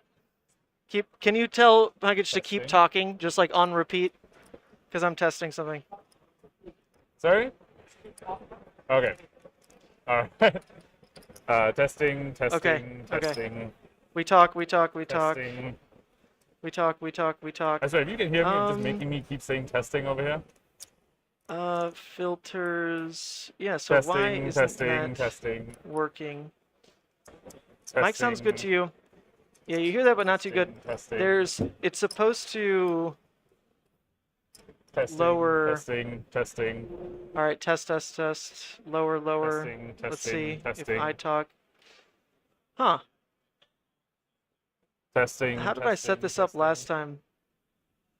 I think it was like if I talked, then the table audio got quieter, and then if I stopped talking, it got louder. So let's see if that works. Testing. Stop sounding like a real word right now. All right, so now if I talk, it quiets, right? Sounds like a made-up word. You know when you repeat and it goes quieter. That's what testing feels like right now. All right, I think that's it. I think that's actually it. It works, right? Testing, it is lowering slightly. Yeah. But basically what we want it to do is if we stop talking, if the casters just shut up, right? Then we want to hear the table mic. So let's see. Let's see if he keeps talking. He can't hear me. Testing. Okay, yeah, that actually did work. That did work. Testing. Okay, cool. Yeah, we'll adjust it a little bit, but overall, the idea is if we stop talking, you hear the table. But in the meantime, let me go get that caster list, or not caster, the top 8 list, and we'll get things started right away. So ambient screen in the meantime, and we'll be right back.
Keep them entertained. I've never said testing so many times in my life. You didn't say it enough. You didn't say it enough. This is the sort of thing Sant makes me do on his stream, guys. Chat, have some sympathy. Okay, so we have the top 8 bracket. If you want to read it out while I build it here, we also need to manually look up what heroes they're on. So first seed is Blake, and we do know he's on Briar. Yes. So we make best. You got your wish. You are not disowning Blake because he is seed 1. And in seed 8 we have Jeffrey. Do we also have the heroes for these? I have to pull it up. It's in that same document we saw before. Cool. Seed 8 we have Jeffrey, and then in seed 2 we have Trenton. Seed 7 Connor. So I'm reading this out in the pairings. Yeah. So seed 4 is Noah against seed 5, which is Michael Feng. Trenton. Yeah, sorry. Let's play some catch up. Seed 7 is Connor. Seed 3 we have the other Michael. The other Michael who is also on Oldhim. Both Michaels on Oldhim here. Yeah, there's a Michael we had on stream twice today. And then seed 6 we have Dimitri. All right, so the only last name. D. Oh, Smitri. Yes, true. So I'll put Schwa so we know it's Michael Feng. Yep. All right, so let's copy these. We know some of the heroes. Yep. We've got the other Oldhim Michael's there. also on Oldhim. The Michael against the Kano just now. It's the same one. Right. And Blake's on Briar. What other heroes do we know? We know the Briar, right? Okay, I'm not sure what the others are on. All right, we can look it up in that document we got sent. It's going to be a little dirty, little manual. Give me a second. Open this back up. The good news is we are on track to wrap things up. They're really trying to make things quick for us. Yeah, it looks like they already started. Oh, we don't know the last names though, so we won't get this right, perhaps. Cool. 1 second. Do you want to just like go down the line and ask? Okay. Oh yeah. Tap Michael. Tell them to set up Michael Feng. Yep. Okay. Sorry, people. Let's see. Maybe there's only one Jeffrey and we get lucky. All right, Jeffrey's also on Oldhim. What do you know? So that's 3 Oldhims in top 8. Noah. There's probably multiple Noahs. No, there's only one Noah, and he's on Iyslander. Okay, we're getting lucky on these names. I don't have to do too much manual work. Then we're looking for Trenton. There's only one Trenton. He's also on Iyslander. Oh boy, this top 8 is not what we thought. For how diverse it looked, things fell apart. Bravo.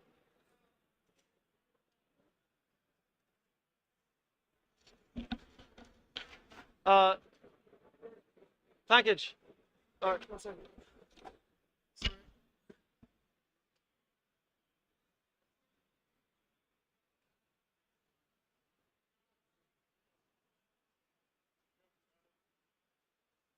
I got everybody. 3 Oldhims and 2 Bravos. All right, this is a strange top 8. Wait till you see this. Okay, so let's update that graphic. You told them they're on stream? Yeah? Okay, check this out. Check Lots this out, everybody. of Guardians in this top 8. So here was the meta breakdown going into top 8, right? Here it was. Here it was. And now, look at the top cut. What happened? None of the top 3 represented heroes today are in the top 8. Sorry, 1 second. This is nuts. We have a Briar, 3 Oldhims, 2 Bravos, and 2 Icelanders in the top 8. Just one aggro deck here. That's Blake on his Briar. And the others are all, you know, ice/controlling/big bonk decks.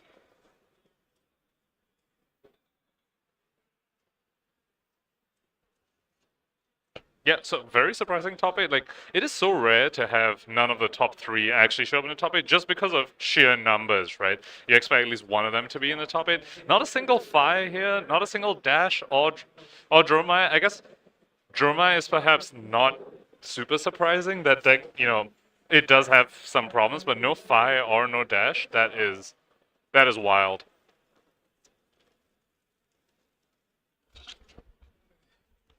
All right, look at that. Look at that. Balaikai, top speed, son. I agree. I'm actually, like, I was rooting for him anyway. Man's been, well, he's just hot, right? I think that's really why I'm rooting for him. But out of that entire field, you have to root for the underdog. How are we calling Briar the underdog? How are we saying, how? I don't know what happened. I think Briar is still really good. But Briar being the only aggro deck in this top 8, that makes them the underdog. You really want them to win because of that. For sure. Okay, so our top 8 match is going to be Michael Fang versus Noah on Iyslander. That's right, on Iyslander. We have an Oldhim Iyslander matchup. Yep. The Battle of the Ice Heroes. Let's jump into working on the key cards. Mm-hmm. This time we probably have a bit more time as they set up. We should. I told them there's no rush.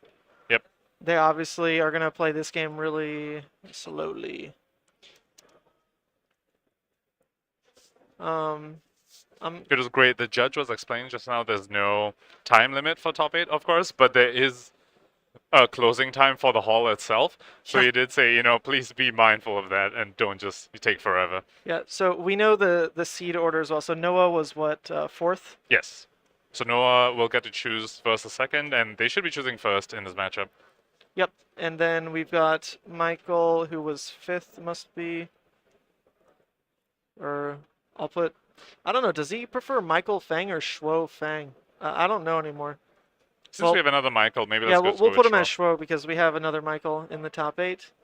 For this matchup, let's see, Oldhim versus Iyslander versus Oldhim. Okay, here it is. We'll work down the line. Pummel, great card to toss in, obviously. Every time there's a Guardian on stream, you gotta talk about Pummel. Apparently even Rhinar. So what do we think happened overall? Like Dash and Dromai just fell, and Fi to be fair, right? Just fell off the face of the planet. Incredibly surprising. Also, what happened to Nick on Rhinar? I guess they must have lost. He must have lost his last round. Yeah, unfortunate. Sad. Unfortunate. It would have been really cool to see a Rhinar in this top 8. I think if there's a Rhinar in this top 8, they could very easily take it home. That looked like a great bracket for them. Yep. Like truly. Let's see. Chill, Insidious, very insidious card. I agree. Mm-hmm. All right, we're almost done. I'm getting faster at this. I found out that you can just like double click on OBS stuff and it opens the properties rather than having to click the real menus. All right, last card, and then we can jump into it. Aether Ice Vein. Aether Ice Vein, red. This one. Alright, and then left hero is ice. And right hero. I am is hyped for this Oldhim. match. Watching the Iyslander Oldhim matchup at a very high level is... It may seem slow, but there's a lot going on. It's very, very gripping. Okay, here we go. So keycards, good. All right, we didn't miss anything because they're still sitting up here. So here we go. We've got Noah as 4th seed on the left. Oh, you're right, you're right. Let me put the preview up. Okay, so we got Noah in 4th seed on the left, piloting Iyslander. Honestly, we didn't catch... Did we catch these Icelanders in specifically as we were streaming today? I feel like I don't recognize these names. We have been taking down the names of everyone. No. Well, no, yeah, Trenton. no. Trenton. Yeah, right? we had Trenton Trent. McBride. So Noah, but we didn't have Noah. Yeah, Noah is going to be new to the stream then, and we'll see how his Iyslander lines up. Most Iyslander builds, they really tend to be that Michael Hamilton Bull-Lander version. That tends to be pretty standard these days. But he's done something special to get himself in 4C to begin with. The field's been massive, and Icelander's a deck that actually doesn't have a free matchup into Phi. So with all the Phi around, like, he's doing something right to just keep winning that game and get themselves here. So eager to see. Maybe it's the caliber of player, maybe it's some like special tech in there. But no matter what, this is a strange matchup for the Iyslander to have to pilot. It's not the traditional way of good value cards, some tall arcane, some disruption. You need to prioritize more of an end game, right? So on the Oldhim side, being able to disrupt that with pummels, probably put in as much aggressive cards as possible, tends to be the way they want to play. But you've got some key cards that you pulled up for this matchup, so run us through that. So let's just start with the board state pieces. You brought a very good point. Now, Iyslander can't just keep doing the value gaming against Oldhim because they're susceptible to getting fatigued. They have a limited number of reds in the deck. So they do need to set up a little, and that's where we'll see the Insidious Chills and the Amulets of Ice come in to rip those blocking cards out of the Oldhim's hand, and then Iyslander can poke them with Arcane on the Oldhim's turn. So Aether Ice Vein, Amulet of Ice, Insidious Chill, very important for doing that. And there has been a very interesting evolution in this matchup from the Oldhim side. I think when they were first trying to figure out this matchup, a lot of them would bring in Sledge. But like what you said, nowadays a lot of the Icelanders are the more Bull-Lander type. And one key thing about these cards, like Bull-Lander and 8 Ice Vein, is that they all cost 3. And so the Oldhims have figured out that the Frostbite from Winter's Wail can actually be very detrimental to that game plan. It's just one ice card the Oldhim needs to pitch to send a Winter's Wail, and Iyslander needs to block with 2 cards to stop the Frostbite, or they'll leak some damage, take the Frostbite, and then need to pitch 2 cards to that Wounded Bull, which is, we talk about 2 card for 8, and that's great value. Oh yeah, you guys are going to start. 3 card for 8 though, not very good value. No. Also, Crown of Seeds helps them dodge a little bit of the cards getting ripped out from their hand, and of course Pummel. Iyslander is very particular about the cards she wants to block with and the cards she wants to keep to arsenal, and Pummel can totally disrupt that game plan. Right, and it looks like our players are about ready to go, so let's get right into the game. Timer. So reset, pause. So actually there's no timer, so I'm going to go in and hide that real quick, sorry. Yep. Let's pause. Ooh, and we should definitely try and be on top of the turn counter this matchup, because the pitch stack is very real in this matchup. Unlike, I think, any of the matches we've seen today, this is the first one where I reasonably expect that there's going to be a pitch stack. Yeah, so we see over here, let's start with the equipment. The Oldhim has AB3. Now, Michael does have the Arcane Lantern. So they have AB3 along with the Crown of Seeds, and the Winter's Wail. We talked about the importance of the Frostbite here. Yes. Iyslander getting to go first because of the highest seed, and they've started with the yeah, Frost we can Text. keep that for. I'll let him know. They managed to start with a Frost Text, which is an amazing start for the Iyslander, and they have opted for the Coronet Peak here. Some of the Bull-Lander lists have opted for Crown of Providence in this matchup, but Noah is sticking to Coronet Peak. Alright, and we see Michael pitching a Channel Lake Frigid. Now, that's a very important card in this matchup, to be honest. But I think Michael's saying, I'd rather save this for the second cycle, where, he's more at risk of getting potentially comboed. Sorry, I'm still trying to fix a couple things. I wonder if I type over this, if it just breaks everything. It didn't. Okay, I just typed over the time. That's connected to a script, so let's not press any of the timer buttons anymore, or things might blow up.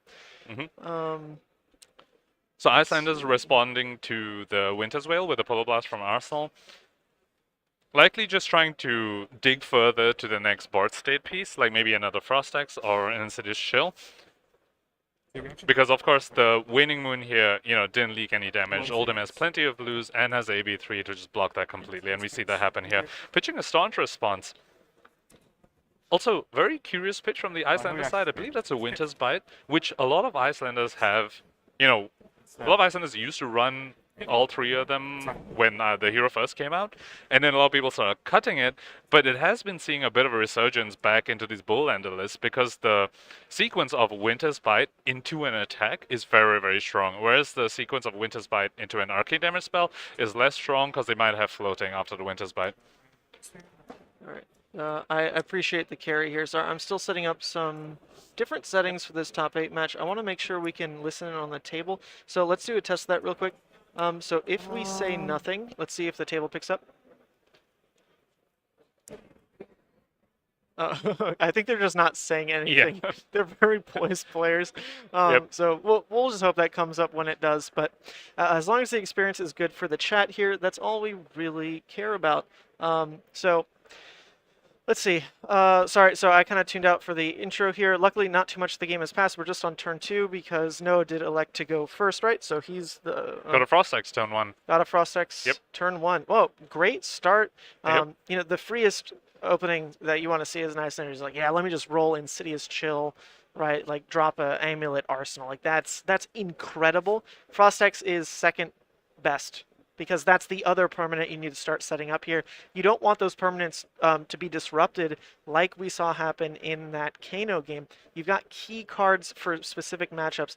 In this one specifically, Iyslander wants to build up those Frost X's 2 or 3, and if they were at risk of ever getting discarded here or there, that's a big deal for the potential win con that they've got. So starting with 1, big, very big.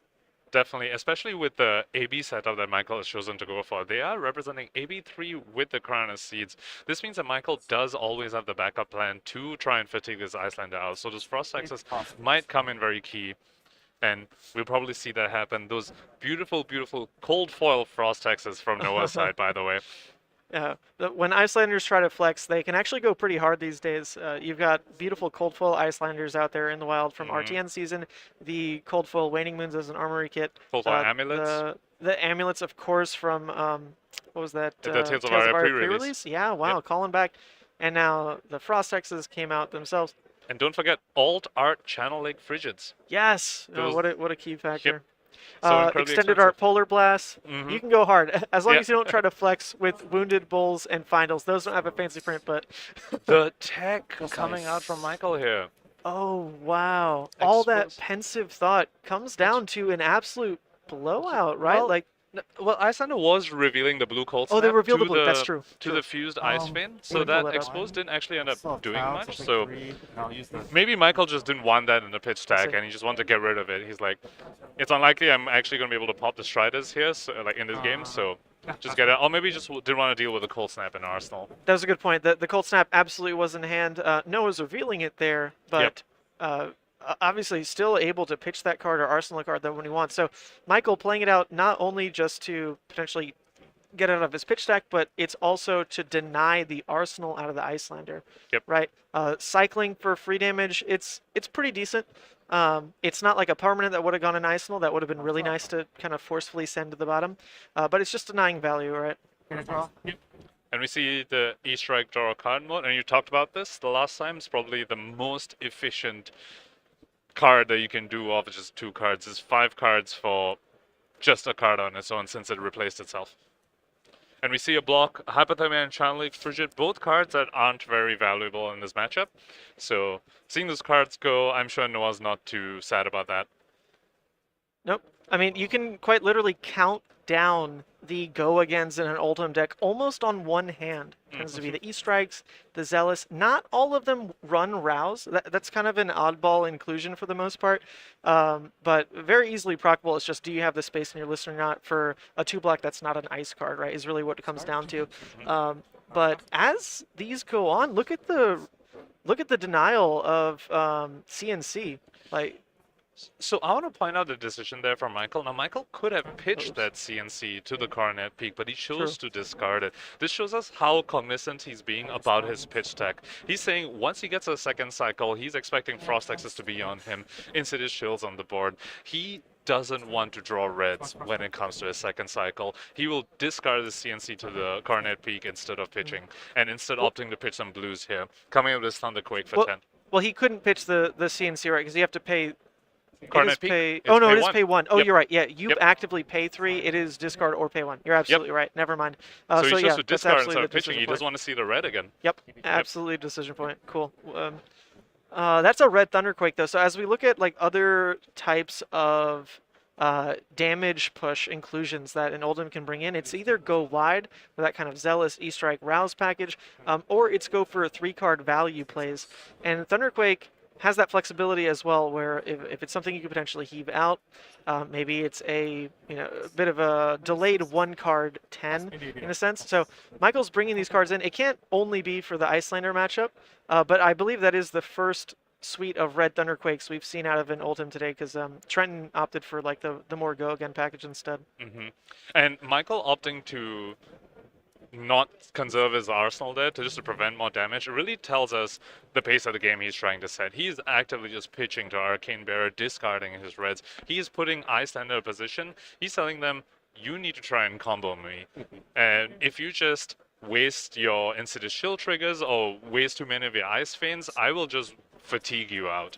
Definitely. So we saw him pitch that blue pummel to the Waning Moon activation, and because of that he doesn't have an arsenal.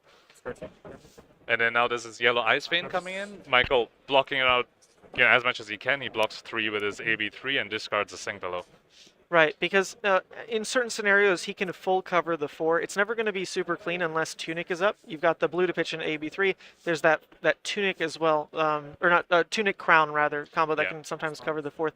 So in a situation like that, not too much damage gets through. There's definitely going to be situations where if the Iyslander can throw more 5s at them, those are more likely to eke through damage, but that's not where all the damage is really coming from for Noah to actually win the game. He wants to set up the hand clears with Frost Hexes and just trickle down life with those Frostbites that stick after the Ice Eternal Fuse type play. So any damage until then, it just feels really good. And getting Michael down to 33 right now, not a particular life threshold by any means, but that's just 7 damage that's been dealt. That's just going to be relevant for mathing out the final Frost Hex kill. Yep. Honestly, that was kind of that was like the most obvious thing. Yes, 7 damage matters to eventually kill your opponent. True, but I mean in terms of potentially doing it all in one turn. There becomes a critical point where no matter the amount of blues, if you've got enough discards set up, if the life's at a certain point, 2 or 3 Frost Hexes is the math you're doing to win. So. Yep. And we do see a Fighting Spirit in Noah's hand, but this Frostbite posing to be very, very awkward to actually play the Fighting Spirit out. We talked about this earlier, that Frostbite can really mess up the efficiency that Iyslander is trying to go for. So we saw Noah potentially lining that up as a block, which is fine. It does, gain you the life at least even when blocking. But yeah, it looks like he's blocking. He doesn't want to, pay 4 for this Fighting Spirit. Yeah, it's never playing it as that 2-card hand is always going to demand Tunic. So if that can line up really well for you, like, yes, I'll take the Frostbite, I'll pitch blue, Tunic, there's my 2-card quote-unquote, because yes, it does eat Tunic, 8. Those value turns are still really good. It's going to pull cards out of Michael's hand to defend with. With the way Michael's playing, I think he's almost hoping for opportunities like that to just get reds out of the deck. Like, okay, cool, you're actually attacking me. Easy way to get rid of some reds. Yep. Michael is just such a pensive player. I've seen him play Dromai games to fatigue states that you wouldn't believe, where he is not popping dragons on purpose because he's trying to get non-6s out of his hand so that he can pitch a 6 into Winter's Wail instead to clear a dragon, all for the same end goal, but with a 6 now in deck. I mean, the guy is next level. Definitely one of the people with a great masterclass on how to pitch deck. And we see that here too. We saw him discard the CNC instead of pitching the red, which is, just adds on to what you're talking about, how skilled he is at the pitch deck game. Yeah, I think at this point, it's not so much a certain combination of cards you're looking for in this matchup as opposed to the colors of everything, right? It's the blue concentration. You never want to be caught with clunky reds into the Insidious and Amulet type plays that come up. But, in pitching blues, you get to pay for cards in that first cycle, and it's paying for the pummel right here. Pretty happy. It's a win on the pitch stack front. It's a win on the combat chain right now. The red pummel comes in. Is that a response? Is that what's happening? Yeah. Yeah, responding with the Insidious Chill. So Iceland is trying to empty their hand before the pummel discard effect happens, Right. but I think they will be discarding one card at least. I think there's one card remaining. No, it looks like they overpitched for the Insidious, right? Ah, Yep, yes. So there is no discard happening. I didn't quite see the pitch. The one spot of glare is like kind of right on that Bannerstone area. Yep. It was definitely, I think it was like a blue Winter's Bite and maybe an overpitch of a red. Is that a Fighting Spirit or a Wounded Bull? One of the two. One of the tags. two for Yeah. sure. One of the two. So going back to Michael here, and Iceland does not have an arsenal. However, Michael also doesn't have an arsenal. So this might affect how aggressive his turn can be. Although it looks like he does have a Rouse the Ancients in hand. Oh, he does. Wow. Yes. Well, in a way, it makes sense. When you're putting all these cards together, when you put those red 10s in there, that's just even easier for you to always be able to reveal that way. But this is just such a great board into Iyslander, right? Like, you don't want your turn to just be, well, I guess I swing Winter's Wail on 4 cards. You don't want that to be what you do. That's so much breathing room for an Iyslander that needs to set up permanents in play that are normally 2-card plays, Frost Hex, Insidious. You want to just pressure those turns. No, a scratch in his head even. I mean, man, this is not missing a beat from Michael. Not missing a beat. And when you reveal with Rouse like this, I mean, that's an 11 damage turn reset arsenal, right? Because that is Whale right after, a new arsenal, likely crowning it away. Oops, sorry. Okay, got you. Michael's doing such a great job of balancing, conserving his own life total while also presenting damage. He knows his openings. Earlier on, we saw him just pitch aggressively to Arcane Barrier, but now he's saying, I put you off the arsenal the previous turn with a pummel, so now I'm coming in for the 11. So we've got a Wounded Bull coming in now. Yep. These are great value turns. They are, but a 2-card hand in this position, you'd rather be a permanent in play. Another Insidious, another Frost Hex, gets you close to that close to that end game that you want. So a 2-card 8, if any damage lands here, true, that is building towards that win, but that would also mean, on the contrary, Michael's keeping that hand poignantly, like it is for another aggressive turn. So a lot's going to be told here on the block of what this turn cycle is looking like. So interestingly enough, about these physical attacks that Iyslander have started playing, this actually opens them up to the Ice React, which means they, like that Arsenal card, if that's another board state piece like we're talking about, like another Chill or another Frost Hex, they can no longer play that instant speed to get Ice Reacted. And that would play right into what Michael is trying to do, of trying to force his Iyslander opponent to go into a combo plan, but you get to disrupt it with the Ice React. Right. Yeah, that's a great point. There is just that one, it is 1 card in hand, I believe. Yep. So yeah, it does walk into that. If Michael wants to scale down the play and turn it into block 2 Winter's Wail, or block 2 Ice React Winter's Wail, that's always a line, right? And the great thing about, like, if you block with 2 cards and you Ice React, you don't need to be scared of any damage coming from the Iyslander side, because they don't have an arsenal.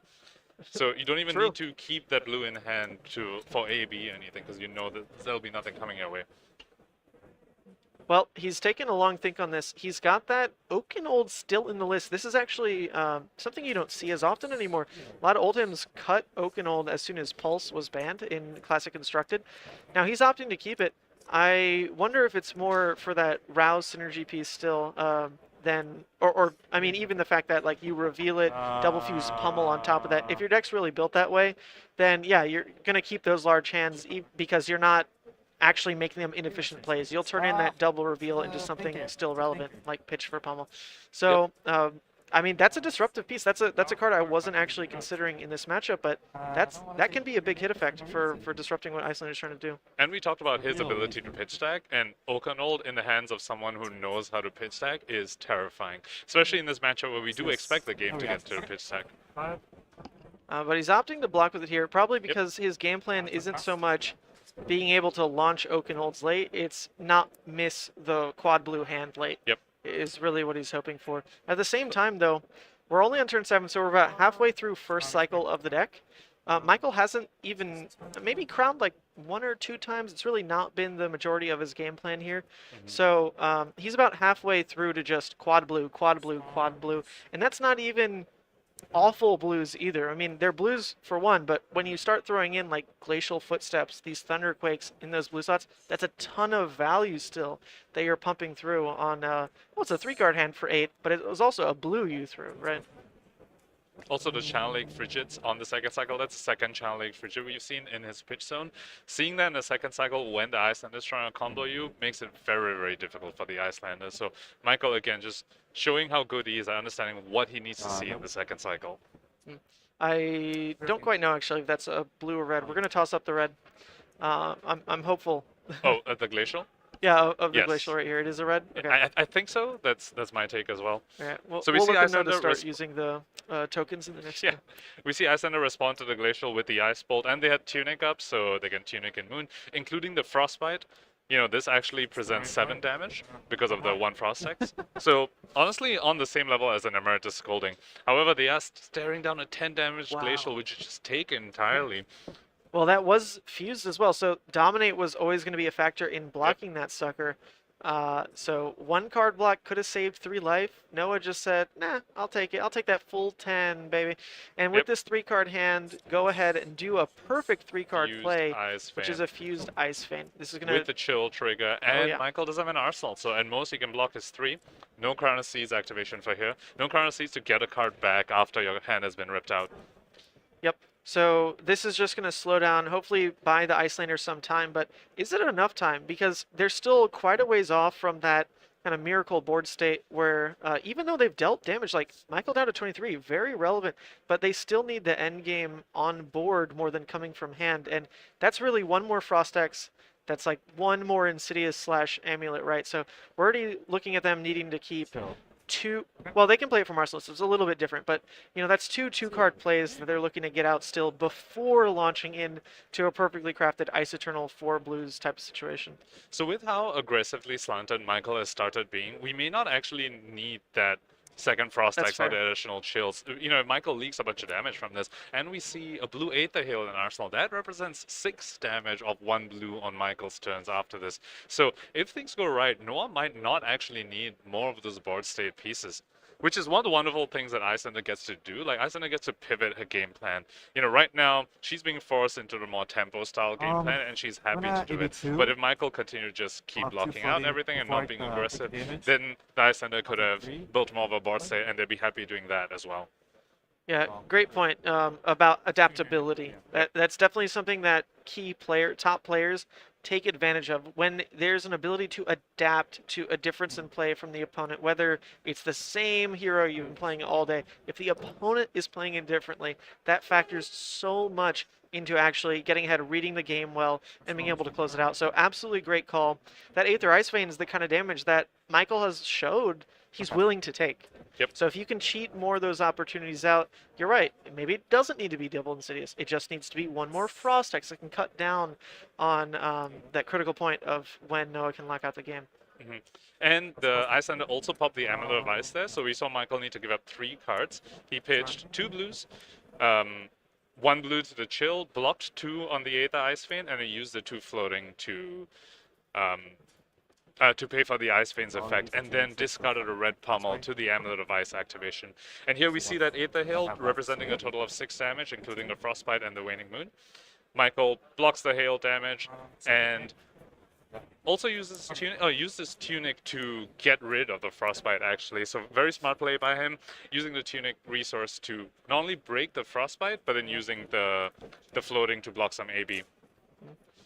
We just had a bot jump in the chat. That's how you know the cast is going well, when the YouTube bots start crawling your way. You have made it as a YouTube.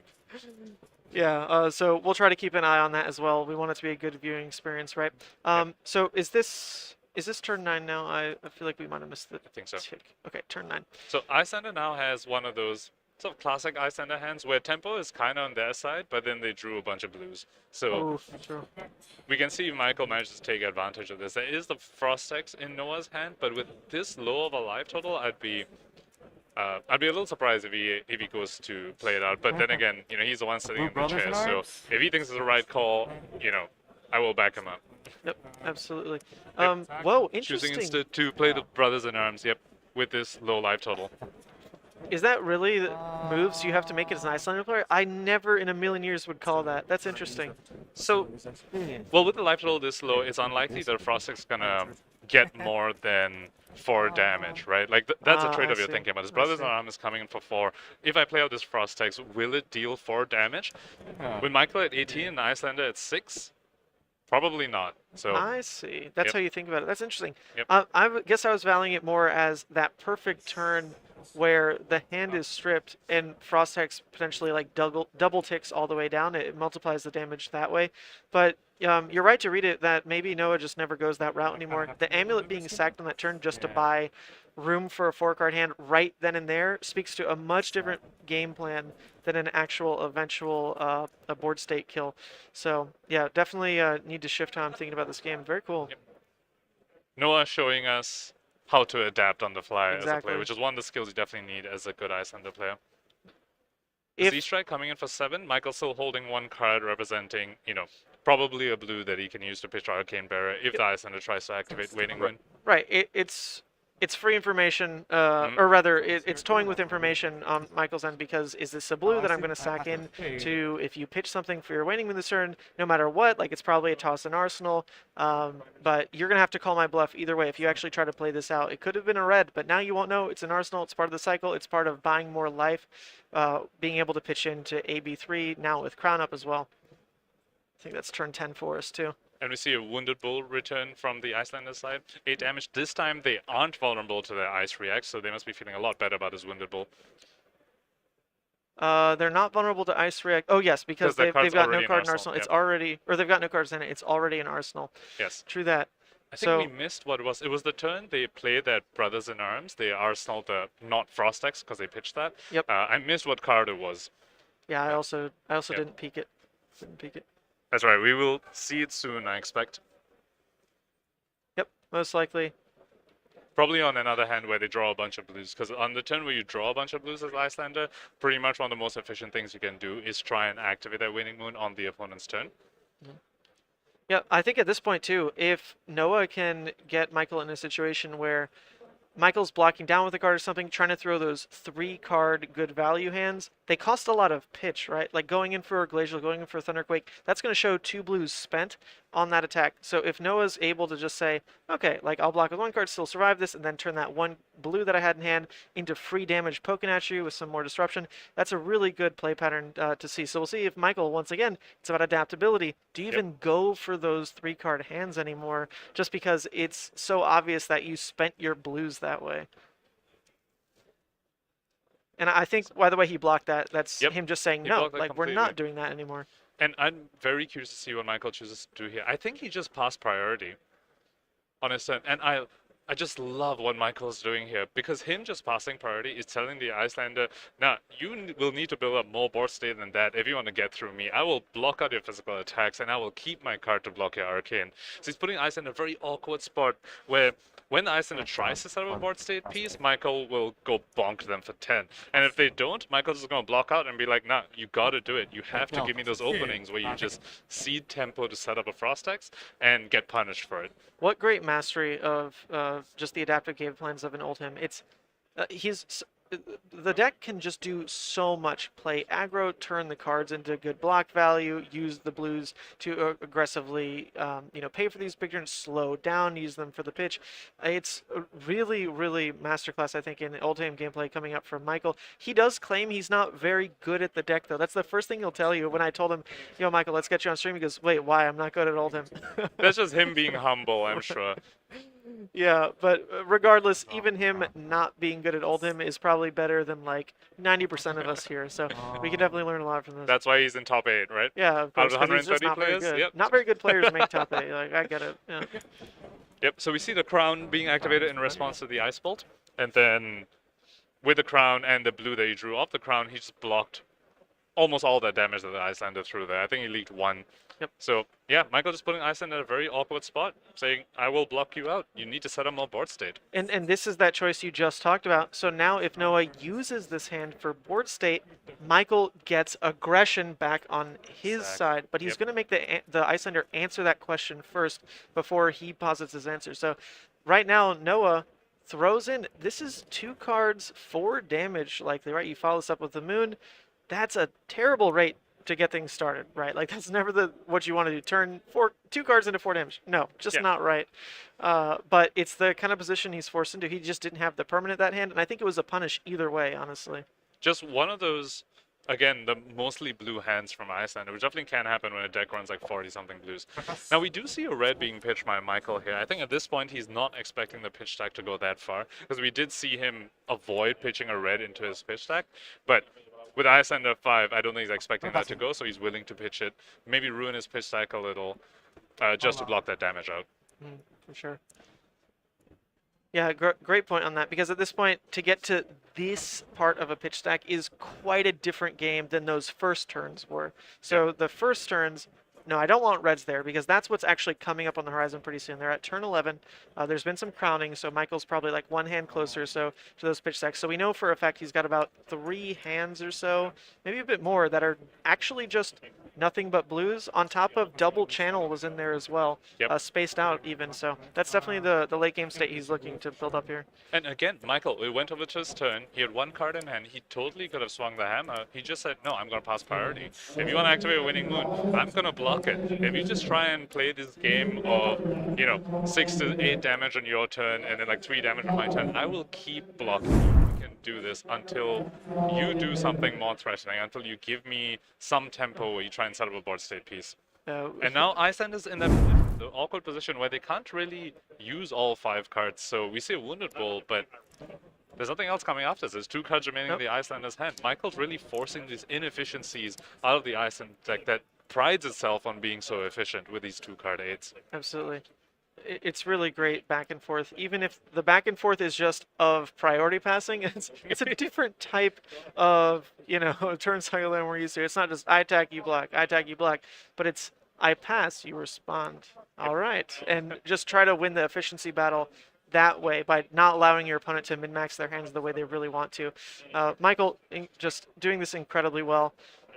If you look at how thin that graveyard is, too. I mean, if you count the red to blue ratio there, it's likely, 9 to 1. He's really played out aggressive cards on that first playthrough, just playing everything out, everything that has the good rate. Let's get it out. Let's get the damage there so that Icelander's threatened to a certain point, even off of like a blue fuse glacial. Like that kind of card still is threatening when Icelander's at 8. But the likelihood, especially since we know what the pitch stack's coming up, that the big go again, like the wide pressure, that's just not really left in the deck anymore. Yep, very, very disciplined play from Michael here. I think a lot of Guardians, when they go to their turn, they'll say, oh, I need to put some pressure on, so I'm going to attack with a whale and leave my hand empty and be open to arcane damage. Michael says, no way, I'm keeping this blue to block a Waning Moon instead of swinging this whale. Yeah, 5's almost the perfect number, other than the equipment being up, but that's almost the spot where you're like, well, when I can ice fuse a glacial, you just die. Now, there are 5 equipment blocks still on the side for Noah, so that's not quite the case yet. But the point is, yeah, those blues still swing to a degree where Iyslander can never just say no blocks. There's always going to be the interaction point swinging a blue, unless it's just for the whale specifically. Yep. So one of the rare cases where Michael actually leaks some damage there. Oh, and he's actually opting to leave himself open here. Oh, wow. He emptied his hand. This is lethal, though. And at 15, with only 1 Frost Axe, Michael is definitely safe from like a big Isotonal turn or even like, Emeritus turn. So...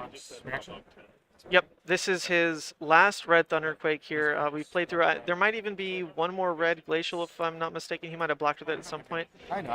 But yeah, either way, we're coming up on the expiration of all these reds, so he's getting out the value where he can, because at this point, you don't just straight dive from 15. Maybe he's comfortable saying, if I go lower because of some play here, I'm still fine at whatever that threshold is, but there isn't arcane damage. There is really no punish. It's just good defense coming out instead. So, bit of a gamble compared to how he's been playing these previous turns, but that's a good payoff. It's still a good defense from Noah, only leaking to cycling with sinks, making sure those are out of the deck. And in his hand, he has an Ice Vein, an Insidious Shield, and an Emeritus Scolding. Now, that is a bit of an awkward hand, because if he wants to fuse that Ice Vein, he's going to be forced to either Arsenal and Insidious Shield, which at this point in the game is probably not going to give him too much value, or pitch it to a Waning Moon only for 2. Because if he wants to fuse the Ice Vein, he can't Arsenal the Emeritus Scolding, even though that's probably the higher priority Arsenal target, especially if you're going to Ice Vein into Arsenaling the Emeritus Scolding when your opponent is, out of cards in hand. Sure, I'm sorry, I just had to tackle the YouTube bots struck again. Someone asked, are deck lists going to be public? I'm wondering how many of them etched item destruction into the dash, or teched item destruction into dashes. That's a good question. We don't know if, like, Imperial Warhorn or something is on the list. Or Smashing Good Time. Or Smashing Good Time, to be fair. If Imperial Warhorn is on the list, it's probably also coming into this matchup, and we haven't seen it. We're almost through the entirety of this cycle here, so unless it's in, like, the last hand, I just don't think it's there. So I must have... I don't know why I thought that was an Ice Vein in hand. That was actually an E-Strike. I don't know how that happened. Completely missed that. But this means that Noah does get to Arsenal the Emeritus Scolding with Tunic up. And we talked about this earlier. Michael doing the Ice React is saying, nope, you aren't leaking any damage on your turn if you're going to send a physical attack at me, because I'm an Ice React that blew out of your hand. I just forgot. Yeah, happened right here, and he's never going to miss that Ice React or the blue, as we now approach the point where pretty much the draw is quad blue. We've hit that point. It's turn 13. Michael's cycled through enough with the Ice React, or with the crowns, where we're pretty much there, where now he's going to start drawing like the 2 blue, channel blue, 2 blue, channel blue, whatever he was setting up there.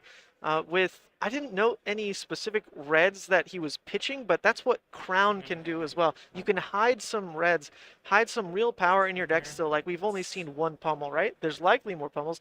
They were probably tucked away with Crown, so they will come up. Noah doesn't have full information, but he should still be tracking that. Well, you're not running 1 red. Like, they're somewhere, and with the way the turns are, it's hard to track the turn itself, like what the turn count is.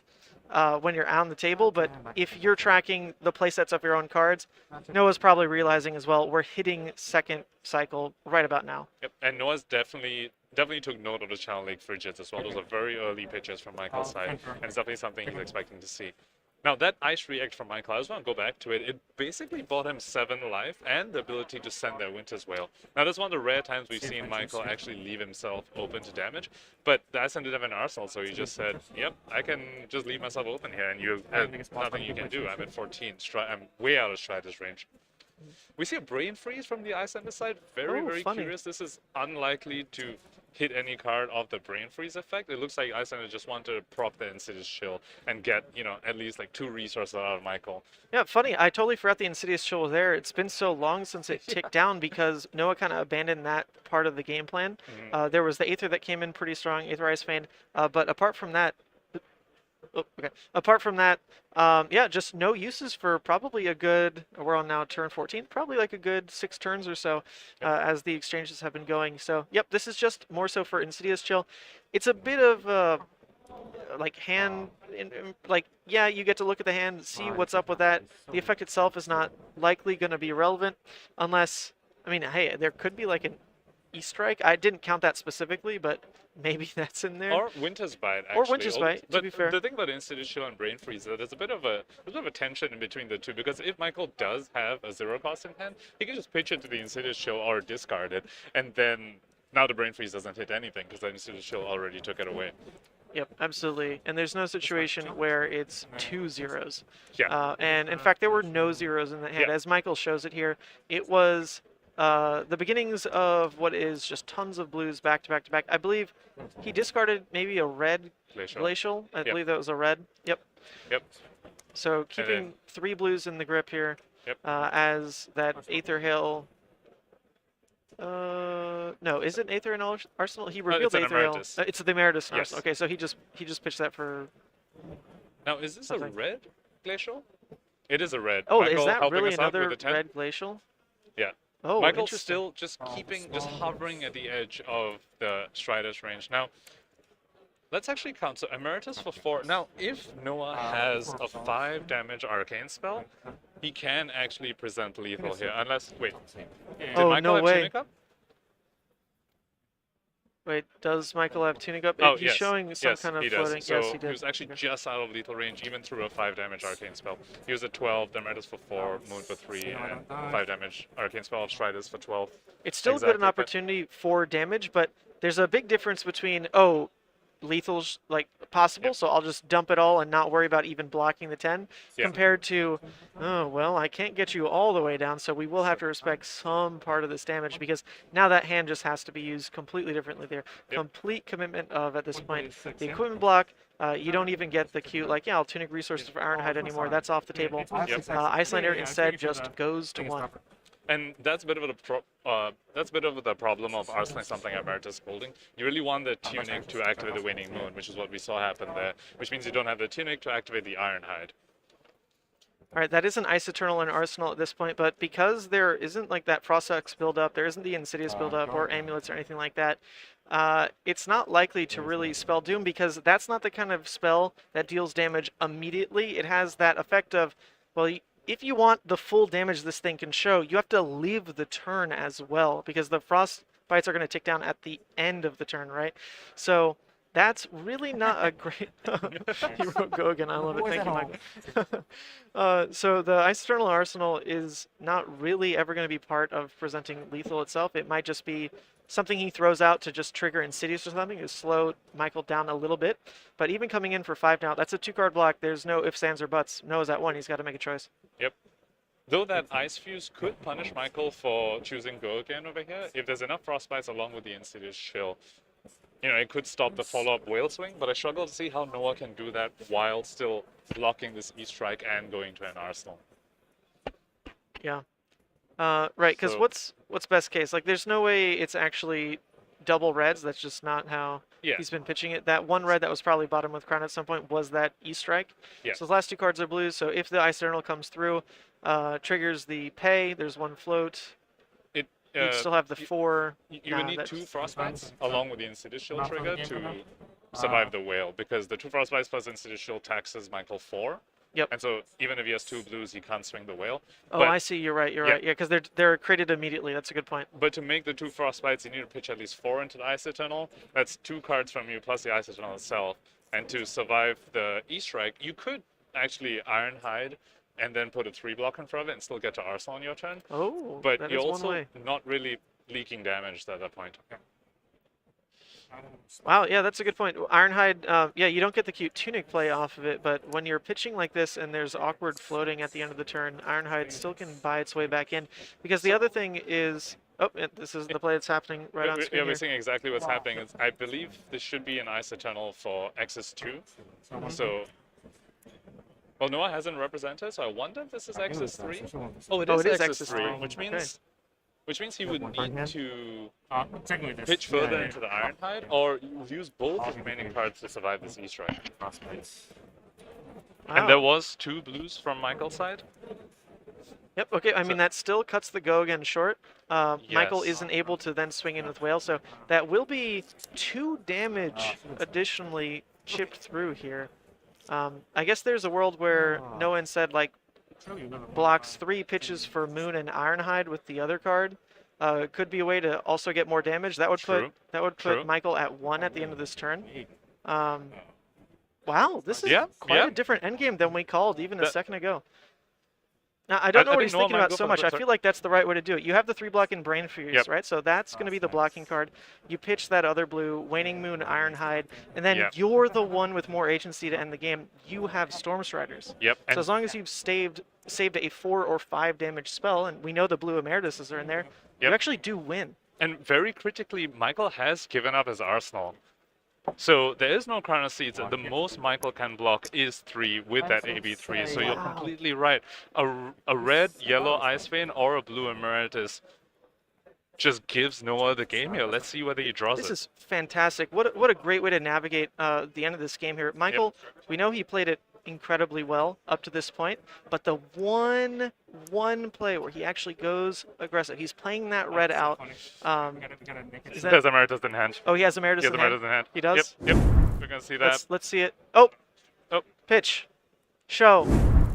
Fist And bump. that's a fist Whoa, bump. look at that. Noah look gets at it that. on one. That was Gets it on such one. an amazing game. Fantastic game. What a way to start. Beautiful what a way to masterclass start from top both 8. players. Incredible. What's the quality we're getting today, man? Yeah. And that is no joke. I personally, I don't know. No, I don't recognize the name, but he played that so freaking well into a player who is known world over. Like everyone knows Michael Fengney at this point. He had a coffee waiting for him that a friend brought him. Look at that. Give the man a victory sip. Well done, Noah. I'm sweating here. Iyslander became like somehow the most exciting deck I've seen in a while. Just amazing adapting from both players. We saw that happen at the start. Michael being very, very slow, so Noah says, all right, let me settle some board pieces. And then Michael pivots to being more aggressive, and Noah pivots to being more aggressive too.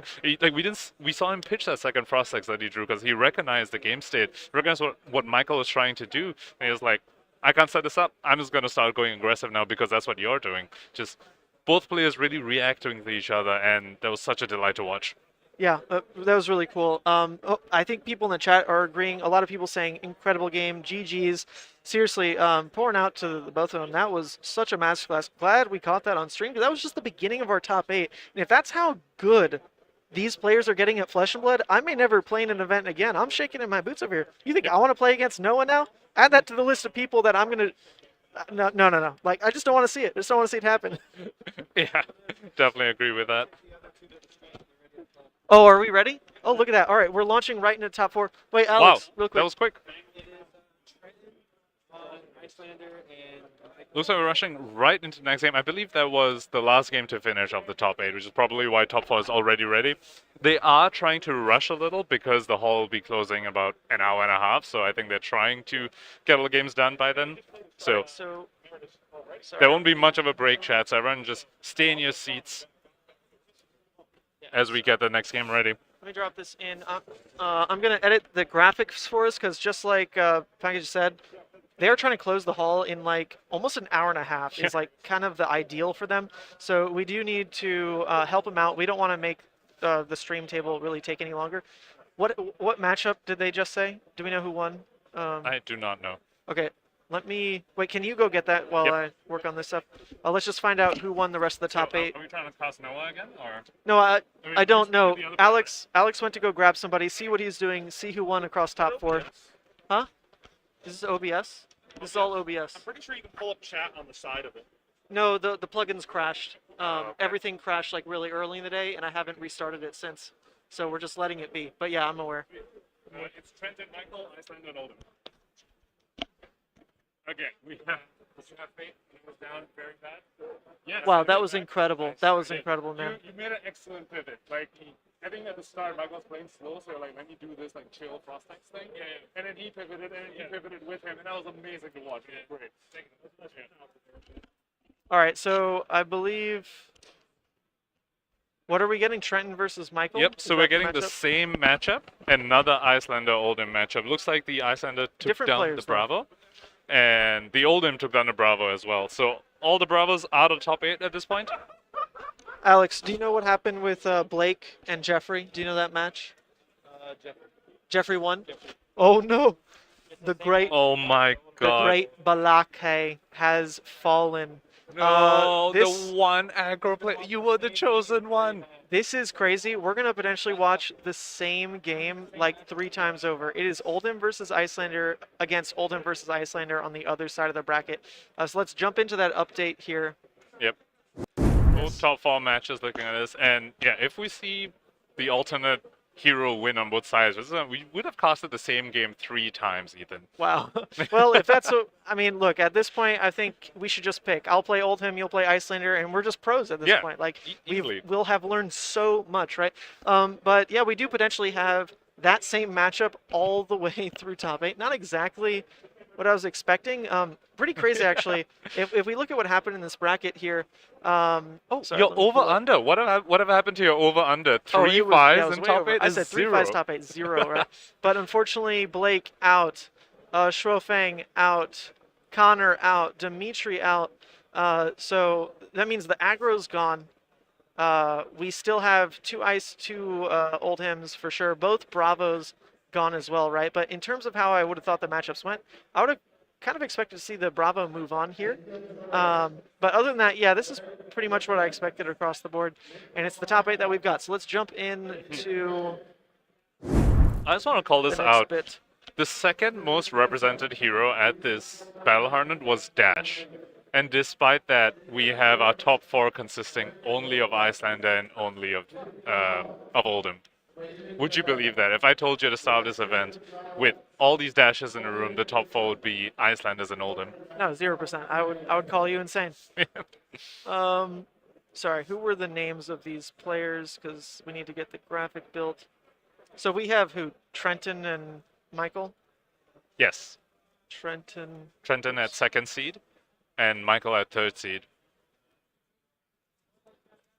So it looks like in all the top 8 matches, the highest seed player won, except for the Blake Jeffrey match. In all the other ones, we had the highest seed come out on top. All right, so check this out. We actually don't really need to even touch anything for this key card segment. It's the exact same matchup. Keeping it easy. Exact same matchup. No more sweat, blood, and tears to try to get these key card things working on time. Whew. The players really helping us out here. Yeah, thanks. Yeah, that's really what it was. The Bravos, the Briars, they were all like, oh, you know what? It's going to help the stream team if we just, like, lose? Yeah, let's lose. Yeah. Let's do it. Let's go home early. Bit of a bummer, though. I would have loved to see Blake again, like, cast his game again in the top 8. The great Balake. I absolutely agree. He would have been fantastic to watch again. Well, I'm sure we'll see more of him in future events at that level of gameplay.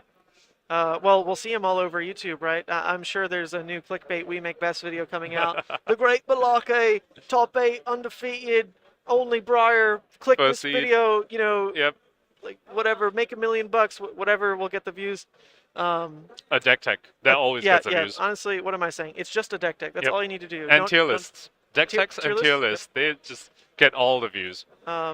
Or if you're Brendan Patrick and Hayden Dale, just like, you know, put your cute faces in a thumbnail. And that just does the work, right? Okay, let's jump into table itself. Kick things off here. So what else needs to be updated? We are now... Iyslander going up to 40 health. Okay, they brought it back down. Good. This is top 4. I started like right around tail of the LASIK, so top I started 4. There we go. We have had Michael on stream twice today, and I'm only just noticing that he has Harry Potter sleeves for his equipment. If you told me, did we have Ron Weasley on camera at all today, I would have said, what on earth are you talking about? What universe are you living in?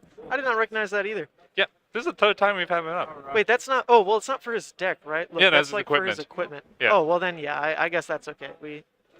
We aren't in charge of recognizing equipment sleeves, all right? So let's see whether Michael is running that exposed to the elements tech that Michael Fang was running. That'd be very interesting to see. Although, in this matchup, it's unlikely that, you know, Iyslander will really empty their hand, so I think it's rare that you actually manage to snipe a Storm Striders with that. Yep. Although, something's already different from the hands that we've seen drawn up. I don't believe we saw any E-Pots out of our previous Iyslander player. I don't know if I'm wrong on that. Maybe they just pitched them away, but I truly don't remember seeing E-Pots come out. But that's another part of a potential longer game strategy that can really help just feed a little bit more resources into the Ice Eternal, adding that extra over-the-top damage with, you know, Storm Starter's activation for like some too expensive spells, like whatever it is. So that's a great start. I mean, you go first, you start with E-Pot. Sounds great. True. At the same time, E-Pot can be a big liability if the Oldhim tries to go aggressive, as we've been seeing, because now that's just a 0 block on top of the other 0 blocks that you already have in your Amulet of Isis, right? So it can be a scary card to try and bring into this matchup. Wow, there are a lot of other differences happening on camera already, though. So this is Stalagmite. So Michael, once again, I mean, we saw this in his earlier game. He doesn't have the Arcane Lantern in his deck, but I think, I mean, he's got to feel pretty comfortable in Iyslander. He made it this far, right? He also just dealt 8 for free on his turn 1 there. So as long as Stalagmite, you know, if it gets its value, if it gets its 3 life, and goodness, if it does something beyond that, and the Frostbite actually impedes an Iyslander turn, man, yeah, it's just going to feel great. So we talked about this in the Kano matchup, how Stalag in the Kano matchup doesn't really matter because Kano doesn't run attack actions, but Iylanders nowadays are running these attack actions, so that Stalag is actually 3 extra life, and we actually see the Frostbite being relevant here because it is stopping this Wounded Bull follow-up from this E-Strike. So I wonder whether Trenton actually just didn't notice the select because Right. you're very used to Arcane Lantern. And I think if you notice it, you maybe would have blocked that Endless Winter a little and would have expected to, need to use this E-Bot here to actually take advantage of the go again from the E-Strike. Oh, we've got a couple And we see other the things E-Pod. coming out of their discussion here. I think they're gesturing towards Endless Winter like that, causing more frostbites on and on. He still has enough. He was going to float that extra one. Cracking E-Pot to play that Wounded Bull out this way. So it's okay. He can play through the frostbites. I don't even think they're marking that. Yep. But speaking of the pace of play and just like kind of the change in dynamic as it compares to last game, Trenton has missed a tunic counter already. So that's not great. Oops, something crashed here. Yeah, this is turn 2. Something crashed. I don't know. We'll ignore it. I believe we are still But we're still live, right? Okay, All right, cool. whatever. System pop-ups, you can go away here. Yep, But so we everyone's see feeling Trenton. the franticness. I mean, there's announcements going on. We have to be out of the hall soon. Yeah. So honestly, no fault of Trenton there. Even the judge staff are saying like, hey, you guys, it's on time, but you do have to play quick because we don't really know what happens if the hall closes. Like, I don't know what happens if the hall closes. Yeah. So Trenton really punished. They're trying to keep the E-Strike for the go again. Force uses E-Pod.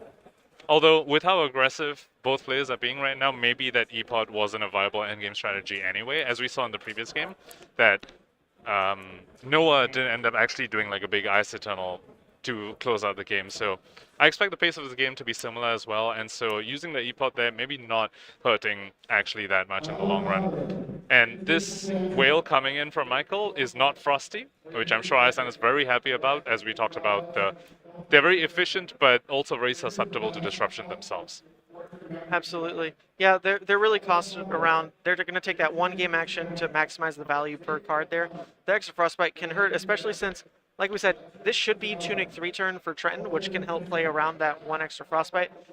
So without that up, yeah, he's got to be happy. Look, there's no frostbite. We're just going to play this hand as we want, and it's another pitch of blue, deal 7, gain 1 life. That's 8 value on a card. Yep. Again, vulnerable to the ice react though by making a play like this. So I wonder whether Michael will make the same play that we saw Michael Feng make, where he's happy to block this out and then ice react just to be completely safe from any damage on their own turn. Yeah, we'll see. That's something that you ice react, you guaranteed going to keep that card out of Arsenal. There's no way to react back with a Waning Moon, for example. You haven't played a non-attack. So that card really does get a little bit stuck. It goes in Arsenal here. The other benefit that provides is some counterplay around like a Pummel CNC. We do see Trenton opting into Crown of Providence. You had mentioned in the last matchup that that's kind of a toss-up choice. Coronet Peak, Crown. The Crown definitely protects better against the disruption of CNC Pummel, which I don't even think we saw happen in that last game. But that Arsenal, yeah, it's got a bit of a safety net on it for sure. Yep. So Michael opting for much more aggressive lines compared to Michael Feng in the previous game, which makes sense given his equipment loadout. He doesn't even have AB3, which means every time Trenton activates Waning Moon, Michael will be leaking some damage. So he, with his equipment loadout, already doesn't really have the option to try and go for the slow game. So we see him opt to just use all his res very aggressively. Also saw him use his armor very aggressively. That slag's already gone. He got his 3 life from it, and he was like, cool. Yeah, it's interesting because there definitely was no way to get value out of that. I feel like you assume, another E-Strike Go again maybe is happening. Scar for Scars tend to be pretty standard as well. There might have been like one slightly better opportunity to make that Frostbite actually do something. But it buys the life lead right now. In a way, buying the life lead, a little bit dangerous because it's a better enabler for Feindel's Fighting Spirit. Wounded Bull, if you just keep making the life lead like a little too drastic, then Iyslander gains more values off those 2-card hands. So that's something a lot of people, I think we even mentioned it in our practice stream for this, saving equipment against an Iyslander can actually dip you low enough, with intention, to turn off those kinds of benefit abilities from being behind. Very true, but at the same time, there is actually a big risk to doing that because you don't know when the physical attacks are going to stop and the arcane damage is going to start coming in. So if you've left your Creative Fist or your Stalag up and then the Iyslander starts just sending Ice Veins at you and Waning Moon activations, you're like, oh no, I've left life on the table. Yep, that's a good point as well. I guess with how high the life is, I wasn't even factoring in the game really accelerating that fast, but that's definitely something that can come up in and bite people if you realize too late, oh, well, if I had the 2 life right now, if I had thrown that equipment block in, then I'm not just like susceptible to the arcane lethal that's presented. So. I think we might have missed a turn. Yes. That Fighting Spirit turn from the Iyslander was turn 4, I believe. Yep. Makes sense. Yep, and we see Trenton very happy to take damage, to send damage. I doubt they're gonna block this Winter's Veil unless the hand is full of blues. And again, this Winter's Veil not having the Frostbite behind it, a lot less effective. And this is another Brothers in Arms played out aggressily. What is... No, this was... Oh, no, that was defensive. Yes. Okay. Wait, sorry. Yep. When he put it straight up, I thought that was an attack. No, you're right. Yeah, that was on defense still. I was about to say, what world are we living in? 2 Brothers in Arms attacked with. Yeah. But to be fair, the Iyslander won that last game. We can't knock on that play. That was incredible. Yep. So... bit of an unfortunate situation, and this is where the toss-up between Coronet Peak and Crown of Providence happens. We saw the Iyslander pass with 2 cards in hand, because Iyslander definitely wants to Arsenal, but then they can't use the other card for anything when they don't have the Coronet Peak. So there's a bit of inefficiency there. They basically, drew 1 fewer card because of it. Yep, exactly. And the discard one, it's not so much as like a wash value, like, oh, they just have Tunic, so me using my card here like doesn't get as much value. I mean, Tunic is still quite a big enabler for Oldhim, so if you had Coronet and you're able to sap that from them, that's still a big deal. That's the enabler for kind of like the pummel efficient lines, also for Crown to really be used for just incredible value. Like, oh yes, I will block a damage and just cycle my arsenal for no commitment of cards from hand. Yeah, that feels pretty good. So there was some instant speed shenanigans happening over there. We saw Michael use Crown on his own turn, as we saw him do a lot in the Kano matchup. Yep. And Iyslander responded to the Crown activation with the Waning Moon. It was a very heads-up play by them, because had the Crown resolved, Michael could have blocked all 3 of the Waning Moon damage. But because the Waning Moon came in before the Crown had resolved, Michael could only block 2 of it with the 2 AB. And now the Crown damage prevention is just floating, but Iyslander's not going to be putting any more damage on them this turn. Definitely wasted for the rest of this turn cycle here. Yep. Is Michael the one who played Marvel CNC earlier in the day, or is this the second player to do it now? Is he the same? No, okay. I think he was the same player. Was it the same player? Okay. Yep. Man, it's so sexy. It actually doesn't show up on camera as well as I would have hoped. The cold foiling, a bit tough to catch, and it's also just so dark. But you know what you can catch pretty easily? Pummel on a CNC. That becomes just disgusting. Now, there was no Arsenal there. He was able to play it out beforehand, but the disruption, that's still super valid. The damage, super valid. Yep. I think Trenton was really trying to line up that Wounded Bull in it, that he had in his hand that he ended up discarding to the Pummel. But after a Pummel, he discarded Wounded Bull and has chosen to Arsenal the Energy Potion, which, as we talked about earlier, probably not going to do that much in his matchup when, he isn't trying to go for the Frost-X game plan, just because the Oldhim is not giving him the space to do that. How interesting. I mean, the Frost-X game plan, you're keeping those cards in your deck anyway because, I mean, Frost-X, it's a blue, ice, block 3. Always going to be good. You can cheat it out like turn 0 sometimes. That feels fine. But if even Oldhims are going too aggressive for you to execute that game plan, what is it for? Like, what game plan is slow enough that you're able to really win that way? It's for the few Oldhims that still want to try and fatigue you. So we saw Michael Fink get close to that. We saw Michael Fink pivot away from the strategy, even though he started into it. But he very, a different Oldhim player might have chosen to try and stick to the strategy throughout the whole way. And in that case, Noah would have had to set up more Frost X's. But because Michael pivoted and then Noah pivoted back, we didn't see more Frost X's come out in the previous game. Good point. It was still the reason he won the game, to be fair. Well, I guess not the reason. He paid through the Frostbites. Or rather, he wasn't able to pay through the Frostbites. So yeah, they were part of the lethal tick, weren't they? Yeah, so it was integral to actually closing that game, even though it didn't deal any damage other than that. It leaked a bit of damage, but not too much. And here we see Endless Winter is very, very awkward for Iyslander, right? Because you kind of want to block it because your hand is most efficient if you block a little and attack a little. But Endless Winter poses the same problem as the Frostbite from Winter's Wail, because you block it, now you have Frostbites, and now your hand just isn't efficient at all. So we see Trenton opt to save some life there and just Arsenal a card, giving all tempo to Michael over here. Yep, tempo to Michael, and there's a guaranteed... Well, the Frostfang's gone now. That was an Arsenal. That was a guaranteed red with a hit effect. So if Michael had the Pummel, I mean, I think he definitely goes for that play. Instead, he crowned it away. he could get stuck in a position where there's just no good red anymore. So I guess we'll see his hand. He's holding it in a spot where we can't quite catch it on the hand cam. But E-Strike, okay, I mean, that's at least a way to make this turn more aggressive no matter what. Yep. And I suppose the crown maybe tells us that he had an alternative red to play, and so he was like, fine, I can get rid of this Froststrike, maybe draw into something better. Maybe. Interesting. Yeah, I wonder, I mean, normally you'd want to have that kind of draw effect so you more immediately see how to play your turn. So he probably didn't have the E-Strike yet, because in a way, in this matchup, you could also try to hold the crown to use it on top of some potential arcane damage coming through. Always interesting on the micro decisions here, but we can't quite see the hand to fully know that. That's a very good point about holding in for damage. Michael's actually kind of reversing it, where he's saying, all right, I'm going to crown now, and you, Iyslander, I know you want to respond to my crown, so you give me the information about what you have in that arsenal so I can plan my turn better. That could potentially be what he's thinking about. Very true.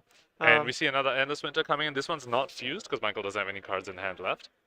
Well, it's still, he turned this hand into quite the flow of damage. It's not super efficient, but when you're a Guardian deck that needs Suppression Iyslander, it doesn't matter if your damage wasn't super efficient. You just need to have it go wide enough to still apply pressure, still squeak damage through. As you play out these reds, you want them to land. You don't want to eat that much in return, so you want them to be relevant. And Endless Winter here, really not likely to do anything with that hit effect, because even though it wasn't fused, there's that soft hit effect of when you activate something. Sure, it is going to give you a frostbite, but in this kind of 3-card play, there is not going to be a further activation. It's just going to cycle fresh card into Arsenal there and provide that discard with Aether. Very strong. No Insidious to really make it a hugely tempo-oriented swing or anything, but hey, it's still 5, it's still a discard. Trenton needs to do something to buy more room. And there's also the Amulet of Ice, which Trenton can react to see how Michael chooses to deal with his Ice Vein. If Michael tries to do the thing where he only blocks 1 and then uses the 2 floating to pay for the Ice Vein's effect, Trenton might make the call that Michael's trying to keep an aggressive hand and then pop the Amulet. However, we see Michael already give up 2 cards to his Ice Vein, so Trenton says, all right, I'll just keep my Amulet over here. And I do want to point out Trenton's decision to pitch Amulet of Ice and Arsenal Insidious Chill instead of doing it the other way around. I think it tells us Trenton... Well, we haven't seen many Ice Veins from Trenton yet, so Trenton's making the call that he wants to play for the end game. He wants to get a chill out and then start keeping tempo by back-to-back Ice Veins, which he expects to see a few more in his deck, because we haven't seen that many this game. Yeah, that's a great point in terms of tracking resources here. It's actually, I mean, the life seems to have gone quickly for this kind of matchup, but they are already into turn 8. We might have even missed a turn here or there. It might be turn 9, not entirely sure. But as these hands get drawn, you're absolutely right. He hasn't seen the Aether Ice Veins yet, so he wants to build up better disruption behind when he's able to keep those 3-card hands.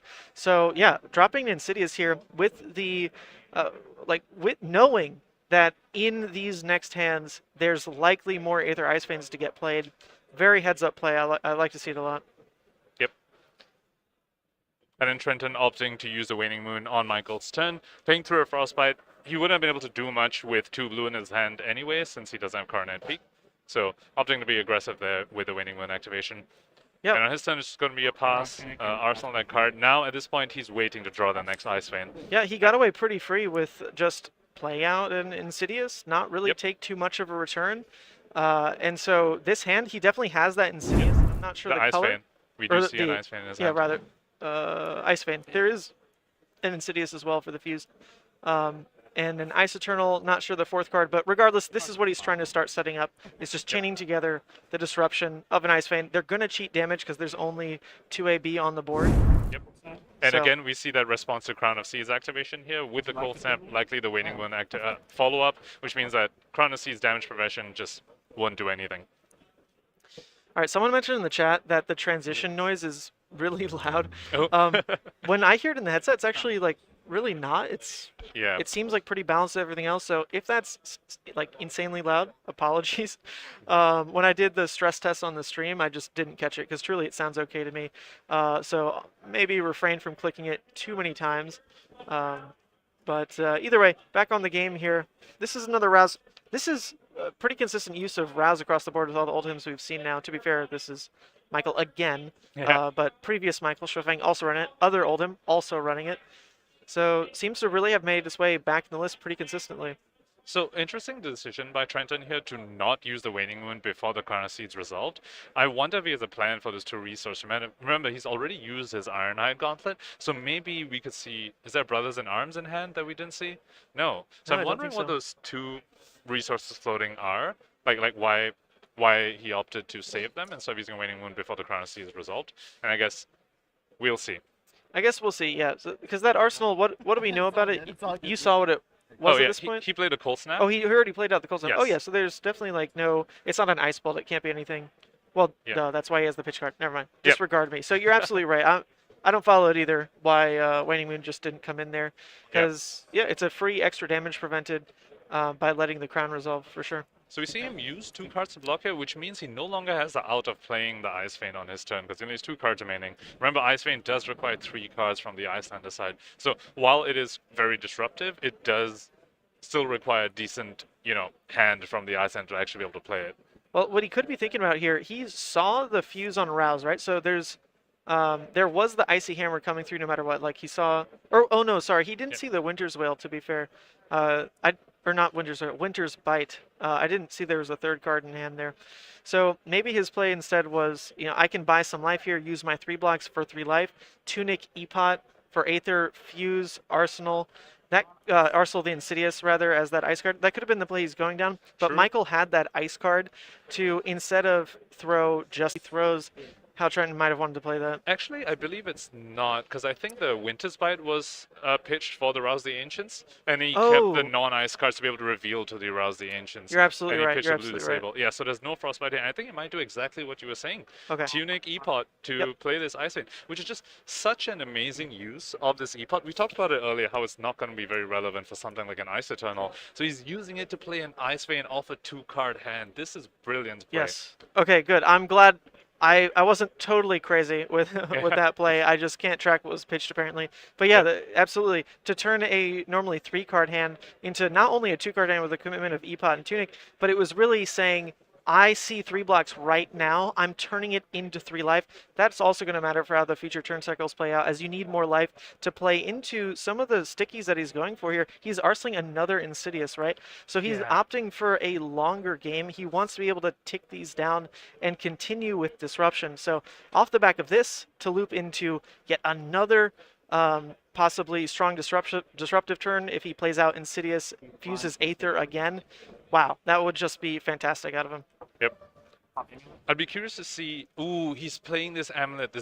He's activating the amulet. This is brilliant play by him. He's buying himself the space to play out this other Insidious, because normally that would be very greedy. When you are at 9 with already 2 Insidious chill triggers on the board, playing out a second one can be very greedy, but he popped the amulet to buy himself the space to do that, and he did draw into... How many Ice Veins is that in his hand?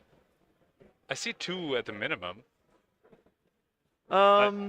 Yeah. Oh, yeah. Oh, we have a camera for this, don't we? Yeah. So I think that's maybe a yellow on top. Not entirely sure. He definitely drew at least 2, right? Yeah. So that says a lot about the hand. That's they can't both be red. He's played 2 reds at this point, so it's likely a yellow and a blue if I had to guess, or maybe a red and a blue, and that means that's a pitch card right there. We see him with the ice as well, so he's got a lot of freedom to still play these out for the disruptive effect he wants them to have. Yep, but here again we see the Frostbite from this Winter's Wail actually posing to be quite a problem for Trenton, because he could have done the play of Insidious chill out, just eat the hammer, and then Ice Vein on his turn if it weren't for that Frostbite. So we see him put the Crown of Providence in front of this Wail and just sink that chill away. You know what? He's like, I'm unlikely to get full value out of another 3 charge chill anyway, so let me just get rid of it, filter a little, and do something else with my resources. Yeah, interesting. Very, It's a very total pivot on instead slowing down for that Insidious. And what the draw turned into is actually not something that's super relevant for maxing the effectiveness of that hand. So instead he opts to slow down, pitch in a red. No, that must be a yellow. Yellow Aether Ice Vein and a blue. This must be to keep a red Aether Ice Vein in Arsenal, potentially? Isn't that his last card? I believe so, Or is that an Ice yes. Bolt? Maybe things changed. We definitely saw 2... Oh, did he block with an Ice Vein on the Whale? Honestly missed it. I was looking at chat. Someone is calling out the venue. What a BS venue. It's going to randomly close and then a finalist doesn't get resolved. Well, it's the same venue that Pro Tour 1 was in, to be fair. So the venue is actually not that bad. It's a great location. But the day is going really long. I think for whatever, like, I don't want to call it safety reasons, but I do think the hall, like, just closes at 9. That's just what happens. We were warned early on that if it closes, they're going to start packing up around us. Everything will still get resolved. That'll be fine, but like the other parts of the venue, the vendors, the bathroom, maybe some of the lights, yeah, those will get slowly turned off. People will back up. So Michael was caught with a bit of an awkward hand there. There was a Zealous Belting, a Pummel, a Blizzard, and an Autumn's Touch. So he ended up blocking the Fighting Spirit with two blocks there and an Ice Reactor with the Blizzard. And Trenton with a perfect Sync Billow to answer the Winter's Wail. And then now Trenton gets a comeback with this Ice Vein. So tempo looking to be firmly in Trenton's side right now.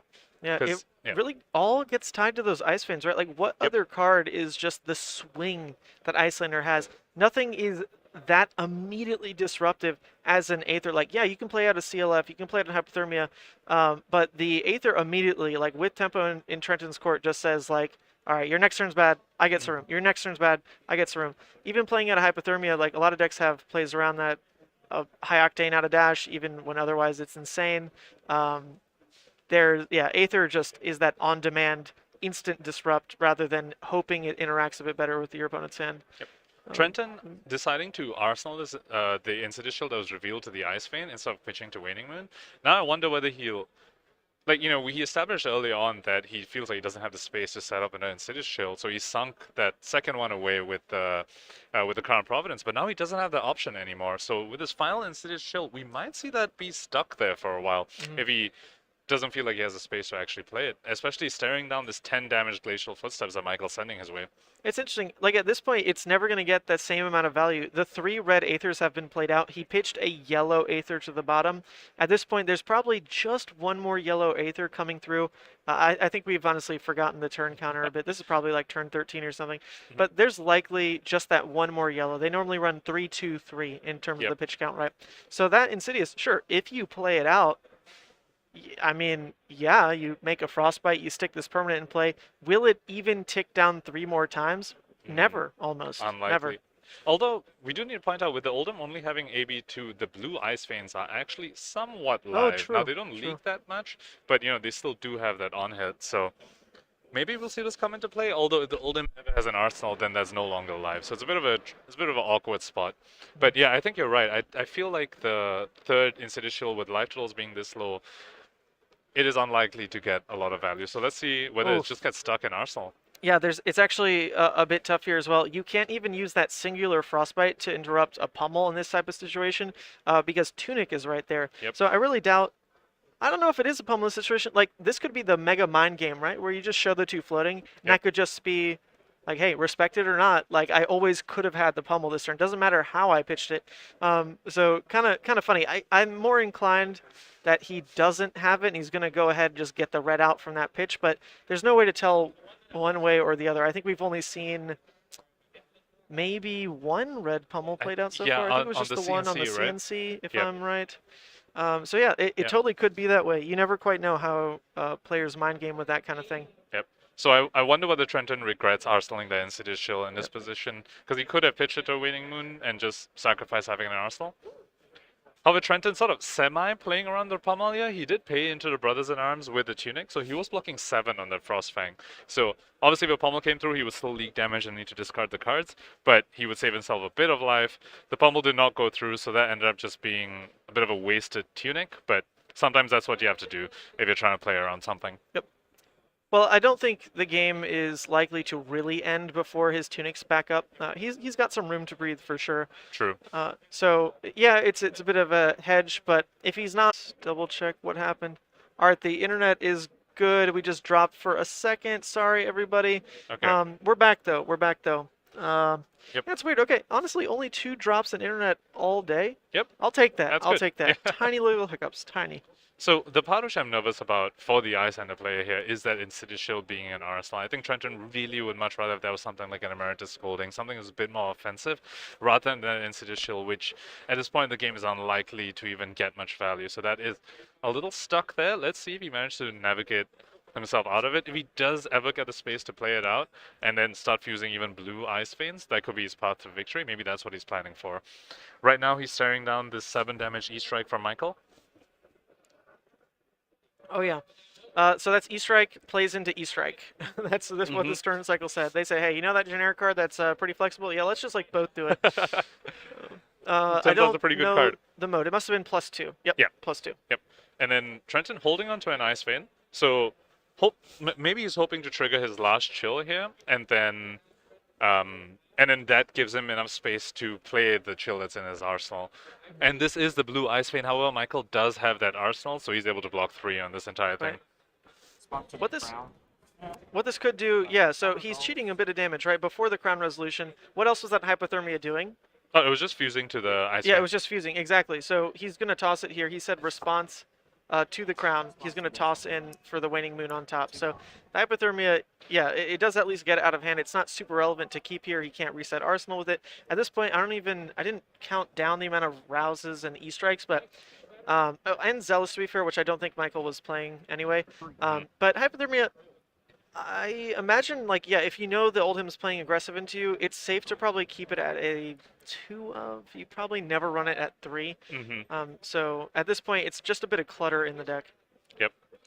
So just want to call out the sequencing that happened there. Trenton showed the blue Ice Vein fused, Michael responded with Crown, and Trenton waited for the Crown to resolve before using the Waning Moon to try and soak up that Crown damage prevention. But Michael prevented the Waning Moon. Oh, I see. Yep, but Michael prevented Waning Moon to AB, so the Crown prevention was still active for the Ice Vein. Had he not done that, the Ice Vein hit effect could have gone through. Oh, that's the right way to do it. I was thinking he did that before Resolution. You're absolutely right. That is a smart play, and something I didn't even notice is open, actually, to playing around AB2 plus Crown. That's really relevant. Yep, and here we see the Heart of Findal come back around, so now this card has gained the Iyslander 2 life.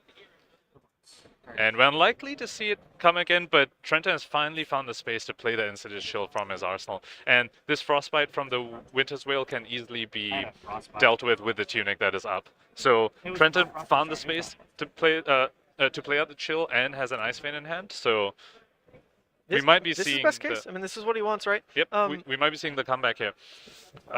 This is can't- another blue Ice Vein. That is a blue, right? Yeah, I was just going to Yes. say, that it can't be a red. I do believe the 3 reds are just gone, Yep. right? So at this point, that has to be blue. It's definitely not a yellow. I feel like that would come through on screen a little bit better. So once again, Crown can eat right into this play. Trenton, we'll see. I don't think he's going for that Waning Moon on top. Yep. He's just going to Arsenal instead. CLF. Yep. Makes sense. Wait, didn't he pitch the CLF? Oh, sorry. Am I reversed? What did he Arsenal then? He definitely had a CLF in that hand. Well, we'll see it. We'll see it, yeah. I'm not sure.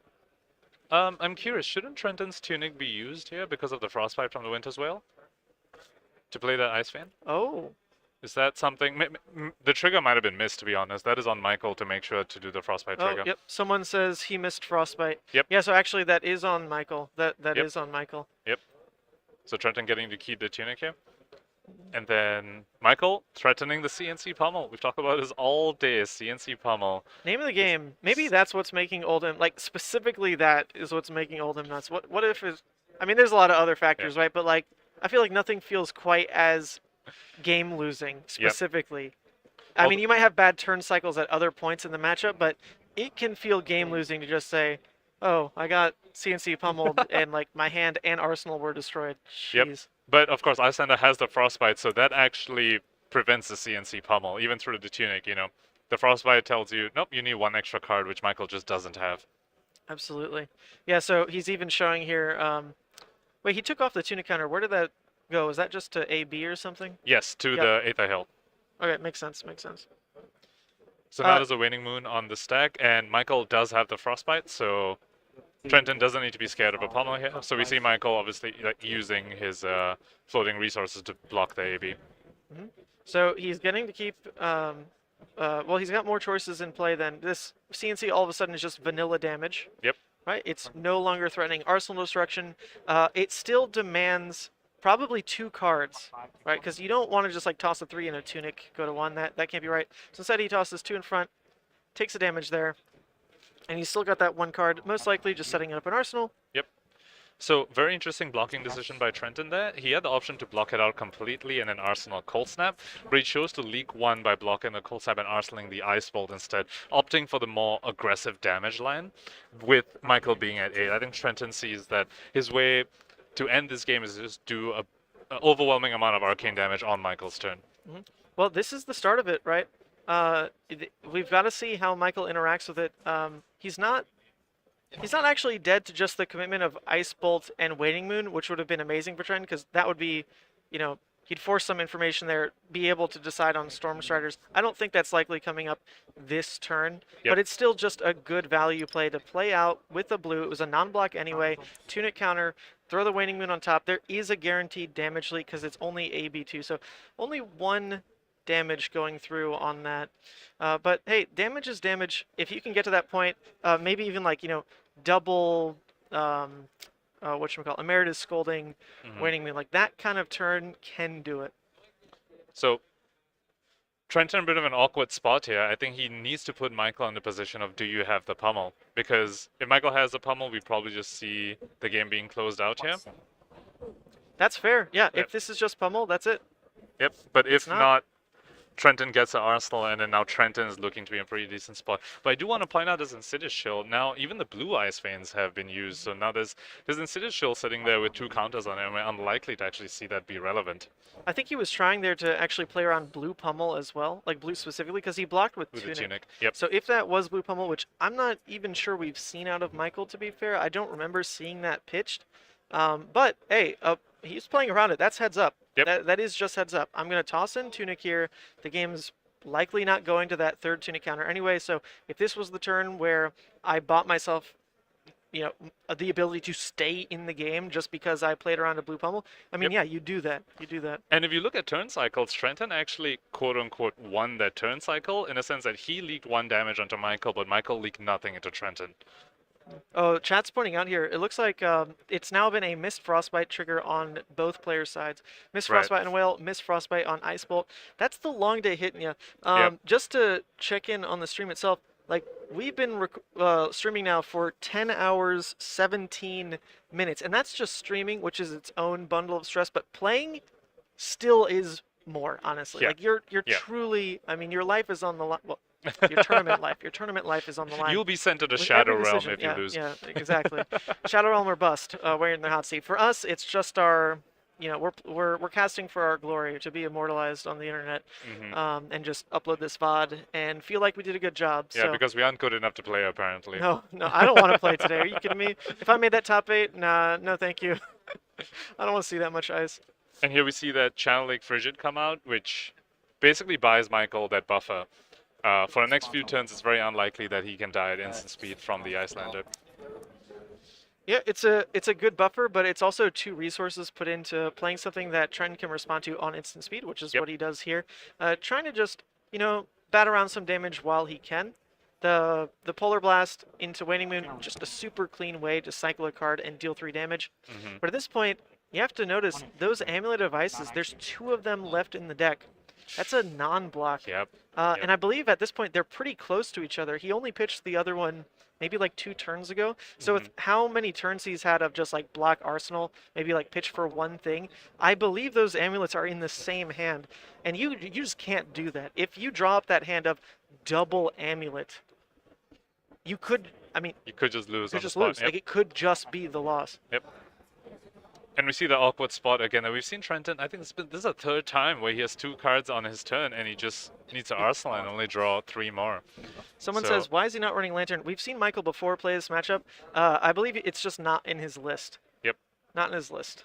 And now Michael gets to come and arouse the Ancients. It is a blue that lets him be aggressive with a Channel Lake on the field. This is a lot of damage for Trenton to deal with. Which he can't really respond, because Michael is showing Trenton that, hey, I have these blues, so, if you try and pop your Striders or try and do anything fancy, even through Channel Lake Frigid, I will just block it. So Trenton in a very rough spot here, and I do think it is quite off the back of that Insidious Shield that he was forced to Arsenal, that he didn't choose to Waning Moon to. Now it's just sitting there, and it was 2 cards that he spent to play that out for effectively what was just an Amulet of Ice's worth of value. We've only seen 1 trigger off of it. It's not just that he was like forced to play it out and it's not getting good value. It's also impacting those turns subsequently after it was in Arsenal. All right, this wasn't ideal to play out Insidious, so I can't cycle it. I can't put a better blue there. So there's a longer impact than just, oh, I'm not going to get 3 counters off it. It wasn't used properly. It also affected, like, I think the 2 or 3 turns after it was stuck in there, just because exactly that, it was stuck in there. And this is what I love about Flesh and Blood, right? You know, we talk about these games, and you come to these endgame states, and you think, oh, Michael drew the rouse, and that is kind of what is sealing this game. But no, we're talking about something that happened like 4, 5, 6 turns ago when that Insidious Shield was put in Arsenal over maybe being pitched to Waning Moon, which has had this cascading level of consequences for Trenton here.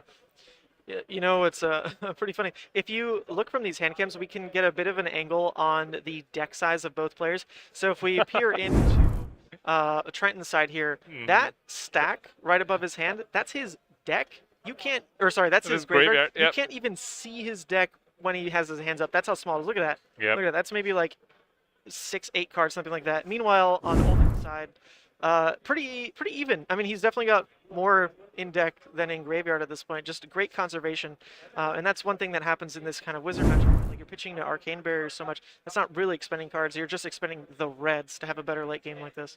And we see Trenton forced to pop the Stormstriders because with that Rouse the Ancients, Trenton would have needed to block with his entire hand, but he drew back his Heart of Findle. Oh wow! So, yeah. Speaking of those non-blocks, right? That's Amulet, Heart. That's going to come up in the deck here. So it is on Trenton.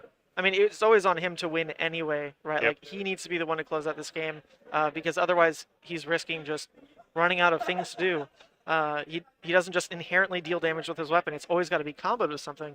Yep. So he makes that line right now. Insidious proc, Aether. Is this... That was 6 resources used to do that, by the way. The Stormstriders costed 2 because of the channel, and then 4 resources for this Ice Vein. And if Trenton doesn't kill Michael here, there's still a 7 damage Rouse that is on the combat chain right now. And Trenton just has 1 card remaining, so yeah, this unless is looking that's to be the end of the game. Sync. It can't be, though, right? Okay, so... Yeah. What is that? That's just not enough. It's just coming in for 4. It's not even lethal, and it's 7 damage, and they fist bump, so... Michael gets it. This time we see the Oldhim come out on top of the Iyslander. Honestly, just fantastic play by both players. Wow, look at that. They're gesturing here as well because that CLF is what taxed out this play from being potential lethal, right?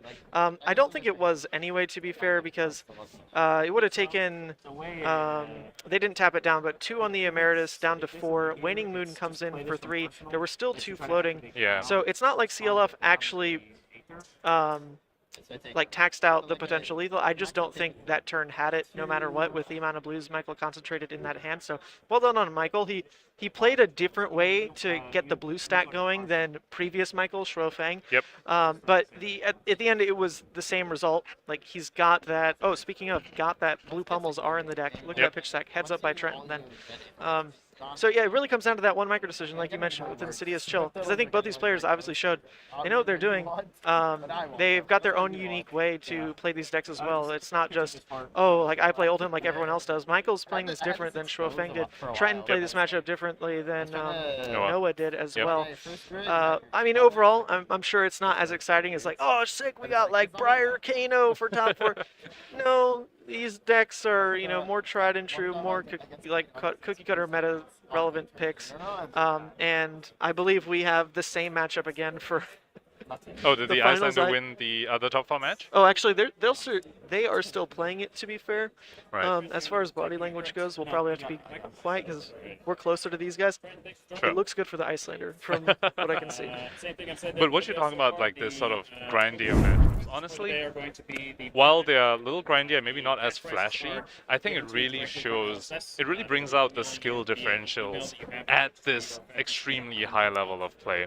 Like the difference between the 99th percentile and 98th percentile player, you get to see it in matchups like these, where it's a more grindier, the matchup goes longer, and so all these little micro decisions add up to the final outcome. Yeah, well done by Michael. We've got him on the winner cam there. Just to make clear, this guy is moving on to the finals. He won a PTI. Well done, yeah. right? Like, this is Yeah, a this is Battle it. Hardened. This is not a Pro Quest. This is a Battle Hardened. Yep. That means you get a PTI. That is better than an invite to the Pro Tour. You can cash this in on Worlds if you want, whatever you want. He got a lot of ELO out of the day as well, I'm sure.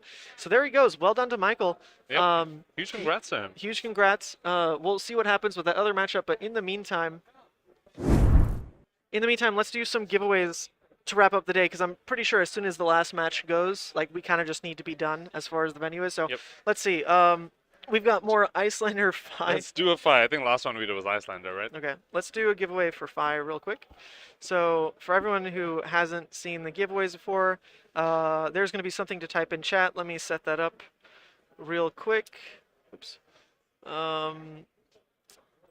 And you've got your chance to win some sleeves. Keyword. Keyword is going to be...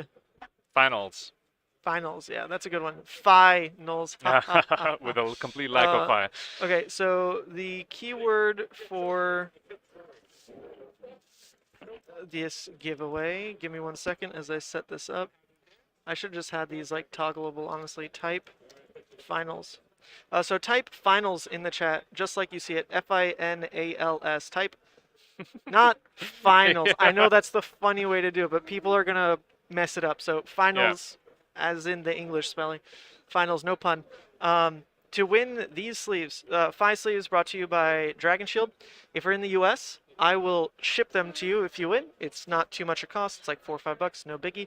If you're in Europe, Mexico, anywhere else, like in the Southern Hemisphere, South America, Africa, Australia, whatever, like basically, if you're anywhere other than the US and Canada, if you win these, please let me know of like a friend you have in the US or something that I can send them to instead, or just let me know another way to give them out. I can give them out to someone random who's still here. Or if you say, I love Pheno Black, give them to Pheno Black, I can do that too. So let's let people type. Finals, let's get those entries underway. How many people do we have viewing? We got 205. You know what's funny? Before we announced the bracket, we were at like 270. You know, people are so hyped. They're like, oh my god, like top 8, like let's go. We just saw Kano round 8. Yep. Like this is gonna be busted, whatever. And then, nope, top 8. We show the bracket, and we lost like 50 viewers. And people are like, nah, I don't want to watch another Oldhim Iyslander match. No, but these have been interesting. These have been really good matches. And to see, I mean, if it's Noah who makes it here, I'd love to see that again. I think his Iyslander play in particular, so impressive to close out that win. We saw non-traditional lines attacking with the brothers in arms. Yep. Right? Recognizing and responding to adaptive play that Michael was putting on, Michael Fang, Shro Fang was displaying, and then answering appropriately. That also changed how Michael played, was changed again. There were so many, like you almost can't use the word tempo in that game because it's never so black and white. Yep. Never in that kind of situation. It's more about adapting, it feels it's like. Adaptability, exactly.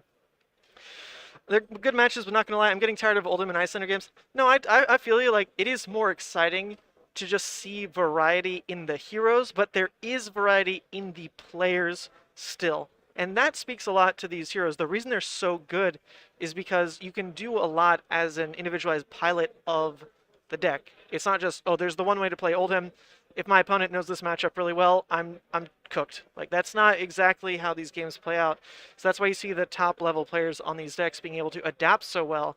But that's also why the decks are so good, is they are fit to adapt so well. You can't do this with every deck, right? It's not possible. Like, a redline Dromai doesn't just say, okay, cool, like, I'll start playing for something other than my redline plan. Like, no, the deck is pre-built. Like, that's the one way you can play. And it's not like Fi can suddenly pivot to, all right, I'm going to fatigue you. You know, exactly. That's not a thing they can do. Fi will be the aggressor. You can conserve parts of your deck, but at the end of the day, like, you're still always the aggro pilot.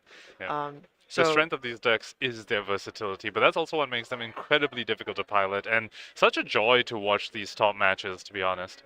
People in the chat confirming Oldhim, Iyslander top 8, top 4 in UK, Oldhim, Iyslander top 8, top 4 New Jersey. It will be the finals as well. What's the top 8 meta? So as people still type finals, let's jump into that ground real quick. So for the top 8 today, oh, actually I can start to update this. Yep. Because we do know Yeah, so we do know that. Oops. All right, I'll actually edit it later, but we do know that Michael. That should be moved on. Jeffrey, I think. That Oh, one. should that be Jeffrey? Yeah. All right, that should be Jeffrey. There you go. You're following. It's Mike. It's Jeffrey, not Mike. Whatever. You see it. That match is still wrapping up. Actually, we can give you a bit of visual of that match there within the ambient cam, so that'd be kind of cool. Yeah. All right. But anyway, the top 8 right now. Yeah, it was really different than the meta breakdown itself. Because if we look at what the meta breakdown was, the talk of the town was variety. Look at that representation. Look at the prevalence of Phi. Look at Dromai coming in so strong. Dash right there. Not the highest count in the world of Iyslander. Not the highest count of like the previous Battle Hardened winner, Lexi. Rhinar popping up. I mean, it was some wild narratives that start spinning. But at the end of the day, the top 8 was a lot more of what you would expect, knowing just how strong Ice and Disruption is into this metagame. Definitely. I mean, with 5 being really, really prominent, you probably do want to be on a hero that can present that disruption. But at the same time, does have the alternative game plan of playing a little bit more of a tempo strategy, like how Iyslander and Oldhim both have.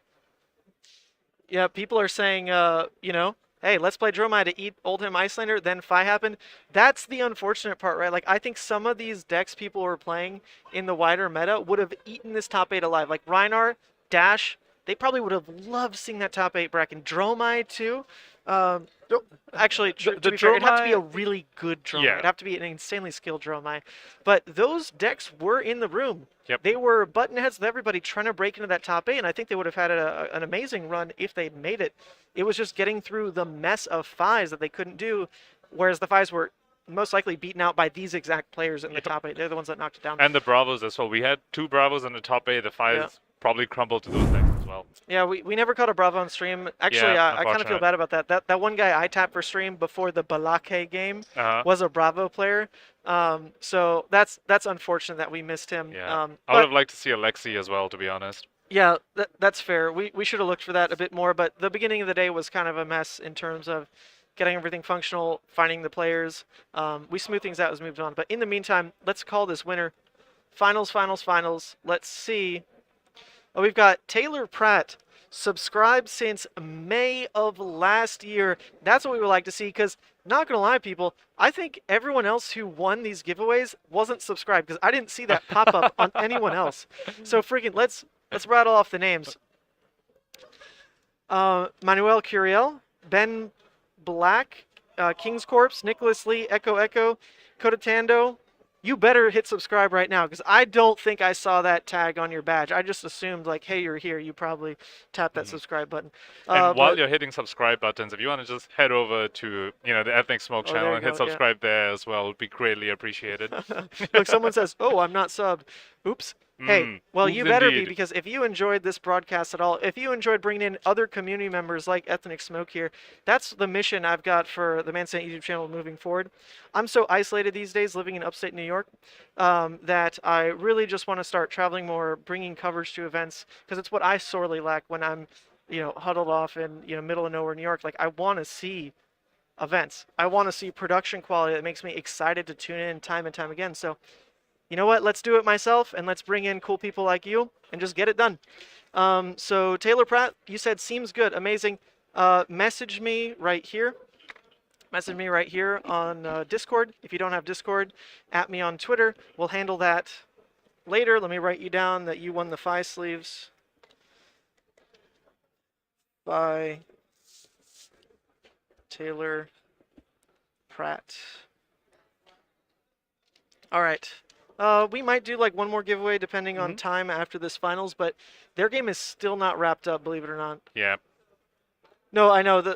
The ladder was wrong. You should see we drew on it to fix it. Blake versus Jeffrey, winner Michael. Yeah, okay. Like, what else do you want me to I can fix it, but at this point, I'll fix it once we know the other winners, so it saves some time and we just do it all together. Yo, sick commentary today. Thanks for the compliment on our Armory Friday night. Oh, what are you talking about, Liam? You know that, like, the reason... By the way, shout out Liam Sprunken. Might be the best player in the world. I'm convinced. Every time I watch this guy play at those Dice Jar Games armories, I learn more than I've ever thought was possible in a Flesh and Blood game. And I've been watching them since, like, day 0 of my Flesh and Blood journey. If you want consistent live stream content, sure, the hours are a bit weird because it's a New Zealand-based store. Well, but weird for weird for American POV. But hey, they put out amazing quality. It's something that I yearn to do. It's a bit different because one of the things I'm trying to aim for with this setup is, I mean, you saw it today. It's a backpack and a suitcase. Yep. Like all of this fits in a suitcase and like a duffel bag. A long type duffel deal. bag. Yep. That's crazy. That's the whole point. Put it all together, bundle it up so that if I need to fly somewhere and set up this exact same thing that you're seeing today, I can probably do that. Like, I can't probably go for like crazy cameras. You know, not only is that out of budget, but it doesn't travel as well as I'm trying to bundle this all up. But if we can stick to this kind of consistent quality out of all that just in 2 bags, man, that is just pretty incredible. But if you want to see better quality than that even, Dice Jar Games features Liam Spronkin a lot, who's in the chat right there. They're like a proper game store. They have a great setup. The camera is like the nicest I've ever seen. The players are super cool. When I'm up late, like, you know, doing some work project and my like brain is melting, I throw on their stream and get reminded that like I need to finish this job so I can get a paycheck to buy more Flesh and Blood. It's great. It's a whole cycle that I go through. Just feeds itself. It feeds itself. All right, so cool. Let's switch right now. Give ourselves a little bit of a break. We're gonna jump to the ad reel and then ambient cam, and hopefully by then they're wrapped with this game. But let's just make sure we shout out all the sponsors of this stream one more time with this ad reel. All right, we'll be right back. Sounds good.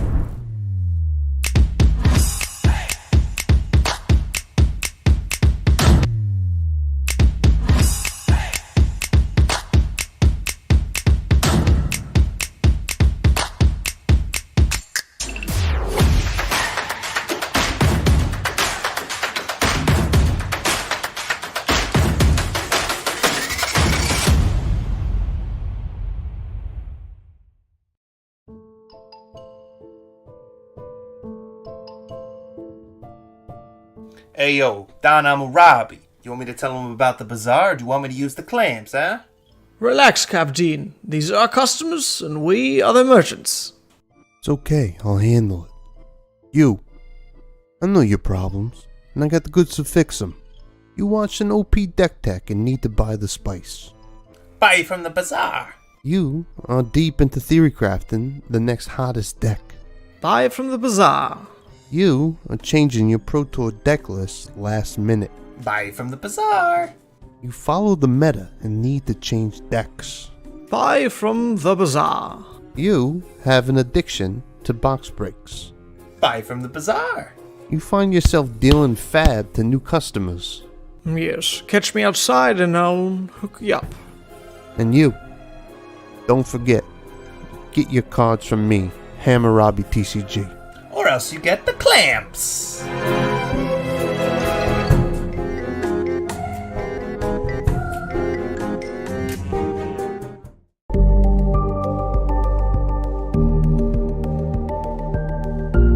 Oh, sweet Levi, let's just clean you up for camera a little. And there we go. Hey, I'm Sant, and I'm here to tell you about a great analytical tool for Flesh and Blood that I really enjoy and will help you level up your game. Fabric, found at fabric.gg. If you play or have played Magic the Gathering, you're probably familiar with EDHREC, a powerful website that has become a community staple with useful content and data analysis. Fabric is made by that same great team. What Fabric does is gather a huge amount of competitive deck lists from a variety of sources and then provides useful insight for each hero and the formats in general. On the homepage here, we can see all the heroes from Flesh and Blood. It's defaulted to show both the young and old, but you can set your tab to Blitz or CC only if you'd like. And here we have Dromai, Ash Artist, a powerful and new fun hero from the Uprising set. Instantly, we can see statistics taken from the average of all the deck lists for Dromai. Now, the first thing you can see is the card distribution, pitch, and cost averages. As expected, Dromai has a high number of red cards, and a high number of 0 and 1 cost cards. Additionally, this card distribution chart shows the significant usage of defense reactions. Now, as we scroll down, you will see the most commonly played cards in Dromai separated by their type. Notice the high usage of Phantasmal Footsteps, and lesser so with more niche cards like Crowned Reflection that you normally see coming up in a Dromai's sideboard. Now, scrolling down further, we get to the juicy part, what I definitely want to see, the most popular dragons. Notice how Invoke Chromai, Kyloria, and Miragai are showing up nearly 100% of the time in Dromai decks. These are clearly the staple dragons you want to start your deck with. Now further down we see the dragons people tend to pass up on in their Dromai decks, namely Vincerikai and Themai.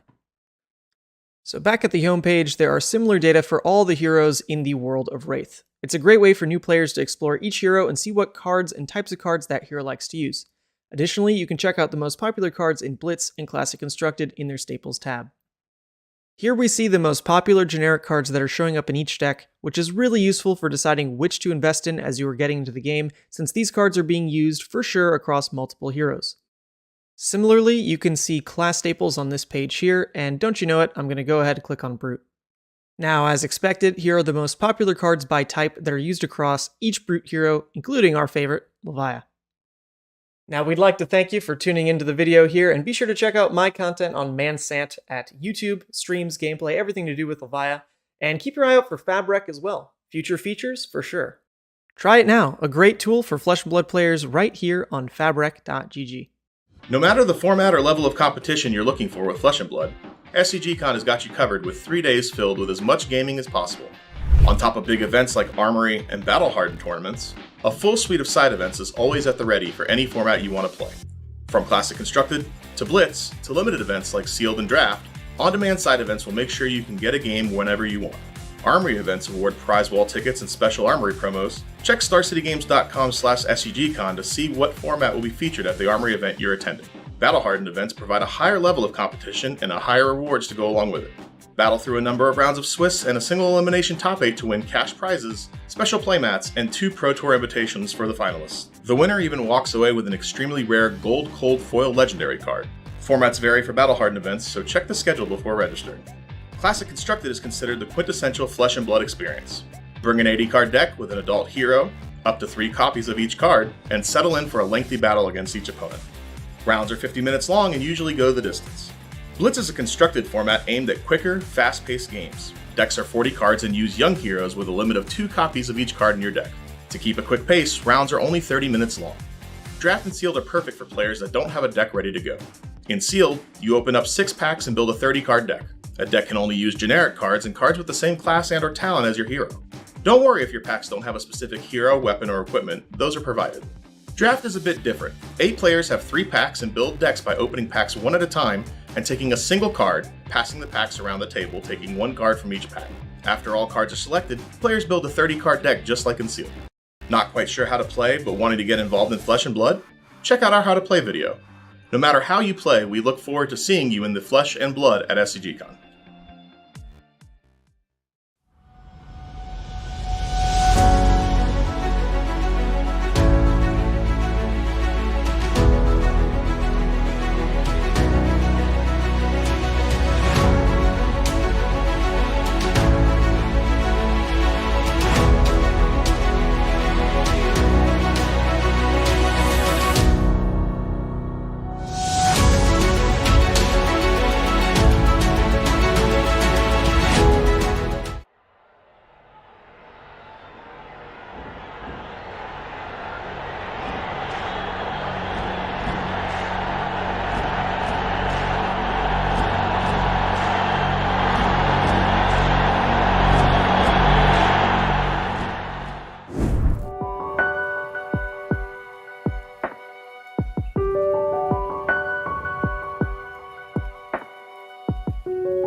All right, we're back, everybody. Here's the update on the bracket. So it is actually Oldhim v. Oldhim.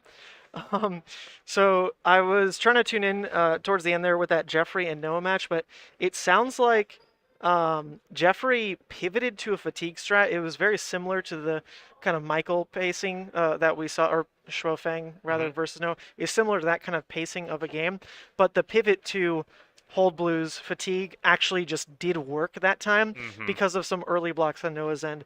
Jeffrey was saying, hey, you just had no more Frost X's. Like, you had no more Insidious. You're like, because those got blocked with, it's way safer to go for those kind of plays.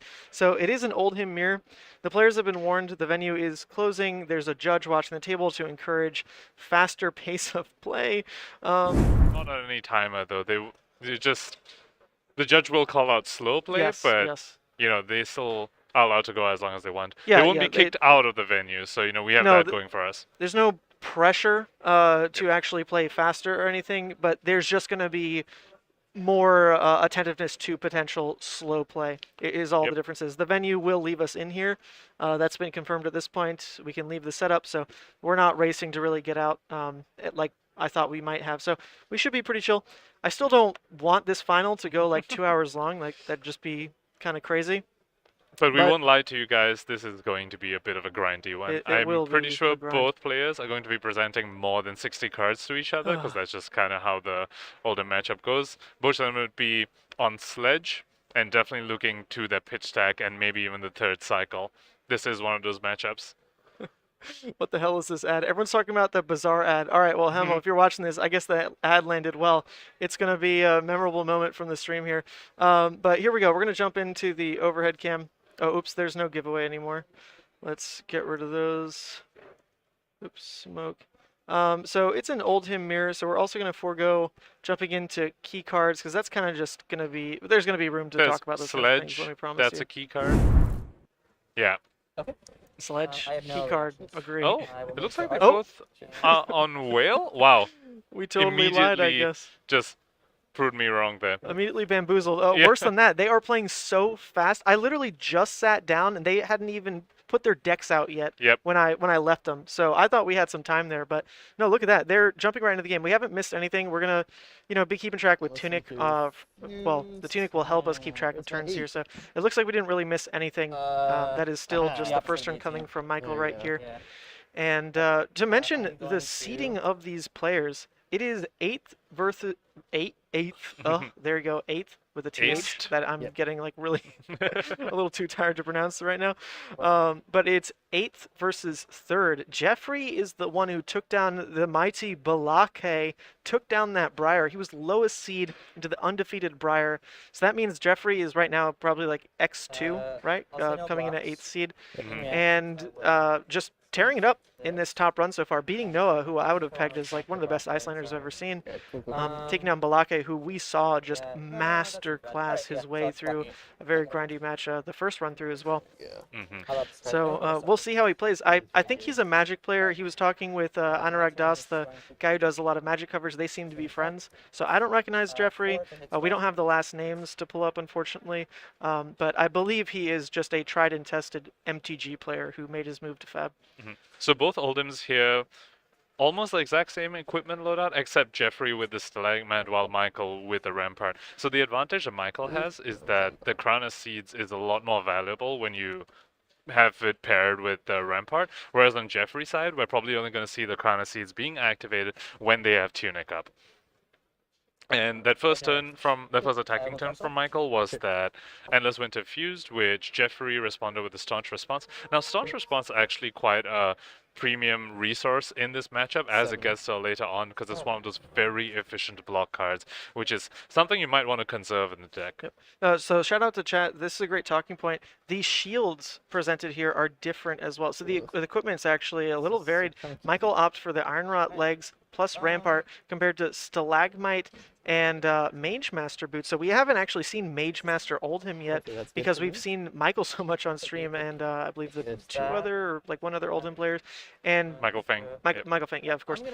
So Mage Master Oldhim has eluded us. So we'll see how valuable that ends up being. But this is already a much more defensive take compared to how aggressive the Oldhims have been positioning themselves. Probably just by the nature of the matchup, they're going to just run every tool. Like, why not? Just throw it in. Everything goes in the kitchen sink, and someone will win the grind game. As we talked about earlier, both players almost certainly presenting more than 60 cards in this matchup because it can very likely go to that second, third cycle. I do agree. Chat is mentioning Rampart probably does look a little bit better in this matchup because it's more conservation of cards themselves. Even if it looks a little inefficient, you're just pitching a card for Crown Rampart. I mean, hey, if that's blocking damage, it's getting the extra card pitched in your pitch zone. It's getting your Crown to the bottom of the deck more consistently because that's just a playline you're going for a lot. That turbos through your deck, as someone in chat said, to get to your pitch deck, to get to what you're setting up. We don't know if Michael's really running Okins. We haven't seen that, but you can still set up really, hopefully, like still strong enough pitch stacks there and just get to them a little bit faster. And Stalagmite, the way it lines up, does it really turn off like certain thresholds of damage per hand with Oldhim? Like if you show a rouse turn, that doesn't mean they can't follow with like a Winter's Wail. It just means maybe they skip Arsenal, right? So it's more than anything maybe to play around a pummel type situation if Tunic isn't up. And we'll see if that happens because Tunic's up a lot. This game is it's just gonna go long. They'll be taking that thing up like crazy. Definitely, Tunic's will be worth like 5, 6, 7 resources this game.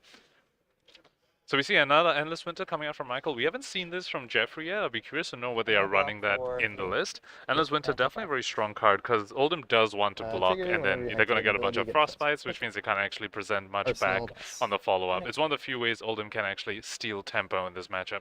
7. Yep, they're saying 7 here. So this is just trying to push value per card, like damage per card, right? Get the opponent's deck thinner. You'll really never realistically get it to 0. That's not how the match is going to work. There's so much conservation of deck with just the Crown. Pitching into Oldhim's like Earth React ability specifically comes up a lot in this type of game because if you're able to, especially from Michael, get into a state where it's I'll pitch a card for Crown Rampart, Earth React, cover Whale.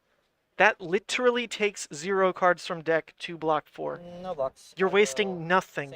And when you get to that point in the game, like you can't really get fatigued, right? Like you're just not under threat of ever being forced to lose cards in deck. So that's something Michael has to play for that Jeffrey doesn't actually. Without Rampart, he doesn't get to say, I take 0 damage on a Whale Swing and commit 0 cards. He will have to probably commit a card, Earth React, or Crown. So a little bit different in the extreme late game. But as far as the early game plays, Michael's also ahead on damage. Really interesting.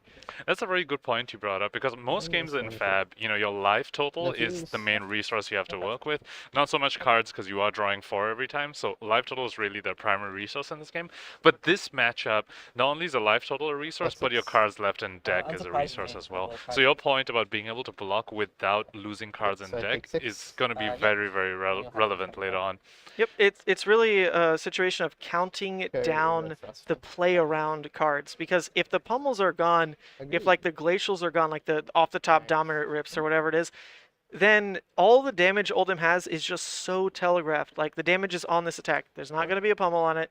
There's not going to be you know, just pretty much anything other than the number on the card. And Oldhim is really good at just saying your numbers on your card aren't better than my numbers on my card. Winter's Wail, just one of the most efficient weapons in the game. When you pitch an ice card to it, you're basically getting 5 points of value from that weapon. It's just simply amazing.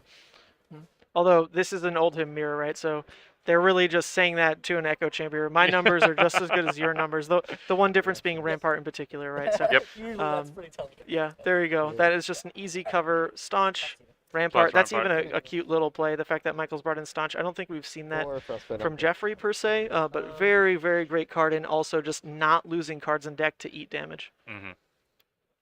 So Michael has just been swinging a whale for the past couple of turns, whereas Jeffrey seems to have been taking damage to try and send something bigger. Oh, and I think we must be. I've been missing this. We must be on. So he missed his. He missed his tunic, or he used his tunic defensively. I'm not sure. No, he missed his tunic to pay for the frostbite. Oh, to pay for the frostbite. So this must be turn 6 then. Yep. We'll count it about there. And we see an ice react from Jeffrey here to get that last card out of Michael, prevent the Crown Rampart efficiency that we've been talking about. Yeah, so it's just the Winter's Wail being presented turn after turn. I mean, that's still just a great way to play this game. Winter's Wail, you're turning one card into 4 damage. That is like aggro level of rate. The thing is, it's just not compounded by other go-against in the turn to really make that rate stand out. I mean, a lot of decks can turn a single action point into 4 damage like pretty easily. Oldhim's doing that hopefully turn after turn after turn, mostly because that's just the best rate he can try to milk out of a card. He's never just he's not playing like 2-card hand for 8. I mean, I guess Tunic can enable that with Endless Winter, right? So Michael's scaling back. He hasn't really played that aggressively up until now. Like, here comes a Spinal, so it's not the same amazing rate as trying to return with a Winter's Wail, but at the same time, like, he gets this room because Jeffrey didn't do anything. He just, well, aggressive. He heaved a Pulverize. Yep. Very, very interesting choice there to heave the Pulverize. Let's see. That's 3 Seismics popping. Yep, and sure, we're there's likely a going to see the Frostbite in Pulverize play. come out, because you talked about this earlier today. You can't Crown of Seeds at Pulverizer, where Crown of Seeds specifies that the card in Arsenal needs to be face down, but the Pulverize obviously being face up. So there it is. Through the Frostbite here, he's got the exact resources needed to go ahead and throw this Pulverize. Comes in for 14. Now, if we don't know Jeffrey's board, this is an open deck list, but there is a world where, like, Pulverize saps so many cards from hand just because of how tall it is, and maybe you've got the crazy Remembrance tech or something. If you can keep getting Pulverize amounts of this one card ate your whole hand, that's one card I spent to eat 4 of yours realistically, that is going to win you the game. That is what you need to pull cards from deck and get you ahead on Fatigue. That's a very good point, because Michael doesn't really have the option to only partially block this and then come in with a Whale, because a Whale will come in for 0. So Michael's kind of forced into blocking this out completely, or have a very inefficient attack on his turn. So yeah, these Pulverize eating 4, maybe 5 cards from Michael could be very, very relevant. What happened to the Sledge Gamers, says someone in chat. Would love to hear during interview what players think about going for Whale v Sledge. Unfortunately, I don't think we're going to get time for the interview. Everyone's like wrapping up, but real shout out to these players. Just to begin with, they both have a PTA already just for making it into the finals. So, because the stream also does have to end at 12 hours or it doesn't upload to YouTube. And I do need that to happen because I wasn't recording simultaneously. Like, I need YouTube to actually accept this. And that situation we talked about did come up. Michael ended up blocking a Pulverizer, just 4 cards from hand, and then arseling the last card. And then now Jeffrey's coming in with his blue disable, and there is a pommel in his hand. I do want to whisper that because the hall is a bit emptier now. Well, there's also a giant loudspeaker announcement over us, so I'm pretty sure it's safe. Now that blue disable, no real hit effect coming in here, but this is the same deal. I'm going to try to turn this 7 damage into something that's not as easy for you to just say, you know, Crown, Rampart, Earth React type of situation. Like, you need to go above that to get real cards out of deck. And what's interesting here is that it's demanding 2 reds. That's got to feel really good. You ate 2 reds, a Spinal and a CNC, out just on this blue disable that you threw. So in terms of conservation of resources, yeah, the more reds you lose, those are the ones that really demand cards out of deck more than anything. But this, the tech, oh, wow, what a great tech from Michael there. That starts to make a lot of sense why he blocked like that. Now, oh, I mean, the pummel still goes through to just make this a 0-card turn, but I think you take that every day. Yeah, cool. I exposed your crown.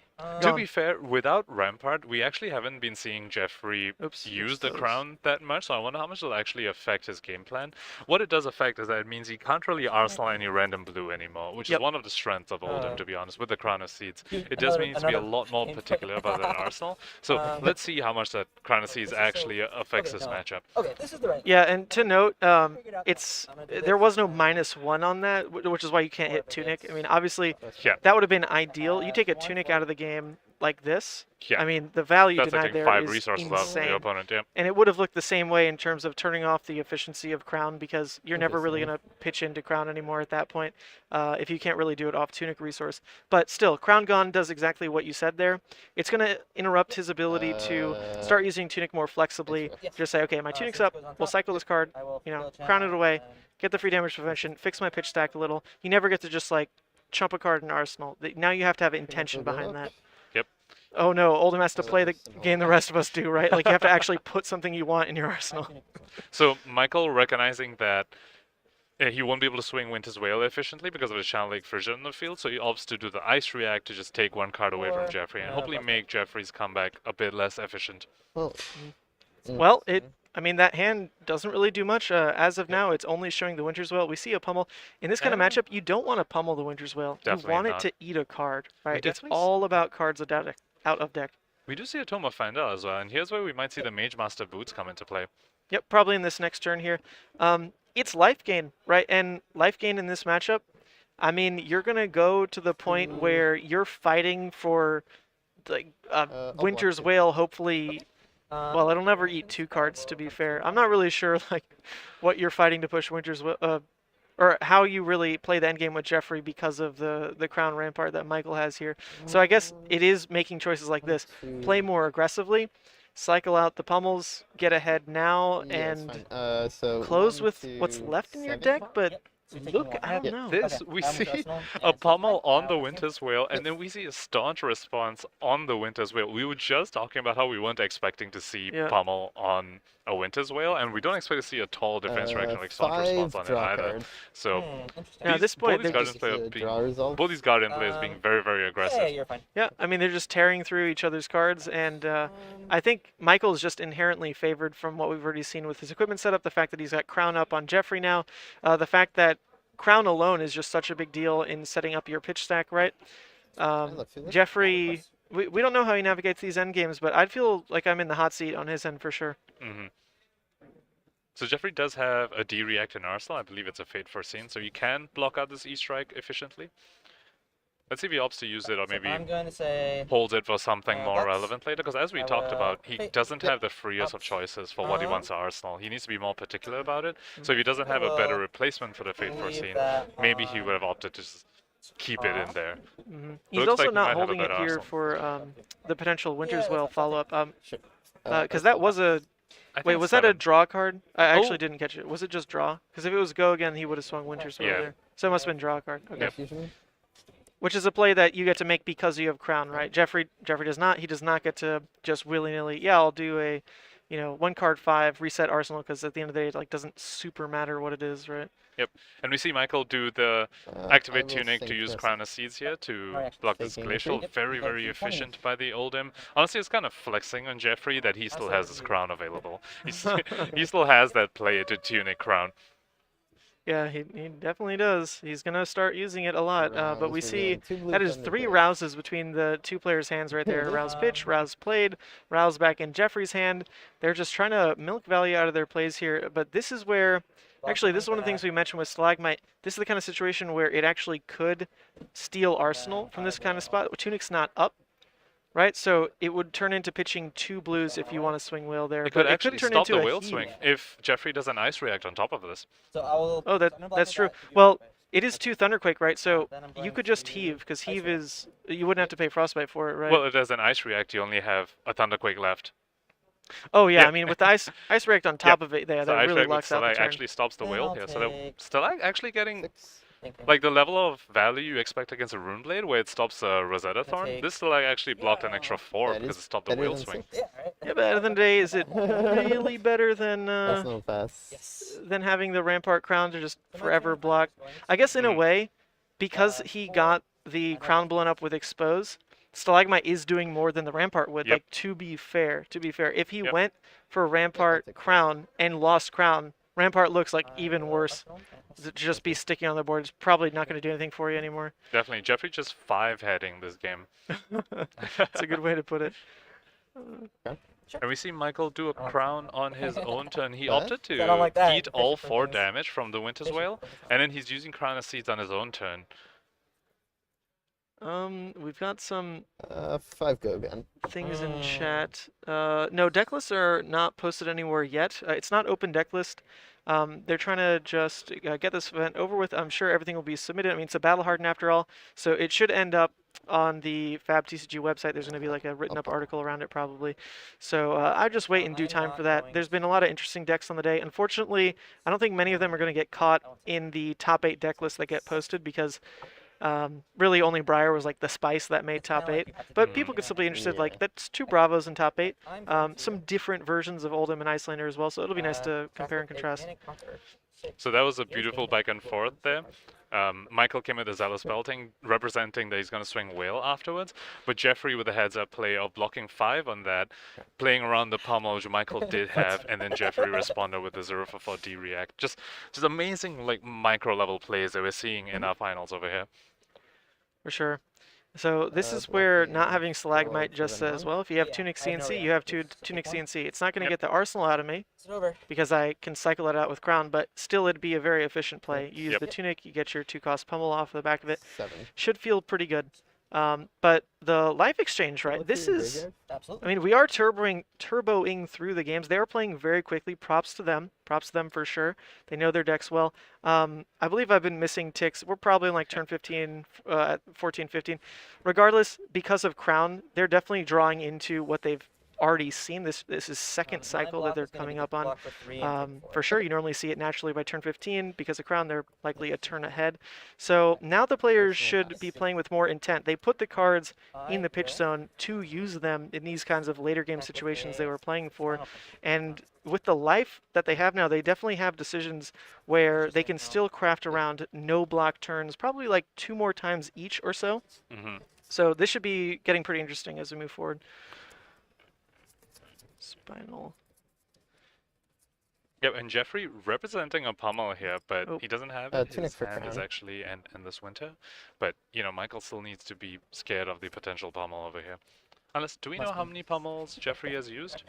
That's why you have the notepad. You're supposed to be keeping track of that. I'm clicking all the other buttons. You're supposed to write that kind of thing. If I had to go off of my limited recall after an 11-hour day, I believe it is 2 pummels used by Jeffrey, maybe 1 pummel used by Michael. I could be way off on that, but what I distinctly remember is a pummel coming through on Winter's Well when we didn't expect it. Yep. I feel like there was a pummel before that as well. Yeah. Not sure. In any case, yeah, Jeffrey Arsenal that Endless Winter, and Michael end up leaking a couple of damage there. So relevant to see. Oh, reconnection successful. Okay, back? we should be right back. That was just a little dip. Cool. Yeah. So go again. Like when I'm looking at endgames like this, go again is the way to basically guarantee we'll put you at 3 cards block and just happily take your 1-card hand. Now, can you close off the back of that? We'll see. I definitely put it a little bit more favored into Michael's court because I think he's used less pummels as well. And turn counters, I don't even know where we are. I'm just going to click it like 3 or 4 times. Whatever. That Call sounds it turn about right. 17. And yeah, very good point about pitching the Zealous Belting. Jeffrey no longer has the Stalag, so he no longer can do that play that he did earlier where he gave Michael a Frostbite and Ice Reactor to stop the Winter's Whale hit. That line of play is no longer there, so as long as Michael just keeps an extra card after that Zelling to play around the Ice React, we could see that Go Again come in and be the difference maker in the end game that we're about to get to. Yeah, someone asking chat, where's the judge? The judge is quite literally like next to them, I believe kind of in front of the camera. There's a chair pulled up. There's the head judge watching the game intently, and they also have the stream pulled up as well. So I would think, in a sense, if you call out something in chat, I doubt they'll act on it, but it will be something that they see and maybe factor into the future. But don't quote me on that. I'll block 6. Oh, that's a pummel blocked with. Yeah, also very important thing to note, and we just saw that happen there. These Oldhim lists nowadays with all these ice cards do run a fair number of 2 blocks. So we saw Michael block with a pummel and a Frostfang, and actually leaked 1 on the Easter egg because of those 2 blocks. So once again, this is the tougher position for Jeffrey than Michael's ever going to have staring down on Winter's Whale. What do you do? Because you can't cleanly just block with a single card and nothing more. There's not even the ability now to say, my Tunic's up, I'll crown, so that's 1 card plus Tunic, crown away. No worries about that Frostbite. It's going through here. So Frostbite being a little sticky, And this Endless Winter not being fused because that's another Pulverize in Jeffrey's hand. All right, you do have to be a bit louder than that. I know you're trying to, like, yeah, I can barely hear through the headset, so talk like normal. It did get quieter in the room, Yeah. and we're facing away with a barricade in between. But even so, it definitely really chilled out in here. There's pretty much no one left in the venue. Yeah, that's fine. I have no reaction. And we see the iron rod come out from Michael's side. I would like to Finally using a piece of equipment. Now let's also talk about the equipment here. It does look like Jeffrey has a life lead, but Jeffrey has used the 2 block on the critter fist, whereas Michael still has his. So the life total is actually a lot closer than it looks like.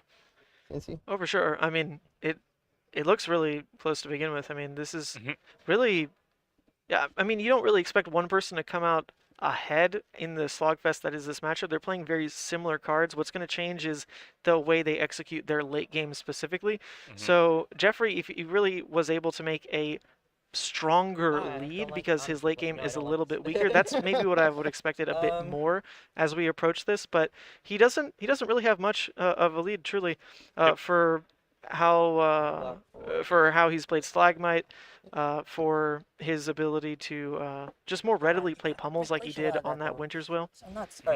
So that was a really interesting decision by Michael. He opted to use the tunic first and then come in with the CNC, instead of just doing the CNC and leaving the tunic counter there to threaten the pummel. Yeah, interesting. I mean, did he have the CNC in hand already? Maybe that's what he was crowning for, to actually draw some threat. I honestly didn't see that hand. Pass you. Okay, and we see those 2 blocks, like we talked about this earlier, those 2 blocks in this Oldhim deck might make them awkward. Like, it might represent awkward situations for them to block, but like what we talked about this whole game, the Crown of Seeds plus Rampart blocks 2, now the other ice card that blocks 2 cleanly blocks a Winter's Will. As far as Earth cards go, we haven't seen more than most likely just the Autumn's Touch. That seems to be the only Earth cards in the list from both players. And it makes sense when you concentrate the deck down. You don't need too many Earth cards. You just need the one you're pitching in per turn pretty consistently. So Michael, definitely pretty happy. I haven't seen him necessarily like just throw one in for blocking like that. They all 3 are probably in deck. For Jeffrey, it's a little bit less important, but he still probably wants to play with 1 or 2 just to make sure he has that option to keep Earth reacting as well. But that's a second Pulverize.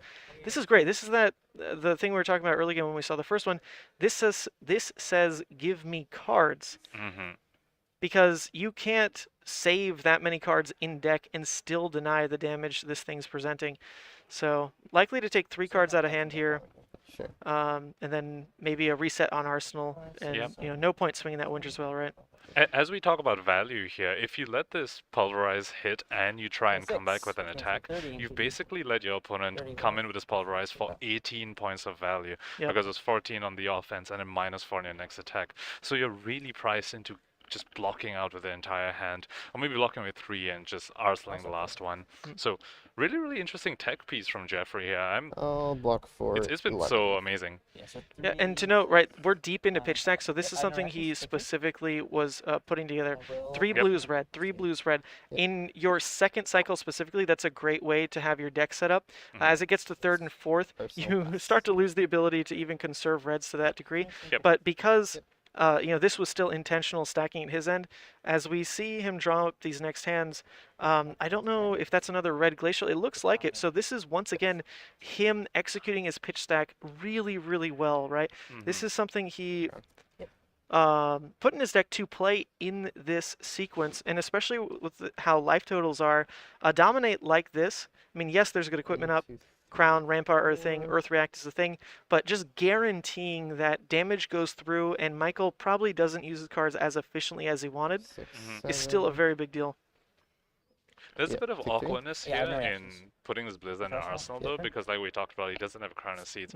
Though Blizzard is a card you can just play, so like even if Michael comes in with the Winter's Will, Jeffrey could still just Blizzard it, even if it doesn't have Go again, and we might see that happen here. Well, we could also see, we know Michael pitched a Zealous at some point, so Jeffrey could be tracking that. There might even be more Go-Agans that were preserved in Arsenal. One thing that these players haven't been doing so much is actually checking each other's graveyard. I feel like that's something you see come up a lot. I almost feel like they've got it down pat at this point. They've played a long day. They're still playing pretty clean.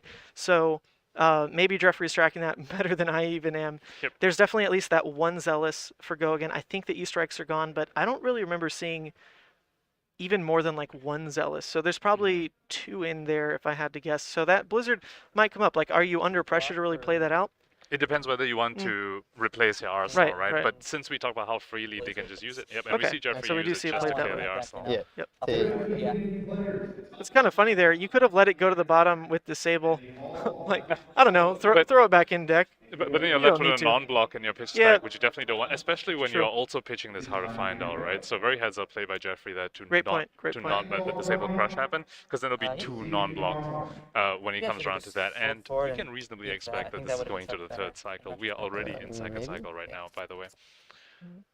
Yeah, someone says WTF to Michael. I don't know why, but that's good. People are still invested, interacting with chat on even an Oldhim mirror in the finals. I would have thought most people tuned out. But this is still pretty exciting. To wrap it up here, we've got over 200 people watching live to see who wins Battle Hardened New Jersey. Both players already with a PTI in the pocket. Now they're playing for Eternal Glory and that gold foil. So hopefully we can get that opening on camera and probably wrap up the day and head off. So we're probably approaching that state pretty soon. It's 7-11 right now. Speaking of exciting, you know what I'm really excited for in these players' pitch stacks? I'm excited for Jeffrey's Toma Fandal. I really want to see what that's going to do in his matchup. Jeffrey brought those Mage Master boots in for a reason. Well, he's saving it for this late game use. He didn't use it that first cycle. He pitched it on the pummel, so he's got intent behind his use of this Mage Master. He wants to use it on a specific turn. Maybe he even knows like what he's drawing with those extra 2 to enable some kind of play. Honestly, if he does that, freaking next level, Jeffrey, well done. If he's just using it for life game, that's still relevant too. Yeah. So I'm really excited to see what he does with that. And honestly, it's one of those things. I think people see the Oldhim mirror and they're like, oh, this is not exciting. It's just 2 old guys swinging at each other. But we talked about this earlier. In these grindier matchups, that's when you really get to see the skill differential between people and the different strategies. Like, this is not a strategy I've seen Oldhims try to do, like what Jeffrey's doing here. So let's see if that works out. Interesting. So he readily blocked down on that hand, even though it was, I believe, Rouse playable. Maybe it's not right, but he blocked with a Thunderquake. I believe the other card. Nah, I don't want to speak to that. It probably wasn't an attack, honestly, or he would have gone for that line.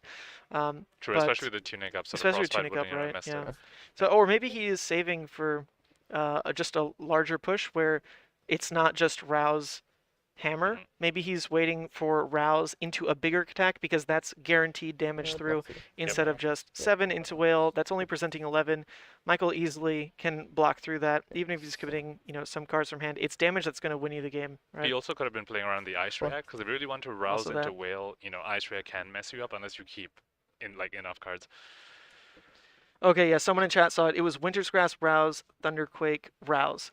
Yeah, so never mind. It wasn't a playable hand. Right. But still, losing a Rouse to that block is relevant as well. So blocking with one, blocking with Thunderquake, those are very high value blues to just give up. But hey, if you didn't have a play with them anyway, then sure. Get them out of the deck.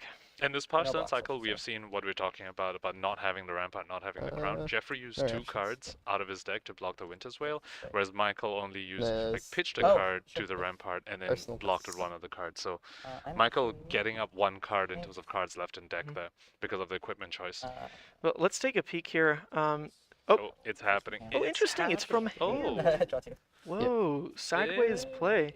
Interesting, but he does have a dominated attack here, so maybe that's. But you talked about him probably knowing what he's going to draw into. Right, because this is that enabler type of turn. This is fantastic. All right, I didn't call the tome from hand to enable this play, but this is exactly what I was thinking with using tome with actual purpose behind those draws. Well, those draws are going to turn this into not only Rouse, but also, I mean, I guess it depends on the ice rack, to be fair. But another swing, likely pretty huge. A big attack. So you talked about this is one of the ways to sort of guarantee some damage leaks into this Oldhim. Yeah, but an ice rack really does stump this, right? I mean, you don't hate putting like a glacial here in Arsenal or something like that, but the ice react would prevent the ability to then just throw the macho or the glacial right now. Yeah, but the ice react means that's 1 more card out of Michael's hand to block the Winter's Whale, which is something Jeffrey can just follow up with. He's definitely not happy to just do that after this wonderful pitch tag he set up with the Toma Fandal, but it's still better than nothing. I'm getting worried though about this at this point almost like 4th cycle, because if you look at what he's pitching now on Jeffrey's side, he's starting to clump up these. They're not do nothings. I mean, they're ice cards, but they're not gonna really get him closer to winning the game. They're not go agains. They're not damage. They're not dominate. That's hypothermia, winter's grass, winter's grass. Now that's not a pitch stack that really does anything. Yeah. 1. The Macho Grande that he's about to put in Arsenal, though, that could do something, especially with the tunic up. I think it comes down to, is there one more pummel? I don't...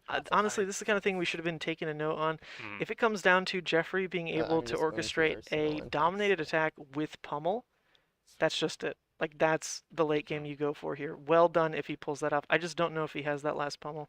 We're seeing another Rouse the Ancients. Remember, this is pitch stack. This was masterfully crafted by Jeffrey over here. We see just another Rouse the Ancients play here. Although likely going to get hosed by the Ice React again, so we're probably not going to see the Macho Grande come out, but, you know, Rouse into another whale is going to leak a bit of damage. We did see the previous Rouse turn leak some damage into Michael. Yeah, still, if Ice React really takes away the ability to throw a Glacial here, that is so much damage saved. That's blocking 4 damage, basically, on an Ice React. Because, yeah, you can scale down that 1-card hand to 4. Cool. But that still puts you in the range of enough damage that Michael blocks out. Okay. Oh, okay. This is another way to get around this. Yeah, so Blizzard with the Ice React is probably going to be stopping any follow-up, but that is a lot of cards used on Michael's side, which means he probably isn't going to be sending much on his own turn, which just leaves Jeffrey the space to play out his Macho Grande in his arsenal. Yep, so 1, 2, 3. But at the same time, right? Like, Jeffrey is losing his threat. We're looking at the pitch stack here. There is another Glacial coming through.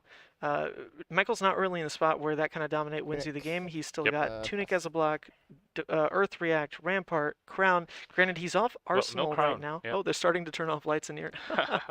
Please don't turn off the power, please. Yep, so no Crown from Michael here. That is a Macho. So I believe Macho has built-in dominate, right? Yes. Macho Grande blue. So this coming in for 8.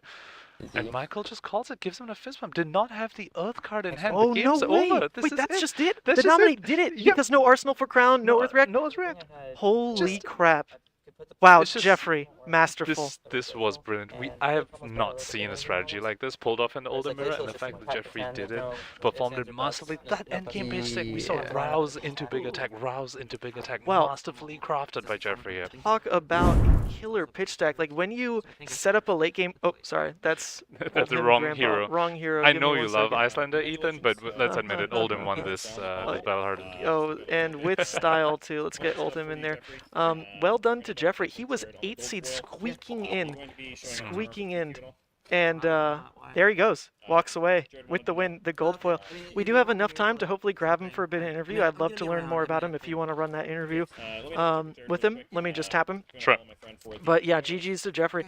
What a way to pitch deck for the victory, as the game was intended. Unfortunately, it was a mirror, so I think a lot of people are just going to lose interest as soon as they hear that bit. When you tell them it was an Oldhim mirror match, they're going to tune out. But I think that was so exciting.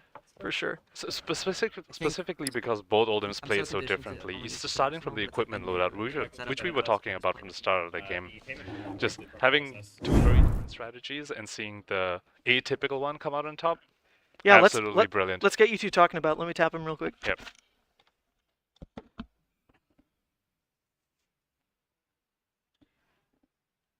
Alright, chat, we are just waiting on Jeffrey to get over here. As you can see, it is a little darker here. They have been slowly turning off the lights, so hope the lighting's still good enough for you to see us, and of course see your Battle Hardened New Jersey winner who's about to join me in a minute.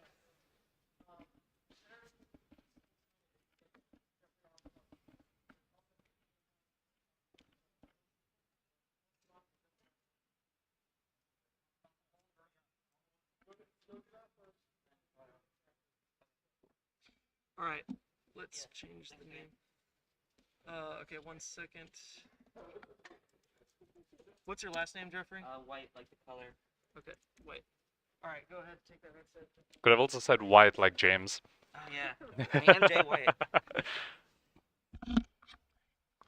I'm quick. Can you hear me fine and I everything? can, yes, Alright, awesome. absolutely. Well, first, huge congratulations, Yes, Jeffrey. thank you. That was such an amazing finish. So I just want to pick your brain a little. I know you might be exhausted. It's been a very long day. You just had a grindy finals. I'm going to pick your brain for a bit. Yeah, absolutely. So talk to me about a plan going to the matchup. Very atypical. You went Stalagmite and Mage Master's Boots. So talk to me about the decision making around that. Yeah, I'll start with Stalagmite. I think there's a few points in a very long game where it gets a lot of value. The first one is when there's like a very telegraphed pummel, you know, because it's such a big deviation from normal strategy to like take the opponent's hit and end with 2 cards in hand. That doesn't make any sense. So it's very telegraphed, and you can usually prevent it with the Frostbite. The other one is the Rouse the Ancient's turn, where that's a huge swing, and so if you can give them a Frostbite and Ice React, it's kind of like the shield blocked for an extra 4 because they can't swing Hammer. Yeah, we did call that out. That happened once in the game, Yes. and we talked about it. It was like when you're against a Runeblade and you used to stop the Rosetta. You did that in the Yeah. Guardian Mirror. And there's less opportunities, but the game is so long that you can usually engineer it still. That is amazing. So now talk to me about Mage Master Boots. Tome of Fandale is busted. Like, every time you play this, your rate for the turn is so far above average. Like, even gain 3 life, attack for like 7 or 8, that's 3 cards for like 12 damage. That's so good. And even there, where it was like slightly suboptimal, where I couldn't get it in the arsenal, I knew I had the big attacks for the Rouse, so it facilitated that as well. Yeah, we were talking about that as well. We were quite surprised that you just played it from your hand, but then you followed up with that Rouse Yeah. perfectly pitch stacked. So you pitch stacked, what was it, 2 back-to-back Rouse turns backed up by potential Glacial Footsteps, but those did get ice reacted, but then that means you leak damage with Yeah, the whale. my Yeah. opponent played very well in the end game there to prevent as much damage as possible. I think pit stacking is important, but sometimes it is just the cards you draw where it's like, okay, I drew these blues and I attacked with my big red attack, and if it lines up later, it's nice, but it is still like something to think about. Like, there was one turn I played Channel like Frigid and pitched Thunderquake to swing the Hammer, and it's just better to attack with Thunderquake there, but I knew I had pitched a Rouse, so I wanted to set it up. So something like that to keep in mind. That is simply masterful. So we had a question in chat. So talk to us about the weapon. Normally, we've seen a lot of Oldhims run Sledge into the mirror. So was your decision to go Winter's Wail because you want to play the Stalagmite, as you talked about the reasoning, or was it something else? It's kind of that. Like, the Stalagmite gets a lot of value, especially against Bravo, where it's like, if you stop at an Othos swing with the Frostbite, it's huge. And then, additionally, you just have more flexibility, even in the mirror, where it's like, you know, you can ice react more liberally, and then sometimes the Frostbite really does make things rough, because like we're trying to do things like Tunic, pitch a blue, play a 4-cost, things like that. We're trying to CNC pummel with Tunic enter, and so it's good there. And against me, like the opponent's Frostbites took me off of Pulverize like a couple turns in a row. I was like, I can't do this now, so I have to wait. So I like the Frostbites a lot, actually. That is awesome to hear. Now, before I let you go, do you have any shout-outs you want to make? Our Battle Hardened New Jersey winner, everyone. Yeah, would love to shout out the local CT crew. I'm a Hartford area native. You know, just getting the practice in, getting the reps. Just very fun community. Additionally, the guys that developed Talishar, that's been an incredible testing tool. I spend a lot of time there practicing and honing, and I think that helps me in these long matchups, like to not feel as fatigued because I've had that practice, those long sessions, things like that. And the long days as well, Yes, 10, 11 yes. hours. Well, thank you so much and congratulations again. Yes, thanks again. Yep. Take your photos. Yep. Yeah, we gotta get out of here, Joe. So that was our Battle Hardened New Jersey winner, everyone, Jeffrey, showing us an absolute masterclass at the end there in the Oldhim mirror. All right, and that really does wrap us up quick. Yep. Really huge thanks for tuning in, everybody. I hope you all enjoyed. We got 200 people watching all the way through the end. I think a fantastic stream. Big shout out to you all for tuning in throughout it all. Congrats to all the giveaway winners. Thank you to all the sponsors. Shout out to Man Sant for putting this together, everyone. with a Cannot capital stress S. how much effort he has put into this thing. Well, thank you for joining me, my friend, and Thank best you. of luck in Definitely the a Pro Quest pleasure. tomorrow. You have better odds to win it than I do because I'm gonna rock Levi, I guess. I but don't that's have gonna- my third cash in though, so, Oh, so I come can't on. play my Royal Briar. You don't have your third cast, and I'm playing with Blood Dead all day. Like, what's worse? Okay, but there we go. We gotta tune off. As you can see, everything's getting dark in here. Thank you so much for tuning in, and we'll see you at whatever the next